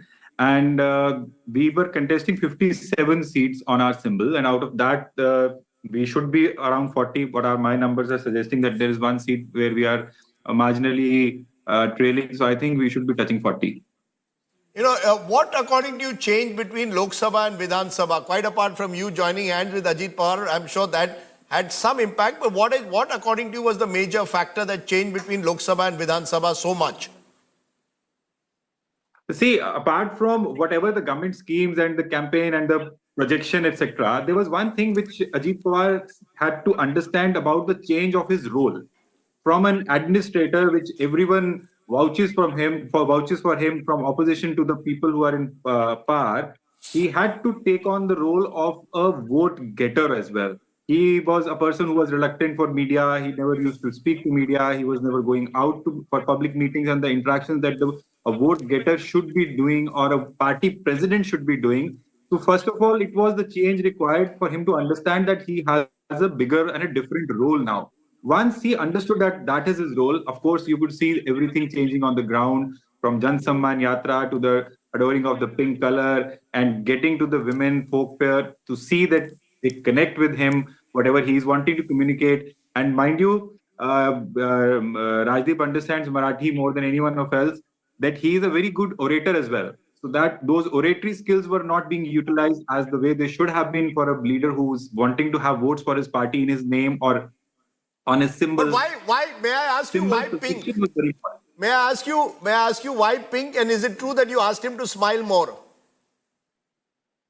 Well, Rahul asked the same question to me on the India Today conclave, but it's not that I have to ask him to smile more. It's just that he needs to speak to people more. And while speaking, of course, his original self does come out. And one other thing which I told that time also, that probably for 30 years that he's not been smiling or has not been seen smiling, probably that is why people notice it more. You know, you worked with Ashok Gehlot before this. What's the difference between working for Ashok Gehlot and working for Ajit Pawar? Both were different experiences, but when you work with a regional setup, the decision making is quicker and faster. There are less number of tables through which the files pass. So that gives the freedom of implementation at a faster pace, because an idea is only as good as its execution. So whatever ideas are discussed, there is a small group of people who discuss and then they decide, and then implementation becomes easier. Whereas with a party like Congress, even with Mr. Ashok Gehlot at the helm of affairs, he still had to follow a lot of protocols of the party and take the central leadership into confidence and probably have some very difference of opinions on certain stages, which I am sure that they do now. That what happened in Rajasthan, there was an election for them to win, and they just let it. You know, you worked with the Congress in the past, Naresh. Where do you think the Congress in particular and the opposition in general got this campaign so horribly wrong? Do a SWOT analysis. I see there are multiple levels where I was surprised, in fact, that the opposition was the way it was running its campaign. Starting point being not being clear of what to do with the Ladki Bahin Yojana. They were very confused about it. They didn't know whether to criticize it, whether to endorse it, whether to approve it. And surprisingly, a lot of opposition candidates, once the Ladki Bahin Yojana was successful and its implementation was happening the way it was, they started trying to take credit of that scheme also as on an MLA level. So there was a lot of confusion with that, number one. Secondly, I think they left the playing field open for too long. They should have been on the battleground, I think, at least 60 to 70 days before they started. And third thing, which was, I think, the biggest thing which would hurt them now, is that when the ticket distribution was being discussed, of course, there are differences in every alliance. The parties are, of course, jostling for seats from each other, but they let it out in open for too long. So I think once the tickets were settled, and then they sprung into the race with whatever the guarantees they were promising, but it was too late in the game for people to even remember those guarantees. And to be honest, even the promises that as NCP or as Alliance or as Mahayuti, what we made, they would have also not reached people as much as Ladki Bahin Yojana reached, because every promise dissemination requires time. It requires planning and execution. In our campaign, because we had the luxury of time, which we generally don't have with the Congress campaigns, our party, despite of not having any cadre, we were able to touch 18 lakh households. And those household touching is resulting into the votes into the seats also, where we were marginally behind also. So those seats have come to us. So I think they were late in the game and they were confused about it. There were a lot of confusing signals from every leader coming out of it, despite of them running a very cohesive campaign during the Lok Sabha elections. But this time around, I think there was a lot of confusion. Probably they were smelling power, they were sensing power, and that is why the tug of war was there. I don't know about that, but on the face of it, I could see that whenever we used to sit and discuss that they were very late in the game. But Mr.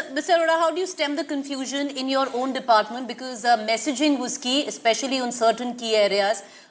When it came down to Mr. Ajit Pawar, especially on the cutenge-butenge issue, he walked a very tight rope line. He needed to give up the, in terms of messaging, not really play the field because he had a sizable Muslim support as well. So what was your input on that? How did that kind of messaging get dispensed out? See, our take was very simple from day one, that NCP needs to have its individual identity. It needs to tread the path that they have done till now, keeping in mind the alliance dharma. And wherever it came to positioning themselves on issues where they have had an ideology, and it is not just with this particular slogan which you are talking about, I'll just take you back 2-3 months. There were 2-3 major incidents which happened related to the minority community, in which Mr. Ajit Pawar took a very clear stand, including that was the Waqf bill. And then there was a Vishalgarh incident. So Ajit Pawar was very clear of what his stand is, what he stands by. And that BJP had accepted that, okay, fine, this is your territory, you can be what you want to be. And Ajit Pawar was very clear that this is what I have prayed my entire life and my ideology stands for this, I will be standing for that.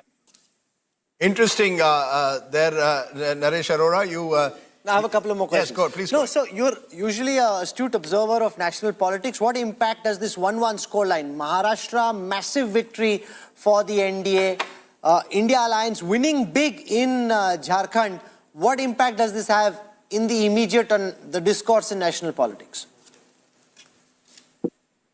See, with all due respect to the victory of India Alliance in Jharkhand, Maharashtra is something very different. Maharashtra is the financial capital. Maharashtra is the hub of all politicking after Delhi, despite of being far away from Delhi. So Maharashtra victory matters a great deal in national discourse. Yes, the victory for opposition in the Jharkhand elections will give them some heart to keep going.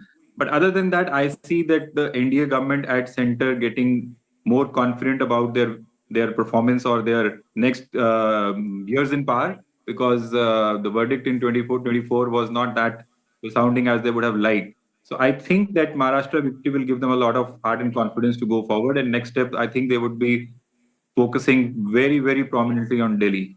And what would you leave, where would you leave the Congress? What does, do you believe that the Congress has to completely reboot, make major changes in the way it runs, including right at the very top? And get Naresh Arora back.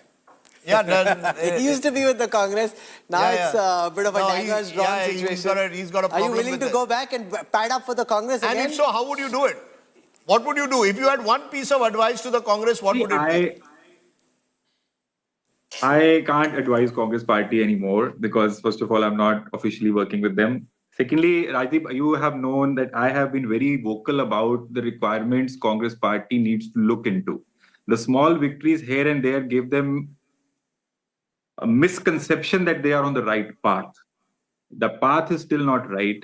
The way they run and the way they function, it needs to change drastically. And I don't think so they are up for it. But they are very important for India's democracy. They are an opposition party. They are the biggest opposition party. So I hope that they learn from something somewhere. Because after 24 parliament elections, one could see that after 99 seats, the atmosphere was like as if something has changed turned on its head. But that was just one step towards whatever they have been aiming for. They need to understand that this is a long drawn battle and they can't be always preparing for the next election. They always think about the next election. They don't think about the election that they are contesting. In that election, they need to put their head into, they need to spend time. You can't buy time with money, but you can defeat money by time. And that is where I think they lack, because they keep complaining about resources crunch, etc. But with time, you can make up for that. But with resources, you can't make up time. So that is my only advice to them, not today, but it has been since the day I've been working with them or had worked with them. Okay. Naresh Arora, in your pink there, possibly... So what's your reading of what happens in Delhi? If you were to predict Delhi at this time on the back of this big victory, which side would you pick? Why? I think, Rahul, I have no data on Delhi. You know that how in course we were in Maharashtra and I didn't even go to Delhi for 4 months. So once I go to Delhi, probably I have a better idea. But if I see from far away distance, I think there'll be a tougher battle than it has been in last 2 elections. Okay. Okay. Naresh Arora, in pink at the Oberoi suite, that he's got a good life. He's been overlooking the sea. Good luck to you and well done. But it's a tough life. It's a tough life. It's tough. Yes or no? Yes or no? Yes or no? क्यों? Yes or no? It's a tough life. Oberoi suite में आप और हम भी बैठ जाते हैं. Yes, Rajdeep. It is a complete yes, Rajdeep. You only see me where you are naming me to be, but you don't come to me with the ground campaigns. One day you should, and then you'll probably have a different idea about it. Okay, fair enough. But tough life also, because take for example a rooted politician like Ajit Pawar, to convince essentially someone who's a strategist, who doesn't speak Marathi, is a Punjabi in Maharashtra, and this is a zameen se utha hua neta. It's not an easy ask. You know, and to Ajit Pawar's credit, you know, the likes of Naresh Arora have a very tough time. It's not easy. You come with your laptop, young kids giving advice about Maharashtra to the guy who's lived there all his life. Frankly speaking, Ajit Pawar, you know, ever since he came out, he genuinely wanted to understand how much of NCP voters from a data point are with him and how much are with his uncle. You know, and he throughout, even but he also listened. Ajit Pawar he has been listening because he, you know, there is only so much that he can now trust on because the entire onus of the party leadership is now on him, which so far wasn't the case because Sharad Pawar was doing a lot of heavy lifting. I think Naresh made a good point. For his entire political career, he's been the administrator. That's the role that he's been. That was his self-image. Looking out Suddenly he found himself in a very different role, making that adjustment not easy. And good, you know, all credit therefore to Naresh for being able to achieve that and being able to do it. But ultimately, you have a point. Amitabh Tiwari has a point. Go on. Nareshji, many congratulations. Amitabh this side.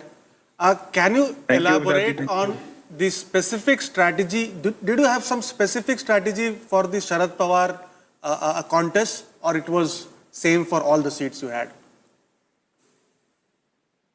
To be honest, Amitabhji, there was nothing of that sort that we were thinking about it. Our only agenda was to put our head down and see that how our strong candidates are. First of all, the understanding which NCP had before I came in was that they wanted to contest an X number of seats. I told them that there is no point in bravado of showing how many number of seats you are contesting. The bravado is going to be how many number of seats you win. With that understanding, once we were clear that these are the number of seats which we should be ideally needing to contest to reach a certain number of seats as in our victory basket. Once that was clear, then the candidate selection to be to happen in a way that we are not compromising on candidates because of recommendations. So the complete understanding was on that count also. Once the candidate selection was complete, parallelly we were obviously doing the campaign on the ground very silently. People talk about the Jan Saman Yatra and the pink color, etc., because they are loud, they are visible, they were everywhere on social media. But I would give more credit to my team on the ground because we had people in every constituency assisting the candidates or the to-be candidates in a way that we were knocking the doors, like, if I even have to say so myself, like RSS, to ensure that whatever schemes or welfareism has been done by the candidate itself in the constituency, irrespective of the narrative in the state, should be acknowledged and appreciated by the voters. NCP was the only party in this election and probably ever that they launched 57 constituency manifestos. Parallelly, even Mr. Ajit Pawar released a Baramati manifesto, which probably has never happened. So we tried to localize the election as much, bank on the candidates and the newfound mojo of Mr. Ajit Pawar in combination, alongside, of course, the runaway winner Ladki Bahin Yojana. This combo, I think, worked better for us rather than, if you would have seen Mr. Ajit Pawar's speeches throughout Jan Saman Yatra and as well as the campaign trail, he never even accused or used anything against Mr. Sharad Pawar or anyone like that, because he was very clear, we were very clear that our campaign has to be positive, and I've always been a believer that negative campaigns will get you headlines and positive campaigns will get you votes. Okay. That's an important. He's got some Naresh, nice one-liners today. Thanks very much. He's on form. Itna strike rate aega, the form mein yoga na batsman. Well, you know, out of the three, the Eknath Shinde 70%, you've got 62% Ajit Pawar, and you've got about 74% BJP. No, 85. Okay, 62.7% as per our thing at the moment. You may win a couple of more. But 70%. But the difference is you start from a base of 20%. You're 1 out of 5. From there to turn it around is that much tougher because of the low base effect. आप नीचे से उठा के ऊपर ला रहे हो ना. But just keep in mind, most of the MLAs, sitting MLAs went with the Ajit Pawar faction. Please don't forget that. The sitting MLAs did. And most of them, as I said, had their base already settled. And I'm not saying it's easy. He deserves credit, as do all the three. I just want to say on the other side, you had Sunil Kanugulu. A year ago, you were felicitating him, celebrating him after Karnataka and Telangana. Nothing is permanent in life and in the life of a consultant. Both of them now will have to, and he's now a member of the Congress party. And the question will be raised, how did you do your survey? In Haryana. So he's lost Haryana and he's now lost Maharashtra. This is a bad Jharkhand was driven by Hemant Soren and his team principally. So question will be raised about on the other side. Look at K.C. Venugopal, Congress Secretary Organization. He's lost 80. Ever since he became Congress General Secretary Organization, which is the key post. That's the key post. They've lost 80% of the seats. When will he be replaced, Rajdeep? No, so now the thing is, the only way is you send him to Kerala. There's an election there in 14 months. Yeah. My point is the Congress willing to take those tough decisions? That Mr. Venu... but RG loves him. No, so therefore, you see, Rahul, you can't run a top corporate if you love someone. Is he efficient? Does he deliver? We've got news break coming in. Swara Bhaskar's husband is now trailing from Anushakti Nagar and he's lost actually. Has he? No, he's still trailing. And actor Swara Bhaskar is now and her husband both are blaming the EVMs. Let's listen in quickly. Let's dip in. जैसा कि आप election commission की website पे देख रहे थे, मैं लगातार जो है आगे चल रहा था, हत्ता कि 17वें राउंड तक जो है मैं आगे चल रहा था और कुल राउंड जो थे वो 19 थे। और फिर एक मिस्ट्री चालू होती है कि जो ईवीएम सुबह वोटिंग के दिन सुबह 7 बजे से लेके शाम को 6 बजे तक चली थी, उनकी 99% बैटरी निकलती है और वो 99% बैटरी जहाँ जहाँ निकलती है उसमें मेरी जो सामने वाली उम्मीदवार हैं सना मलिक जी, जो सुबह से यहाँ नहीं आई थी, शायद उनको अंदाज़ा था, हम लोग यहाँ 5:30 बजे आ गए थे लेकिन वो अब तक यहाँ नहीं आई थी, शायद उनको अंदाज़ा था। लेकिन जिस तरह की शायद महाराष्ट्र के अंदर जिस तरह की भी चीज़ें चल रही थी, उस घटना के बाद जो रुख महाराष्ट्र की राजनीति में हो रहा था, 99% की जो ईवीएम निकल रही थी उसमें मेरे से उनको डबल वोट मिल रहा था और बूथ पे वो मुझसे पीछे चल रही हैं। लेकिन जैसे ही कोई भी ईवीएम खुलती है जिसमें 99% बैटरी है, उस ईवीएम को कहीं ना कहीं किसी ना किसी तरीके से उसमें डबल ट्रिपल का मार्जिन सना मलिक जी लेके चल रही हैं। Fahad Ahmed was on the symbol of NCP Sharad Pawar from the Samajwadi Party, seemingly has lost his election. Rajdeep, exactly now the same line. Haryana elections, the Congress went to the EC on battery, being at 99%. You had Sanjay Raut this morning who again questioned the EVMs, and now you even have other candidates. This is bizarre and this is the problem. You find the wrong EVMs. You see, all the candidates of the NCP Congress who won, how have they won? Are we saying that? You won in Jharkhand. I mean, ridiculous. It absolutely, this is the problem. If you don't introspect, before we broke into that breaking news, has K.C. Venugopal delivered? He may be a nice guy. He may be a loyalist. For the BJP, he has.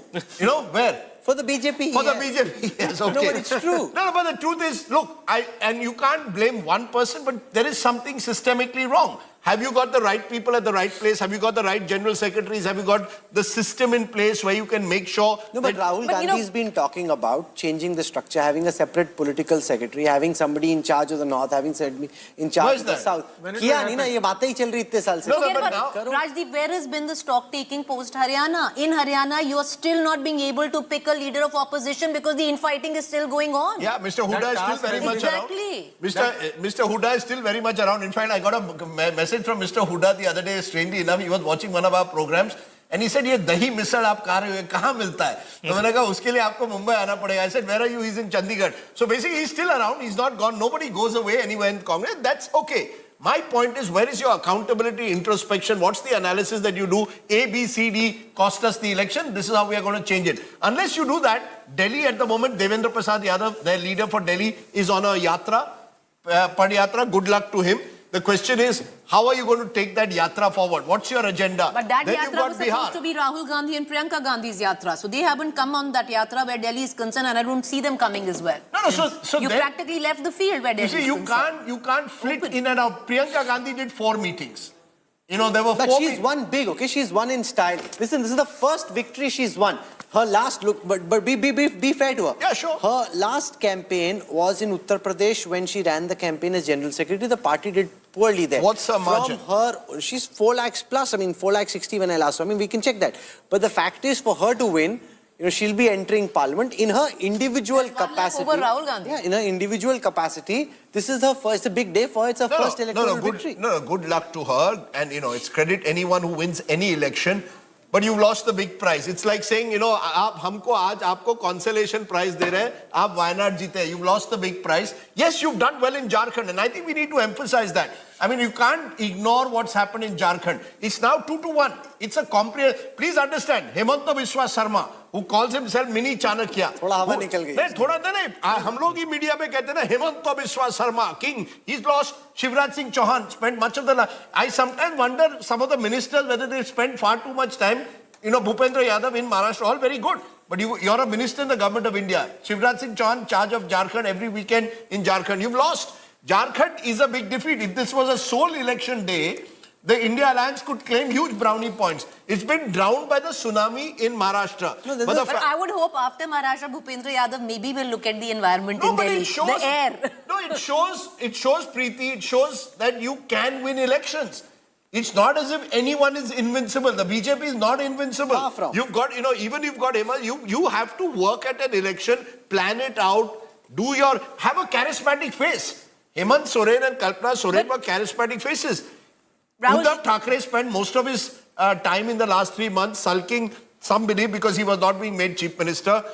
Sharad Pawar is 84. You can't expect, you know, someone advised... Okay, Aditya Thackeray has won worldly by 8,100 votes. What a relief. 8,100 is a reasonable margin. The Lok Sabha margin was 6,500. No, decent margin. Good luck to Aditya. And the MNS candidate had a role to play because he took away some of the now the question comes, what does Aditya Thackeray do? He has to then spend the next 5 years aggressively becoming the face of the Shiv Sena. Aggressively. You can't now, you know, be behind the closed doors of Matorshi. You're going to have to change the way you function. Aditya has an opportunity to become a future face. You have a BMC election in the next few months. So take it away. put all your effort on that, and maybe you can revive your party. So Sharad Pawar 84. Somebody advised Supriya Sule, for example, I'm told, why don't you do Kharche Pe Charcha to take on this Ladki Bahin? Go out and say what you said, what Sheila said, prices have gone up. There was no response. You've got to do that. You've got to be out there, you know, among the people. Sharad Pawar 84 tried his best, but obviously not good enough. And number 3, Congress leaders. Who is the Congress face? Balasaheb Thorat was giving interviews how I'm going to be CM. He's losing his own seat as of now. Nana Patole, every time you put a mic in front of his face, was talking more about... lose. You know, he's struggling. Yeah, this so defeat, where the Mahavikas Aghadi is So you had Devendra Fadnavis, face of the BJP, Eknath Shinde, face of the Shiv Sena, Ajit Pawar, face of the Pawar Sena. All of them out there. Ajit Pawar did a yatra. Eknath Shinde would do 6 meetings on an average per day. Devendra Fadnavis was all over the place. But despite of all of that, Rajdeep, the 3 members of the Mahavikas Aghadi, even though Sharad Pawar did the maximum, had his act together, is now the biggest loser if you look at the numbers. That's because... And even where his party stands today. But that's because for the simple reason that his party, he lost his party. Exactly. That's But Rajdeep, Uddhav Thackeray with Aditya Thackeray will still have a shot at redemption where the BMC elections are concerned. The Congress can still galvanize itself. But the Sharad Pawar NCP faction is now the weakest link. It is the weakest link. Over-dependent on Sharad Pawar. Exactly. All the candidates had no other narrative than carrying a photo. You know what? If I was Sharad Pawar, what I would do? Merge with the Congress. Merge with the Congress. This is your only hope. Eventually, that has to happen. And 3 parties might be left. Because yeah. So eventually, if you have to revive yourself, you're going to have to do that. He'll have no choice but to do that right now. Ensure some safety for Supriya Sule. Otherwise, what will she do? And Rajdeep, isn't this the prime time to do that? Because most of the biggest movers and shakers or the big leaders of the Congress have actually lost. Where Maharashtra state unit is concerned. The good news today is the 5 years of instability that has racked Maharashtra is over. And that's good for India's commercial capital. You don't want instability. And you want stable governments because stable governments attract investors. Maharashtra has lost out. And hopefully we won't let people go. There was a big threat that he wanted to cancel the Dharavi contract and that would have sent Dharavi back. Now at least you can build it out in the next 5 years. Sure. So I think it's important to recognize India's commercial capital chose stability, and after all the uncertainty of the last 5 years, at least we know next 5 years, whoever becomes chief minister knows that he's stable. So, I mean, I think from all those points of view, from a larger Maharashtra perspective, at least that chronic instability of the state is over.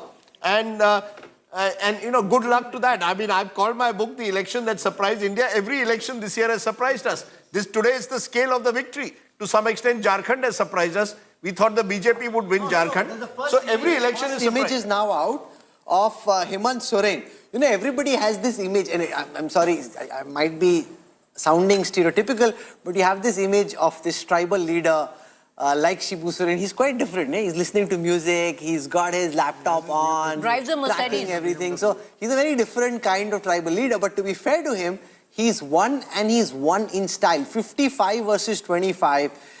In the context of the way Jharkhand was set up is a phenomenal victory. It's not a small victory.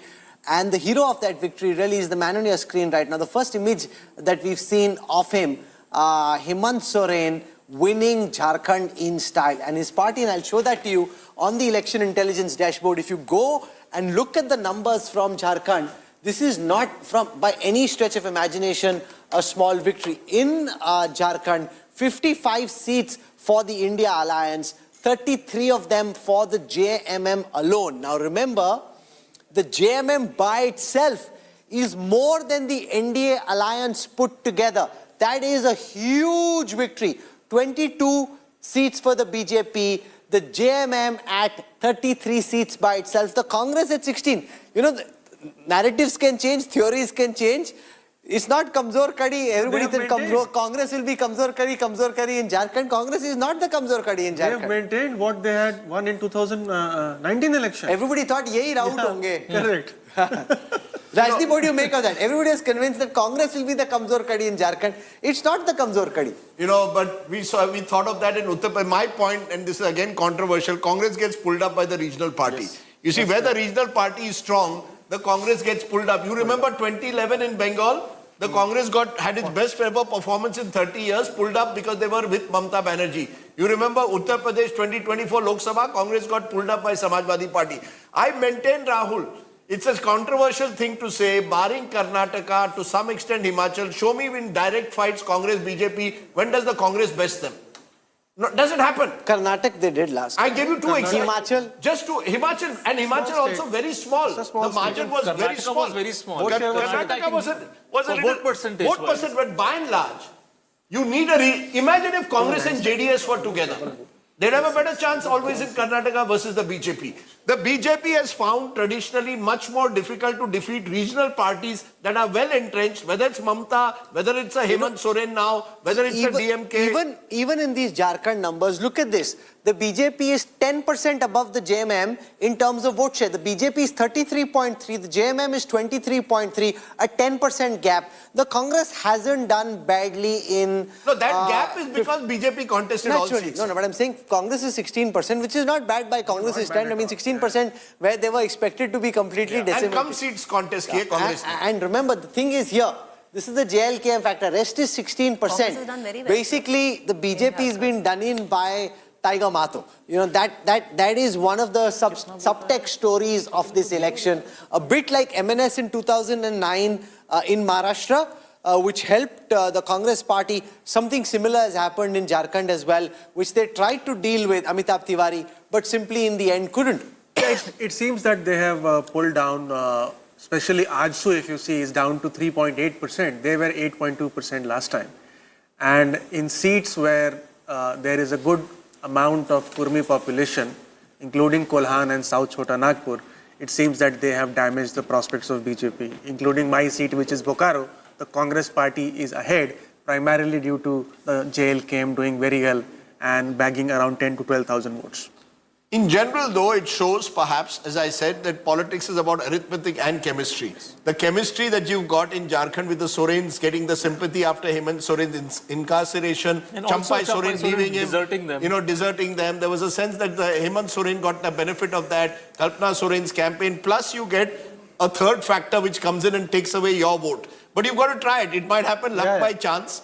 but sometimes you've got to try. What stopped? For example, the BJP already had a plan B in Maharashtra. They didn't need it. Prakash Ambedkar, put up all these small parties, get them to cut the anti-incumbency vote. You didn't need it, but it could have helped you additionally.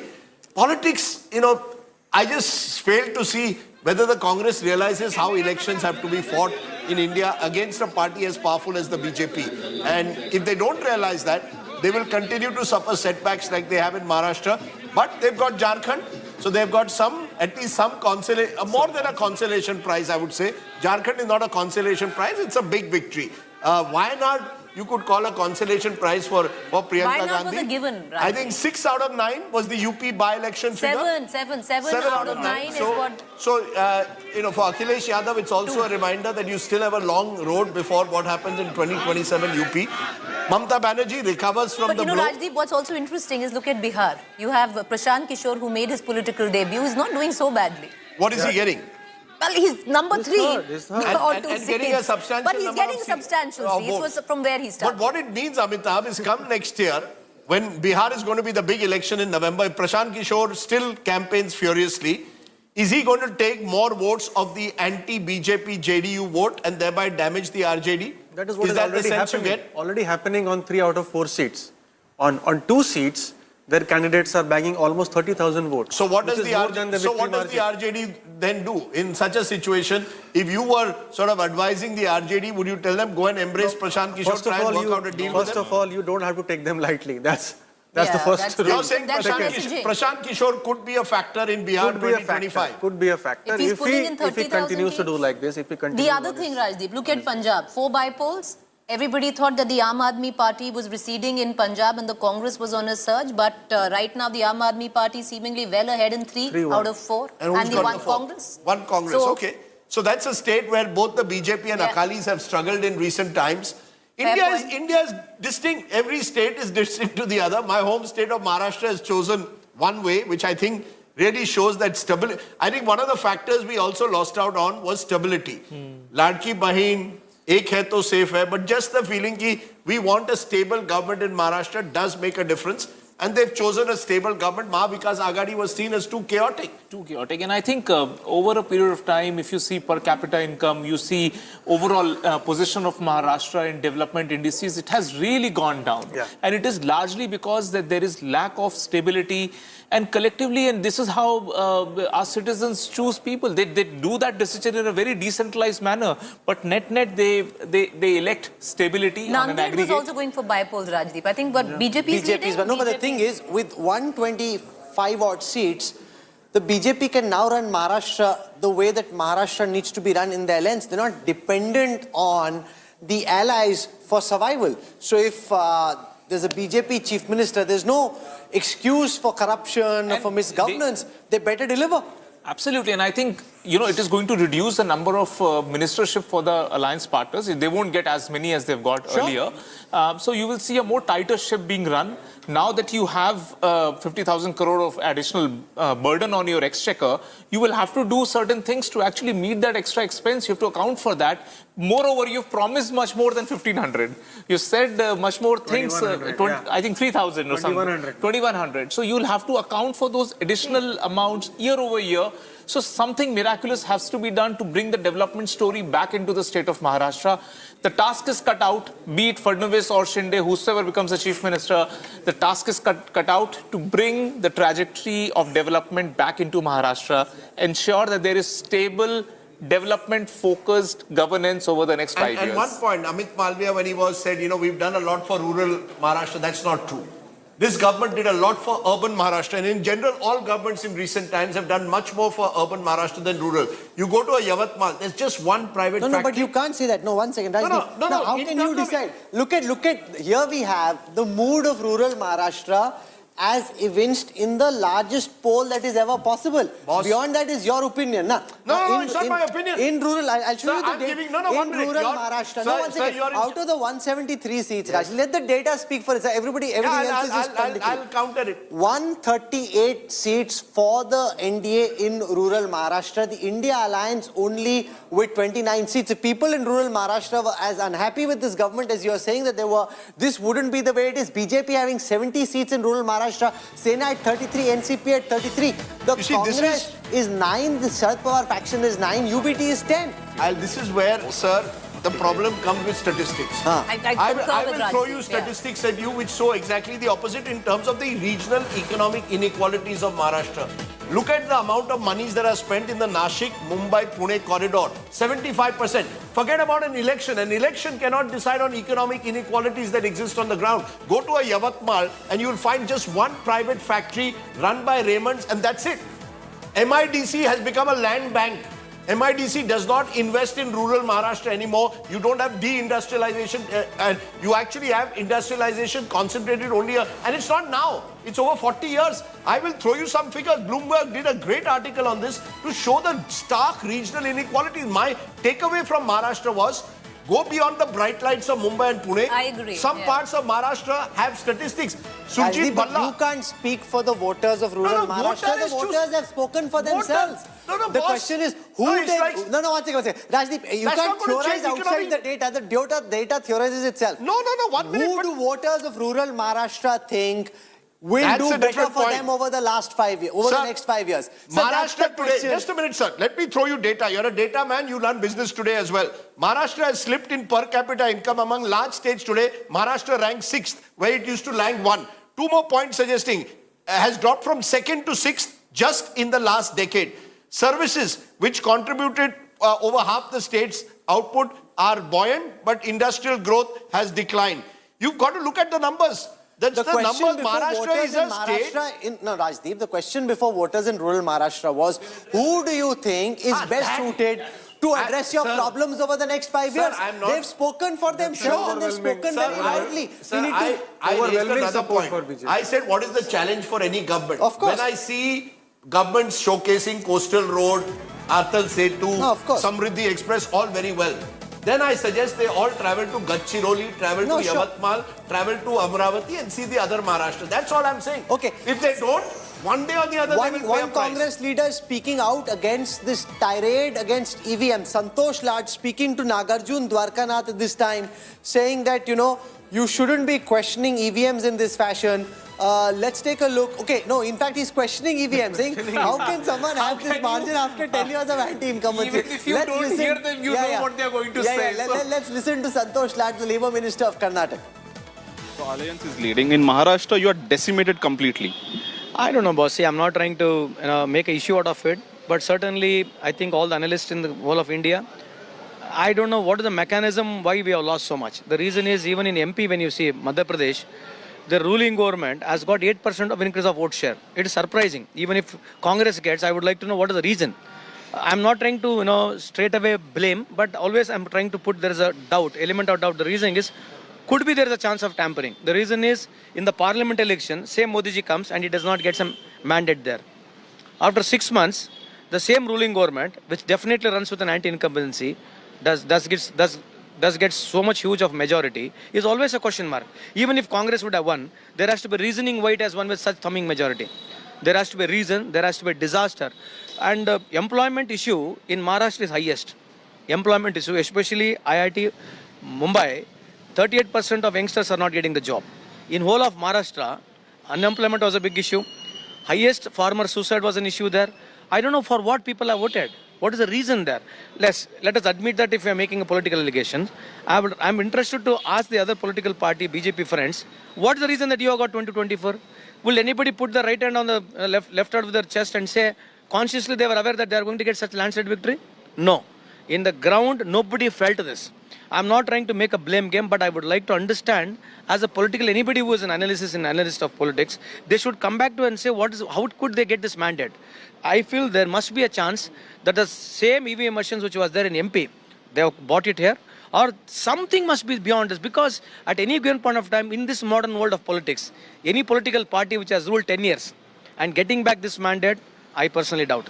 Naturally, people of this point, critic of this point, will say that Jharkhand, you are one. You are not blaming the EVMs. The moment Congress loses a state, you start blaming the EVMs. How fair is this? Pick and choose, no? The Jharkhand is a smaller state. They wanted to prove their metal and the point here. They could set any machines anywhere if they want. So I would like to still understand why could not they win Jharkhand? Then I will put the other questions.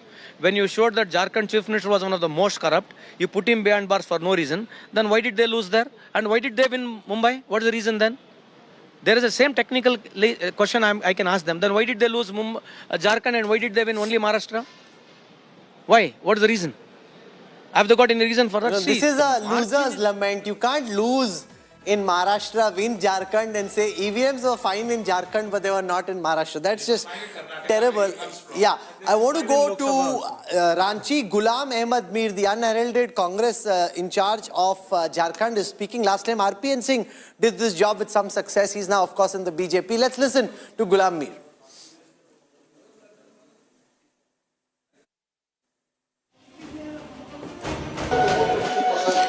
Jharkhand चुनावों के नतीजों को लेकर एक तरह से आप कह सकते हैं कि तस्वीर अब साफ हो रही है और जेएमएम गठबंधन इंडिया अलायंस को झारखंड में 50 के आसपास का आंकड़ा आता हुआ दिखाई दे रहा है। कांग्रेस पार्टी के प्रभारी झारखंड के गुलाम अहमद मीर हमारे साथ। सर, ये एंटिसिपेटेड नंबर्स जैसा है या उससे ज्यादा अब रुझानों में आंकड़े दिख रहे हैं इस वक्त आपके लिए? नहीं, 50 और 50 प्लस हमारा एक इंटरनल अपना एक्सपेक्टेड फिगर था। तो बाकी फिर जब ट्रेंड चलता है जो कॉन्फिडेंशियल लोगों के पास होता है वो नीचे भी गिरा सकता है, ऊपर भी कर सकता है, बट हमारा बिफोर रिजल्ट जो आंकलन था वो 50 प्लस का था टोटल गठबंधन का। तो तकरीबन अभी तक जो ट्रेंड है, अभी तो डिक्लेरेशन हुई नहीं, ट्रेंड जो है वो उसी के आसपास घूम रहा है। सम टाइम 48, 47, 50, 51, 51 के विंडो में आप उस बीच में है। बट सुबह के रिजल्ट शाम तक आते आते बदलते हैं और सुबह जो पॉजिटिव था हो सकता है वो नेगेटिव भी हो जाए, सुबह जो नेगेटिव था तो वो एरिया टू एरिया वहां डिपेंड करता है। बट बाय एंड लार्ज वही 50 प्लस और -1। तो ये एक है तो सेफ है, कटेंगे बटेंगे और बांग्लादेशी घुसपैठिया, इसकी वजह से आप लोग दबाव में बहुत ज्यादा थे चुनाव के कैंपेन में। हर वक्त आपको ऑन द टोज रहना पड़ा कैंपेन में। क्या लग रहा है ग्राउंड पे क्या सर? लोग उसमें इंटरेस्टेड नहीं थे।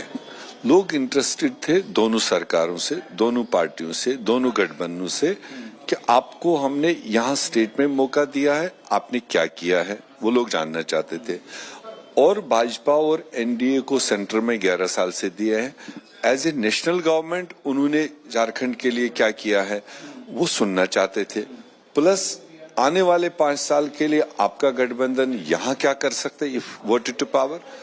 और बीजेपी जो आउट ऑफ पावर है यहाँ पर अगर आपको मौका दीजिए स्टेट सेंटर, आप क्या डेफिनेटली वो टोटली आउट ऑफ ट्रैक थे। वो तो जैसे कोई नेशनल चुनाव लड़ रहे थे।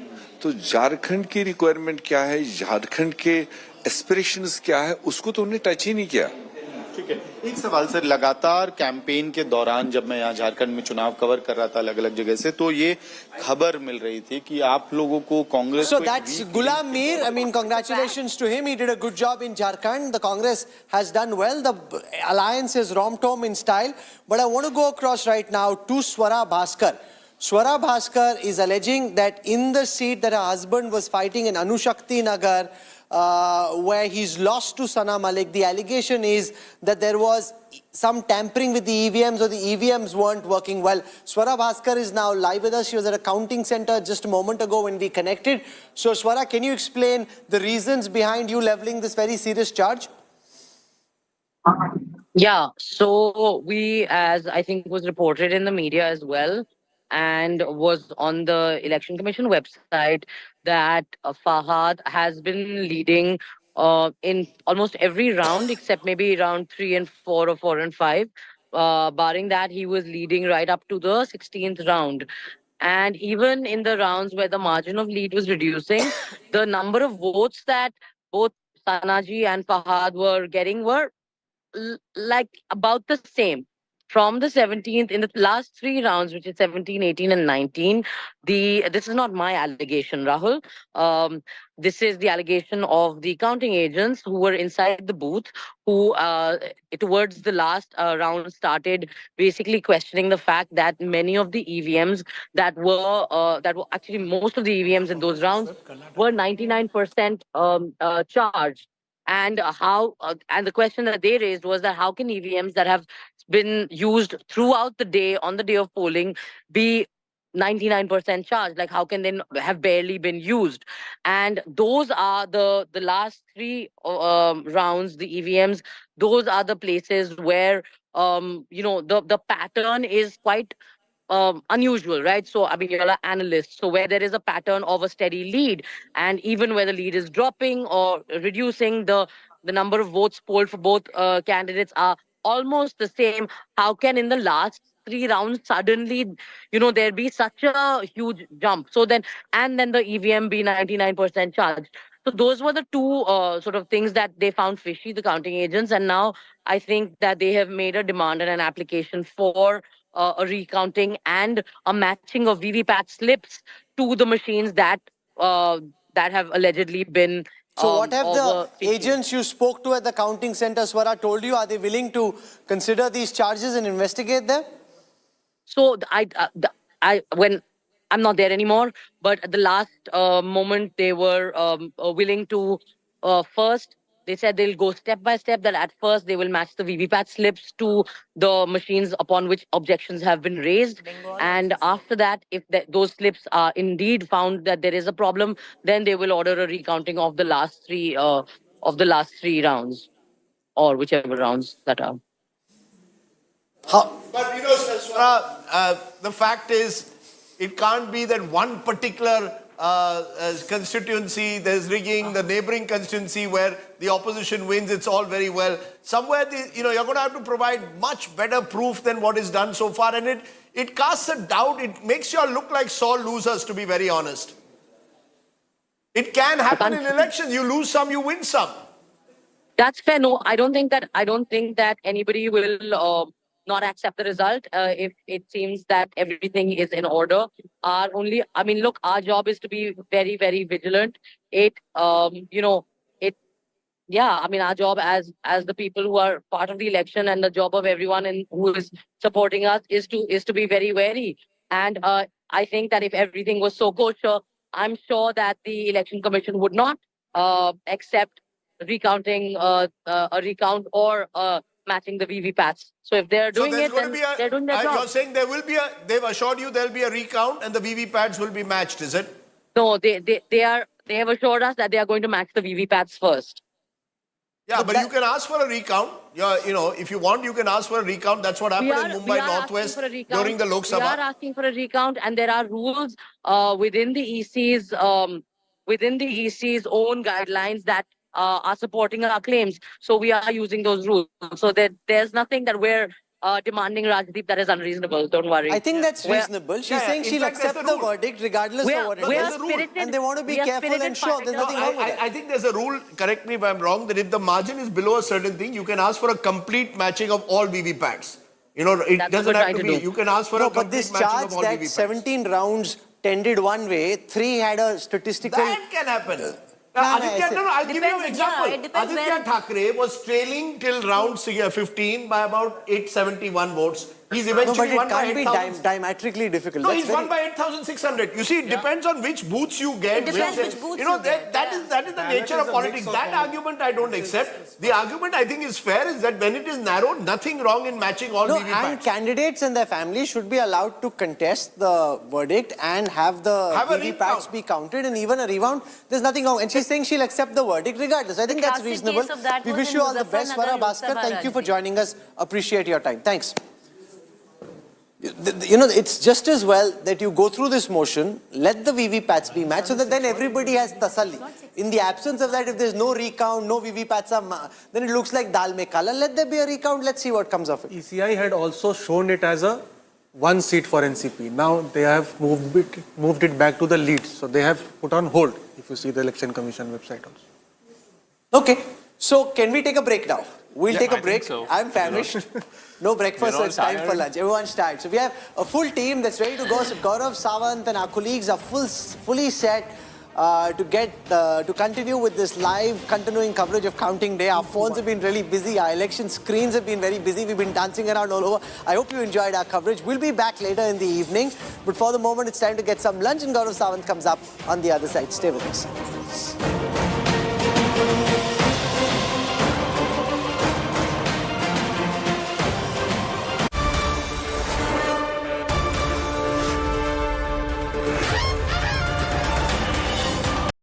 towards the last round, started basically questioning the fact that many of the EVMs that were the state's output are buoyant, but industrial growth has declined. You've got to look at the numbers. That's the question numbers. before Maharashtra voters is in a state. Maharashtra, no, Rajdeep, the question before voters in rural Maharashtra was, who do you think is best suited to address your problems over the next 5 years? They've spoken for themselves and they've spoken very loudly. I raised another point. I said, what is the challenge for any government? Of course. When I see governments showcasing Coastal Road, Atal Setu, Samriddhi Express, all very well. Then I suggest they all travel to Gadchiroli, travel to Yavatmal, travel to Amravati and see the other Maharashtra. That's all I'm saying. Okay. If they don't, one day or the other they will pay a One price. Congress leader speaking out against this tirade against EVM, Santosh Lad speaking to Nagarjun Dwarkanath this time, saying that, you know, you shouldn't be questioning EVMs in this fashion. Let's take a look. Okay, no, in fact, he's questioning EVMs, saying, how can someone have this margin after 10 years of anti-incumbency? Even if you don't hear them, you know what they're going to say. Let's listen to Santosh Lad, the Labour Minister of Karnataka. So Alliance is leading. In Maharashtra, you are decimated completely. I don't know, boss. See, I'm not trying to make an issue out of it. But certainly, I think all the analysts in the whole of India, I don't know what is the mechanism why we have lost so much. The reason is, even in MP, when you see Madhya Pradesh, the ruling government has got 8% of increase of vote share. It is surprising. Even if Congress gets, I would like to know what is the reason. I'm not trying to, straight away blame, but always I'm trying to put there is a doubt, element of doubt. The reason is, could be there is a chance of tampering. The reason is, in the parliament election, same Modi ji comes and he does not get some mandate there. After 6 months, the same ruling government, which definitely runs with an anti-incumbency, does get so much huge of majority, is always a question mark. Even if Congress would have won, there has to be reasoning why it has won with such thumbing majority. There has to be a reason, there has to be a disaster. And employment issue in Maharashtra is highest. Employment issue, especially IIT Mumbai, 38% of youngsters are not getting the job. In whole of Maharashtra, unemployment was a big issue. Highest farmer suicide was an issue there. I don't know for what people have voted. What is the reason there? Let us admit that if we are making a political allegation, I'm interested to ask the other political party, BJP friends, what is the reason that you have got 2024? Will anybody put the right hand on the left out of their chest and say, consciously they were aware that they are going to get such landslide victory? No. In the ground, nobody felt this. I'm not trying to make a blame game, but I would like to understand, as a political, anybody who is an analyst of politics, they should come back to and say, how could they get this mandate? I feel there must be a chance that the same EVM machines which was there in MP, they have bought it here, or something must be beyond this, because at any given point of time in this modern world of politics, any political party which has ruled 10 years and getting back this mandate, I personally doubt. Naturally, people of this point, critic of this point, will say that Jharkhand, you are one. You're not blaming the EVMs. The moment Congress loses a state, you start blaming the EVMs. How fair is this? Pick and choose, no? The Jharkhand is a smaller state. They wanted to prove their metal and a point here. They could set any machines anywhere if they want. So I would like to still understand, why could not they win Jharkhand? Then I will put the other questions. When you showed that Jharkhand Chief Minister was one of the most corrupt, you put him behind bars for no reason, then why did they lose there? And why did they win Mumbai? What is the reason then? There is the same technical question I can ask them. Then why did they lose Jharkhand and why did they win only Maharashtra? Why? What is the reason? Have they got any reason for that? No, this is a loser's lament. You can't lose in Maharashtra, win Jharkhand and say EVMs were fine in Jharkhand but they were not in Maharashtra. That's just terrible. Yeah, I want to go to Ranchi. Ghulam Ahmed Mir, the unheralded Congress in charge of Jharkhand, is speaking. Last time RPN Singh did this job with some success. He's now, of course, in the BJP. Let's listen to Ghulam Mir.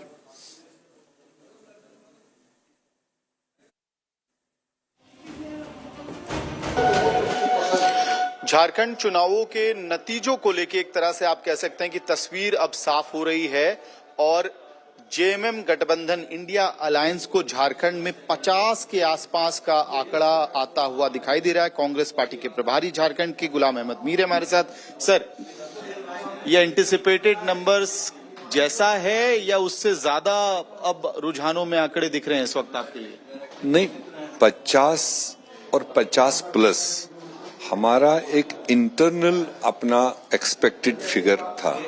तो बाकी फिर जब trend चलता है, जो confidential लोगों के पास होता है, वो नीचे भी गिरा सकता है, ऊपर भी कर सकता है, बट हमारा बिफोर रिजल्ट जो आंकलन था वो 50+ का था टोटल गठबंधन का। तो तकरीबन अभी तक जो ट्रेंड है, अभी तो डिक्लेरेशन हुई नहीं, ट्रेंड जो है वो उसी के आसपास घूम रहा है। सम टाइम 48, 47, 50, 51, 51 के विंडो में आप उस बीच में है। बट सुबह के रिजल्ट शाम तक आते आते बदलते हैं, और सुबह जो पॉजिटिव था हो सकता है वो नेगेटिव भी हो जाए, सुबह जो नेगेटिव था तो वो एरिया टू एरिया वहां डिपेंड करता है। बट बाय एंड लार्ज वही 50 प्लस और -1। तो ये एक है तो सेफ है, कटेंगे बटेंगे और बांग्लादेशी घुसपैठिया, इसकी वजह से आप लोग दबाव में बहुत ज्यादा थे चुनाव के कैंपेन में, हर वक्त आपको ऑन द टोज रहना पड़ा कैंपेन में। क्या लग रहा है ग्राउंड पे क्या सर? लोग उसमें इंटरेस्टेड नहीं थे, लोग इंटरेस्टेड थे दोनों सरकारों से, दोनों पार्टियों से, दोनों गठबंधनों से कि आपको हमने यहाँ स्टेट में मौका दिया है, आपने क्या किया है, वो लोग जानना चाहते थे। और भाजपा और एनडीए को सेंटर में 11 साल से दिए हैं। एज ए नेशनल गवर्नमेंट उन्होंने झारखंड के लिए क्या किया है वो सुनना चाहते थे। प्लस आने वाले 5 साल के लिए आपका गठबंधन यहाँ क्या कर सकते इफ वोटेड टू पावर। और बीजेपी जो आउट ऑफ पावर है यहाँ पर, अगर आपको मौका दीजिए स्टेट सेंटर, आप क्या डेफिनेटली वो टोटली आउट ऑफ ट्रैक थे। वो तो जैसे कोई नेशनल चुनाव लड़ रहे थे। तो झारखंड की रिक्वायरमेंट क्या है, झारखंड के एस्पिरेशंस क्या है, उसको तो उन्होंने टच ही नहीं किया। ठीक है, एक सवाल सर, लगातार कैंपेन के दौरान जब मैं यहाँ झारखंड में चुनाव कवर कर रहा था अलग अलग जगह से, तो ये खबर मिल रही थी कि आप लोगों को Congress So that's Ghulam Mir. I mean, congratulations to him. He did a good job in Jharkhand. The Congress has done well. The alliance is rom-tom in style. But I want to go across right now to Swara Bhaskar. Swara Bhaskar is alleging that in the seat that her husband was fighting in Anushakti Nagar, where he's lost to Sana Malik, the allegation is that there was some tampering with the EVMs, or the EVMs weren't working well. Swara Bhaskar is now live with us. She was at a counting center just a moment ago when we connected. So Swara, can you explain the reasons behind you leveling this very serious charge? Yeah, so we, as I think was reported in the media as well, and was on the Election Commission website, that Fahad has been leading in almost every round except maybe round 3 and 4 or 4 and 5. Barring that, he was leading right up to the 16th round. And even in the rounds where the margin of lead was reducing, the number of votes that both Sanaji and Fahad were getting were like about the same.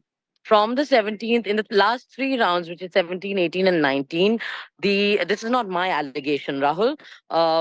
This is the allegation of the counting agents who were inside the booth, who towards the last round started basically questioning the fact that many of the EVMs that were actually most of the EVMs in those rounds were 99% charged. And and the question that they raised was that how can EVMs that have been used throughout the day on the day of polling be 99% charged? Like, how can they have barely been used? And those are the last 3 rounds, the EVMs. Those are the places where the pattern is quite unusual, right? So, I mean, you're an analyst. So where there is a pattern of a steady lead, and even where the lead is dropping or reducing, the number of votes polled for both candidates are almost the same. How can in the last 3 rounds suddenly, there be such a huge jump? So then, and then the EVM be 99% charged. So those were the 2 sort of things that they found fishy, the counting agents. And now I think that they have made a demand and an application for a recounting and a matching of VVPAT slips to the machines that have allegedly been. So what have the agents you spoke to at the counting center, Swara, told you? Are they willing to consider these charges and investigate them? So when I'm not there anymore, but at the last moment they were willing to first. They said they'll go step by step, that at first they will match the VVPAT slips to the machines upon which objections have been raised.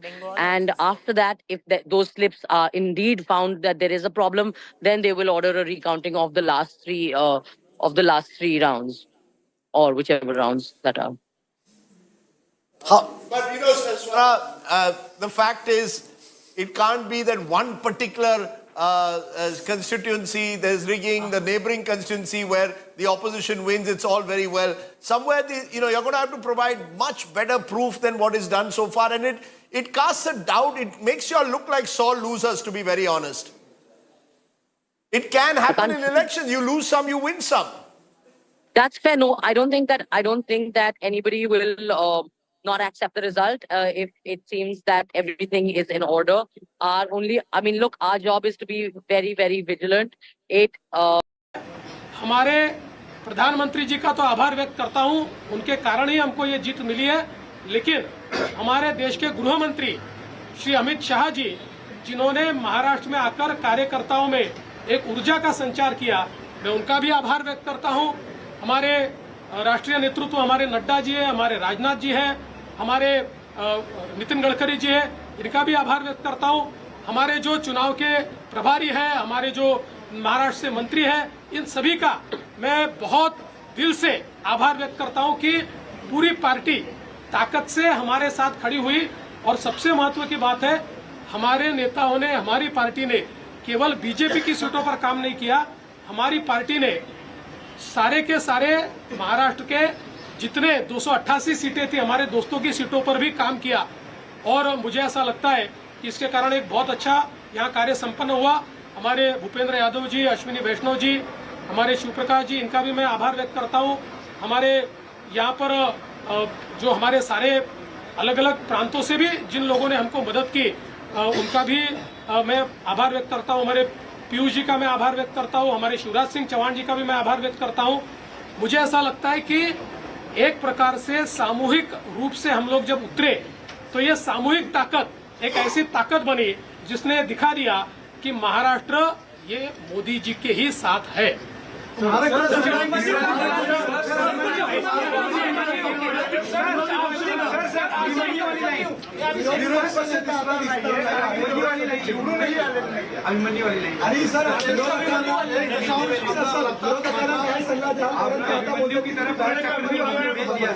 ऐसा है, मैंने पहले ही कहा था कि मैं आधुनिक अभिमन्यु हूँ, चक्रव्यूह को भेदना जानता हूँ।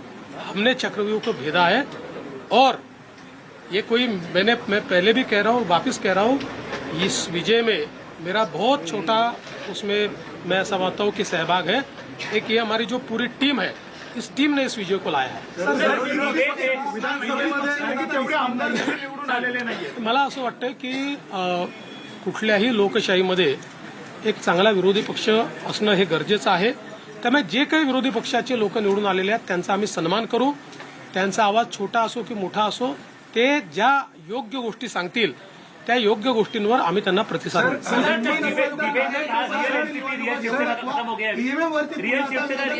It is important that the opposition leaders should be there and whether they are small or big, we welcome them all. माहितीच होतं, जर झारखंडमध्ये झारखंड मुक्ती मोर्चा जिंकला तर तिथलं ईव्हीएम टॅम्पर प्रूफ परफेक्ट एकदम जनमताचा कौल लोकशाहीचा विजय। आणि महाराष्ट्रामध्ये हे धाराशाही झाल्याबरोबर लोकशाही खतऱ्यात आलेली आहे, ईव्हीएम प्रॉब्लेम मध्ये आहे, ईव्हीएम टॅम्पर झालेला आहे। मला असं वाटतं की कुठेतरी Fadnavis is raising a question with regards to people raising an issue about the EVM and saying that in case in Jharkhand the JMM wins, then it is all right, but if it is democracy is in danger when it comes to Maharashtra if they win. असं लोकशाहीची हीच खरी मला असं वाटतं गंमत आहे की लोकशाहीमध्ये कोणाला जनता डोक्यावर घेईल आणि कोणाला जनता धाराशाही करेल हे सांगता येत नाही। या निवडणुकीने पुन्हा एकदा ते दाखवून देईल।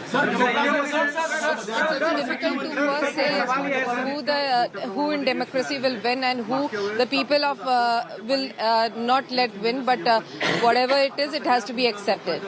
अनेक राजकीय नेत्यांची बाईट्स येत आहेत की प्रतिक्रिया येतात की भाजपला आता यश मिळालं तर भाजपने मुख्यमंत्रीपद घ्यायला हवं। या बाबतीत माननीय अमित भाई शहांनी प्रेस कॉन्फरन्समध्ये क्लिअरली सांगितलेलं आहे, मुख्यमंत्री पद हे कुठल्या निकषावर नाही। मुख्यमंत्री पद तीनही पक्षाचे नेते एकत्रित who the chief minister will be. Fadnavis is saying that the Home Minister Amit Shah has very clearly said it in a press conference that it will be decided amongst the three parties and it will be decided later. ते बसून जो निर्णय घेतील तो निर्णय असेल. कुठलाही वाद नाही आहे, कुठलाही विवाद नाही.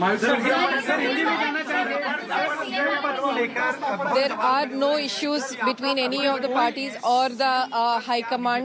Whatever is the decision that is taken, it will be accepted. नहीं होने वाला, क्योंकि पहले दिन से ये तय है कि चुनाव जब संपन्न होगा तो चुनाव के बाद तीनों पार्टियां मिलकर इसको तय करेगी.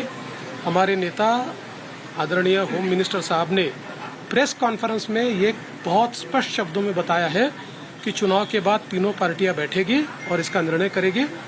अभी मैं ऐसा मानता हूं कि हमारे एकनाथ शिंदे जी उनके पार्टी के अध्यक्ष हैं, अजित पवार जी उनके पार्टी के अध्यक्ष हैं, और साथ में हमारे पार्टी के जो राष्ट्रीय अध्यक्ष हैं उनको हमारा पार्लियामेंट्री बोर्ड ऑथराइज करता है. तो ये लोग बैठकर एक उचित निर्णय करेंगे. हमारे वरिष्ठ नेताओं से बातचीत करेंगे, हमारे पार्लियामेंट्री बोर्ड से बातचीत करेंगे. जो निर्णय होगा वो सबको मान्य होगा, इसमें कोई विवाद नहीं.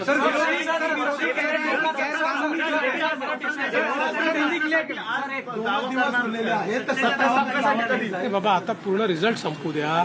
आता मी आणि अजितदादा आता सीएम साहेबांकडे चाललो आहे. आम्ही बसून जरा पुढचा काय कार्यक्रम करायचा तो चॉकआउट करू आणि तुम्हाला नीट सांगू. मुझे ऐसा लगता है कि एक प्रकार से लोगों ने अपना मैंडेट दे दिया. लोगों ने एकनाथ शिंदे जी को रियल शिवसेना के रूप में स्वीकार कर लिया है. बाला साहेब ठाकरे की हिंदू हृदय सम्राट शिवसेना प्रमुख बाला साहेब ठाकरे की जो शिवसेना है उसकी लेजिटिमसी ये एकनाथ शिंदे जी को मिली है, और जो मूल एनसीपी है उसकी लेजिटिमसी अजित पवार जी को मिली.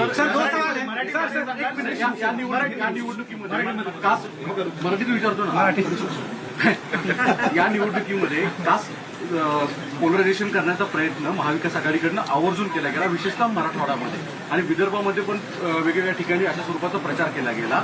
तरी देखील विदर्भ आणि मराठवाडा याच्यामध्ये प्रचंड भाजपला यश मिळताना दिसतंय. याचं प्रमुख अॅनालिसिस काय? मला असं वाटतं की जेव्हा वारंवार तुम्ही एका व्यक्तीला एका पक्षाला टार्गेट करता त्यावेळी तुम्ही जे टार्गेट करता त्यातली हवा पण निघून जाते आणि त्याची तीव्रताही कमी होते आणि लोकांना त्याचं सत्य समजतं. लोकांच्या मनात त्यानंतर एक प्रकारची सहानुभूती तयार होते. लोकांना लक्षात येतं की चुकीच्या पद्धतीनं टार्गेट केलं जात आहे. तसंच आम्हाला महाविकास आघाडीने ठरवून या ठिकाणी टार्गेट केलं. पण मला असं वाटतं की हळूहळू लोकांनी लक्षात आलं, कारण आमचा ट्रॅक रेकॉर्ड चांगला आहे. आम्ही नेहमी पॉझिटिव्ह काम केलेलं आहे. त्यामुळे आमचा ट्रॅक रेकॉर्ड पाहून लोकांनी या ठिकाणी मतदान केलं आहे.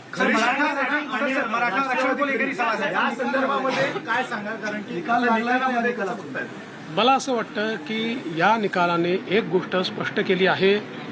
हिंदू हृदय सम्राट शिवसेना प्रमुख बाळासाहेब ठाकरे यांची शिवसेना ही एकनाथराव शिंदेजींची शिवसेना आहे, किंवा एकनाथराव शिंदेजी ज्या शिवसेनेचे प्रमुख आहेत तीच शिवसेना ही आता या ठिकाणी हिंदू हृदय सम्राट शिवसेना प्रमुख बाळासाहेब ठाकरेंची आहे. त्याची लेजिटिमसी जी आहे ती आता एकनाथराव शिंदेजींकडे आलेली आहे. आणि तशीच राष्ट्रवादी काँग्रेसची लेजिटिमसी जनतेनं अजितदादा पवारांना दिलेली आहे.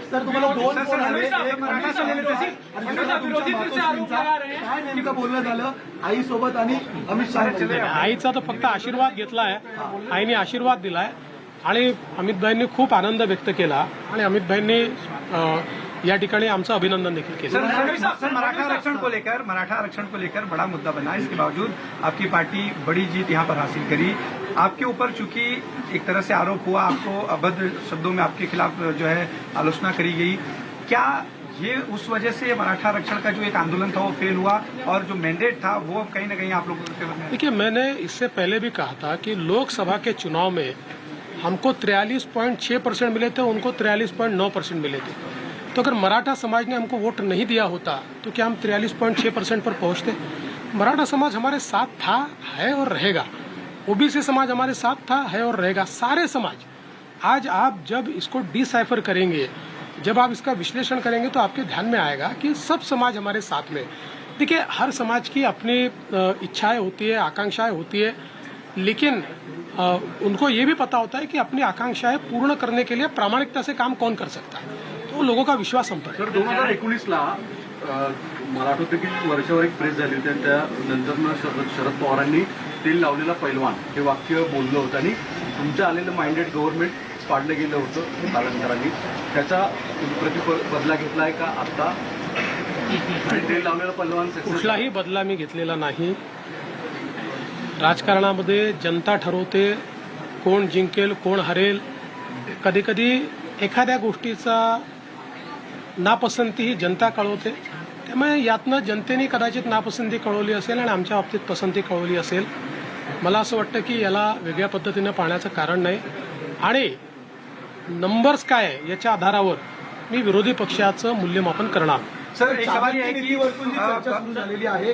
महाराष्ट्र चाणक्य म्हणून शरद पवारांचा उल्लेख वारंवार केला जायचा. आता महाराष्ट्र चाणक्य बदलला आहे. बदलला असेल तर मला माहीत नाही. फक्त मी एवढंच सांगू शकतो की मी तरी चाणक्य वगैरे काही नाही. मी भारतीय जनता पक्षाचा साधा कार्यकर्ता आहे. माझा पक्ष मला ताकद देतो, माझ्या पाठीशी उभा राहतो, म्हणून मला हे सगळं करता येतं. आमच्या पक्षातले जे वेगवेगळे नेते आहेत हे सगळे नेते माझं नेतृत्व मान्य करतात, म्हणून मला पुढे जाता येतं. त्याच्यामुळे चाणक्य वगैरे नाही. म्हणून सांगितलं हे जे काही आम्ही जिंकलो आहे ही एकत्रित भारतीय जनता पक्षाचा हा विजय आहे. याच्यात देवेंद्र फडणवीसचं कॉन्ट्रीब्युशन हे फार लहान आहे. गैरकानूनी जीत कह रही है And I'm too small a person to make such announcements. मानते क्योंकि जनता आप लोगों के खिलाफ थी. और सर, और इसी से एक सवाल इसी पे कंटिन्यू कर लेता हूँ. सर, क्या देवेंद्र फडणवीस के रूप में समंदर वापस आ गया है? जो लोग घर किनारे पे बसाए थे बह जाएंगे? देखिए, पहली बात तो ये है कि संजय राउत इनके ऊपर मैं कभी प्रतिक्रिया देता नहीं हूँ, लेकिन आज आवश्यकता इसलिए दे रहा हूँ. मुझे ये पता है कि झारखंड में झारखंड मुक्ति मोर्चा जीता है तो बहुत लेजिटिमेट जीता है. वहाँ चुनाव एकदम फेयर हुआ है. वहाँ पर इलेक्शन कमीशन ने अच्छा काम किया है. वहाँ पर EVM इतना पक्का था कि वो हैक ही नहीं हो सकता. वहाँ लोकतंत्र का विजय हुआ है. और महाराष्ट्र में अगर हमको लैंडस्लाइड विक्ट्री मिली है तो इलेक्शन कमीशन भी बायस हो गया है. यहाँ का EVM हैक हो गया है. यहाँ पर लोकतंत्र की हत्या हो गई है. कि कभी ना कभी आत्मचिंतन करने की आवश्यकता होती है. जो आत्मचिंतन नहीं करते जिंदगी में वो समाप्त हो जाते हैं. मुझे ऐसा लगता है कि कभी ना कभी आत्मचिंतन करना चाहिए और इस प्रकार से वो बात करेंगे तो क्या लोगों का विश्वास बैठेगा? चलो, thank you.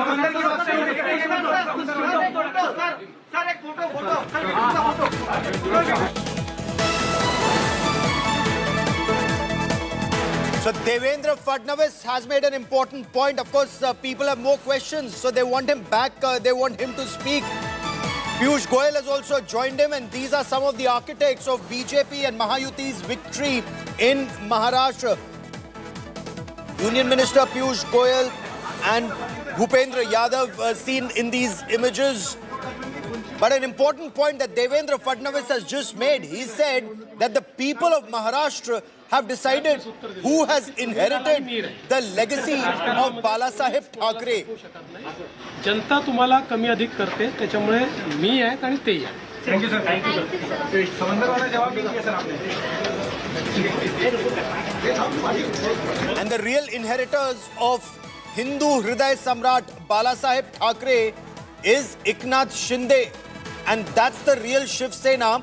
According to Devendra Fadnavis, he says it's the people of Maharashtra who've answered this question. He also made another point. He said, I am the Abhimanyu of this new Mahabharat. But he says, I know how to enter the Chakravyuh and also emerge victorious. मैं एक गोष्ट मला या निमित्ताने सांगायची आहे जी निश्चितपणे सांगितली पाहिजे की आमचे अध्यक्ष चंद्रशेखर बावनकुळे यांच्या नेतृत्वात गेल्या 2 वर्षात पार्टीने खालपर्यंत जे कार्यक्रम राबवले त्यामुळे पूर्ण पार्टी जिवंत झाली आणि पार्टीच्या कार्यकर्त्यांनी ही निवडणूक अंगावर घेतली. आणि म्हणून मी बावनकुळेजी आणि आमच्या पार्टीच्या कार्यकर्त्यांचे मनापासून आभार मानतो. मैं हमारे अध्यक्ष चंद्रशेखर बावनकुळे जी और पार्टी के सभी कार्यकर्ताओं का आभार व्यक्त करना चाहता हूं. इन कार्यकर्ताओं ने हमारे बावनकुळे जी के नेतृत्व में पिछले 2 साल लगातार नीचे तक जाकर पार्टी को प्रस्थापित किया. पार्टी के कार्यक्रम उन्होंने वहां पर संपन्न किए और उसके कारण पार्टी में एक नई जान आई.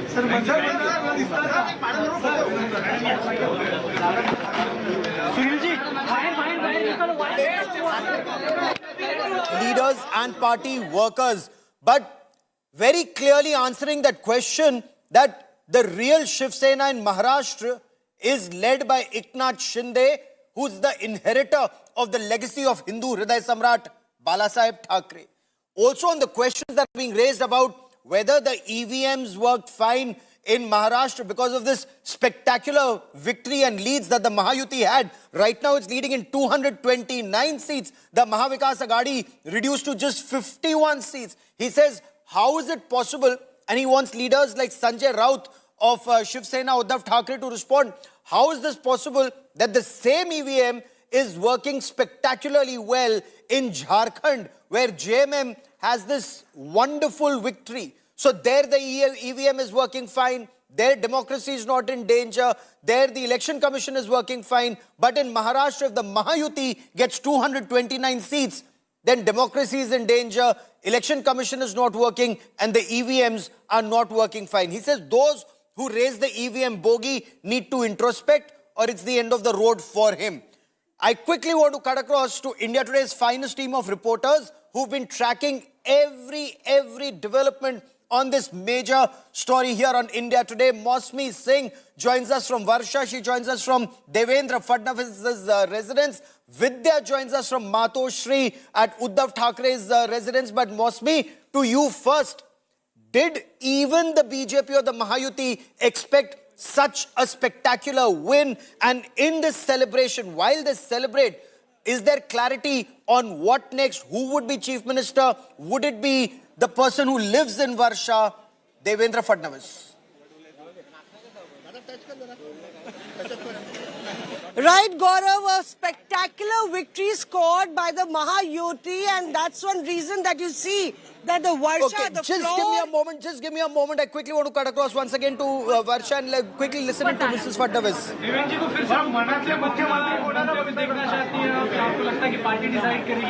पार्टी डिसाइड करेगी डेफिनेटली, सब महायुति डिसाइड करेगी. मैं इतना ही चाहती हूँ कि जो महाराष्ट्र के लिए सबसे अच्छा है, जैसे आज हुआ है in terms of voting and voting percentage, वैसे ही आगे जाके जो भी लीडर हमारी सब मिलके चुनते हैं वो महाराष्ट्र के लिए सबसे अच्छा हो. पिछले एक महीने इलेक्शन कैंपेन काफी टफ था, कैसे कर रहे थे?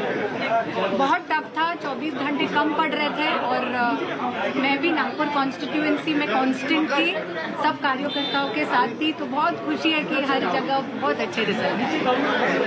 Thank you.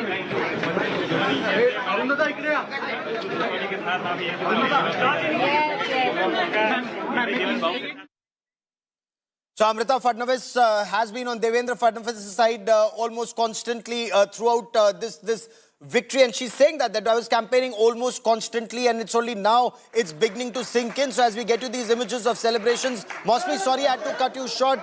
Take it away, Mosmi.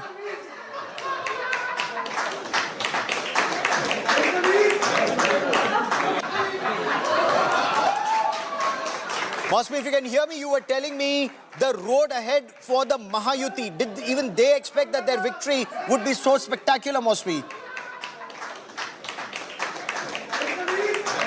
Right, Gaurav, I was just telling you that, the celebrations have simply not stopped ever since the verdict was absolutely clear, and at Varsha, even the floors are covered with gulal. You can see that all these Shiv Sena workers, they are waiting. There's a press conference that's supposed to happen, but the Gadas have not stopped rolling. You can see the Nandi right there, which is decorated with full fanfare as a part of the celebrations. And, it's holy festival time for the Shiv Sena workers. Ajit Pawar has already come in. Eknath Shinde is inside. And when Devendra Fadnavis arrives, there will be a joint press conference. So, it's like a united colors of BJP, NCP and Shiv Sena that we see in this performance. And you can see all the young Shiv Sena workers are quite excited and enthusiastic. But they say that we always believed that we were going to make it big this time because we started off 2.5 years back. Just take a sense from one of these local youth leaders. आपको पहले से विश्वास था कि जीतने वाले हैं, पूरा गुलाल से रंगे हैं और कब तक Holi मनेगी? Okay, give me a moment as we look at these images. Ajit Dada Pawar, it's a big victory for him. in the family bastion. Let me get you details from Baramati as the information just comes in. Ajit Pawar has defeated his nephew by 1,16,000 votes. It's a decisive victory for Ajit Pawar in Baramati. The final results have just been announced. Ajit Pawar 1,96,640 votes. Yugendra Pawar has got 80,458 votes. So it's a very, very decisive victory for Ajit Pawar in Baramati. 1,16,182 votes. Again, there's another issue. Has that also been decided by the voters of Maharashtra? The real NCP. Sharad Pawar, 84, campaigned very hard. Sharad Pawar did also indicate that this was his last effort where he was reaching out to the people who had kept him as the great strongman in Maharashtra. But Ajit Pawar has defeated his nephew by a margin of 1,16,000 votes. Very, very decisive victory for Ajit Pawar in Baramati once these final results have been announced. I quickly want to bring in Vidya for more on this. Vidya, two issues very clearly decided. One, the real Shiv Sena, according to Devendra Fadnavis, Eknath Shinde. Has the Baramati victory for Ajit Pawar also decided the real NCP? Well, that's precisely what Fadnavis was saying in the press conference that he just mentioned, that it is this particular decision that has the mandate that has been given is for the mandate of the legacy, and the legacy of the real Shiv Sena is with Eknath Shinde, who revered Bal Thackeray and who's considered one of his strongest followers. And on the other side, it is with the Ajit Pawar faction, who is now not only does it have the symbol, but it has the legacy of Pawar also, while Pawar still is alive, and he is also trying to manage. Make sure that the Sharad Pawar faction is, able to make its mark. But in spite of all his efforts, when Ajit Pawar faction has gathered the numbers, then clearly the legacy is on the side of Ajit Pawar, is what Fadnavis was speaking about. Vidya and Mosmi, stay with me. Let me also quickly introduce guests on our panel. I have Professor Badri Narayan joining us on the broadcast. He's been tracking these elections in Maharashtra and Jharkhand, columnist and political analyst. Adil Singh Boparai, national spokesperson of the Congress Party. Hitesh Jain represents the Bharatiya Janata Party on this broadcast. Before I come to our guests, I quickly want to take our viewers through the latest developments that are just coming in from Maharashtra. The Mahayuti, it's recorded a landslide win in Maharashtra. A victory in which no alliance has crossed the 200 mark yet. The Mahayuti has done it the first time.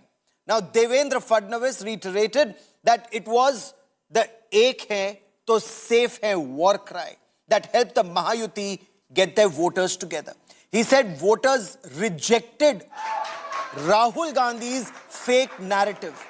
He thanked Prime Minister Narendra Modi. He thanked Home Minister Amit Shah for leading the alliance to a landslide victory. And you're looking at these celebrations at Eknath Shinde, Devendra Fadnavis, Ajit Pawar, all of them and the supporters in large numbers celebrating the Grand Alliance Maha victory. The Mahayuti is leading or has won in 229 seats. The Maha Vikas Aghadi is leading or has won only 52 seats so far. The BJP on its own is leading in more than 130 seats, 133 at this point of time. And Adil Singh Boparai, if I may, what went so drastically wrong for the Congress and the Maha Vikas Aghadi, Adil? Honestly, it's been a mixed bag for the Congress party. We won Jharkhand with our alliance partner JMM. There's been a stupendous performance of the alliance, and we're extremely grateful to the voters. When it comes to Maharashtra, we respect the mandate. Clearly something went wrong. We have to go to the drawing board and assess the reasons as to what went wrong. But having said this, and I'm not taking away the joy of the BJP when as far as the results are concerned, but it is a bitter reality that there was extensive use of muscle and money power in Maharashtra. We saw divisive slogans like "Batenge to Katenge." Now, how is this slogan progressive? How is this slogan going to create jobs or reduce inflation? So it does appear that polarization has reaped dividends for the party. The BJP had extensive access to resources. We've said that the Adani project in Dharavi will virtually make Mr. Adani one of the biggest land players in Maharashtra. So obviously, he threw his weight behind the BJP. These are other issues which we'll have to deal with in due course. The BJP's use of muscle and money power. Similarly, there have been allegations and there's been empirical proof about manipulation of the voter list. All these aspects will be looked into. But I'm not taking away the fact that, yes, this has been a disappointment for us. We must look at these results more closely and do course correction. But I disagree with the BJP when they say that they ran a progressive agenda. Hitesh Jain, you want to quickly respond? Did even the BJP or the Mahayuti expect this spectacular victory? 160, 170 is what some analysts were arguing on a higher side, but this is 230 right now. Gaurav, BJP was very confident, and if I just want to recollect what Prime Minister Modi said in his rally at Shivaji Park, कि मैं यहाँ आपसे बात करने नहीं आया हूँ. I've come here to extend invitation to join in the swearing-in ceremony of the Mahayuti government. Now, this he predicted almost 5 days before this was the last rally he addressed in Maharashtra. We were very confident. And if you will speak to every person on the ground in Maharashtra and the manner in which you can see the voter turnout, it clearly reflects the confidence and the result which was being seen by every normal citizen, but not by certain poll pundits or the Mahavikas Aghadi. And I'll give you the reasons. One, the comparison between the 2.5 years of MBA and the work done by Mahayuti in the last 2.5 years. The citizens of Maharashtra and the voters saw the kind of work. When you look at Atal Setu, when you look at Coastal Road, when you look at Samruddhi Mahamar, when you look at Madhavan, as against that, what you were seeing, bickering in Maha Aghadi, they don't need to blame. I mean, till the 11th hour, their fight was about Kaun Banega Mukhya Mantri. It was not about the development or vision of Maharashtra. So let me take it to Professor Badri Narayan to weigh in. Sir, you heard both the Congress and the BJP. Your take on what was responsible for this spectacular victory? Slogans like Batenge to Katenge, Ek hai to safe hai, or the slogans and the Atal Setu, the C-Link and the development projects that the BJP spoke of? I think, Gaurav, see, in this election in Maharashtra and also in Jharkhand, one message emerged that beneficiaries community has emerged by the various governmental policy, and they are working beyond the caste and community. And the government who plan this kind of policies and implement it successfully, they get benefit of that. So in Maharashtra also, this in 3 months, the kind of popular policy which Mahayuti government brought, Eknath Shinde brought, Ladli Yojana, and so many years the governmental policy, they worked well. So first thing is this. Second thing is the Mahavikas Aghadi had no new narrative. They are working on the old narrative, danger of constitution or reservation, caste, Maratha, OBC, like that. So conventional politics, diction of conventional politics, and the old kind of already fired issues, they were in their hands. Adil Singh, you want to quickly respond to this point? Sir, interesting you should raise that. There were two aspects, through the morning, the instant analysis that's coming in. Nothing new in the Congress narrative or the Mahavikas Aghadi narrative, waiving the constitution or targeting Adani, or not being able to put together a coherent strategy, just being critical, but no strategy of their own. Is that what led the Congress down? I'm glad you put this question to me, Gaurav, and I'm grateful. Firstly, I disagree with the previous speaker. It was the Congress party which promised an unemployment stipend, something which no other party has done. Number two, we came out with the proposal of a loan waiver. We all know the plight of the farmers in the Vidarbha region.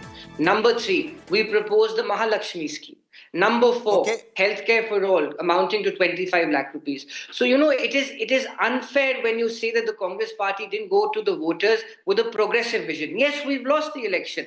Sure. That of course, that's what the numbers indicate. But to say that we didn't go with a positive narrative is furthest from the truth. Number 2, which Fair is enough, most sir. I critical. have breaking news and coming. Can I quickly take that for 30 seconds and I'll come back to you to complete your sentence. There's a Mahayuti huddle that's currently on after this victory, and this huddle has Devendra Fadnavis, Piyush Goyal, Bhupendra Yadav, Pankaja Munde. They've reached the Chief Minister's residence. They've reached Varsha right now, and they are the ones who are actually going to put their heads together, the three parties right now, and come up with their candidate who would be the chief minister before that's then taken up with the party leadership. That's the latest information that we are getting right now. I have India Today's Mosmi Singh joining us for more on this. Mosmi. Okay, Ritik Bhalekar now joins us for more on this. Ritik, is there clarity on the candidates, the likely faces right now?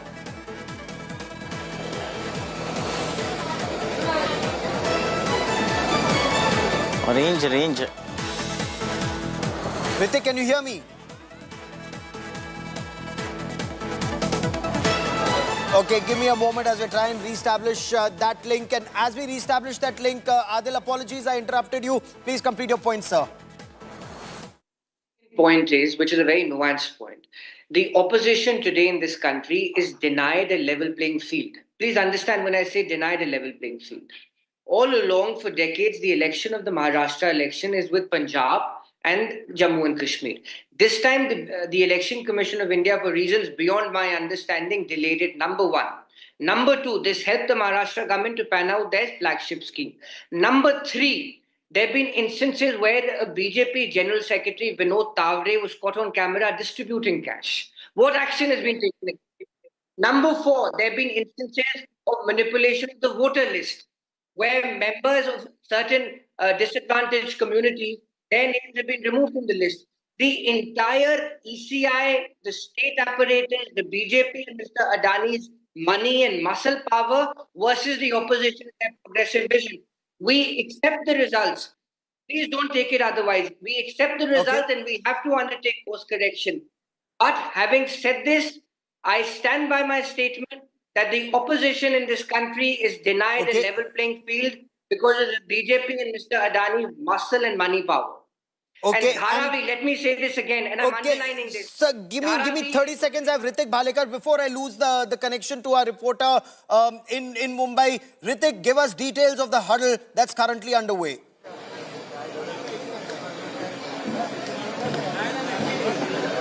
So I am right now at CM's official residence, Varsha Bungalow, and here you can see all the leaders, all the top leaders of Mahayuti, NDA-led Mahayuti Alliance have reached here to meet Eknath Shinde, and they'll be soon addressing a press conference in a while. We could see Devendra Fadnavis, Pankaja Munde, Piyush Goyal, Bhupendra Yadav, Ajit Pawar, Praful Patel and Sunil Thackeray has just reached here before some time, and they will be together addressing a press conference. But before that, they are having a meeting together to decide on to how to go ahead after having this clear mandate. And obviously BJP has gotten the highest number of seats, but despite that we can see that NDA is all intact and very strong and very firm together, and they want to show that they are together, and they are going to address a press conference in a while. Okay, so that press conference in just a while. Is there likely to be any surprise, or are we to understand that it would either be Eknath Shinde or who could it be in the BJP? Are there multiple names doing the rounds, not Devendra Fadnavis, somebody else, or Devendra Fadnavis? Any clarity? What are BJP leaders telling you?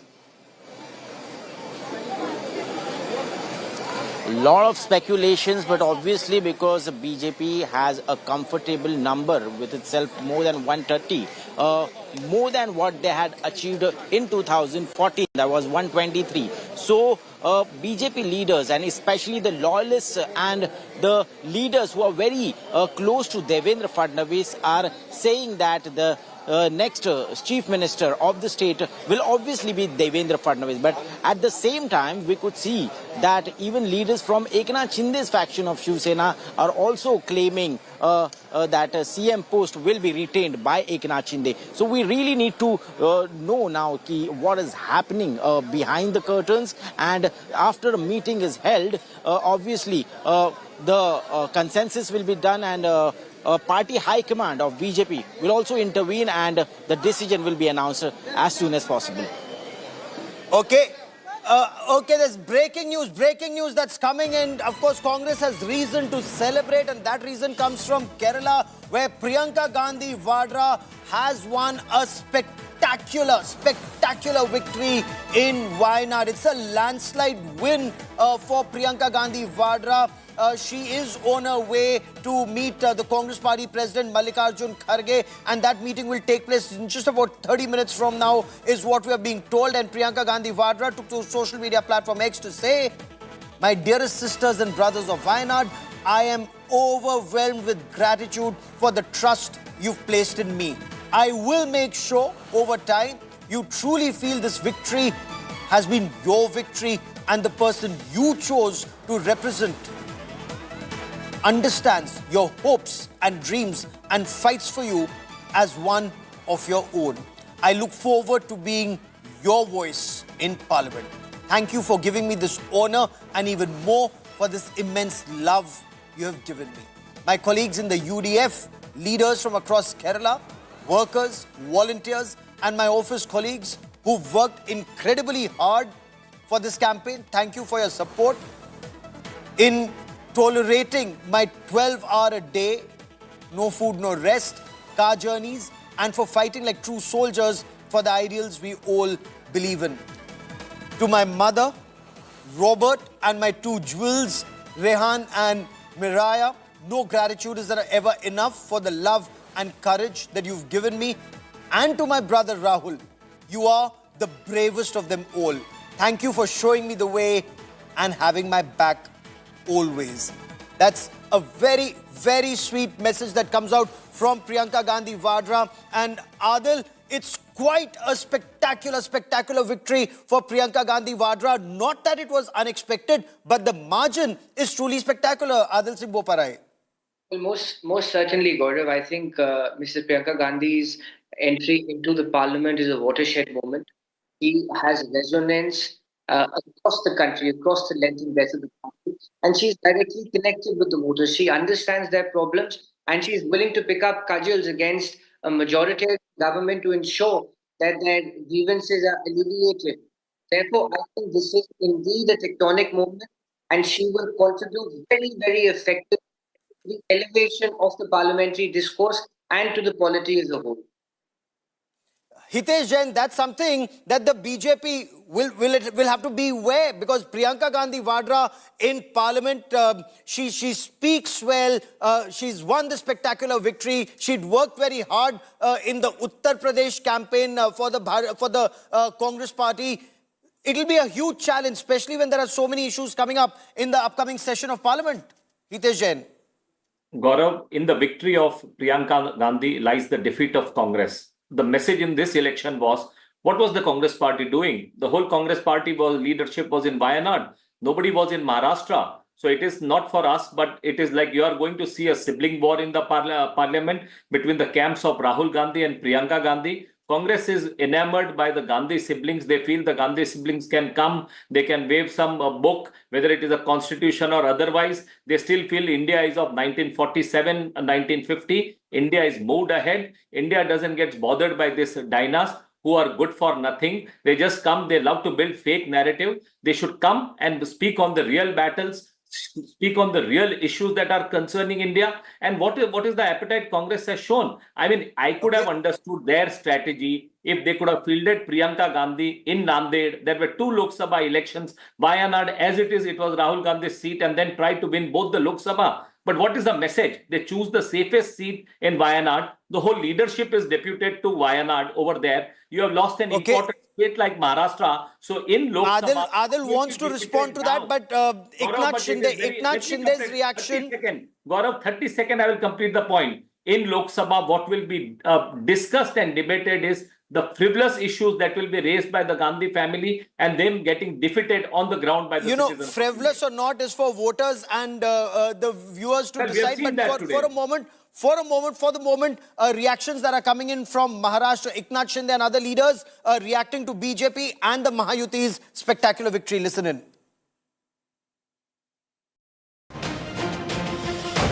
ये भी मैं कहूँगा 2.5 साल में केंद्र और राज्य सरकार ये डबल इंजन वाली सरकार चली है। आदरणीय मोदी जी ने भी काफी सपोर्ट किया है। कितनी बार उन्होंने ये महाराष्ट्र का दौरा किया है। अमित भाई जी ने भी बहुत इसमें ध्यान दिया है। हमारे सभी नड्डा जी हो, कई लोग हो, ये सभी केंद्रीय जो नेतागण हैं उन्होंने भी महाराष्ट्र को बहुत प्राथमिकता दी है।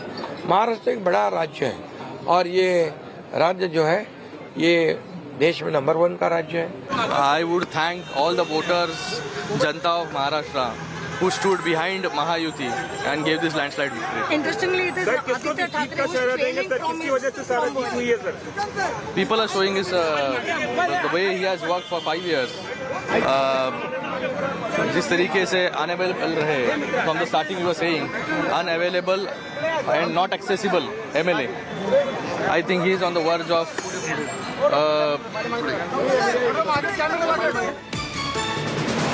So while Eknath Shinde is also talking about the spectacular victory in every part, I also want to cut across to the massive victory that the BJP and the Mahayutis had in the Maratha stronghold, in the Maratha turf. The BJP has won 2 seats in the Maratha quota epicenter.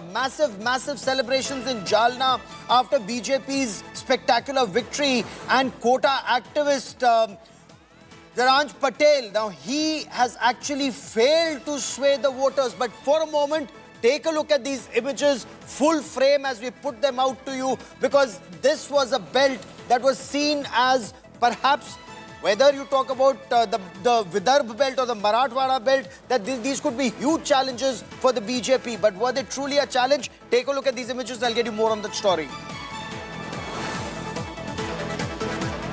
जीत हासिल की है वायनाड से और यहाँ पर तमाम समर्थक प्रियंका गांधी का गर्मजोशी से स्वागत कर रहे हैं। प्रियंका गांधी मैं तो मुझे इस बात से खुशी है कि मैं मतलब जनता की इच्छा है और मुझे मौका मिला है अब जनता की सेवा करने का। आपने बड़ा इमोशनल मैसेज लिखा है अभी ट्विटर पे। जी, क्योंकि बहुत प्यार मिला मुझे वायनाड में और परिवार वालों का साथ भी तो मिला। जी, वो तो हमेशा मिलता है।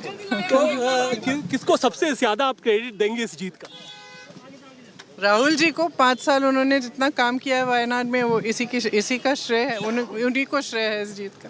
पहली आपकी प्राथमिकता क्या होगी? अभी इतना लंबा, हाँ, एक बार हमें मिलने का टाइम दे देती हूँ, आप बात कर लो।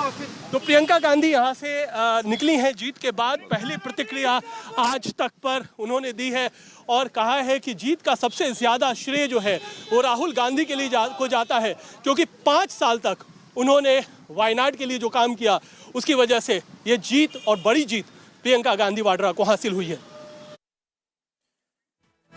So Priyanka Gandhi Vadra spoke exclusively to India today after her spectacular victory in Wayanad. Happy to have been chosen to represent the people of Wayanad. Adil Singh Boparai, you wanted to respond to Hitesh Jain on the issue of Priyanka Gandhi's victory. Respond, sir.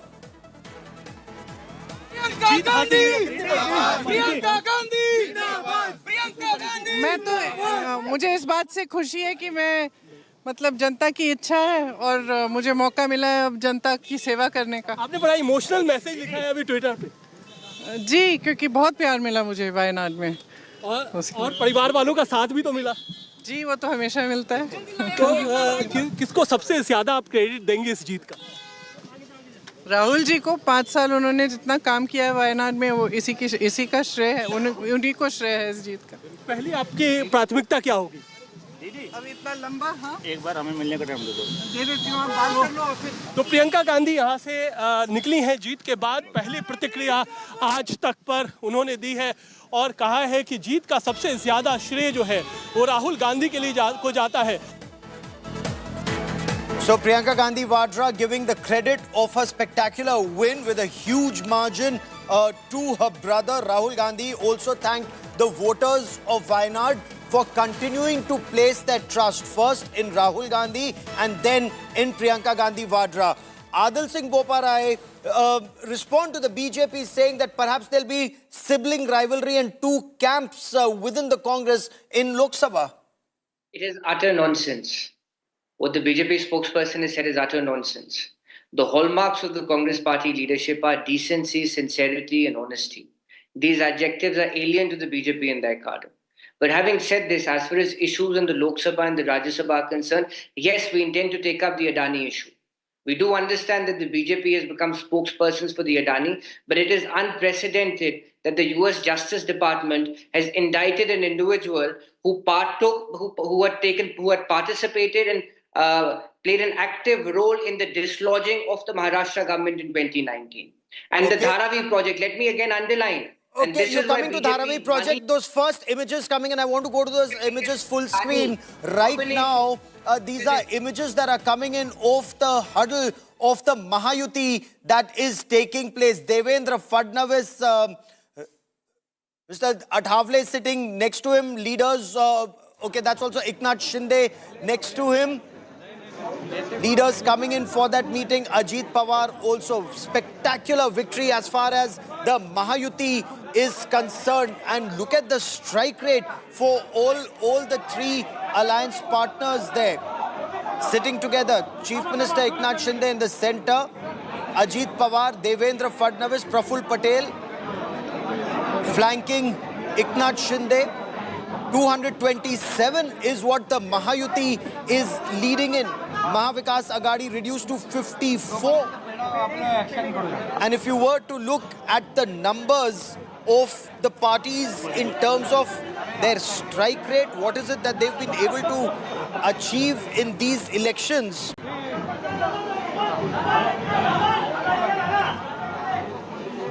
Praful Patel very clearly said that this is a great moment not just for the NCP but also for the Mahayuti. They've thanked women voters, all three. The message that they were able to put out through the Ladki Behan Yojana was women voters. They came out in larger numbers to vote. 95% is their appreciation, their efforts working in sync. They have, of course, said that the fake narrative, and these are Praful Patel's words, that fake narrative that the Congress party was trying to put out of constitution will be amended or reservations will be abolished, that's been demolished by the voters of Maharashtra. They're also saying that the 54 seats, the victory or the leads of the Congress or the NCP, Sharad Pawar, or the Shiv Sena, Uddhav Thackeray, it's rather slender, the margin of lead. But very interesting, if I could bring in Professor Badri Narayan on this. Praful Patel said, I wish we could all have been together. That is there a hope that the NCP could be united or reunited? Is that even possible? Or has that ship sailed, in your view, sir? I think, Goro, the Mahayuti is a united at the moment. And I think it will be united because it's the demand of the politics of Maharashtra. If they will be not united, I think it will give bad message, negative message. But it may possible that CM face maybe in this time, maybe Devendra Fadnavis may be one of the main contender of this CM face also, because already this election being organized is very clearly. Okay, I think Eknath Shinde is speaking. Let's quickly cut across and listen in. सर्व महायुतीचे सन्माननीय उपस्थित असणारे मान्यवर नेते, पदाधिकारी, कार्यकर्ते आणि पत्रकार मित्रांनो, आपण आज सकाळी काउंटिंग सुरू होईपर्यंत प्रत्येक जण आपापले परीने अंदाज व्यक्त करत होते. काल तर मी स्वतः वेगवेगळ्या चॅनलला बघत होतो, म्हणजे आम्ही तिघं कशातच नसल्यातच जमा होतो. बाकीच्यांच्या गाड्या फिरवणं, ड्रायव्हिंग करणं, इकडे जाणं तिकडे जाणं, इतकं काही सुरू होतं की आम्ही पहिल्यांदा 250च्या पुढे जाऊ आम्हाला वाटत होतं. कालचं सगळं बघितल्यानंतर आम्हाला वाटायला लागलं की आपण कुठेतरी खाली जातोय का काय. परंतु महाराष्ट्रातल्या जनतेने विकासाकडे बघून महायुतीला प्रचंड अशा प्रकारचं जे यश प्राप्त करून दिलंय त्याबद्दल महाराष्ट्रातल्या तमाम जनतेचं महायुतीच्या वतीनं व्यक्तिशः माझ्या वतीनं मी त्यांना मनापासून धन्यवाद देतो, मनापासून आभार मानतो. सगळेच कार्यकर्ते राबले, उमेदवार राबले, सगळे सहकारी घटक पक्षाचे, मित्र पक्षांचे सगळे आमचे सहकारी त्याच्यामध्ये स्वतःला झोकून दिलं आणि सगळ्यांनी ही निवडणूक आपली स्वतःची निवडणूक आहे असं समजून त्या ठिकाणी कामाला लागले. आमच्या ज्या योजना होत्या योजनांच्याबद्दल बरेच थोडीशी चेष्टा मस्करी करण्यात आली, आम्हाला त्याच्यामध्ये दोष देण्यात आला, आमची थोडंसं टीका टिप्पणी करण्यात आली की राज्य कंगाल केलं, अमुक झालं तमुक झालं. परंतु नंतर त्यांचे जाहीरनामे बाहेर आल्यानंतर आम्हाला ते दिसलं की हे काय चाललेलं आहे, कसं चाललेलं आहे, कुठलाही हिशोब न ठेवता अशा प्रकारचे जाहीरनामे बाहेर आले आणि आपण सगळ्यांनी त्या ठिकाणी पाहिलं. आम्ही मुळात काय केलं, लोकसभेच्या निवडणुकीच्या निमित्तानं आम्हाला मोठं अपयश आलं. म्हणजे महाराष्ट्रामध्ये आम्हाला तिघांनाही वाटलं नव्हतं की बाबा अशा प्रकारचं आपल्याला अपयश मिळेल, परंतु ते मिळालं. आम्ही ते मान्य केलं, त्याच्यातून आम्ही पुन्हा सावरण्याचा प्रयत्न केला. अर्थसंकल्प सादर करत असताना आम्ही सरकारमध्ये तिघांनी मिळून काही योजना जाहीर केल्या. त्या योजना इतक्या पॉप्युलर झाल्या, त्याच्यामध्ये लाडकी बहिणा म्हणजे गेम चेंजरच ती योजना झाली. अंडर करंट असा का बहिणींनी दाखवला की मी सगळे उताने पडले, सगळे आडवे झाले. एक माझं स्वतःचं स्पष्ट मत आहे, प्रत्येकाची वेगवेगळी मतं असू शकतात. लाडकी बहन योजना was actually a game changer and it helped us a lot. And let me tell you, all the Ladki Behan Yojana scheme, the beneficiaries, this was a very important scheme which was put out by the government. किंवा कुठल्याही आघाडीला महाराष्ट्रामध्ये तरी कधी असं यश मिळालेलं माझ्या तरी पाण्यात नाही, माझ्या तरी ऐकवत नाही. Let me tell you clearly that never in Maharashtra such victory has happened in the past. This is a landslide victory of Mahayuti in Maharashtra. अलीकडच्या काळामध्ये जसं आम्हाला समजतंय तसं तर एवढं प्रचंड यश हे पहिल्यांदाच मिळालेलं यशाने आम्ही हुरळून पण जाणार नाही आणि आम्ही अतिशय जमिनीवर पाय ठेवून First time ever such mandate has been received in Maharashtra. This mandate is given to Mahayuti and we thank all the voters of Maharashtra. पण फोन केला तेव्हा म्हटलं देवेंद्रजी खूप काही काम करावं लागेल. एकनाथरावजींना पण तसं सांगितलं की फार आर्थिक शिस्त आपल्याला त्याच्यामध्ये आणावी लागेल आणि आम्ही आणू. त्याच्यात आम्हाला हे नवीन नाहीये, आम्ही सगळे अनुभवी माणसं. The mandate which is given by the people of Maharashtra will definitely prove our work. And let me tell you, I have also spoken to Maharashtra CM Eknath Shinde about this financially as well.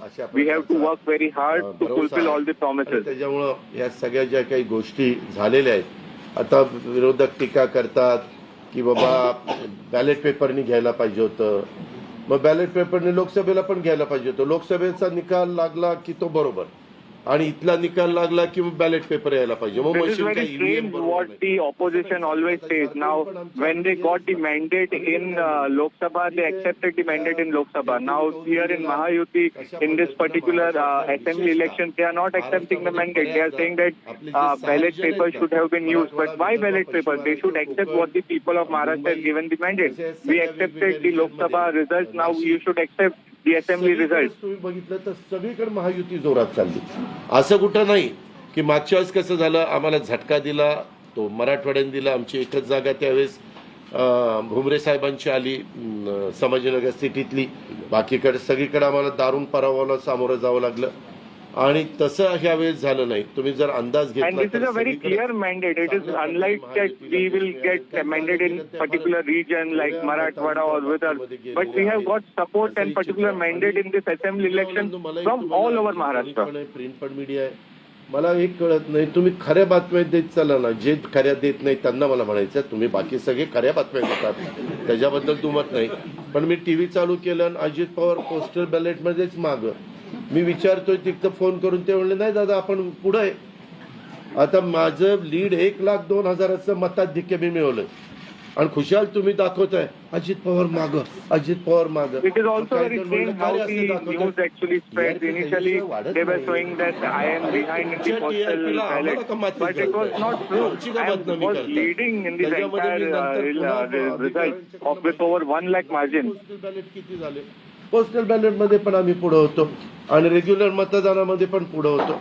सांगायचं तात्पर्य की बाबा तुमच्यावर सगळ्या चॅनलवर जनतेचा एवढा विश्वास आहे, म्हणजे विश्वास नाही ते सकाळच्या 9 वाजताच्या भोंग्यावर विश्वास नाही, पण बाकीच्यांवर फार विश्वास आहे. माझं एवढंच म्हणणं आहे की खऱ्या बातम्या दिल्या तर काही वाईट होणार नाही. अजित पवार खूप चांगलं यश मिळालं. अजून पण काही काउंटिंग चालू आहे. People have mandate given to us.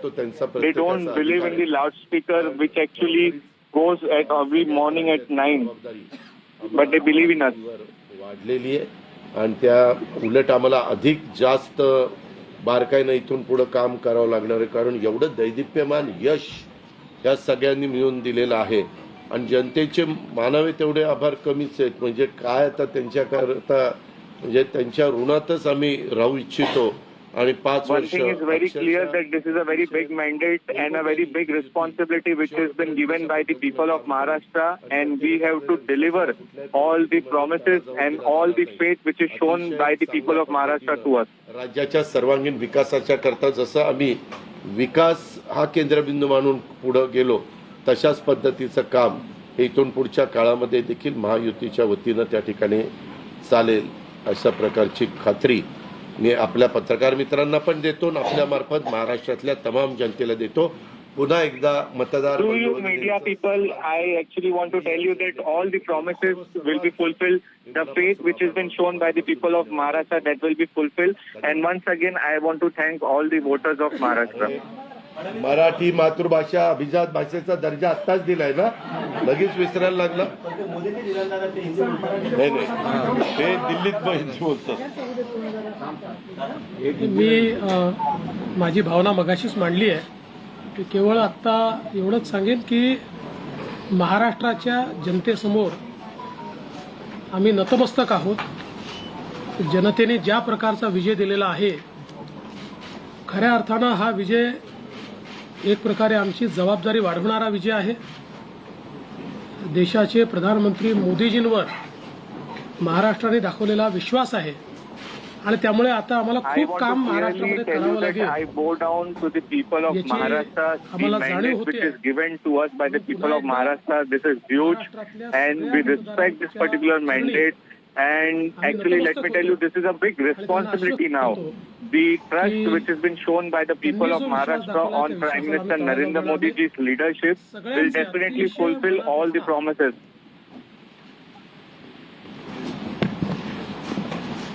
खरं म्हणजे आजचा हा महाराष्ट्रातला ऐतिहासिक दिवस आहे आणि ऐतिहासिक विजय देखील आहे. आतापर्यंतच्या अनेक वर्षांच्या निवडणुका आपण पाहिल्या, परंतु ही निवडणूक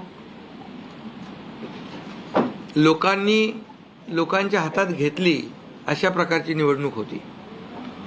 म्हणजे लँडस्लायडिंग जो काही विक्ट्री आपण म्हणतो ऐतिहासिक, म्हणजे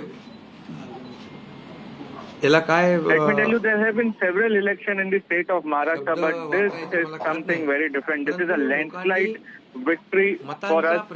People of Maharashtra literally came out, they took it onto their own and made sure that Mahayuti wins. Ladki Bahin असेल, लाडका भाऊ असेल, लाडका शेतकरी असेल, एकंदरीत सगळ्याच घटकातल्या लोकांनी यावेळेस महायुतीवर प्रेम दाखवलं.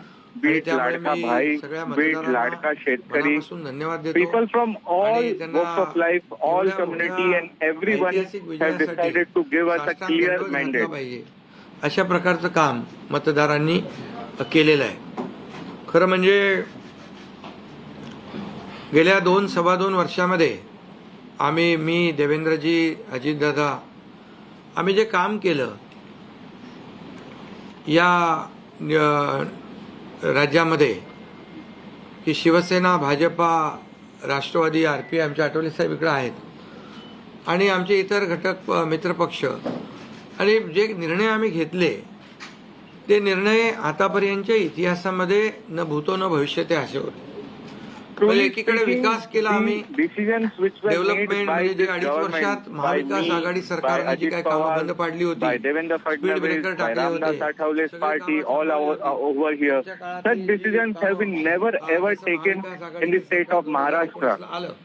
त्यानंतर ती सगळी कामं स्टे दिले आणि ते स्टे आम्ही सगळे काढले आणि कामं सुरू झाली. मग अटल सेतू झाला, समृद्धी झाला, आपला कोस्टल झाला आणि मेट्रो झाली, कारशेड झाला आणि metro, Atal Setu, coastal road, समृद्धी महामार्ग. People had lot of benefits from all this infrastructure project. त्यामुळे कामाला आम्ही प्राथमिकता दिली, विकासाला आम्ही प्राधान्य दिलं आणि आम्ही त्यामध्ये एकच डोळ्यासमोर ठेवलं की या राज्याचा सर्वांगीण विकास. आणि राज्याचा सर्वांगीण विकास करत असताना सर्व घटकांना आम्ही समोर ठेवलं. Development of Maharashtra, development of the state of Maharashtra to be kept on priority. We didn't work on politics. We only worked on development of Maharashtra. सगळं बंद पाडलं होतं ते किती वेगाने आम्ही सुरू करू शकलो याचं समाधान आणि आनंद आम्हाला आहे. कारण त्याचे तुम्ही ते फळं पाहत आहे. सगळी लोकांना आपण मेट्रो दिली, समृद्धी दिलं, अटल सेतू दिला, कोस्टल दिलं, लोक तो वापरू लागले. आणि त्याचबरोबर दुसरीकडे आम्ही केल्या कल्याणकारी योजनेमध्ये लाडकी बहीण, मुख्यमंत्री लाडकी बहीण योजना, त्यानंतर मग लाडका भाऊ केला आम्ही, युवा प्रशिक्षण योजना केली, 3 gas cylinder. There are the people who are getting benefits from metro, coastal road, Samruddhi Mahamarg, Atal Setu. Then we brought very nice schemes like Ladki Behan, Ladka Bhau, Ladka Shetkari. This actually benefits the local people of Maharashtra on the grassroots level. आणि त्या पंपाचं वीज bill माफ केलं. शेतकऱ्यांना आम्ही 2.5 वर्षामध्ये, 2.25 वर्षामध्ये आतापर्यंतच्या इतिहासामध्ये जेवढा मोबदला दिला नव्हता, 15,000 कोटी रुपये तो दिला. त्यांच्या योजनांसाठी 45,000 कोटी रुपये. We gave free electricity to farmers. We did loan waivers for farmers. आणि दुसरीकडे कल्याणकारी योजना याची आम्ही सांगड घालण्याचा प्रयत्न केला. आणि नेमकं यामध्ये the mandate is mixture of two things. One is the development work, the infrastructure work, projects of Maharashtra, and others are the beneficiary schemes which we brought in. आधार मिळाला पाहिजे. आणि मग आम्ही सर्वसामान्यांचं सरकार म्हणायचो. मग सर्वसामान्यांचं सरकार म्हणताना सर्वसामान्याला काय मिळालं याचा विचार आम्ही केला. आणि मला अभिमानाने या ठिकाणी सांगायचं आहे की मोदी साहेबांनी केंद्र सरकारने government of common people, and we would always ask the question to ourselves only that what work we are doing for this common people, and therefore always while bringing different schemes and projects we always thought that we have to do something for the common people. 10 वर्ष तर जाऊ द्या, पण 2-2.5 वर्षामध्ये देखील आम्हाला लाखो कोटी रुपयांचं सहकार्य केलं. त्यामुळे एक डबल इंजिन सरकार देखील Narendra Modi ji, because to the help, to the assistance of central leadership from the central government, we got lot of funds and we could complete the projects and different schemes on time. आणि आता आमच्या वेळेस सुप्रमा 124 सुप्रमा दिल्या. म्हणजे एक फक्त उदाहरण की अशा प्रकारचं काम आम्ही केल्यामुळे या राज्यातल्या जनतेने सर्वसामान्य माणूस आम्ही केंद्रबिंदू मानला. म्हणजे त्याच्यामध्ये महिला आहेत, गरीब आहे, युवक आहे, शेतकरी आहे, यांना आम्ही केंद्रबिंदू मानून काम केलं. आणि त्यांच्यासाठी आम्ही focus was very simple. Our focus were the women of our society, the farmers, the youngsters, the people who are going to work. We focused on these people and we always thought that whatever we have to do, we have to do for them. योजना बंद करण्यासाठी. आणि म्हणून लाडकी बहीण योजना जी आहे त्याचबरोबर शासन आपल्या दारी, आम्ही याच्यापूर्वी शासन आपल्या दारी आम्ही केलं. डायरेक्ट तेव्हाही योजना होत्या, पूर्वी लाभही होते, सगळं होतं, परंतु लोक कंटाळून ते योजनांचा लाभ घेण्यापासून वंचित राहत होते. आम्ही 5 कोटी लोकांना त्याचा लाभ दिला शासन आपल्या दारी. आणि आपल्या लाडकी बहीण योजना, शासन आपला दारी, all this were actually a game changer. Let me tell you, over 5 crore people have got benefit from this particular scheme. And initially, before our government, people used to get afraid while going to such government. आम्ही फक्त बोललो नाही तर 5 instalment लाडक्या बहिणींच्या खात्यात टाकले सुद्धा. आणि आम्ही तर आम्हाला माहित होतं हे विरोधक सावत्र भाऊ आमच्या या नोव्हेंबरच्या पैशामध्ये अडकाटी आणतील, म्हणून आम्ही ऑक्टोबरमध्येच आचारसंहिता लागायच्या अगोदर नोव्हेंबरचे पण पैसे दिले. कारण शेवटी आम्ही देण्याची नियत आमची आहे, नियत साफ आहे. कारण आम्ही फक्त कागदावर योजना ठेवायची our work is only to give to the people, and therefore even before the model code of conduct was in place in Maharashtra, before that 2 installments of Ladki Bahin Yojana were given to the people. आम्ही म्हणालो common man. आता common man ने आम्ही ठरवलंय की त्यांच्या जीवनामध्ये काही बदल घडवून चांगले दिवस आणून त्याला सुपरमॅन करायचं. पण त्यांनी आम्हाला या निवडणुकीत सुपरमॅन सारखं काम करून दाखवलं आणि एवढं भरभरून त्यांनी आशीर्वाद दिले की लोकांनी एवढंच आहे की यामध्ये बऱ्याचशा गोष्टी स्पष्ट झाल्या. लोकांनी कल्याणाचं आणि विकासाचं राजकारण राजकारण झिडकारलं. आणि म्हणून 2 निवडणुका ज्या लोकसभेमध्ये पण आणि लोकसभेत फेक नॅरेटिव्ह वगैरे सगळं केलं, काय केलं, संविधान बदलणार वगैरे सगळ्या जातीमध्ये भीती निर्माण केली, प्रत्येकाला घाबरवलं. तरी सुद्धा एवढं होऊन पण प्रधानमंत्रीपदी मोदी साहेबच बसले. आता ते म्हणाले जनतेच्या दरबारात जाऊ, आम्ही जनतेच्या दरबारात जाऊ. लोकसभेच्या There was lot of fake narratives which were set in Lok Sabha elections, but let me tell you, at the end it was only Prime Minister Narendra Modi who sat on the throne. आणि आताही म्हणाले आम्ही जनतेच्या दरबारात जाऊ. आता जनतेने त्यांना जो काय मॅन्डेट द्यायचा तो दिलेला आहे आणि त्यामुळे जनतेने पूर्णपणे विकासाला आणि कल्याणकारी योजनांना स्वीकारलेला आहे. यामध्ये लोक रोज आमचं सरकार स्थापन झाल्यापासून रोज सरकार पडणार रोज आम्हाला 3-4 शब्द ठेवले होते त्यांनी. ते शब्द तुम्हाला माहित आहे. मी ते people have given a very clear mandate, let me tell you, and initially they kept on saying, the opposition kept on saying that today the government will collapse, the government will fall, but never such thing happened. We gave them the answer by working. We gave them the answer by bringing new projects, completing the infrastructure projects. We brought in new schemes, and that's how it worked, and therefore people have given us this mandate. आता common man मध्ये मी जायचो. आता आमचे दोन्ही उपमुख्यमंत्री दोन्ही आम्ही 24/7 काम करत होतो आणि याच्यामुळे घरी बसून सरकार चालवता येत नाही. Myself and both the DCM, we used to work 24/7. We never took break. Balasaheb सांगायचे कार्यकर्ता घरात नाही लोकांच्या दारात शोभून दिसतो. शासन आपले दारी आम्ही घेऊन गेलो. आणि म्हणूनच आज बाळासाहेबांच्या विचारांनी आम्ही सरकार स्थापन केलं 2019ला मोदी साहेबांच्या आशीर्वादाने. आणि 2019ला जे सरकार स्थापन व्हायला पाहिजे होतं ते सरकार स्थापन झालं नाही. ते लोकांनी बरोबर लक्षात ठेवलेलं आहे. लोक ते विसरलेले नाही. आणि म्हणून या Very important thing, Eknath Shinde is telling that with the blessings of Balasaheb Thackeray and the leadership of Prime Minister Narendra Modi, we should have formed government in 2019. But the mandate which was given by the people of Maharashtra, it was ignored by some people, and we could not form the government in 2019. त्या स्पष्ट झालेल्या आहेत. बऱ्याचशा गोष्टी स्पष्ट झाल्या आणि मला समाधान आहे की 2019ला 56 जागा आल्या होत्या आणि त्या 56 मला वाटतं आताही 56 जागा आल्या अजून चालू आहे. पण एकंदरीत आताच्या पर्यंत म्हणजे विकासाला लोकांनी महत्त्व दिलं. मोदीजींनी आता अमित भाई असतील, नड्डाजी आहेत, तिथं पियुषजी आहेत, केंद्रीय मंत्री आपले भूपेंद्रजी आहेत, राजनाथ सिंगजी, बऱ्याच सगळ्या लोकांनी आठवले साहेब तर आपल्या सोबतच आहेत. आठवले साहेब सोबत 100%. तर एकंदरीत आपण सगळ्यांनी या निवडणुकीमध्ये एकत्र येऊन काम केलं. आता एकत्र येऊन काम केलं, आता त्याच्यामध्ये काही लोकांनी म्हणा त्याचा अर्थ वेगवेगळा काढला. मोदी साहेब म्हणाले एकत्र या, विकासासाठी एकत्र या.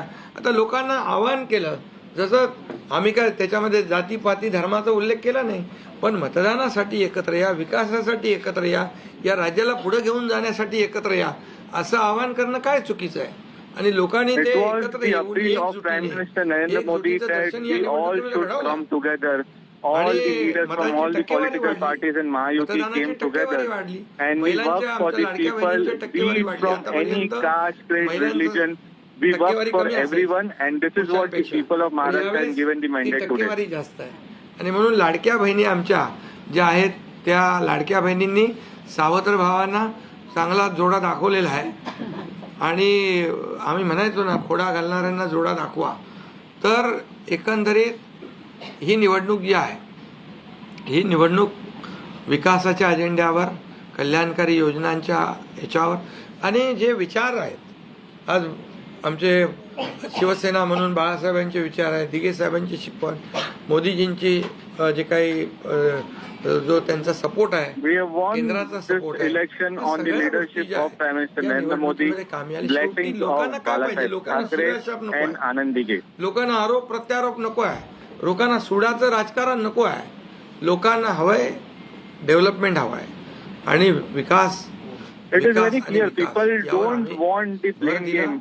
They don't want the politicians getting into blaming each other and putting out allegations. People need work, people need development, people need new infrastructure projects. सकाळी तर अशा बातम्या चालल्या होत्या की बोला आमचा काय कार्यक्रम होतो का काय, आमचा करेक्ट कार्यक्रम करायचा. तर याच्यामध्ये खूप चांगलं निर्णय झाला, चांगला एक आपला ऐतिहासिक विजय झालेला आहे आणि त्यामुळे खऱ्या अर्थाने आमची जबाबदारी वाढलेली आहे. आता या It is very clear mandate which has been given to Mahayuti. This is a landslide victory and now our responsibility has increased a lot and let me assure you that we will work very hard. All the schemes which we brought in, they were not for election. Let me assure you, we are going to work very hard and with responsibility. All the schemes will keep on going. किंवा महाविकास आघाडी ज्यांनी ज्यांनी काही निर्णय घेतले, काही आश्वासनं दिली, ती पाळली नाहीत.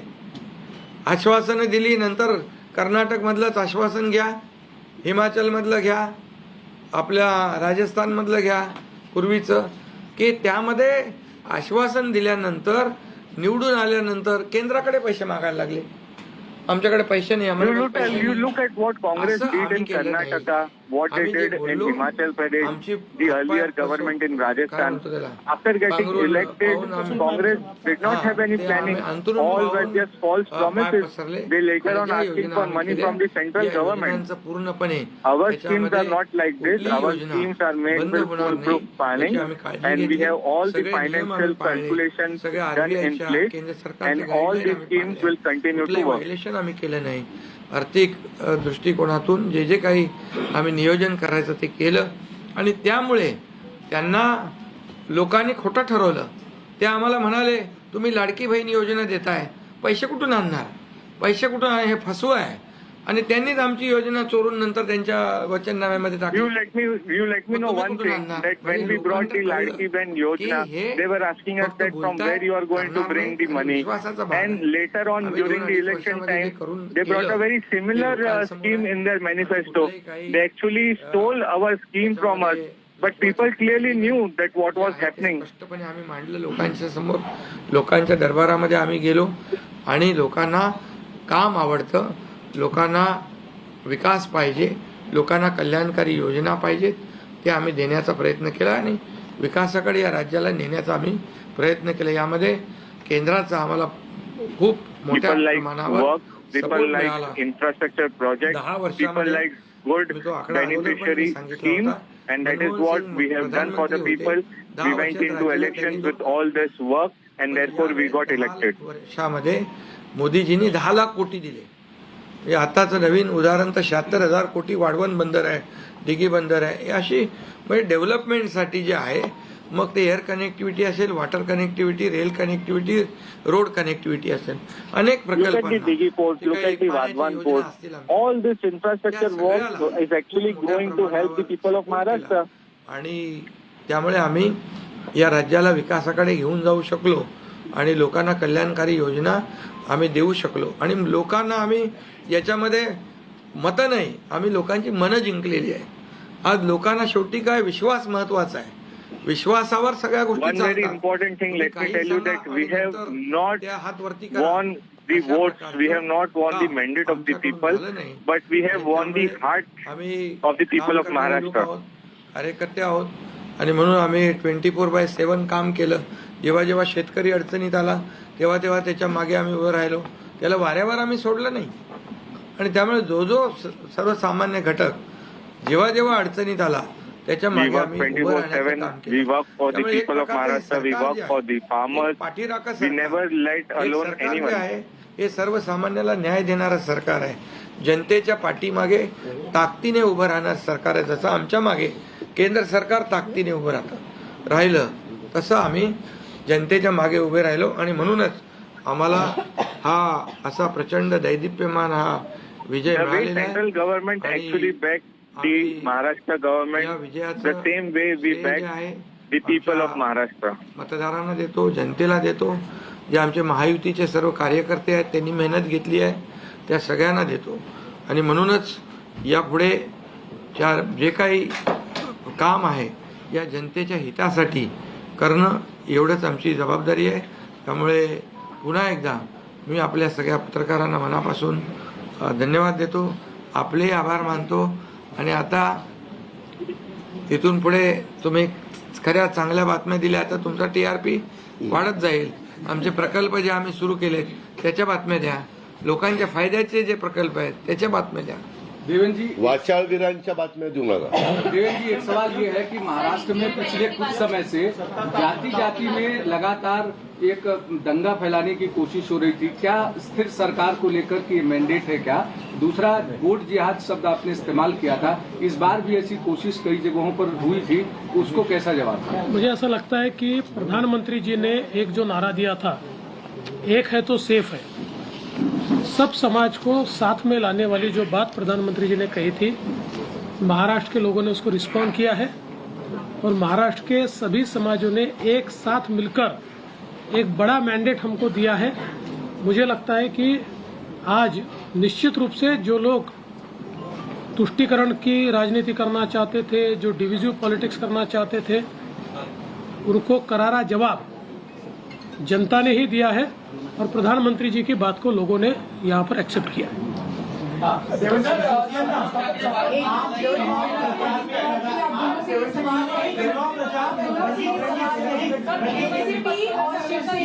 दोनों को लेकर ये आरोप लग रहे थे बार बार, आप दोनों के लिए साथ की लड़ाई थी शिवांगी ठाकुर फ्रॉम जी न्यूज, एकनाथ जी और अजित पवार जी की नकली है. क्या आपको लगता है आज के बाद ये आरोप अब जनता ने जवाब दे दिया है, आपकी ओर से क्या जवाब दिया जाएगा? क्योंकि असली और नकली का फैसला जनता ने दिखाया ना. अभी आपने पहले ही बोल दिया ना. नहीं, आपकी ओर से जाना चाहते हैं क्योंकि देखिए बार बार नहीं, देखिए जनता ने आज बता दिया है, असली नकली में मैं जाऊंगा नहीं, लेकिन बाला साहब ठाकरे जी की विचारधारा वाली जो शिवसेना है, शिवसेना भाजपा की गठबंधन वाली जो शिवसेना है, एक विचारधारा वाली शिवसेना आज लोगों ने तय कर लिया है. कौन है? मैंडेट दिया है लोगों ने.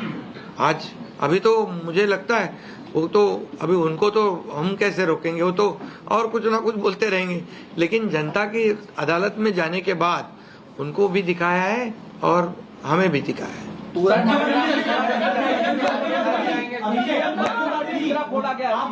EVM का देखो, अभी झारखंड में EVM अच्छा है क्या? झारखंड में, कर्नाटक में EVM अच्छा था. जब अभी वो लोग पहले जब जीतने के बाद बोलते EVM अच्छा है, इलेक्शन कमिश्नर अच्छा है, वो लोग तो सुप्रीम कोर्ट तक तो उनको सलाह मशवरा देते हैं उनको। वो जो यंत्रणा उनके बाजू से मतलब उनके फेवर में रिजल्ट आते अच्छी है। अभी तो वोटर लिस्ट पे भी उन्होंने ऑब्जेक्शन लिया था। तो जब हार जाते हैं तो बोलते ये यंत्रणा खराब है, जीतते तो बोलते अच्छा है। ऐसा कैसा है?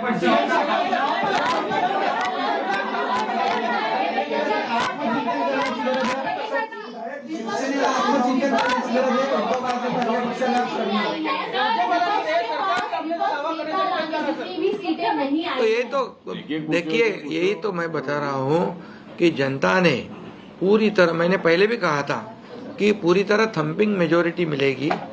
ये पूरा लैंडस्लाइड विक्ट्री है ये पूरी तरह। अभी ये जनता ने भरपूर दिया है। अभी उनको उनकी जगह दिखाइए।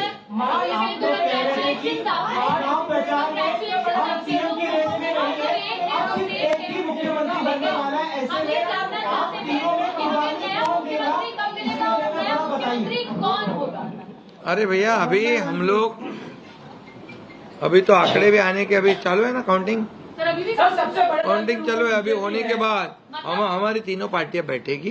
हमारे जैसे आपको बताते हैं, जैसे हमने सीटों का बंटवारा हुआ, हमें कोई मतभेद हमारे में नहीं थे, आज भी कोई मतभेद नहीं है। हम हमारे वरिष्ठ और हम लोग बैठकर उसके ऊपर निर्णय लेंगे। बच्चे हैं नई सरकार को लेकर के, तो क्या कब तक दावा पेश करेंगे गवर्नर के पास? अरे हम ही करो ना, कब तक दावा पेश करेंगे गवर्नर के पास? क्योंकि अब 26 तारीख जो है वो डेट पिछली बार हुआ था, 5 साल पूरा होगा। समय पे सब बराबर होगा। पहले तो तीनों पार्टियां अपना अपना नेता चुनती है। अभी रिजल्ट ही आने का है। रिजल्ट आने के बाद सारे एमएलए को बुलाना पड़ता है, अपने अपने पार्टी का नेता चुनते हैं।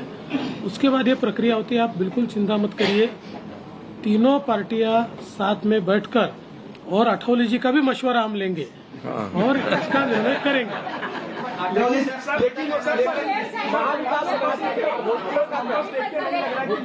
महाविकास अघाड़ी में दादागिरी होटल बुक किए थे, वहाँ पर एमएलए को रखा जाएगा। तो ये जनता ने तय किया है ना, पर एक कमेंट जनता ने इतना भरोसा दिखाया है। अभी हमारी जिम्मेदारी बढ़ गई है।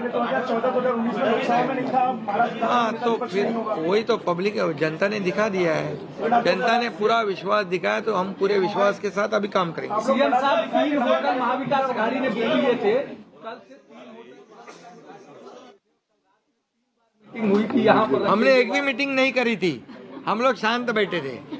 हमने मीटिंग भी नहीं करी थी और होटल भी बुक नहीं किया था, क्योंकि हमें मालूम था थंपिंग मेजोरिटी मिलने वाली है। उनके आवश्यकता पड़े तो उनके होटल हम मांग लेंगे, उनकी बुकिंग हम ले लेंगे।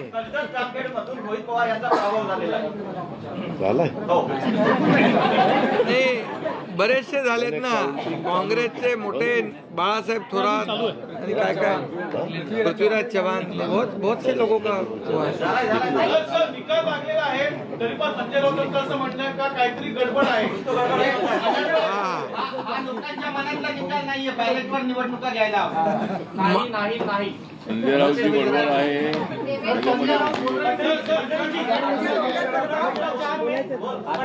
चुनाव प्रचार के दौरान अरे भैया आता 2 प्रश्न मराठीत घेऊ आपण। महाराष्ट्रात बसलोय आणि मग संपा। 2 प्रश्न मराठी। अरे जाने दो ना, एक ही सवाल है क्या? आपका सवाल खत्म हुआ? सवाल खत्म? असं म्हणतात की बॅलेट पेपरवर निवडणुका घ्या, ईव्हीएमचा निर्णय माहीत नाही मान्य नाही। पुन्हा एकदा तुम्हाला विचारतो, संजय राऊत कोण? EVMचा निर्णय मान्य आहे।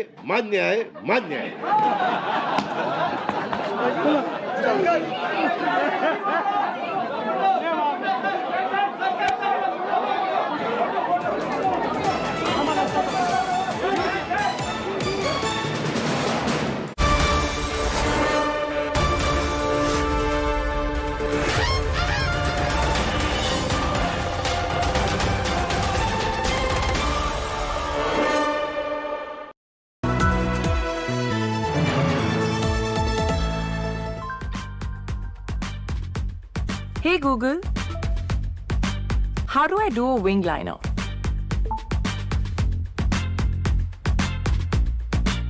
AI Re.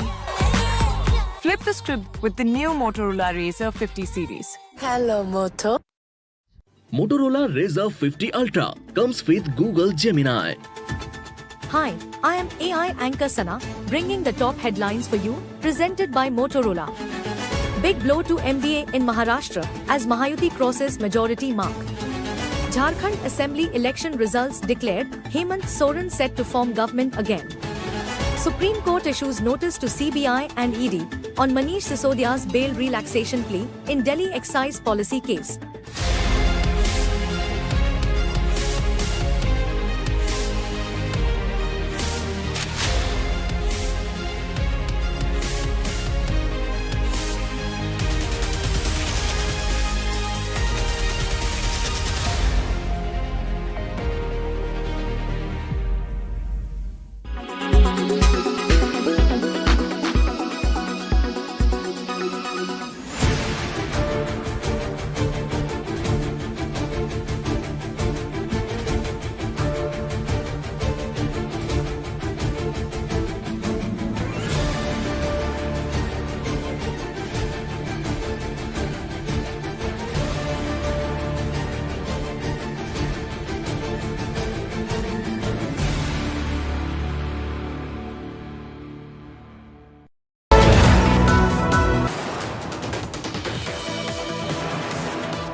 मुख्यमंत्री किसका होगा, कौन होगा, तो एकनाथ शिंदे जी, देवेंद्र फडणवीस जी, अजीत दादा पवार और भाजपा का केंद्रीय नेतृत्व साथ मिलकर इस विषय में निर्णय करेंगे और आपको बताएंगे। आज महायुति विजय का जश्न मना रही है और महाराष्ट्र की जनता को बहुत बहुत धन्यवाद दे रही है। जैसे हम चुनाव लड़े साथ में सभी के समन्वय से सब एकजुट होकर, वैसे ही आगे का भी जो निर्णय है हम लोग तय कर लेंगे। कोई ऐसा हमारे में मतभेद नहीं है। Her victory or defeat is a defeat for India because they are taking the support of radical elements who are opposed to our nation. Under the circumstances, I think it's a sad story for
क्या महाराष्ट्र में संभव है?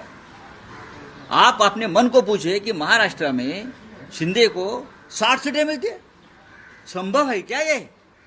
अजीत पवार को 40 सीटें मिलती है, क्या ये संभव है? भारतीय जनता पार्टी को 125 सीटें मिलती है, क्या संभव है? क्या इस राज्य की जनता भी बेईमान है? इस राज्य की जनता बेईमान नहीं है। ऐसा है कि हर चुनाव क्षेत्र में नोटों की मशीन लगाई थी। अरे शिंदे का एक भी उम्मीदवार सिटिंग एमएलए गिरता नहीं, और शिंदे ये बोल रहे थे हमारा एक भी सिटिंग विधायक गिरेगा नहीं। आपको मालूम होगा तो मैं इस्तीफा दूंगा। ऐसा होता है क्या चुनाव में कभी? हमारा एक भी नहीं गिरेगा। ये कौन सा भरोसा है? ये कौन सी है? ये कौन सा लोकतंत्र है? 200 के ऊपर किसी को चुनाव में नतीजे मिलते हैं क्या? जिस देश में, जिस राज्य में सबसे बड़ी बेईमानी हो गई है, इस राज्य की जनता बेईमान।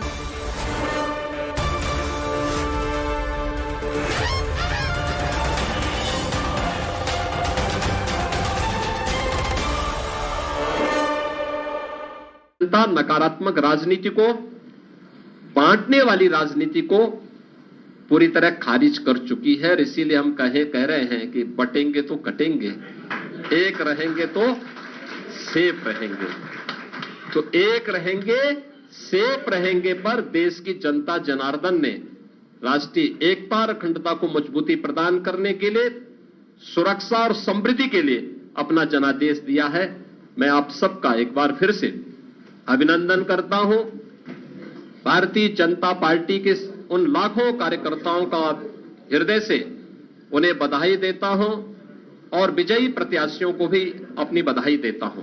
बहुत बहुत धन्यवाद जी। बहुत बहुत धन्यवाद। मैं आज इस ऐतिहासिक जीत के अवसर पर, ऐतिहासिक विजयोत्सव अवसर पर क्या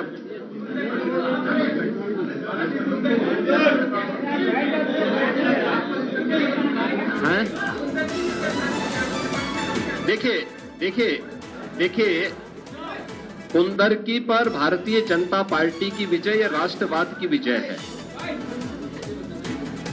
ये राष्ट्रवाद की विजय है, विरासत और विकास की विजय है। हर व्यक्ति को अपनी जड़ और अपनी मूल की याद आती है। और मुझे लगता है कि जो लोग कभी भूले भटके रहे होंगे, उन सबको, किसी को अपना गोत्र याद आया होगा, किसी को अपनी जाति याद आई होगी। धन्यवाद। और विरासत पर ये विजय, विरासत की विजय है। और कुंदरकी की ये विजय बताती है कि आने वाले समय में समाजवादी पार्टी कहां जाने वाली है। धन्यवाद। मैं आग्रह करूंगा माननीय प्रदेश अध्यक्ष जी से कि मुख्यमंत्री जी मिष्ठान वितरण करेंगे और एक दूसरे को मिठाई खिला करके विजयोत्सव करेंगे। माननीय, ये चीजें दिखाती हैं कि प्रधानमंत्री मोदी जी के संकल्पों को जनता जनार्दन का पूरा आशीर्वाद प्राप्त है।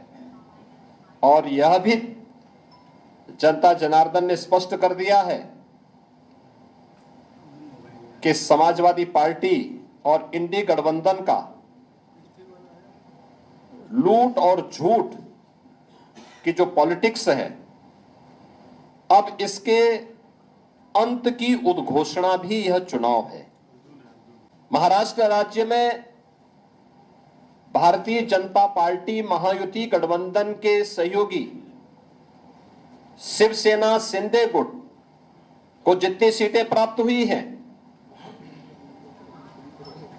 महाविकास आघाड़ी यानी इंडी गठबंधन जो देश के अंदर है, उसको कुल मिलाकर के भी उतनी सीटें नहीं प्राप्त हो पाई है। So you were listening to Uttar Pradesh Chief Minister Yogi Adityanath on BJP's spectacular victory in Uttar Pradesh. Bypolls winning 7 of 9 seats in Uttar Pradesh during the bypoll.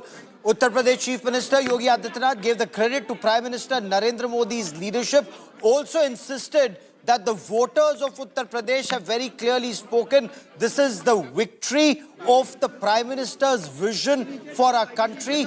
And of course, people of Uttar Pradesh going back to their roots, Virasat bhi or Vikas bhi. That was the point that the UP Chief Minister was making, specifically talking about the Kundarki seat. He also said this is a defeat of politics of lies and loot. The writing is on the wall, according to him. Okay, let's quickly cut across to Congress Party headquarters. Mallikarjun Kharge is there. Priyanka Vadra speaking. Their love for him and their trust in me. So I feel it's a great honor and I will respect it fully.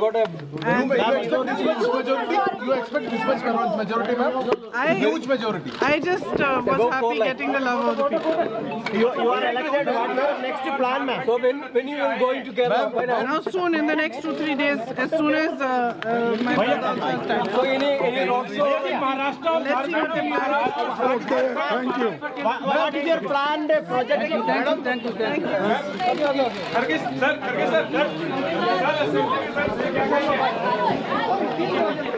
Of the country, the voters in various parts of the country have very clearly given their mandate. If you were to talk about the Wayanad seat, Priyanka Gandhi Vadra, it's a landslide victory for Priyanka Gandhi Vadra in Wayanad.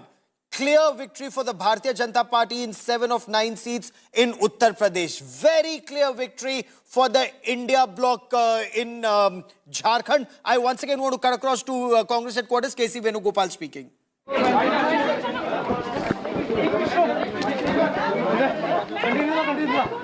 Was made to get a reaction from KC Venugopal, but we shall wait for it once again. But you heard Uttar Pradesh Chief Minister Yogi Adityanath. Let's quickly cut across and listen into Akhilesh Yadav. Akhilesh Yadav has hit out at the BJP after the Samajwadi Party's defeat in the bypoll. Akhilesh Yadav says BJP has made elections synonymous with corruption. Judenge to jeetenge remains the motto of Samajwadi Party, says Akhilesh Yadav. He took to social media platform X to say the tactics of those who've made elections synonymous with corruption have been captured in photographs and exposed before the world. The world, the country and Uttar Pradesh saw the most distorted form of electoral politics in these by-elections. There may be a time for falsehood, but not an era. Now, the real struggle has started. Clench your fists, tighten your fist, and make PDA proclaim, we will join, we will win. Samajwadi Party MP Dimple Yadav reacting to this, listen in. Bharatiya Janata party के लोगों को खुली छूट दी गई कि मतदान के दिन वो घूमें और बाहर से भी दूसरी विधानसभा से भी लोग आके गाड़ियों में यहाँ घूम रहे थे और जहाँ 3 या 4 गाड़ी चलने की अनुमति होती है वहाँ पे 10-10 गाड़ियाँ लेके लोग चल रहे थे और जिस प्रकार से पूरा माहौल रहा उसके बावजूद भी समाजवादी पार्टी का जो परफॉर्मेंस रहा है वो सही रहा है। लगता है अभी और सीटें आ सकती हैं, कई राउंड बाकी हैं। हाँ, मैं समझती हूँ कि हम लोग अनुमान लगा रहे हैं कि 4 सीटों पे हम लोग अभी भी जीत सकते हैं। Samarth Srivastava joins me from Lucknow for more. And Samarth, while the BJP was expecting perhaps 6 of 9, 7 of 9, is that better than expectation as far as the BJP is concerned? And explain the Chief Minister specifically talking about the significance of the Kundarki seat, saying this is where the voters have decided Virasat is very important. Well, exactly, Gaurav. BJP was actually eyeing the 9 seats, though they knew that Karhal is going to be tough. But obviously, they were also eyeing the Sisamo seat of Kanpur. But they seem to be happy with the 7 seats, with Samajwadi Party bagging 2, one in Karhal and the other in Sisamo. CM Yogi Adityanath's message is loud and clear. He clearly talked about the Kundarki, because if you talk about the caste dynamics of Kundarki, it clearly says that opposition do have a edge right there. But what actually happened in the numbers is quite drastic for the opposition, and it's fruitful for the BJP. Though Dimple Yadav, while speaking to India Today TV, says that she does not believe in the results which came, especially in the Kundarki and Mirapur, because they were expecting a good performance by the Samajwadi Party candidate right there. They also blamed the police and administration for the same, and has even said that in the coming elections they will demand for the ballot paper elections and not the EVM. So she also questioned about the Maharashtra. But if you talk about the bigger picture of Uttar Pradesh, BJP saw a drawback in the Lok Sabha elections, where Samajwadi Party won 37 seats and in total India Alliance won the 41 seats. And after that, it's a sigh of relief for the BJP, because currently if you talk about the 9 seats that are assembly seats, the by-election seats, 7 being won by the BJP. So yes, there was a fight in some seats, but at the end of the day, results are telling the story that BJP has won the 7 seats, while SP has gone with the 2 seats. CM Yogi Adityanath's message Stay with me for a moment, and for benefit of viewers who are just joining us, Samart, stay with me. The BJP has managed significant victory in Uttar Pradesh Assembly by-elections, winning 7 of 9 seats. The highlights of winning, and it's actually a stunning comeback for the BJP. And the point that Uttar Pradesh Chief Minister Yogi Adityanath was making, the Kundarki seat, seen as a minority-dominated seat, a bastion, as many argued, for the Samajwadi Party, a stronghold since 1993. If you were to talk about Mirapur, the BJP-RLD coalition retained its dominance. The bypoll elections came as a shot in the arm for Yogi Adityanath and the Bharatiya Janata Party following the dismal performance of the BJP in the Lok Sabha elections, where the BJP was reduced to about 37 seats, trailing behind the NDA bloc, the India bloc's 43 seats. Now, reiterating the batenge to katenge. That's the point Uttar Pradesh Chief Minister said, that voters in Uttar Pradesh have understood this point. Ek hai to safe hai. UP CM dedicated this victory to the good governance both at the centre and the state, the dedicated work of party workers, and of course the leadership of Prime Minister Narendra Modi. The Samajwadi Party, on the other hand, is crying foul. They've accused the BJP of misusing state machinery. They said they've manipulated elections and they want elections using the ballot paper and not the electronic voting machine. Lok Sabha के चुनाव में जो उन्होंने झूठ बोला, धोखा दिया, फरेब किया, अब वह उनका फरेब चलने वाला नहीं है। समाजवादी पार्टी समाप्तवादी पार्टी बनने वाली है। वो पीडीए के नाम पे राजनीति करते हैं, लेकिन एक दलित की बेटी की हत्यारा करने वाला हत्यारा उनके साथ बैठता है। यह दुर्भाग्यपूर्ण है। इसलिए सपा जैसी पार्टी की राजनीति के अंत का संकेत है 2024 का या विधानसभा उपचुनाव। भारतीय जनता पार्टी माननीय मोदी जी की गरीब कल्याण योजनाओं को लेकर जन जन में गई और उत्तर प्रदेश के लॉ एंड ऑर्डर की तारीफ पूरे देश की जनता कर रही है। लोगों का भरोसा बीजेपी के प्रति लगातार बढ़ा है। लोगों का मानना है कि भारतीय जनता पार्टी ही बढ़िया नेतृत्व दे सकती है और उत्तर प्रदेश में एक तरफा भारतीय जनता पार्टी को आशीर्वाद जाति धर्म संप्रदाय से ऊपर उठकर लोगों ने दिया है। शाम तक क्या स्कोर होने की उम्मीद है यूपी का? अभी हम 8 सीटें जीतेंगे। ये पहला चुनाव हमने देखा कि ये चुनाव लोकशाही बनाम तानाशाही, लोकशाही बनाम तानाशाही, लोकतंत्र की सारी मर्यादाओं को समाप्त करके और सत्ता पार्टी ने, भारतीय जनता पार्टी ने पूरी चुनाव की कमान पुलिस के लोगों पर, सरकारी अधिकारियों पर डाल दिया था। I quickly want to cut across to Mumbai. Mosmi Singh, my colleague, has just spoken to Milind Deora, who's reacting after his defeat at the Worli seat, where Aditya Thackeray has won by a margin of about 8,000 votes. Worli is one seat where Milind Deora had put in a lot of effort, but this is a strong seat for the Shiv Sena's Uddhav Thackeray group, and Aditya Thackeray had worked very hard on the Worli seat. But let's quickly cut across and listen in to Milind Deora explaining why he didn't succeed despite the effort.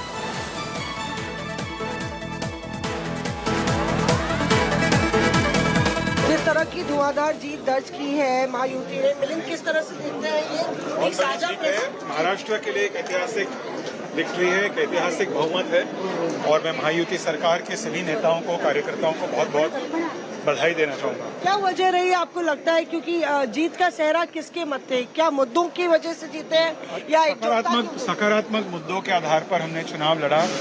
विपक्ष negative मुद्दों पर लोगों को डराने की कोशिश कर रहे थे। पब्लिक बहुत स्मार्ट है, बहुत समझदार है। मिलिंद देओरा हमसे बात करते हुए और प्रफुल्ल पटेल से भी बात करेंगे और And I quickly want to cut across to BJP's Charu Pragya joining me on the broadcast.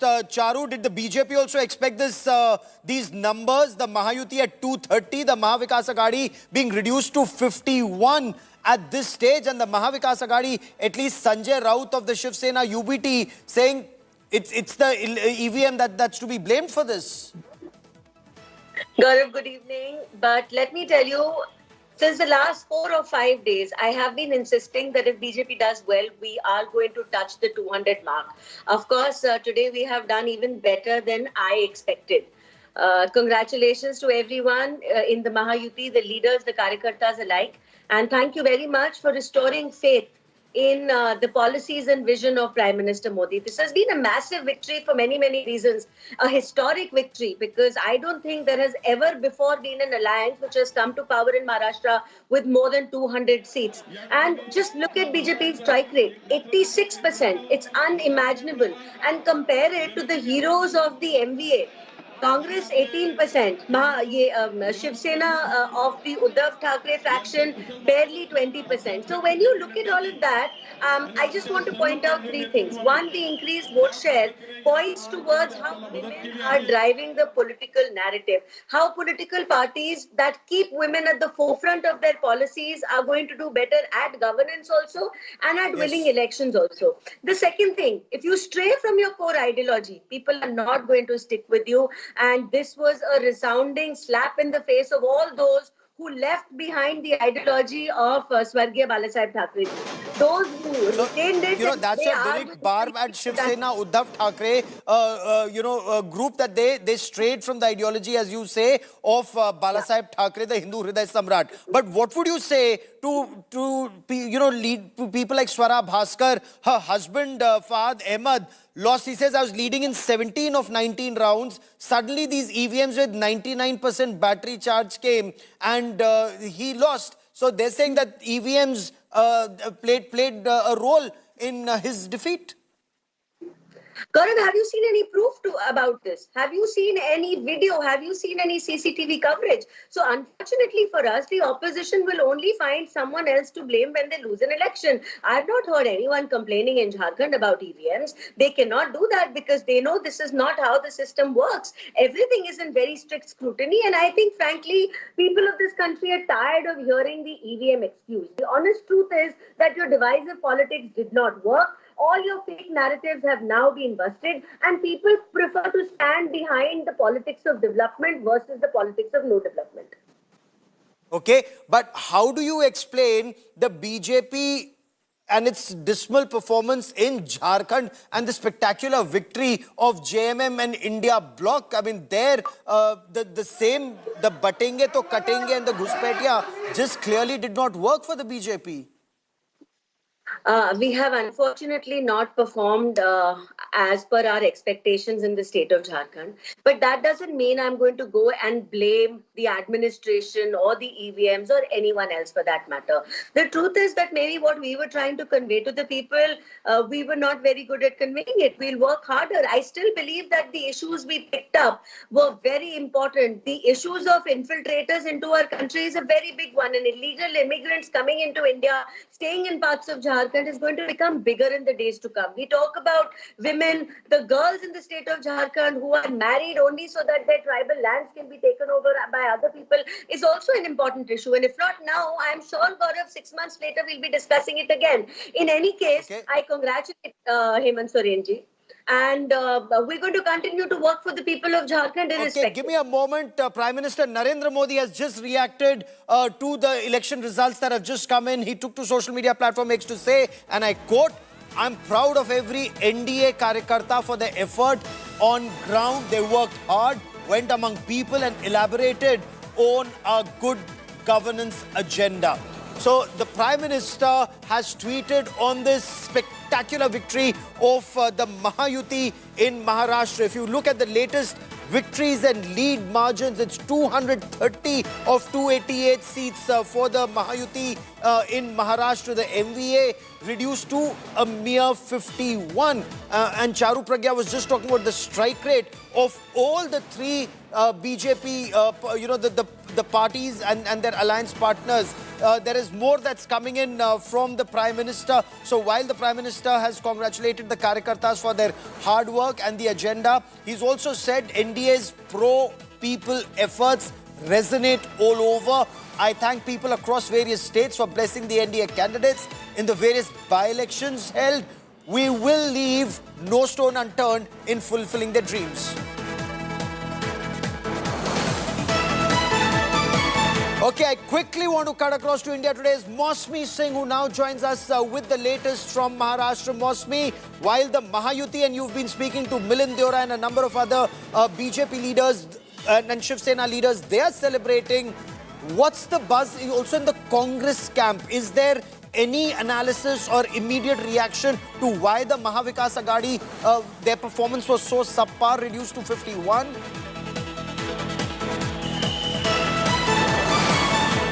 Right, Gaurav, before I answer that question, the mammoth nature of this victory you can see with every visual unfolding.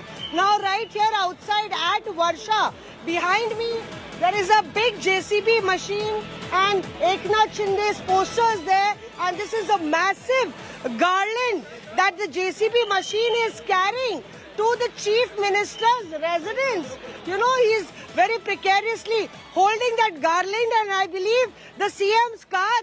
Okay, there's another JCB machine that's gone in with some lots of flowers, and this JCB would actually go in and garland the Chief Minister and offer this big garland to him. So I was telling you how the Mahayuti has put up a united show. They've done a press conference, combined force, and that's what the Congress couldn't do. We saw how there was a lot of internal bickering, lot of internal tussle, lack of coordination, and though they could find faults with the EVM, but there has to be some self-introspection within the Congress party as to why Haryana one battle was lost and why, with the Lok Sabha bumper performance in Maharashtra, why they lost it all with a very debilitating, disastrous performance in Maharashtra. Indeed. So, were there no lessons learned from Haryana? Because in Haryana, it was said that a lot of responsibility was given just to one faction, and perhaps the Congress smelt victory too soon. They didn't want other factions to win. Was it exactly the same in Maharashtra? The bickering that took place amongst Mahavikas Aghadi leaders, they couldn't see eye to eye. Uddhav Thackeray was a little, unhappy that he wasn't made the chief ministerial face of the Mahavikas Aghadi. Others weren't coming together. Is that what the problem was?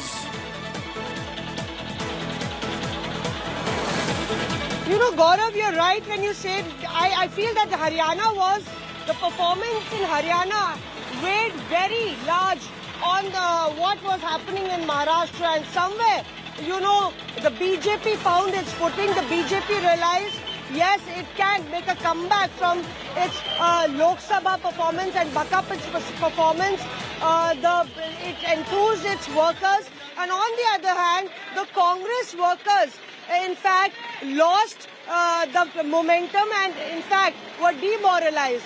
And therefore, then the Shiv Sena, UBT and NCP Sharad Pawar, both of them were talking about how the Congress was an underperformer in a direct battle with the BJP. So that was the starting point of the downfall of the Mahavikas Aghadi. And even as I talk, I will ask Kunj Bihari to show you these visuals, which are absolutely, marked with the entire tempo, the momentum, and the feverish pitch in which the celebrations are happening here as far as the Mahayuti is concerned.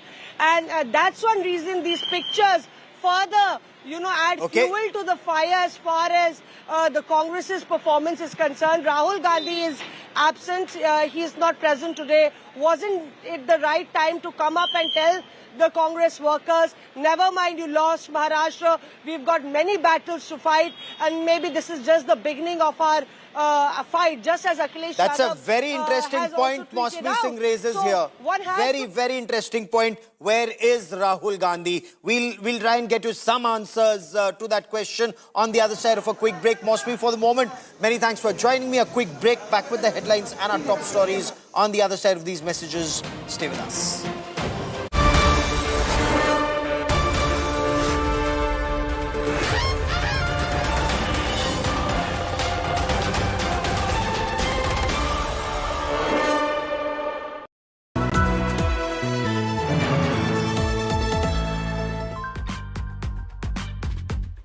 Hey Google, how do I do a wing liner?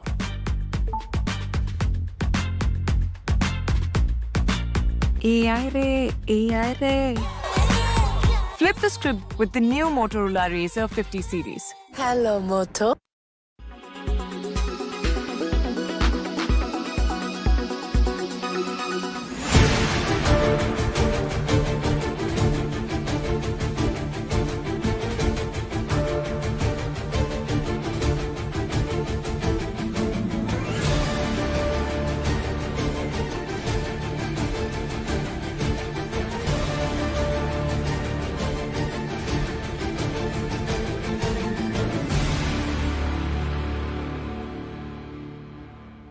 Bharatiya Janata party माननीय मोदी जी की गरीब कल्याण योजनाओं को लेकर जन जन में गई और उत्तर प्रदेश के लॉ एंड ऑर्डर की तारीफ पूरे देश की जनता कर रही है। लोगों का भरोसा बीजेपी के प्रति लगातार बढ़ा है। लोगों का मानना है कि भारतीय जनता पार्टी ही बढ़िया नेतृत्व दे सकती है और उत्तर प्रदेश में एक तरफा भारतीय जनता पार्टी को आशीर्वाद जाति धर्म संप्रदाय से ऊपर उठकर लोगों ने दिया है। शाम तक क्या स्कोर होने की उम्मीद है यूपी का? अभी हम 8 सीटें जीतेंगे। महाराष्ट्र में आपने पूरी तरीके से क्लीन स्वीप किया है सवाल कवायतों पर, क्या कहेंगे महाराष्ट्र और झारखंड के? देखिए, महाराष्ट्र में मैं महाराष्ट्र की जनता का हृदय से आभार प्रकट करता हूं और महाराष्ट्र में हम गठबंधन के साथ मिलकर चुनाव मैदान में थे और लोगों ने इस पर मोहर लगाने का काम किया है।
पहली बार नहीं उठ रहा है, बार बार उठता जा रहा है कि क्या ईवीएम पे भी व्यापक चर्चा होनी चाहिए, स्टेक होल्डर से बात करनी चाहिए। इलेक्शन कमीशन उसको सीधे सीधे खारिज कर देता है rather than winning over the confidence of the people. कितनी महाराष्ट्र में कितनी जगहों पर मैं गई थी जहां पे वहां पे लोग आकर हमसे कहते थे वोट तो हम आपको देंगे ही, पर आप ईवीएम पर ध्यान दीजिएगा। सबने हमसे यही आकर कहते थे। तो ये क्योंकि इतना चेंज आया है फ्रॉम लोकसभा टू महाराष्ट्र क्या ये विधानसभा चुनाव हैरान करने वाला है। और इस पे मैं मानती हूं कि even for me mentally it's quite unacceptable कि इतना हमने आक्रोश देखकर भी वोट में कन्वर्ट नहीं हुआ। इस तरीके के नतीजे आए हैं। एक प्रश्न चिन्ह उठाता है कि क्या ये सही मायने में फ्री एंड फेयर इलेक्शन था। संजय राउत का एक बयान आया है कि हम महाराष्ट्र में जो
देखिए, कांग्रेस के जो बुरे दिन आने का सिलसिला था वो भी जारी। जहां वो अकेले चुनाव लड़ते हैं वहां भी नतीजे खराब रहते हैं। जैसे मध्य प्रदेश है, जैसे छत्तीसगढ़ है, जहां लोकसभा की एक भी सीट उनको नहीं मिली। जहां मिलके लड़ते हैं वहां साथियों को भी डुबोते हैं और खुद भी डूब जाते हैं। जैसे वो जम्मू कश्मीर में डूब गए, अब झारखंड में डूब गए और महाराष्ट्र में डूब गए। कांग्रेस पार्टी ना अब खुद को अपने पैरों पे चलने लायक है और ना ही किसी की मदद करने लायक है। और मुझको लगता है कि आने वाले दौर में एक क्राइसिस और पैदा होगा। कांग्रेस पार्टी अपने खोए हुए स्थान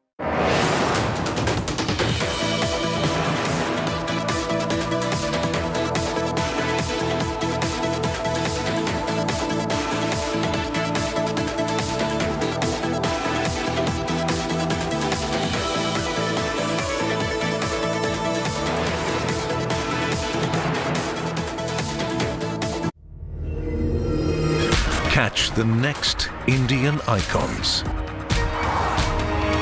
B6E and XEV9E. Mahindra's electric origin SUVs at Unlimit India on the 26th of November at 6 p.m. Presented by Parul University, Vadodara, Gujarat. Co-presented by आपका जॉय, भारत का joy, joy e bike, Mahindra Electric Origin SUVs.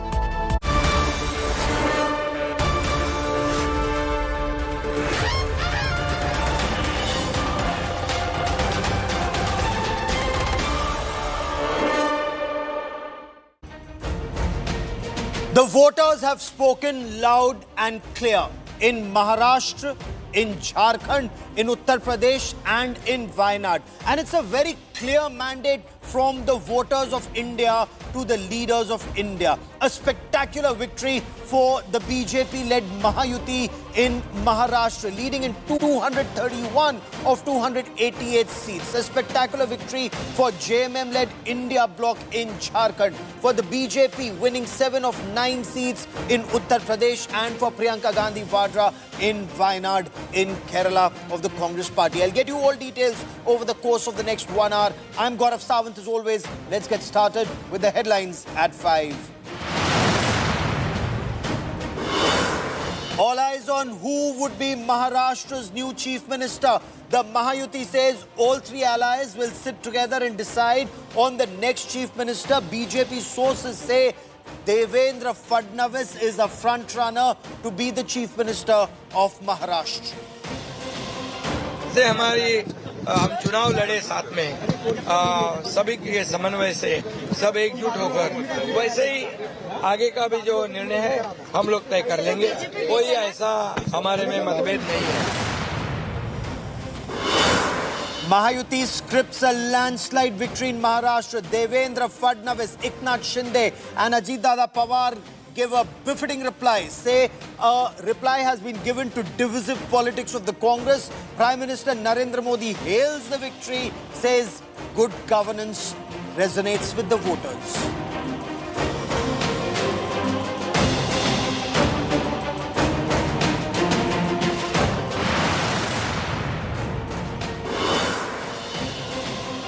Defeated Mahavikas Aghadi leaders cry foul, say there was a conspiracy in the EVMs. From Sanjay Raut to Swara Bhaskar, opposition leaders and families pin the blame on EVM for poor performance in Maharashtra. Mahayuti leaders mock the defeated leaders. Maharashtra जो गौतम अडानी के जेब में जा रहा है, मुंबई जेब में जा रहे हैं, हमने विरोध किया। ये अडानी राष्ट्र नहीं होने देंगे, तो इसके लिए इस प्रकार के नतीजे महाराष्ट्र के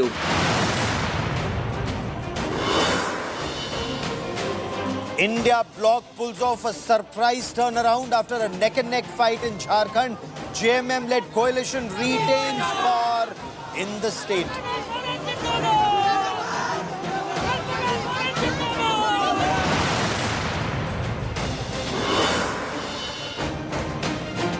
Massive bounce back after big Lok Sabha setback in Uttar Pradesh. Yogi Adityanath wins Assembly bypoll litmus test. BJP and allies win 7 of 9 seats.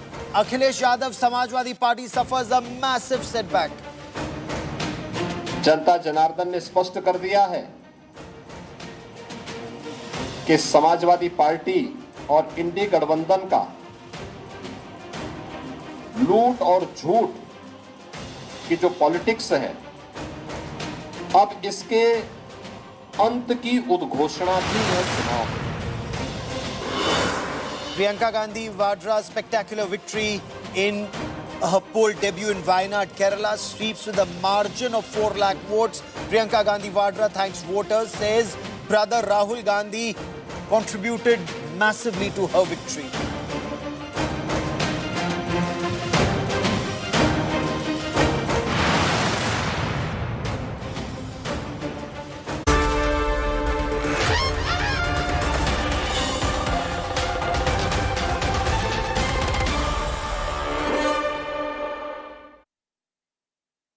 And after the Mahayuti's spectacular victory in Maharashtra, the biggest question is, who would be the next Chief Minister of Maharashtra? Will the Chief Minister be from the BJP or the Shiv Sena or the NCP of Ajit Pawar? Now, sources are telling India Today, and we have this exclusively here on India Today, Eknath Shinde camp has claimed that Eknath Shinde should return as the Chief Minister of Maharashtra, and his party insists his claim is based on the leadership, on the decisive leadership he provided to the Mahayuti after the drubbing in Lok Sabha elections. The turnaround that the Mahayuti made between the Lok Sabha election results and the Assembly polls. In the last few months, discussions have happened and several discussions have taken place with the BJP leadership, is what the Shiv Sena Eknath Shinde faction tell India Today. They've had a series of meetings with BJP leaders even before elections, and their impression is that Eknath Shinde should and will continue as the Chief Minister even after this decisive mandate in favor of the BJP, alone getting or leading in 133 of 288 seats. Eknath Shinde will continue as the Chief Minister. This is their perception. He claimed that the Ladki Bahin was actually his brainchild, and that is why he should remain the Chief Minister to ensure that the implementation of this scheme takes place as effectively. So, big story that's coming in. Of course, this is source-based information that's coming in from the Shiv Sena Eknath Shinde camp. Though Devendra Fadnavis, of course, had made it very clear that all three parties will sit together. That this was the decision that had been taken and announced by Union Home Minister Amit Shah, that once election results are announced, all three parties will elect their respective party leaders. They will hold their consultations and then come forward with who the Chief Minister, their Chief Ministerial candidate should be, and then a decision will be taken. But I quickly want to cut across to India Today's Mosmi Singh, now joining us with the latest on this big story. Mosmi, what are you picking up? What's the buzz on ground in the Shiv Sena camp, the Eknath Shinde camp? Gaurav, clearly, with the Mahayuti leaders doing a joint press conference and saying that we will deliberate and discuss amongst ourselves, sources do tell us that Shinde has also claimed for CM-ship. Now, this is a very prestigious post, and naturally, with him being the incumbent Chief Minister, he is saying that the claim is based on the fact that after Lok Sabha elections and the results that had come, the entire turnaround was scripted by him, and he said that he was the face of the government. In the last few months, discussions had happened with the BJP High Command as well, and there was assurance that was given to him that he will continue remaining the Chief Minister of the Mahayuti government, and so even after this particular mandate where BJP has done exceedingly well, the Shiv Sena camp says that Eknath Shinde is taking claims that he truly deserves this post. What about the Bharatiya Janata Party, where Devendra Fadnavis is seen as someone who was the architect of this victory? And we just heard Devendra Fadnavis just a short while back when he said, इस महाभारत का मैं अभिमन्यु हूँ, मैं चक्रव्यूह को भेदना भी जानता हूँ और मॉडर्न डे महाभारत में उससे निकलना भी जानता हूँ. So he is drawing a parallel with one, the Mahabharat, two, the Chakravyuh taking on many powerful leaders and yet emerging victorious. So is the BJP on the same page that it would be Devendra Fadnavis for the BJP, or are they also thinking of a different name and face?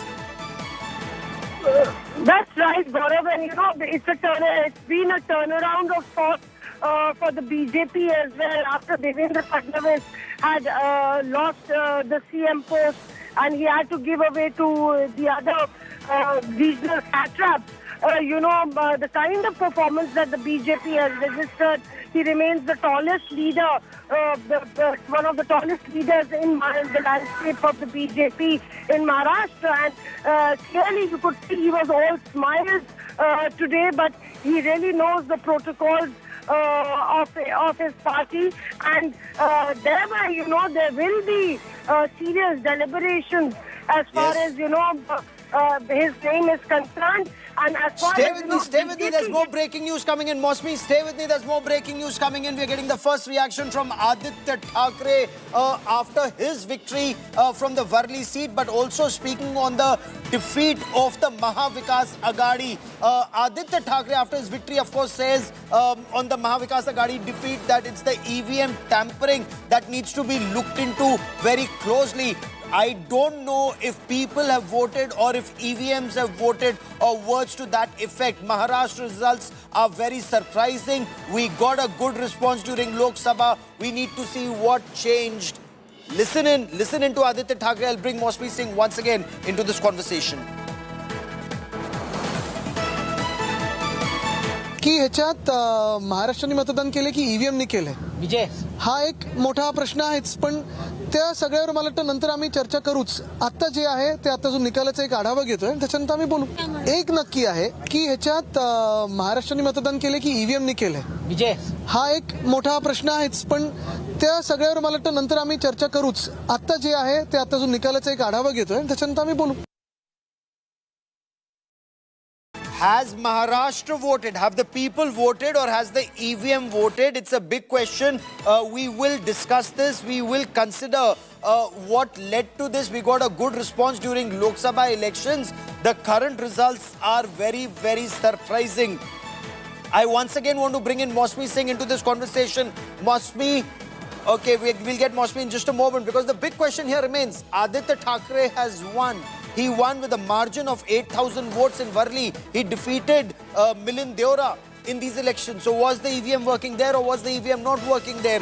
Is the question that the BJP has constantly raised. Was the EVM working in Jharkhand where the JMM and Congress have done so well? Or was the EVM tampered even in Jharkhand?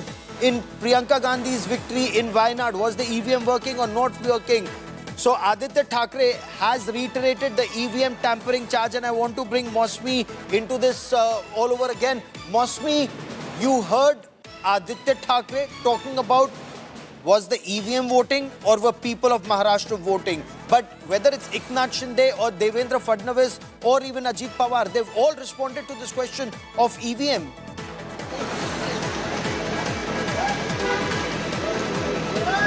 That's right, and the leaders did say, the Mahayuti leaders said that what about the EVM in Jharkhand, or what about the EVM in Himachal or in Karnataka or in Telangana for that matter.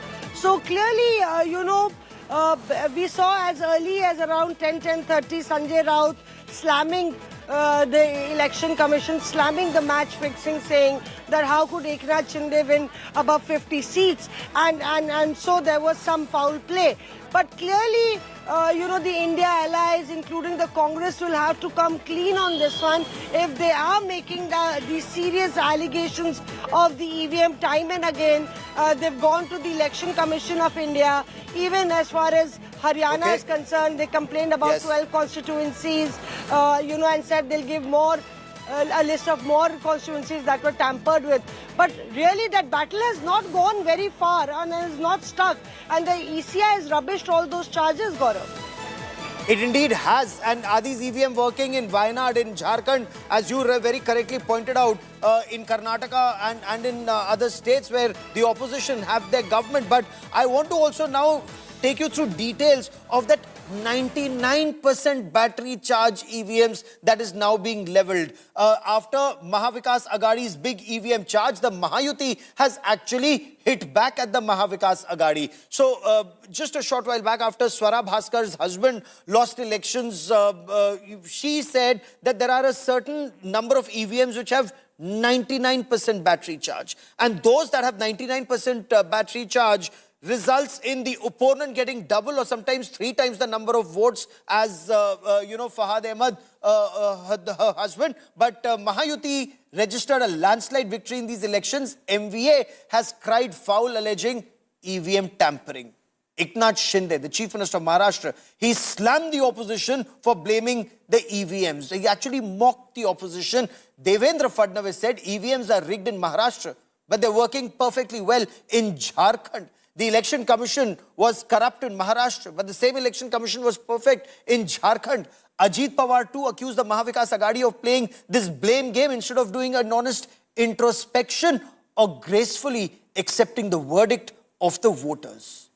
Shiv Sena, Uddhav Thackeray faction leader and member of parliament Sanjay Raut said he does not believe these election results. He's accused the Mahayuti of stealing this election, of stealing seats with the help of Gautam Adani's support.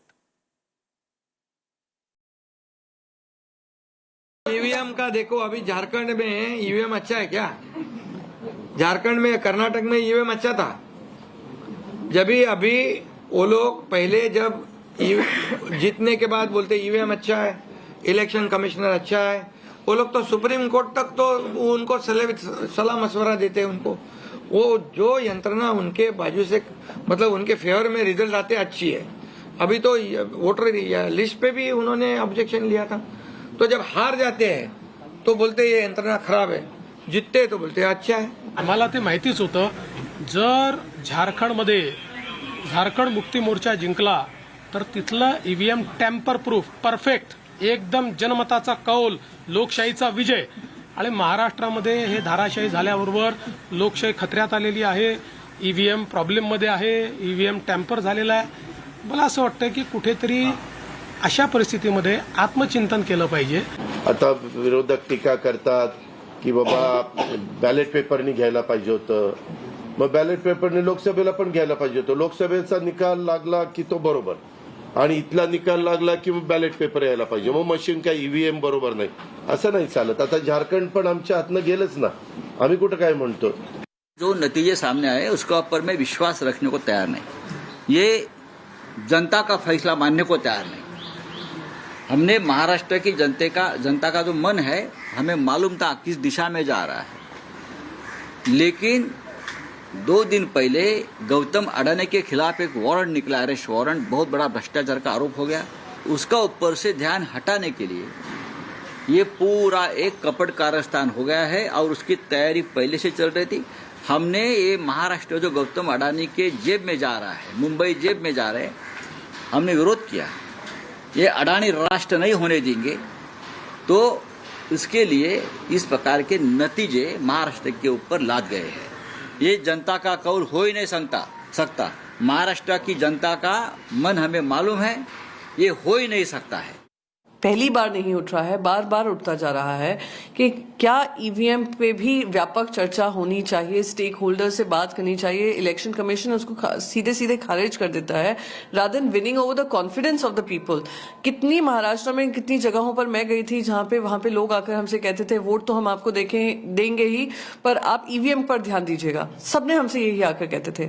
तो ये क्योंकि इतना change आया है from Lok Sabha to Maharashtra का ये विधानसभा चुनाव, हैरान करने वाला है. और इस पे मैं मानती हूं कि even for me mentally it's quite unacceptable कि इतना हमने आक्रोश देखकर भी वोट में कन्वर्ट नहीं हुआ. इस तरीके के नतीजे आए हैं. एक प्रश्न चिन्ह उठाता है कि क्या ये सही मायने में फ्री एंड फेयर इलेक्शन था. जैसा कि आप इलेक्शन कमीशन की वेबसाइट पे देख रहे थे, मैं लगातार जो है आगे चल रहा था. हत्ता कि 17वें राउंड तक जो है मैं आगे चल रहा था और कुल राउंड जो थे वो 19 थे. और फिर एक मिस्ट्री चालू होती है कि जो ईवीएम सुबह वोटिंग के दिन सुबह 7 बजे से लेके शाम को 6 बजे तक चली थी, उनकी 99% बैटरी निकलती है. और वो 99% बैटरी जहाँ जहाँ निकलती है उसमें मेरी जो सामने वाली उम्मीदवार हैं सना मलिक जी, जो सुबह से यहाँ नहीं आई थी। शायद उनको अंदाज़ा था, हम लोग यहाँ 5:30 बजे आ गए थे, लेकिन वो अब तक यहाँ नहीं आई थी, शायद उनको अंदाज़ा था। लेकिन जिस तरह की शायद महाराष्ट्र के अंदर जिस तरह की भी चीज़ें चल रही थी, उस घटना के बाद जो रुख महाराष्ट्र की राजनीति में हो रहा था, 99% की जो EVM निकल रही थी, उसमें मेरे से उनको डबल वोट मिल रहा था।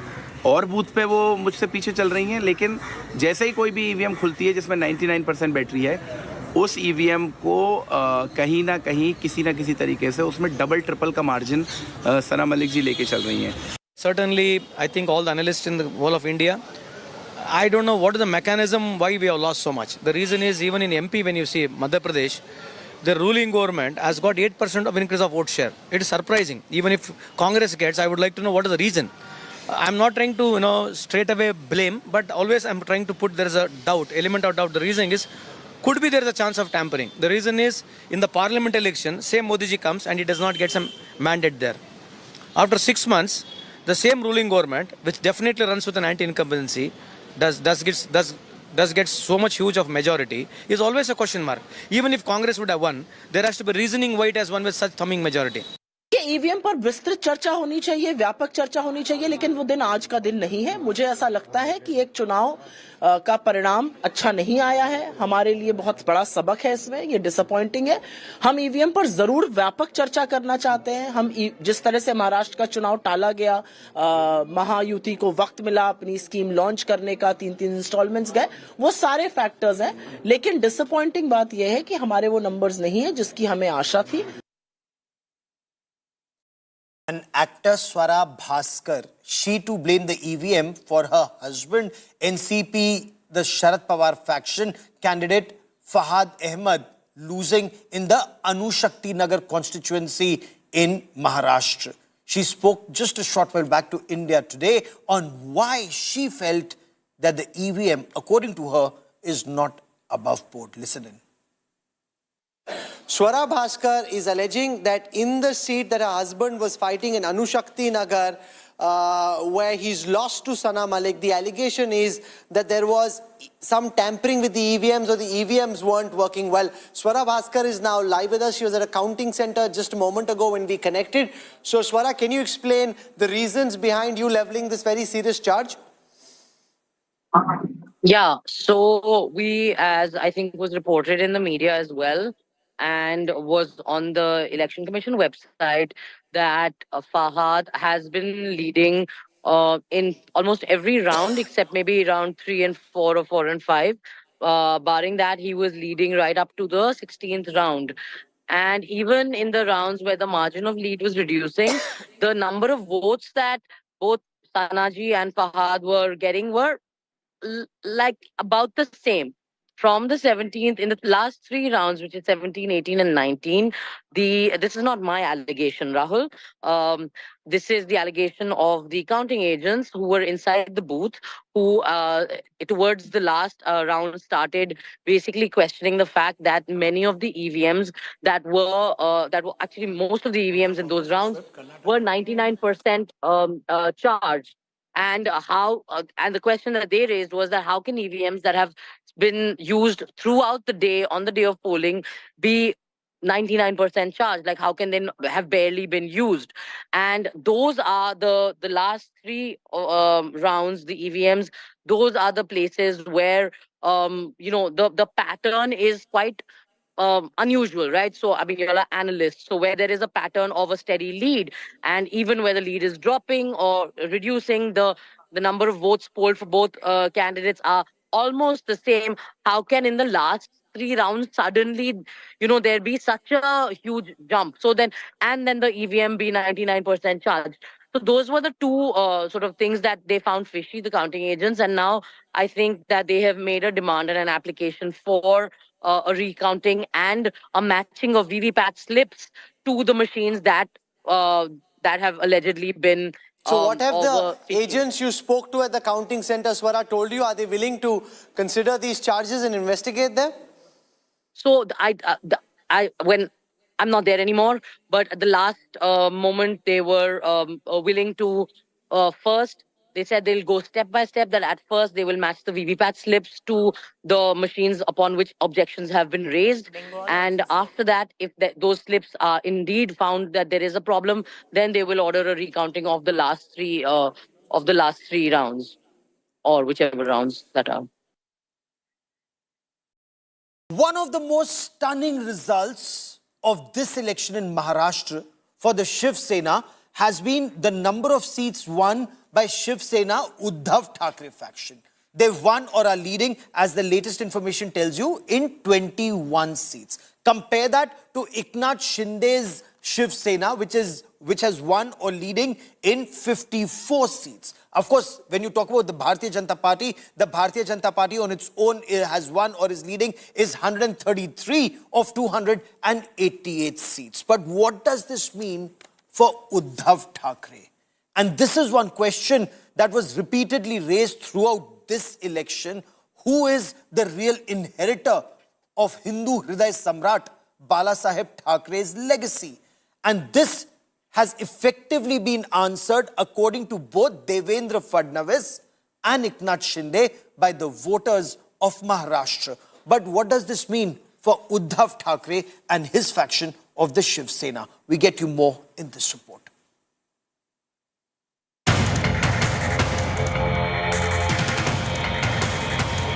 The loyal deputy has now come of his own.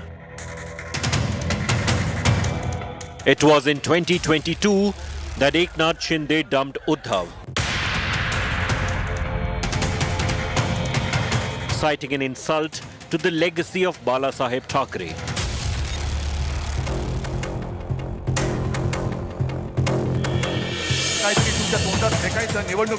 And since then, there's been a bitter battle over who is the real Sena and who is the real claimant of the Thackeray legacy. The voters have taken their pick. Eknath Shinde has trumped Uddhav, and how? Uddhav, banking heavily on his surname, has lost the poll battle, and with it, the legacy battle. In the 38 seats that Shinde Sena and Uddhav Sena squared off in, the Shinde camp has a strike rate of over 65%. In the Sena versus Sena contest, there were 38 seats where it's 1 and 2, Sena versus UBT, right? 26 of those have gone in favor of Eknath Shinde. 12 of them have gone in favor of Uddhav Balasaheb Thackeray. Eknath Shinde has decisively won the Sena versus Sena battle, even expanding his footprint from beyond Thane and into Mumbai. मैंने कहा था कि महायुति को thumping majority मिलेगी और इसीलिए मैं तमाम मतदाता जो है, मेरी लाडली बहनाओं को मैं धन्यवाद देता हूँ, लाडले किसानों को मैं धन्यवाद देता हूँ और लाडले हमारे भाई हैं, लाडले सीनियर सिटीजन हैं, सभी वर्ग जो है, सभी वर्ग को मैं धन्यवाद देता हूँ. The Mahayuti, celebrating their sweep, has reiterated that the real Sena battle has been settled. मुझे ऐसा लगता है कि एक प्रकार से लोगों ने अपना मैंडेट दे दिया. लोगों ने एकनाथ शिंदे जी को रियल शिवसेना के रूप में स्वीकार कर लिया है. बाला साहब ठाकरे की हिंदू हृदय सम्राट शिवसेना प्रमुख बाला साहब ठाकरे की जो शिवसेना है, उसकी लेजिटिमसी ये एकनाथ शिंदे जी को मिली है और जो मूल एनसीपी है उसकी लेजिटिमसी अजीत पवार जी को मिली. Uddhav Thackeray, whose party has managed to win just about 20 seats, faces the biggest crisis now of his political career.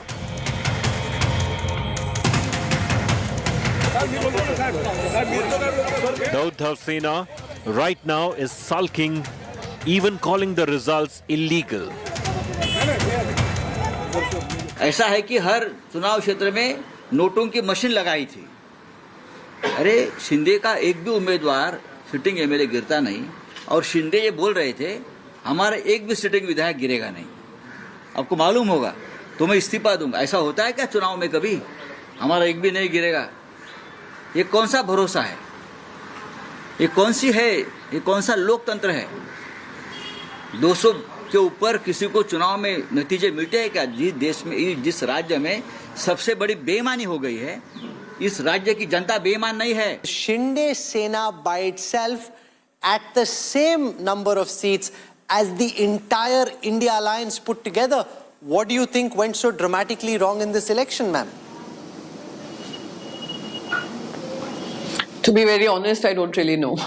And I won't be able to give you answers because I wasn't mentally prepared to come on television channels accepting this kind of a defeat. And again, I'm just hoping something would turn around simply because we saw that it was a very close fight. What we saw on ground was a lot of anger against the government. What we saw was tremendous amount of support coming from the people. All the surveys across the state showed that Uddhav ji was amongst the most popular, and the votes don't seem to be matching up to the sentiment that we were seeing on ground. So right now, I don't have an answer to this particular question as to what really did not work for us. But again, it does raise questions on, when we are gauging the mood of the people, when we are seeing different surveys and outcomes coming out to be totally different. What really went wrong is something for everyone to speculate. The Thackeray legacy battle has been settled for now, as has the battle over who is the real Shiv Sena. Bureau Report, India Today.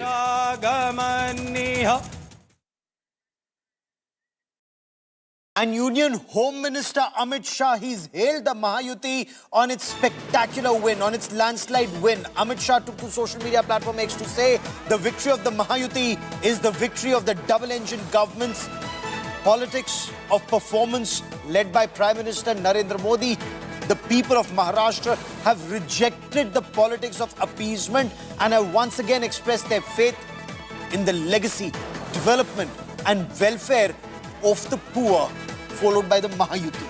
I heartily congratulate all the workers of the BJP, Maharashtra BJP, National President JP Nadda, Chief Minister Eknath Shinde, Deputy Chief Minister Devendra Fadnavis and Ajit Pawar for this grand victory.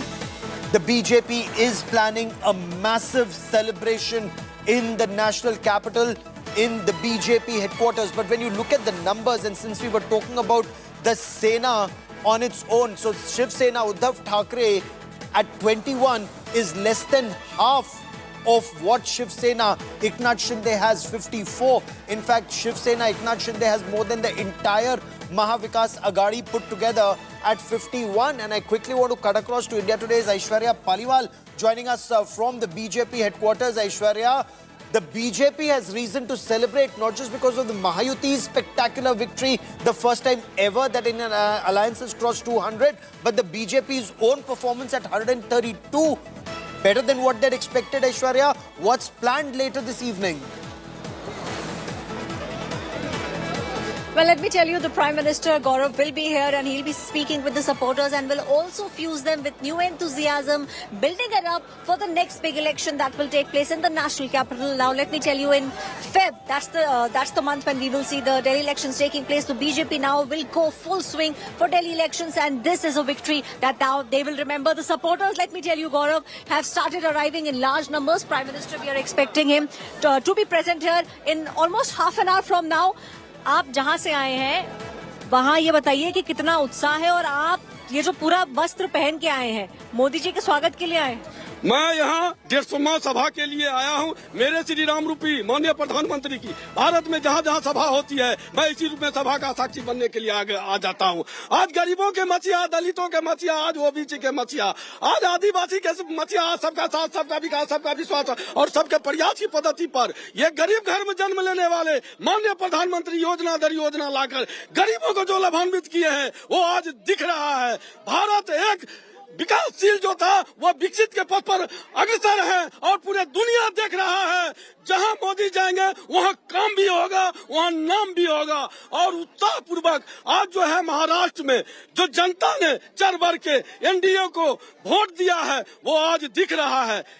Dikh raha hai. So, Gaurav, these are the kind of supporters who have come here and who believe that it is Prime Minister Narendra Modi. This is just the beginning of the victory streak. That is what the supporters believe. Now, the victory sign you will be able to see. The stage that you are seeing right behind me, Gaurav, that's the place where Prime Minister Narendra Modi will be coming. Supporters in large numbers. The one color which you can see here abundantly is the saffron color. In fact, people have now also come and they are pressing the BJP. So, these are people who have come here, the supporters of Prime Minister Narendra Modi and of Bharatiya Janata Party, all of them showing the enthusiasm that they have. Aishwarya, you've been covering the elections in Haryana and in Maharashtra very closely. What turned it around after the Lok Sabha, when the BJP stalled at 240 on its own? Of course, NDA, the Prime Minister was able to return to power for a historic third term. But how did BJP turn it around? Because everyone said BJP will lose Haryana, BJP will lose Maharashtra, and the BJP hasn't done well in Jharkhand at all. So these were 3 states the BJP was to lose. How did they manage to pull off a victory in 2 of 3? What was the inside story? What's the inside story? Gaurav, let me tell you at least 2 things that the BJP did right after the Lok Sabha elections. First, ear to the ground, because the party realized that somewhere one of the things that they forgot to do was to keep the ear to the ground. So that's what they did in Haryana, and that's what they did massively in the state of Maharashtra. Let me also tell you, most of the top leaders have been visiting Maharashtra, and in fact some of them have been stayed in Mumbai over the past 2 to 3 months, making sure that they understand what was the pulse of the people. And with that, they also made sure that they dole out or give a lot of incentives to the women, because women voters, Gaurav, let me tell you, they have solidified the women voters and have also made sure that they give a lot of benefits that cut across caste lines, benefits that cut across everything else. And that's the reason why now we are seeing a consolidation taking place. Now also making sure that there is no infighting, because the BJP realized that the infighting was the plague that was in the opposition parties. So making sure that no infighting takes place, even though the BJP has some of the top leaders, they made sure that there is no infighting. The goal was very clear and everyone was working for that one goal: winning Maharashtra. Who will become the chief minister? That was question number 2. The question 1, and the hurdle was to win Maharashtra first. Of course, the bigger challenge now for the BJP remains Delhi, a state it hasn't been able to come back to power after that onion debacle in 1998. It's never been able to return to power in Delhi. What's the strategy there? Will this victory spur them for Delhi? Well, definitely, and Gaurav, let me tell you, even though there are close to 3 months for the big elections that will take place in the national capital, the BJP has already started working on it. They will not be repeating the mistakes that they did in Lok Sabha 2024 elections. And you asked me, what is that one thing? Keeping ear to the ground. The second thing is that you cannot be lax for any of the elections, because the Charso Par slogan was something that the BJP thought would work in their favor. It did not do so. So now keeping ears to the ground and working in advance, that's something that will be the formula that will be followed by the BJP. And we'll see a repeat of the kind of work that we saw in Haryana and Maharashtra taking place even in the national capital. Aishwarya, keep tracking that story. I will come back to you for more, because after Maharashtra, the most interesting election we'll be tracking very, very closely would be the elections in the national capital. But here, right now, the BJP won in Maharashtra, the Mahayuti won. It's the opposition that's crying foul over the electronic voting machines. And the Mahayuti is mocking the Mahavikas Agadi for raising the EVM question each time it loses elections and keeping quiet when they win elections. So Mahayuti secured this landslide victory. You're looking at the numbers on your television screen: 230 of 288 for the Mahayuti and 51 for the Mahavikas Agadi. The Mahavikas Agadi says this is just not possible. This is a result of EVM tampering. They're questioning the legitimacy of these results. The Mahavikas Agadi has leveled multiple allegations ranging from delaying elections, raising questions about the independence of the Election Commission, to alleged manipulation of the electronic voting machine. Sena, the Uddhav Thackeray faction, they claim that these results are, according to them, impossible, and raise doubts whether the mandate came from either the voter or the EVM. That's what Ajit Thackeray said, even though he won from Worli. The Congress party has accused the BJP of transporting EVMs from Madhya Pradesh to Maharashtra. They say it's the Madhya Pradesh EVMs that give BJP the victory in Maharashtra. The NCP, this is the Sharad Pawar faction. At the Anushakti Nagar seat, the NCP SP candidate Fahad Ahmed, He alleged that the Ajit Pawar faction candidate, Sana Malik, she surged ahead, suspiciously surged ahead after certain EVMs that he claimed had 99% charge were opened, and Sana Malik had doubled or tripled the advantage according to him. The Mahayuti, of course, has dismissed these allegations, accusing the opposition of blaming the EVM each time they lost. And Ajit Pawar said, with the same EVMs, the Mahavikas Aghadi had performed spectacularly better during Lok Sabha elections, and that time they did not blame the EVMs for the defeat. Devendra Fadnavis said EVMs are rigged in Maharashtra but work perfectly fine in Jharkhand, where the India bloc candidates have won. Lots of reactions coming in. Listen in. प्रधानमंत्री जी ने एक जो नारा दिया था, एक है तो सेफ है, सब समाज को साथ में लाने वाली जो बात प्रधानमंत्री जी ने कही थी, महाराष्ट्र के लोगों ने उसको रिस्पॉन्ड किया है और महाराष्ट्र के सभी समाजों ने एक साथ मिलकर एक बड़ा मैंडेट हमको दिया है। मुझे लगता है कि आज निश्चित रूप से जो लोग तुष्टीकरण की राजनीति करना चाहते थे, जो डिविजिव पॉलिटिक्स करना चाहते थे, उनको करारा जवाब जनता ने ही दिया है और प्रधानमंत्री जी की बात को लोगों ने यहाँ पर एक्सेप्ट किया है। लोकांनी कल्याणाचं आणि विकासाचं राजकारण स्वीकारलं, लोकांनी सुडाचं, आरोपाचं, द्वेषाचं राजकारण झिडकारलं आणि म्हणून दोन निवडणुका ज्या लोकसभेमध्ये पण आणि लोकसभेत फेक नॅरेटिव्ह वगैरे सगळं केलं, काय काय केलं, संविधान बदलणार वगैरे सगळ्या जातीमध्ये भीती निर्माण केली, प्रत्येकाला घाबरवलं, तरी सुद्धा एवढं होऊन पण प्रधानमंत्रीपदी मोदी साहेबच बसले।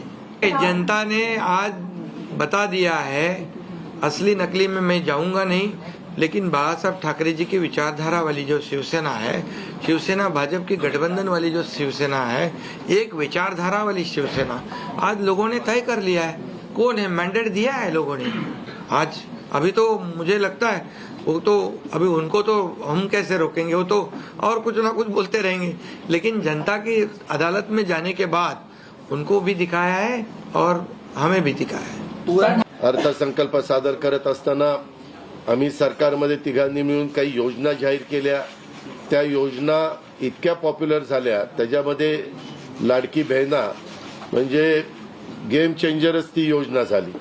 अंडर करंट असा का बहिणींनी दाखवला की मी सगळे उताने पडले, सगळे आडवे झाले। Now, this election was as much about the hard work that was put by leaders and workers on ground as it was about their strategists working with their laptops behind the scenes. And now let's get to an interaction with two key men behind Ajit Pawar and Eknath Shinde's campaign.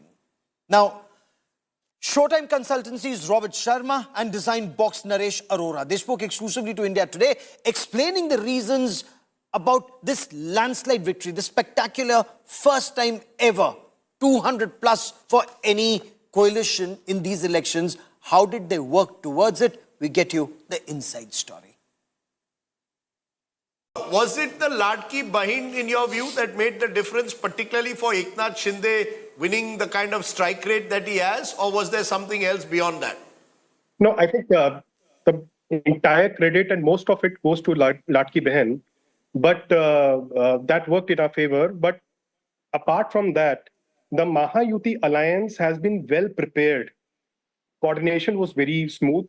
The preparedness, the readiness was much better than Mahavikas Aghadi, and there was no friction of sorts. For example, we campaigned for each other during the last 15 days, and Eknath Shinde ji, Devendra Fadnavis ji, and Ajit Pawar, all three leaders have always coordinated well with each other, helped each other on each other's seats. We have always gone down to detailing of every seat. Wherever we needed each other's support, they have always helped. So I think that coordination, preparedness, and... So tell us this, the last guy you worked with was Chandrababu Naidu. He has this CEO kind of avatar, very prompt and punctual. Now you're working with Eknath Shinde, who works till 4 a.m. in the morning, and oftentimes during the campaign, you are also up till late at night and therefore waking up late. What's the difference between working for Eknath Shinde and working for Chandrababu Naidu? Both are very hard-working, but one major difference is that here, Maharashtra CM, he's a mass leader. I think he's one of the biggest mass leaders that Maharashtra has ever seen. And he could be one of the biggest mass leader that country could ever see in next 5 to 10 years. You know, he keeps Robin up at 3 in the morning. That's the big difference. You know, Chandrababu Naidu usually is an early riser. And so Robin's time clock has changed. With Chandrababu Naidu, he had to get up early. With Eknath Shinde, you had to sleep late. Am I correct? Broadly. No, not even 3. 3 is the average. It's 4, 4:30, even 5:30. So, and he, you know, during, if you see it as an example, during election meetings, he used to do 7 to 8 election meetings in a day. Come back at 10:30 or 11 in the night. Then he used to start interview. I'm sure, Rajdeep, you took interview at 4 a.m. in the morning. 4 a.m. Finished at 4:11. Yeah. So he used to give interviews after he completes election meetings at 6 until 6 in the morning. Then 9:30 he gets up and goes for election meetings again. So that's how his schedule was.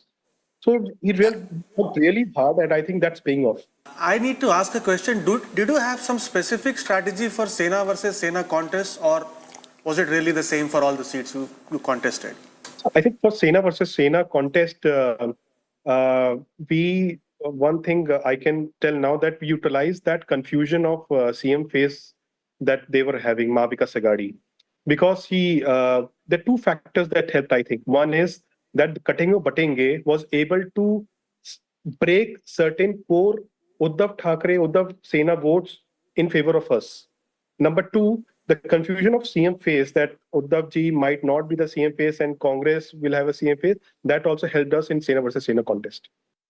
Were you expecting this result, 39 out of 59 odd seats, or is this even better? Because Sharad Pawar's faction is reduced to just 12. This is a complete turnaround from the Lok Sabha campaign where the strike rate is 1 out of 5. You know, the tables have completely turned in terms of which is the real NCP. Well, of course, when Rajdeep and Rahul, both who you were in Maharashtra, we were discussing, and I was confident that we'll be touching somewhere around 35 to 40 seats. And to be honest, the 40 was not the number we were looking at. We were aiming for, but yes, something around 35 we were confident that we will be achieving. And we were contesting 57 seats on our symbol, and out of that, we should be around 40. What, according to you, changed between Lok Sabha and Vidhan Sabha? Quite apart from you joining hands with Ajit Pawar, I'm sure that had some impact. But what, according to you, was the major factor that changed between Lok Sabha and Vidhan Sabha so much? See, apart from whatever the government schemes and the campaign and the projection, etc., there was one thing which Ajit Pawar had to understand about the change of his role.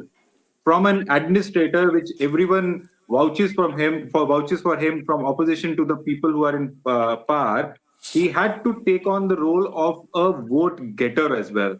He was a person who was reluctant for media. He never used to speak to media. He was never going out for public meetings, and the interactions that a vote getter should be doing or a party president should be doing. So first of all, it was the change required for him to understand that he has a bigger and a different role now. Once he understood that that is his role, of course, you could see everything changing on the ground, from Jan Samman Yatra to the adoring of the pink color and getting to the women folk fair to see that they connect with him, whatever he is wanting to communicate. And mind you, Rajdeep understands Marathi more than anyone else, that he is a very good orator as well. So that those oratory skills were not being utilized as the way they should have been for a leader who's wanting to have votes for his party in his name or on his symbol. But why, may I ask you, why pink? May I ask you why pink? And is it true that you asked him to smile more? Well, Rahul asked the same question to me on the India Today conclave, but it's not that I have to ask him to smile more. It's just that he needs to speak to people more. And while speaking, of course, his original self does come out. And one other thing which I told that time also, that probably for 30 years that he's not been smiling or has not been seen smiling, probably that is why people notice it more. And the biggest question right now is Maharashtra ka Mukhyamantri kaun?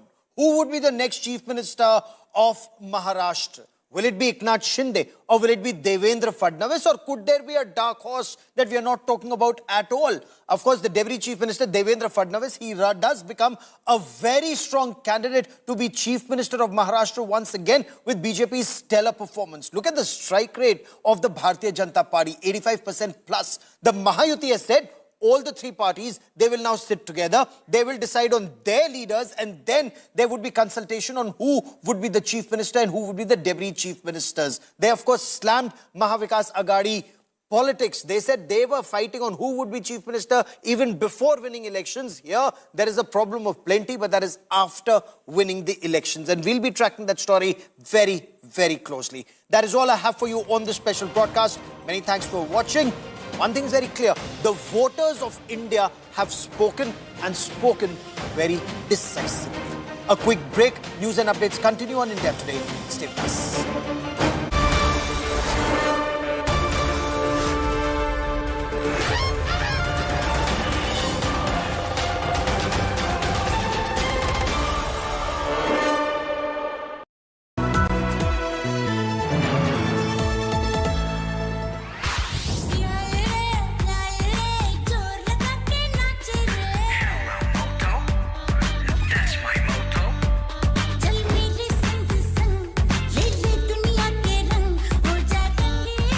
Rangila with Motorola's incredible range of smartphones. Hello, Moto.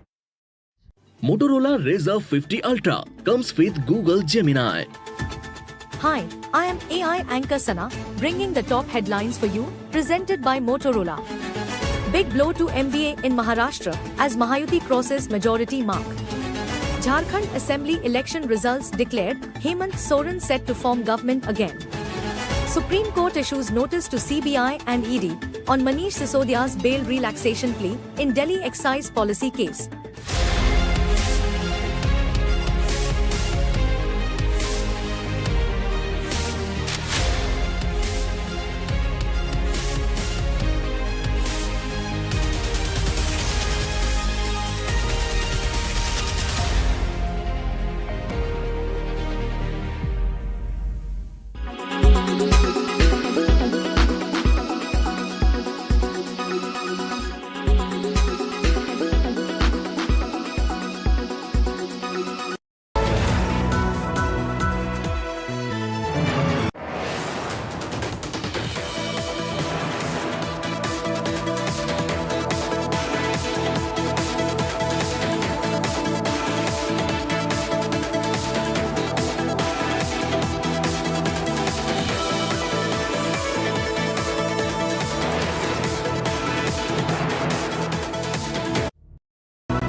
Certainly, I think all the analysts in the whole of India, I don't know what is the mechanism why we have lost so much. The reason is even in MP, when you see Madhya Pradesh, the ruling government has got 8% of increase of vote share. It is surprising. Even if Congress gets, I would like to know what is the reason.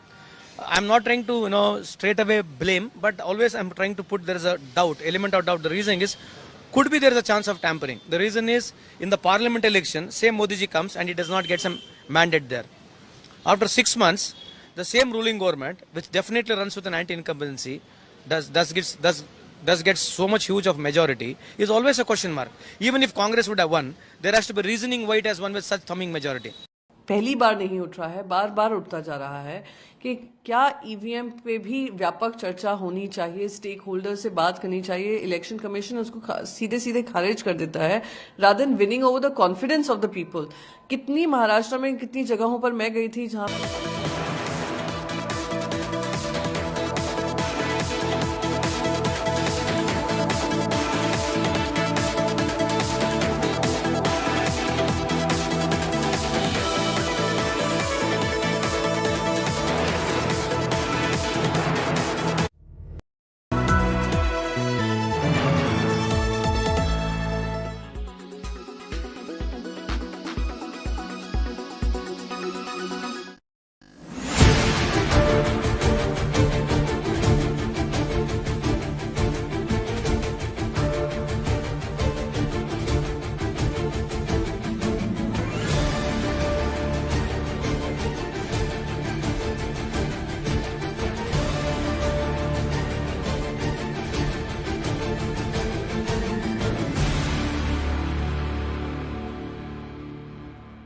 Uddhav Thackeray ने 2019 में नरेंद्र मोदी को धोखा दिया, लोगों ने सबक सिखाया। राहुल गांधी और उद्धव ठाकरे लव जिहाद, लैंड जिहाद, वोट जिहाद के समर्थन में मैदान उतरे। महाराष्ट्र की जनता चिंतित हो चुकी। Tata institute of social science का जो रिपोर्ट आया था, क्या ऐसा ही रहा तो बांग्लादेशी मुस्लिम, रोहिंग्या मुस्लिम के कारण मुंबई में 2050 में हिंदू लोक संख्या सिर्फ 54% बढ़ेगी। तो लोगों ने जो भाजपा की विकास की नीति और जो वोट जिहाद का बदले धर्म युद्ध का समर्थन किया। आप एक हैं तो सेफ हैं, बटों के तो गटों के नारे की बात कर रहे हैं। आपको लगता है कि इस बार हिंदुओं ने एक साथ एकमुश्त होकर महायुति को समर्थन दिया?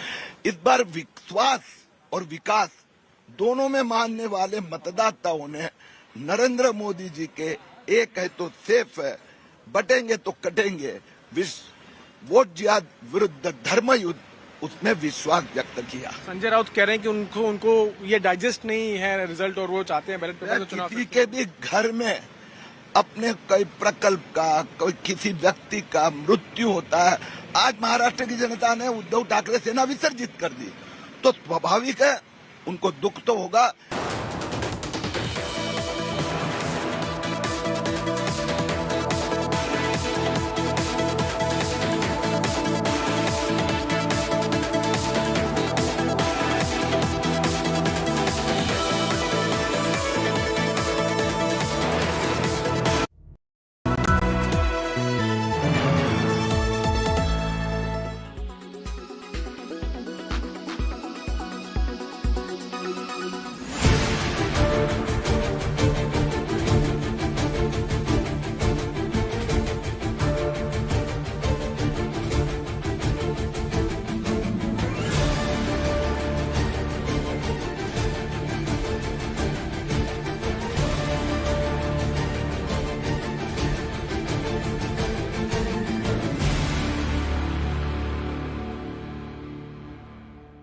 आज मैं महाराष्ट्र के तमाम मतदाताओं को बहुत बहुत धन्यवाद देता हूँ, उनका अभिनंदन करता हूँ, क्योंकि ये विक्ट्री जो है ये लैंडस्लाइड विक्ट्री है।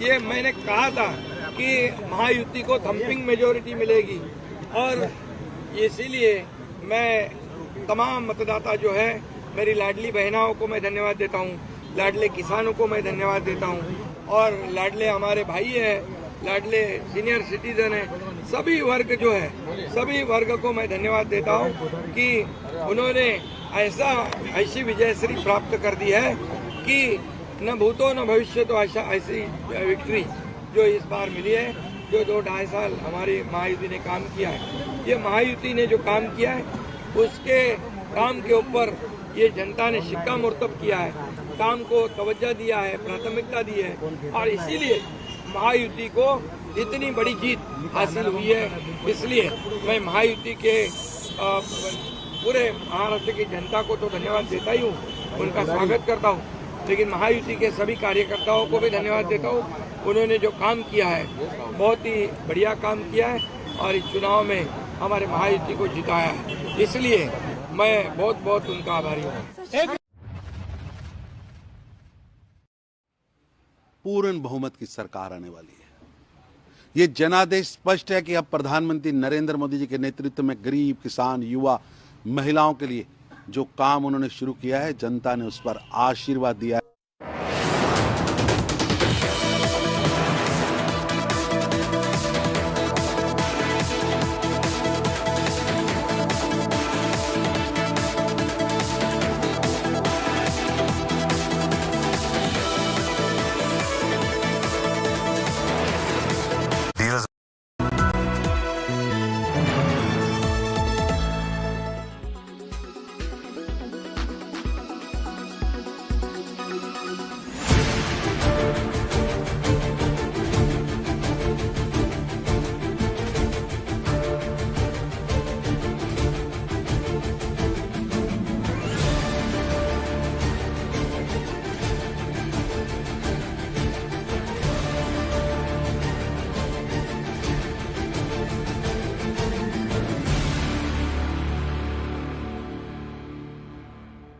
ईवीएम पर विस्तृत चर्चा होनी चाहिए, व्यापक चर्चा होनी चाहिए, लेकिन वो दिन आज का दिन नहीं है। मुझे ऐसा लगता है कि एक चुनाव का परिणाम अच्छा नहीं आया है, हमारे लिए बहुत बड़ा सबक है इसमें, ये डिसअपॉइंटिंग है। हम ईवीएम पर जरूर व्यापक चर्चा करना चाहते हैं। हम जिस तरह से महाराष्ट्र का चुनाव टाला गया, महायुति को वक्त मिला अपनी स्कीम लॉन्च करने का, 3-3 इंस्टॉलमेंट्स गए, वो सारे फैक्टर्स हैं। लेकिन डिसअपॉइंटिंग बात यह है कि हमारे वो नंबर्स नहीं है जिसकी हमें आशा थी। नहीं, मैं बिल्कुल मानती हूं कि महाराष्ट्र के रिजल्ट हमारी आशा के विपरीत गए हैं और इसमें मुझे कोई संशय नहीं है कि हम शायद महाराष्ट्र में बहुत ज्यादा बेटर कर सकते थे। लेकिन इस बात की खुशी है कि झारखंड में हमारी परफॉर्मेंस अच्छी रही है। इस बात की भी खुशी है कि झारखंड में हमारी सरकार रिपीट हम करने जा रहे हैं। हम सबक सीखते हैं इलेक्शन से और ड्राइंग बोर्ड पर जाकर हम देखेंगे कि क्या हुआ। महाराष्ट्र का इलेक्शन बिल्कुल डिसअपॉइंटिंग है, लेकिन झारखंड एक उम्मीद है और एक आशा है कि अगर मुद्दों पर चुनाव लड़ा जाए तो जीत आपकी जरूर होती है, सरकार रिपीट होती है।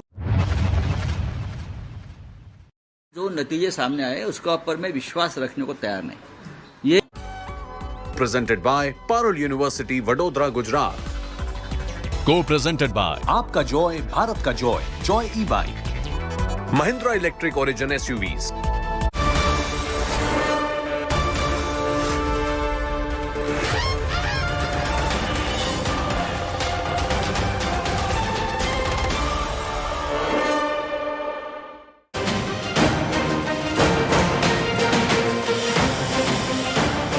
Good evening and welcome. It was a magical day for the Mahayuti at the hustings in Maharashtra. A victory beyond the wildest imagination of BJP supporters. What impact does this have on the future of Indian politics? Also, the India Alliance winning big in Jharkhand. We're tracking all of this. Key newsmakers will be joining us over the next couple of hours. Let's get started. Here are the headlines I'm tracking this evening. It's a Mahayuti tsunami in Maharashtra. BJP secures its third consecutive victory in the state. Shinde-Sena gets more seats than the Mahavikas Agadi combined. Ajit Pawar redeems himself with the NCP's performance. PM Modi hails the UT victory, says development and good governance has won. PM declares united, we will soar even higher. He also congratulates Hemant Soren on his win in Jharkhand.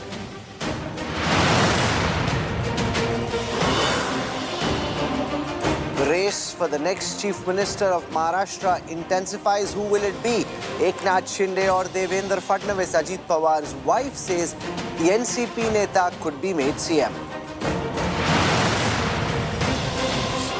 The poll rout, Mahavikas Agadi cries EVM conspiracy. Adit Thackeray says it needs to be investigated if people or EVMs gave the verdict. Sanjay Raut says the results are unbelievable. JMM-led India Alliance wins Jharkhand. Hemant Soren set to return as Chief Minister, thanks his wife and star campaigner Kalpana Soren for the victory. BJP Alliance wins 7 out of 9 seats in Uttar Pradesh bypolls. UP CM Yogi Adityanath credits the Prime Minister for the victory, says "Ek rahenge to safe rahenge" message resonated with voters. जनता जनार्दन ने स्पष्ट कर दिया है कि Samajwadi party और इंडी गठबंधन का लूट और झूठ की जो पॉलिटिक्स है, अब इसके अंत की उद्घोषणा भी यह चुनाव है। Priyanka Vadra makes a smashing debut as Lok Sabha MP, wins Wayanad by over 4 lakh votes. Priyanka thanks her brother Rahul for his support.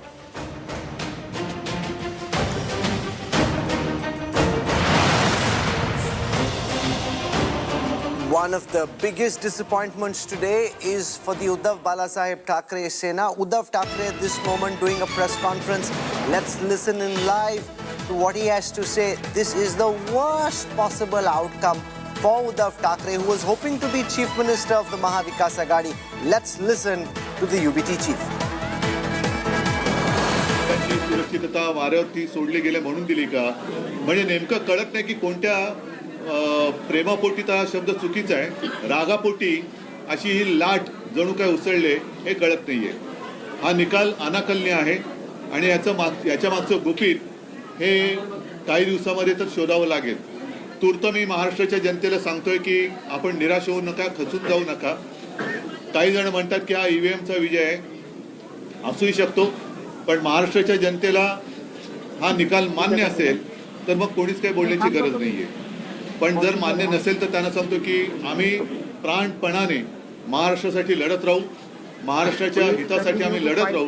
कोणी काही म्हटलं तरी महाराष्ट्राच्या जनतेला मी वचन देतो की आम्ही तुमच्या सोबत आहोत. I promise. हा जो विजय आहे महायुतीचा, लाडकी बहीणचा इम्पॅक्ट असल्याचं म्हटलं जाते. लाडकी बहीणचा इम्पॅक्ट जर का असेल तर मग बाकीच्या ज्या काही गोष्टी या उघड दिसत होता, आपण सुद्धा रिपोर्टिंग केलेलं आहे. मी तेच म्हटलं ना की सोयाबीनला भाव नाही आहे, कापूस खरेदी होत नाही, शेतकऱ्याच्या डोक्यावरती कर्ज चढलेलं आहे, बेरोजगारी वाढते आहे, महिला असुरक्षित आहेत, ह्या अशा अनेक गोष्टी आहेत, बेकारी वाढते आहे. तर लाडकी बहीण पेक्षा ज्या महिला आमच्या सभेला प्रचंड संख्येने येत होत्या त्यांच्यासमोर प्रश्न होता की घर कसं चालवायचं. कारण महागाई वाढते म्हणजे वाढती महागाईची शाबासकी म्हणून या सरकारला मत दिलं का. आणि आता मला एक असं वाटतं प्रामाणिकपणे, हा टोमणा नाही, की यावेळेला तरी अस्सल भाजपचा कोणतरी मुख्यमंत्री होईल अशी अपेक्षा आहे किंवा आशा आहे. विकास आघाडीचं आम्ही फार प्रामाणिकपणाने वागलो, हे चुकलं की काय असं आम्हाला वाटतंय.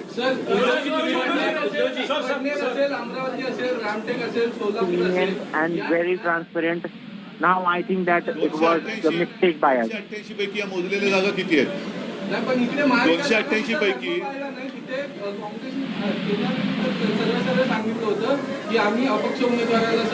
बरोबर आहे, पण 288 पैकी या जागा किती आहेत आणि अशाच काही जागा या त्यांच्याकडे पण आहेत. पण म्हणून मी म्हटलं ना की अशी लाट उसळले, असं काय नेमकं यांनी काम केले ते तिथे दाखवा ना. पण आणखी एक complete wave has been from their side. त्यांचं अभिनंदन करण्यामध्ये मला कुठे कद्रूपणा दाखवायचं नाहीये. मी त्यांचं अभिनंदन करतो.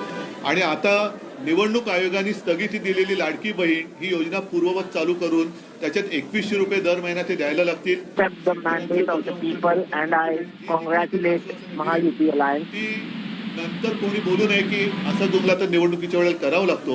या सगळ्या आश्वासनांची पूर्तता त्यांनी लवकरात लवकर करावी अशी माझी मागणी आहे. Forward that schemes like Ladli Behan could continue. No one should come forward and say that it was just a Tsunami jumla. हाच एक अनाकलनीय बदल.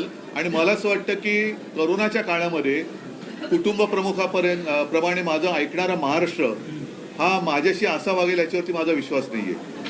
कारण मी during the corona period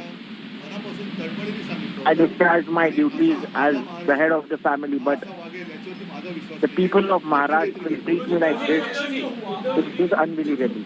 मुस्लिम एक पोलराइजेशन दिखाई दिया, खुल के बात कर रहे थे, बटेंगे तो कटेंगे. आपको लगता है ये कुछ नहीं चला, क्योंकि बेकारी तो कुछ चीजें ऐसी होती है कि जो सेक्युलर होती है. जैसे बेकारी है, महंगाई है, वो सेक्युलर है. सभी को महंगाई की मार पड़ रही है, सभी को जो बेरोजगारी है वो सता रही है. तो ऐसे कुछ नहीं है.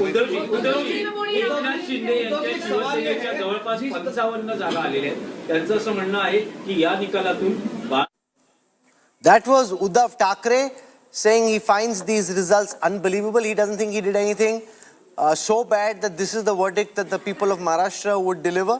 It will take some time for these leaders to come to terms with what has been a tsunami in Maharashtra. There were Maha celebrations meanwhile in the Mahayuti. The BJP, the Shiv Sena, the NCP alliance together registered a stunning victory in these elections. Earlier this evening, the three big faces, Devendra Fadnavis, Eknath, Shinde and Ajit Pawar, addressed a press conference where they hailed their victory as a win for Vikas and declared that the Maha Vikas Agadi's false narrative has been demolished. लोकांनी कल्याणाचं आणि विकासाचं राजकारण स्वीकारलं. लोकांनी सुडाचं, आरोपाचं, द्वेषाचं राजकारण झिडकारलं. आणि म्हणून 2 निवडणुका ज्या लोकसभेमध्ये पण आणि लोकसभेत फेक नॅरेटिव्ह वगैरे सगळं केलं, काय केलं, संविधान बदलणार वगैरे, सगळ्या जातीमध्ये भीती निर्माण केली, प्रत्येकाला घाबरवलं. तरी सुद्धा एवढं होऊन पण प्रधानमंत्रीपदी मोदी साहेबच बसले. प्रधानमंत्री जी ने एक जो नारा दिया था, एक है तो सेफ है, सब समाज को साथ में लाने वाली जो बात प्रधानमंत्री जी ने कही थी, महाराष्ट्र के लोगों ने उसको रिस्पॉन्ड किया है और महाराष्ट्र के सभी समाजों ने एक साथ मिलकर एक बड़ा मैंडेट हमको दिया है। मुझे लगता है कि आज निश्चित रूप से जो लोग तुष्टीकरण की राजनीति करना चाहते थे, जो डिविजिव पॉलिटिक्स करना चाहते थे, उनको करारा जवाब जनता ने ही दिया है और प्रधानमंत्री जी की बात को लोगों ने यहाँ पर एक्सेप्ट किया है। महाराष्ट्रातल्या जनतेने विकासाकडे बघून महायुतीला प्रचंड अशा प्रकारचं जे यश प्राप्त करून दिलंय, त्याबद्दल महाराष्ट्रातल्या तमाम जनतेचं महायुतीच्या वतीनं व्यक्तिशः माझ्या वतीनं मी त्यांना मनापासून धन्यवाद देतो, मनापासून आभार मानतो।